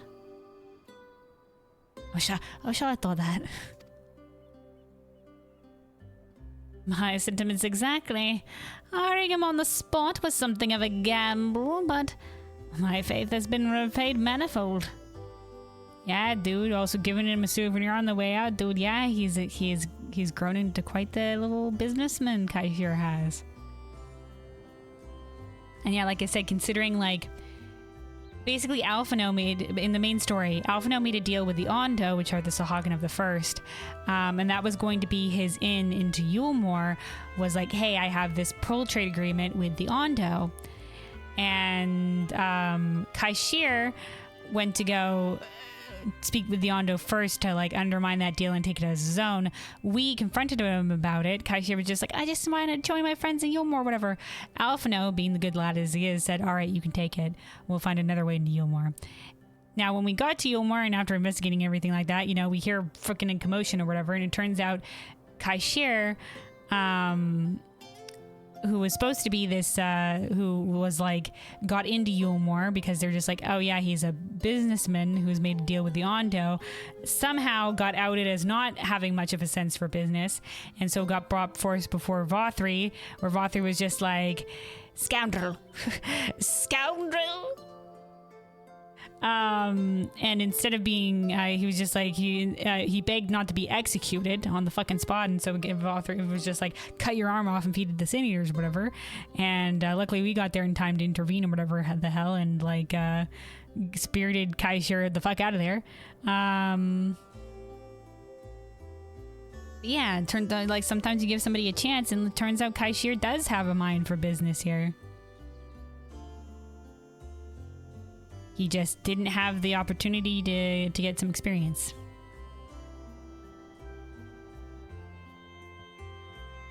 So it's a bit of ironic justice happening here.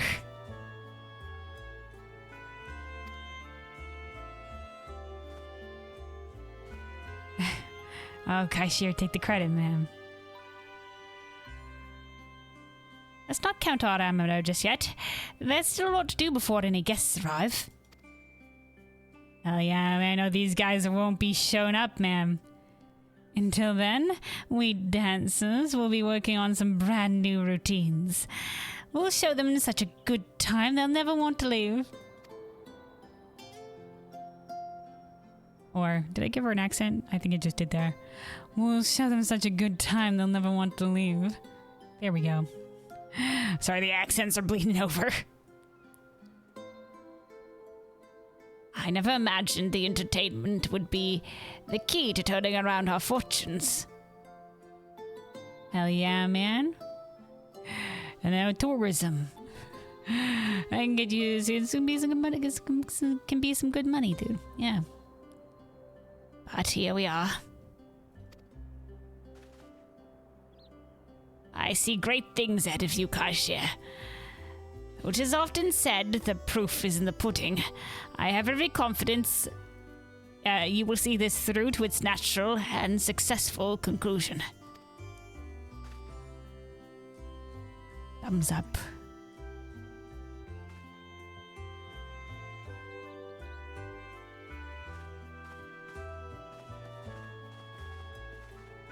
I mean, I'm sure Yulmore will eventually have other things to offer in terms of trade and other things from the rest of Kalusha.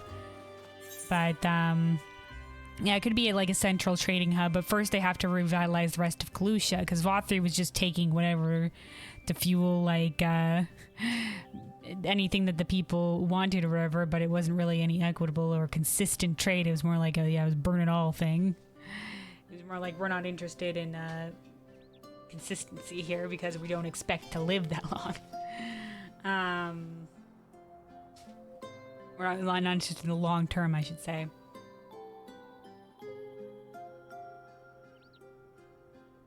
So yeah, in a lot of the areas around Kalusha suffered for it, but now hopefully eventually they'll have the things will get revitalized, the different trades and like farms. You know, there's that one farm right that makes the ale or whatever have you. They're working towards regrowing and making that, so you know, there we go.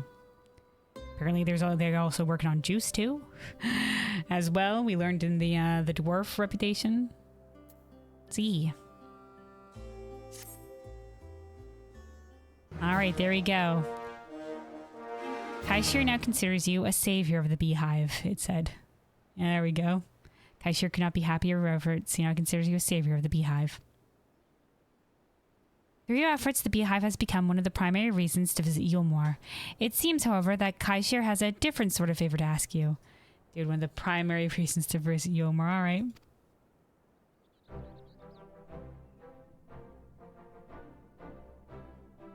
Blimey, did you hear what Master Choi was saying?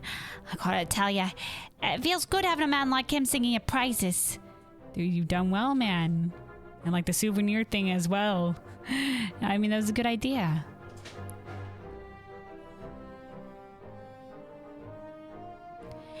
By the sound of it, you're no stranger to that yourself. But having them sing the praises.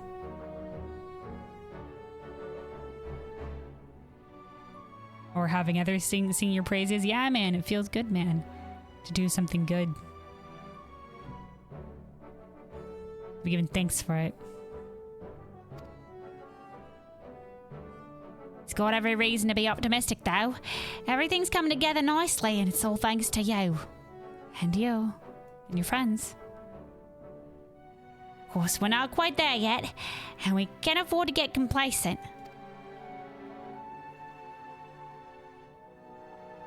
But if the plan with the souvenirs pays off, everyone in the Crystarium will be wanting to hop on an airship and sample the delights of the beehive. To be honest, I ain't got a clue what would make a decent souvenir. If you bring me whatever you think will work, we'll take it from there. It depends if you want like what kind of useful souvenir, like yeah, it depends on what kind of souvenir you're thinking. I mean, we could do something like a, you know, like what level of souvenir here? Like a bookmark, maybe like a can opener, a little bee can opener for the beehive. Maybe like a custom mug or something like that. I don't know. I don't know what do people want. That's a cool little like thing that would be useful. Maybe, I don't know.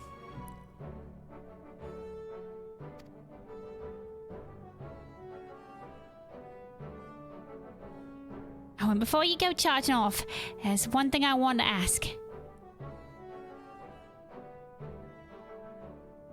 Queen Bee is always going on about clothes maketh the man. No, this is where it's just like, hey, if you want, you can glamour him an outfit. I don't particularly care too much to play the dress up. So I think this is fine. The ones they gave me to wear when I joined make me presentable enough, but I want to look less like I help and more like I belong here. Sure, you're fine, kid. Don't worry, there's no need to donate half your wardrobe to me or not, and I heard about those glamour prism things. They'll work just as well as shelling out a new outfit.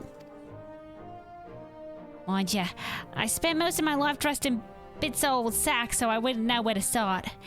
Could you maybe pick something out for me? I hate to be a pain, but you've obviously got much better dress sense than me. Oh, that's kind of you, Kaishir. Now I feel bad for not helping him. Maybe like the work boots and the overalls give him like a hired help vibe indeed. I don't know if we got anything specific for you though, kid.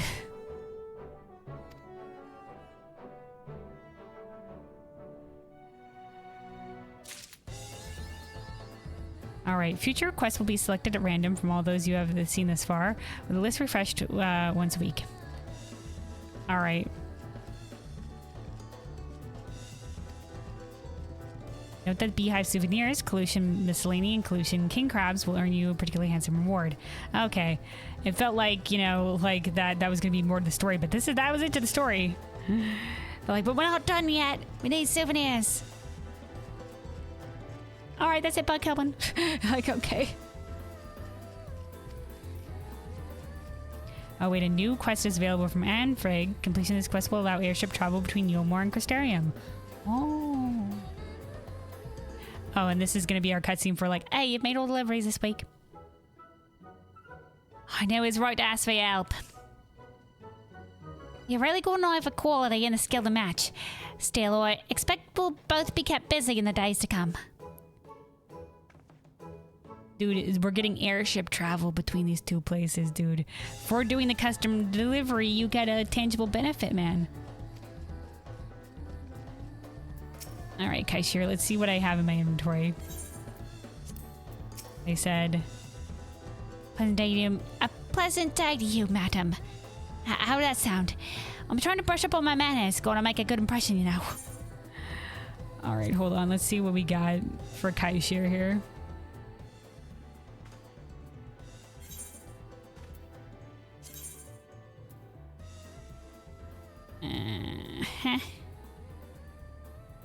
Got a dude, I don't really have much for you that'd be super fancy. Yeah, no, that's not gonna work. Sorry, kid. Do I have anything fancy in terms of the glove department? There you go. I got some jewelry for you. The jewelry can help. Get some jewelry on, kid. Yeah, that'll work.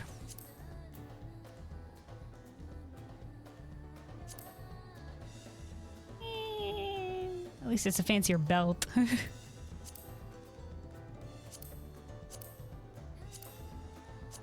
freak did I pick those up from? Expeditioner Kex. The regular pants are fine. This at least has a fancy belt. We don't have really a top for it yet. What boots can we pair with it?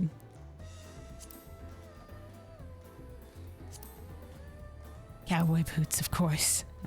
The sandals.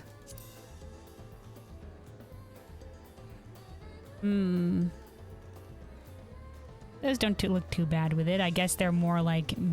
they look like soldier boots, though.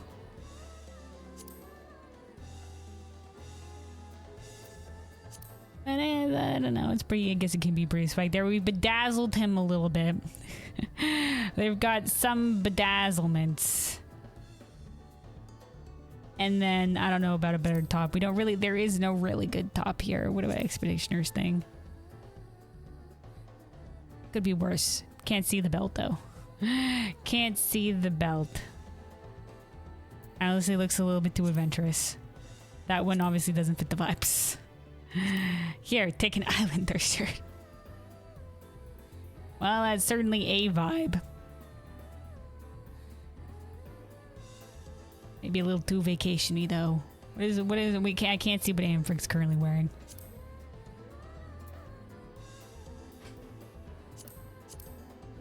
Here, take the freaking Fall Guys parka.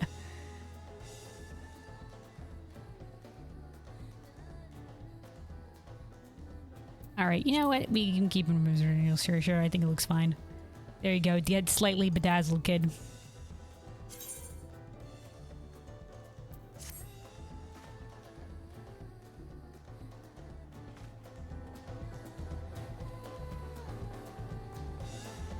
All right.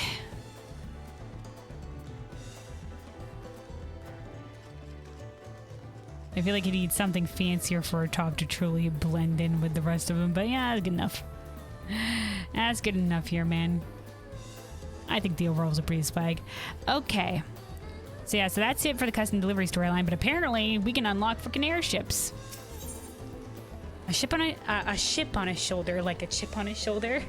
Amfric may be tempted to put down his cocktail shaker for a change if you were to engage him in conversation.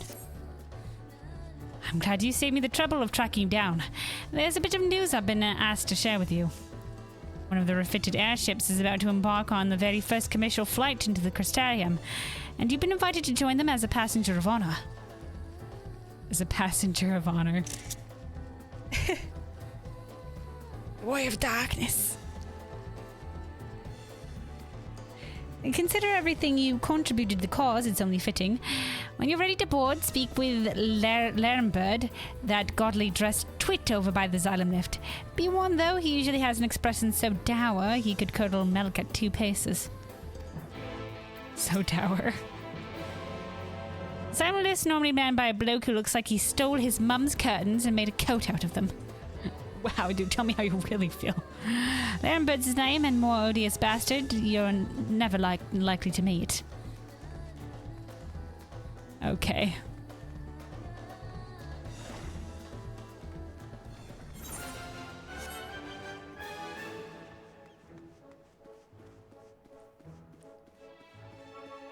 All right. I didn't realize these fixtures or whatever have like these models on them. Okay, interesting. Gulmar, dude. All right, Larambard. And aboard the airship, are you? Are you one of those sweat-stained soldiers? Or a shipbuilder with nothing better to do than spend all day hammering nails so fervently as to give the impression that they have personally wronged you?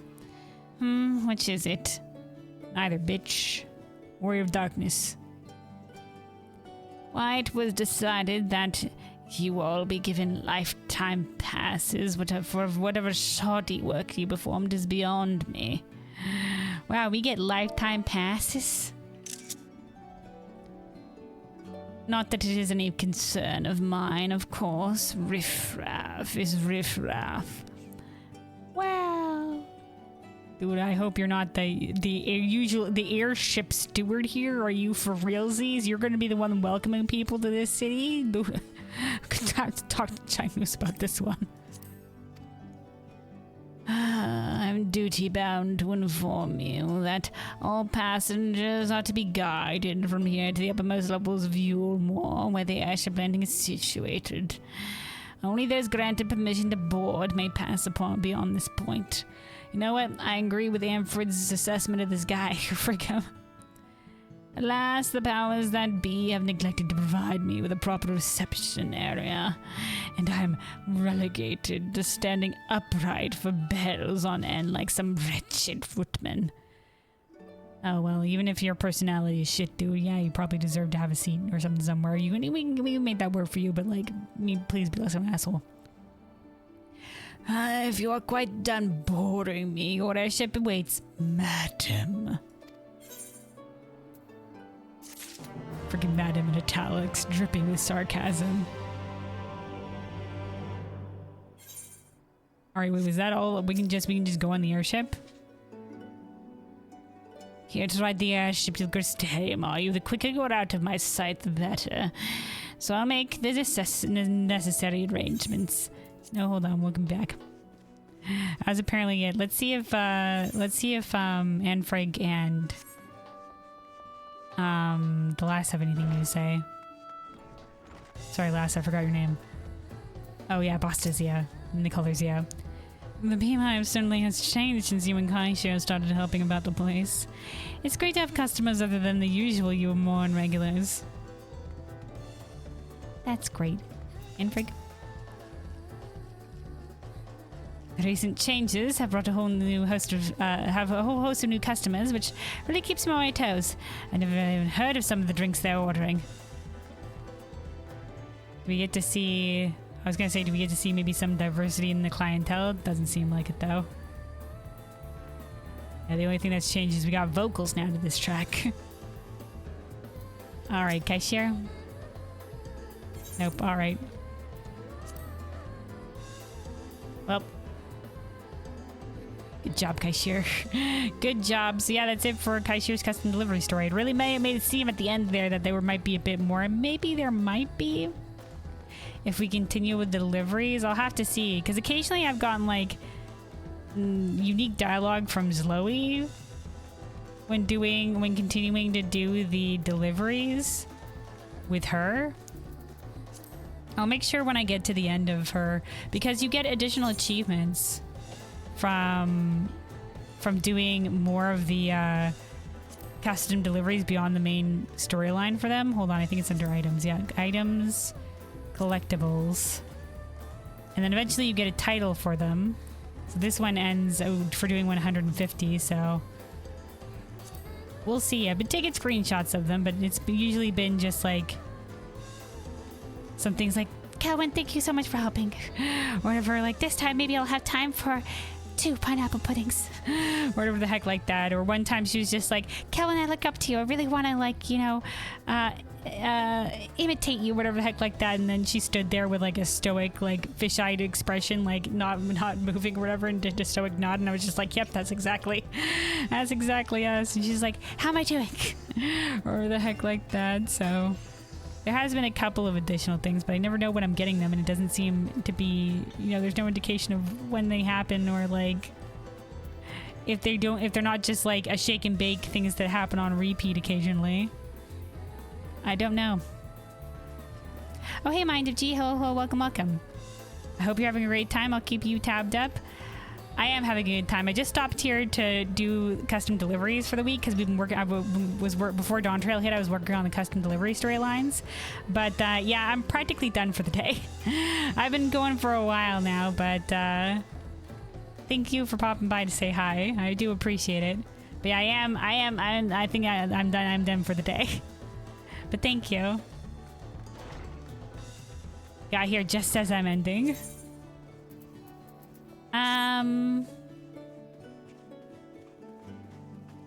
So yeah, now that that's done with, probably, like I said, we'll see if the story, if the story does end up continuing, I'll take like some screenshots of it. Maybe we'll pop by to do, when I do get to the Kaishir custom deliveries, it'll probably be, I can probably pop by on stream when I start doing those. The Lloyd ones I'm still doing, you know, off stream or whatever have you, but maybe later I'll start doing the rest of them on stream, because there is sometimes some extra moments of dialogue. But yeah, so the next custom delivery storyline we're going to be working on is probably Charlemagne out in the Firmament.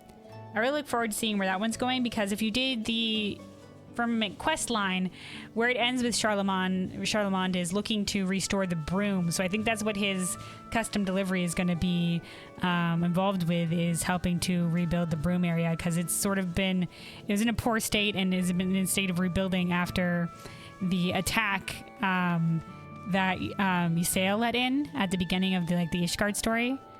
In the lead up actually towards Heavensward in that story, where we stopped the attack on the bridge, but some of the wyverns still got through to the broom, and caused, you know, destruction. And that's one of the things that help Ysael see, like, oh, the dragons aren't just looking for justice; they're looking to cause, you know, a bunch of additional damage as well, like to any Ishgardians, even those involved in like the children and stuff like that. But yeah. That is going to be it for me. In terms of the Final Fantasy, we'll be back next weekend, where we'll be continuing the Dawntrail main story. So we just made it past the introductory zones. So the first two zones that you get the choice between. So we're going to be moving on to Zone 3, whatever that may be. So my bets are on Yaktel, but we'll see. Yeah, otherwise, I will be streaming Wednesday morning for the Overwatchies. We're doing the Wednesday and the Thursday Overwatchy streams. And yeah, hope everybody has a good rest of their day, night, whatever time zone. Be safe out there and take care of yourselves. Let me pick out a song here to end out on. Let's see.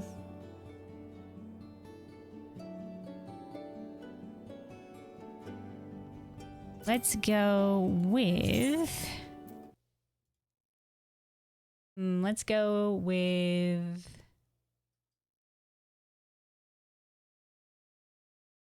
this one. I think this is where we were in this playlist. All right. Thanks so much to everybody that popped by to say hi and to hang out. Y'all are awesome. And yeah, take care. Until next time.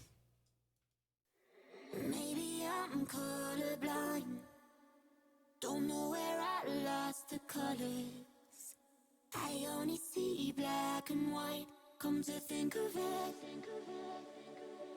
But it all comes back when the moon gets low, dancing in the afterglow. And when the room starts spinning and my eyes are closed, feeling like I'm not alone. 'Cause there's a ghost in the machine. I only see you when I go to sleep. I build a wall under the sheets, and when I'm dreaming that you're here with me, I close my eyes, keep us alive. Someone please turn off the lights. 'Cause there's a ghost in the machine.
I build a wall under the sheets.